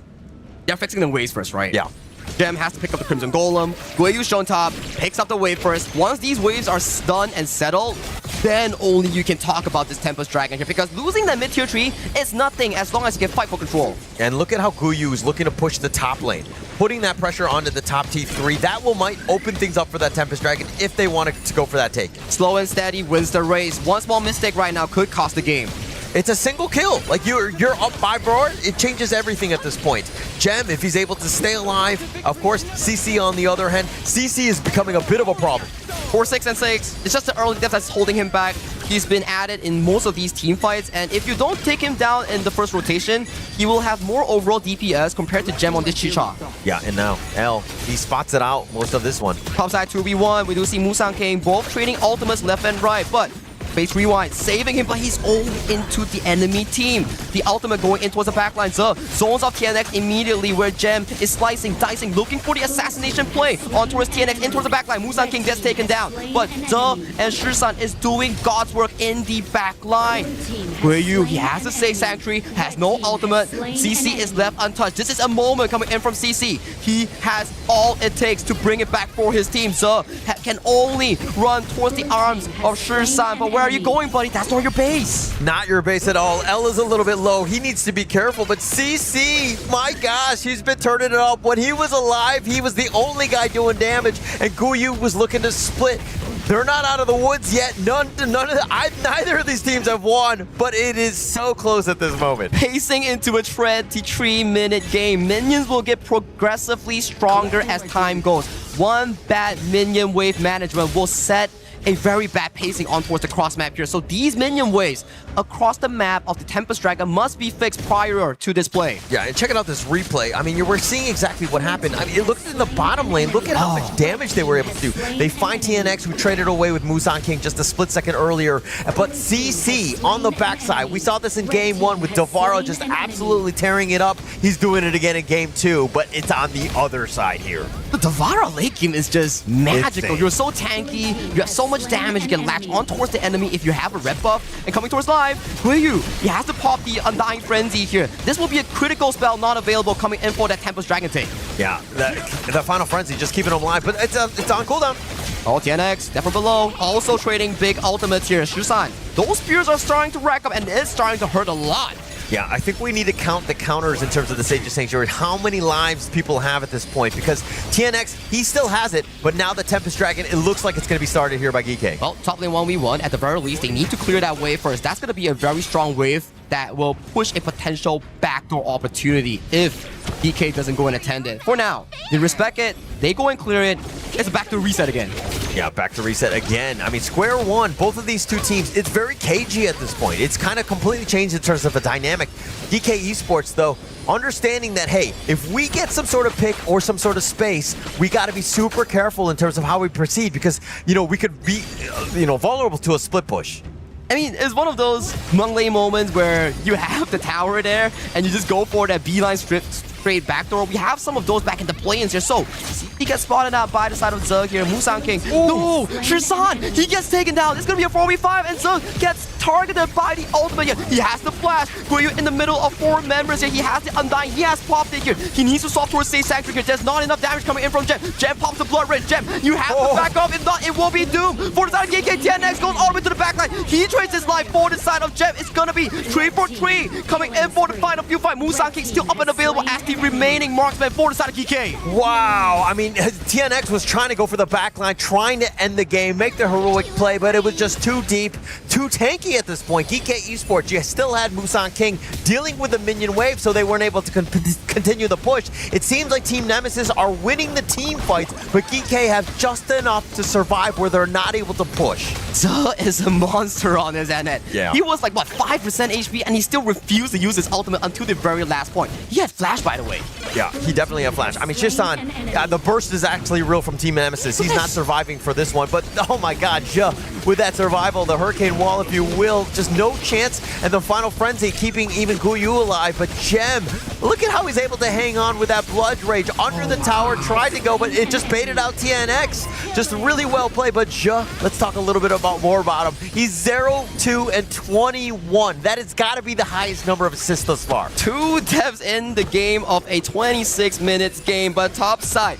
DC gets isolated, Gem goes in for the 1v1, but he gets picked up in the crucial moment, but towards the bottom side, we do see there's a split push that's being concentrated by the side of TNX. Maybe he's looking for a game-winning push. True, that play, Susan gets stopped by the play. Oh, but TNX is actually not going to continue on with that push. He didn't really know, but he did have an opportunity. The bottom T3 was taken down, but now, again, CC for 30 seconds, he is down. That is an eternity at this stage. But the tier 3 has been taken down by a singular minion. That is how dangerous 27-minute minions are. It grows by the minute here. TNX in a very peculiar position here. He wants to go for the heroic steal. Whoever secures this Tempest Dragon will be the hero of this game. But TNX gets isolated by Gem in a 1v1. This could be good. Geekay's rightful game right now. Shisan has no mana for the Fates Rewind. They need to find a secure on towards this play. Yeah, and the Tempest Dragon, this is definitely theirs. I mean, they still have that smite unless Musan King somehow gets CC'd. This has got to be theirs, right? Tubsy's coming in. Tubsy's trying to find for a potential knockout so he can actually clench this play. 16,000 all towards the backline here. Gem goes in for the Grandmaster's Force. Tags on towards Joe. Great Gem there all the way in towards the backline. Musan King secures the Tempest Dragon here. And L falls into his hands of Guiyu. Tubsy, you have nowhere to go. You are stuck between the wall. You are tanking, but Guiyu gets taken down. But there are still remaining members coming in from Geekay Esports. TNX is due in the next 5 seconds. What is the plan, Nemesis? I mean, I don't think there is a plan, much of a plan. They need to just hunker down, bunker down, if you will, and fortify this crystal as much as possible. Buy time for Jurl and L to get back up. That's their only hope, but with this Tempest Dragon buff, I don't know how much longer they can hang on for. It's 20 seconds on the dot. 4v3 on the line. They are trying to empty out the base here. CC going in for a 1v3. Say Sanctuary already popped by his side. He doesn't have the Destiny. Does swap it in time. Right now, minions are marching in. Crystal is exposed. Geekay out of a 28-minute game. They managed to clutch it and forbid the comeback from DevMT. Geekay Esports, congratulations, as they will make it to the top 8. They were able to overcome, but man, that was tough. Team Nemesis came to play. That was definitely the longest game that I've seen, at least for today. We're going to have to check the stats to see if it's been throughout, but man, that was a banger. It was indeed a banger here. Up to the very last moment, DMT by Nemesis, they managed to pull all strings, and they didn't want to give any single chance, but Gem, he stood up. He found the 1v1 moment. He sent TNX back to the drawing board. There were so many moments where either of the teams could have won. They had, like, Team Nemesis won some of the team fights, but then they didn't have enough of the cores to take down minions and to continue on with that push. So, like, the way that they were able to kind of dismantle these, but just more props to Geekay Esports on this win. Who would have said that Geekay Esports was gonna need almost 30 minutes to take this whole game? Ups and downs. Team Nemesis wanted to take it, but it was Geekay Esports, the one they're going to seal their ticket as the top 8 of our KWC 2026. All right, I'm going to say it on behalf of Geekay Esports. GG huh? No. 28 minutes? No, definitely not. Let's be very honest. That was a crazy game, very back and forth one, and I'm sure both of these teams are completely tired after that I mean, it's a salty one for the side of TNX because he's been teammates with both Guiyu and also Shisan back in DMT and back in Team Secret here. So he's like, man, my performance was so good and still couldn't win.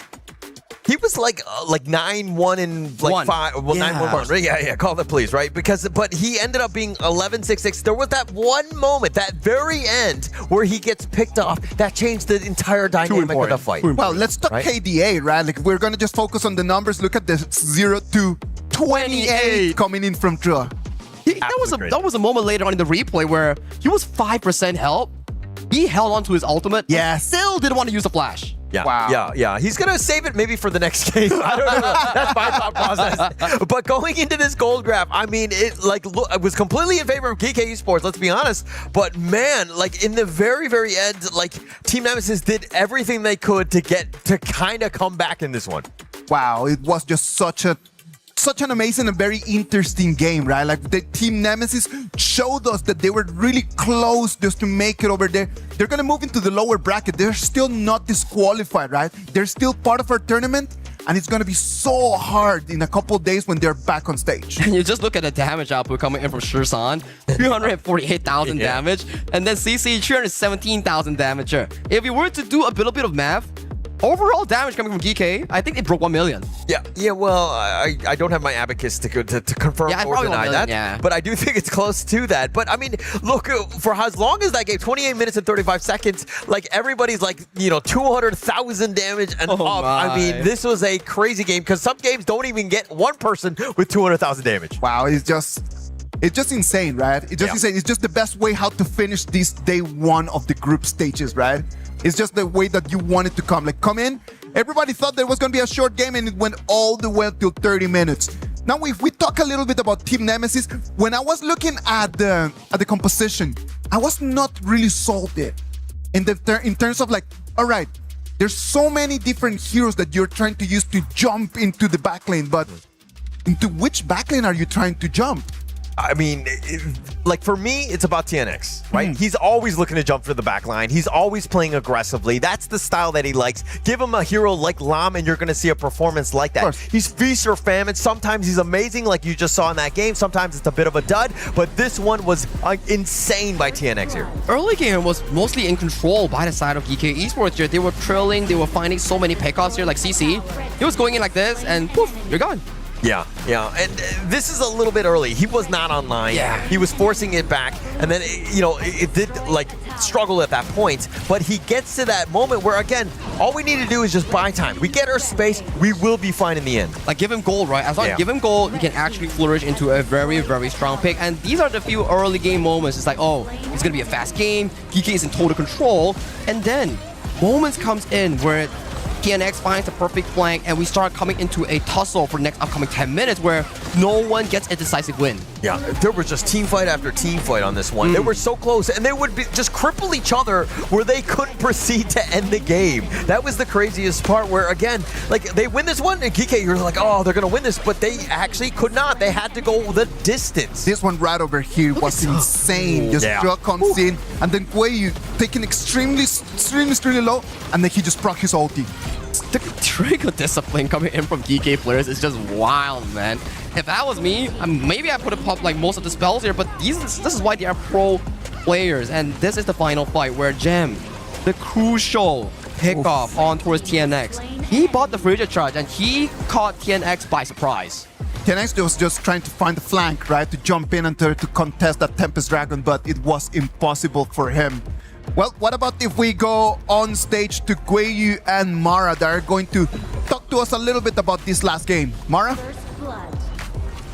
We're here with Guayu. Oh my goodness, that was such an intense game. 28 minutes and 35 seconds. And we also noticed your two opponents, TNX and CC, they constantly kept giving you guys pressure. Lam, direct counter to Agudo, Devara constantly doing 1v3. How were you able to stay so composed in such a high-pressure 28-minute game? 28 minutes is very long, and we just always wait the right moment.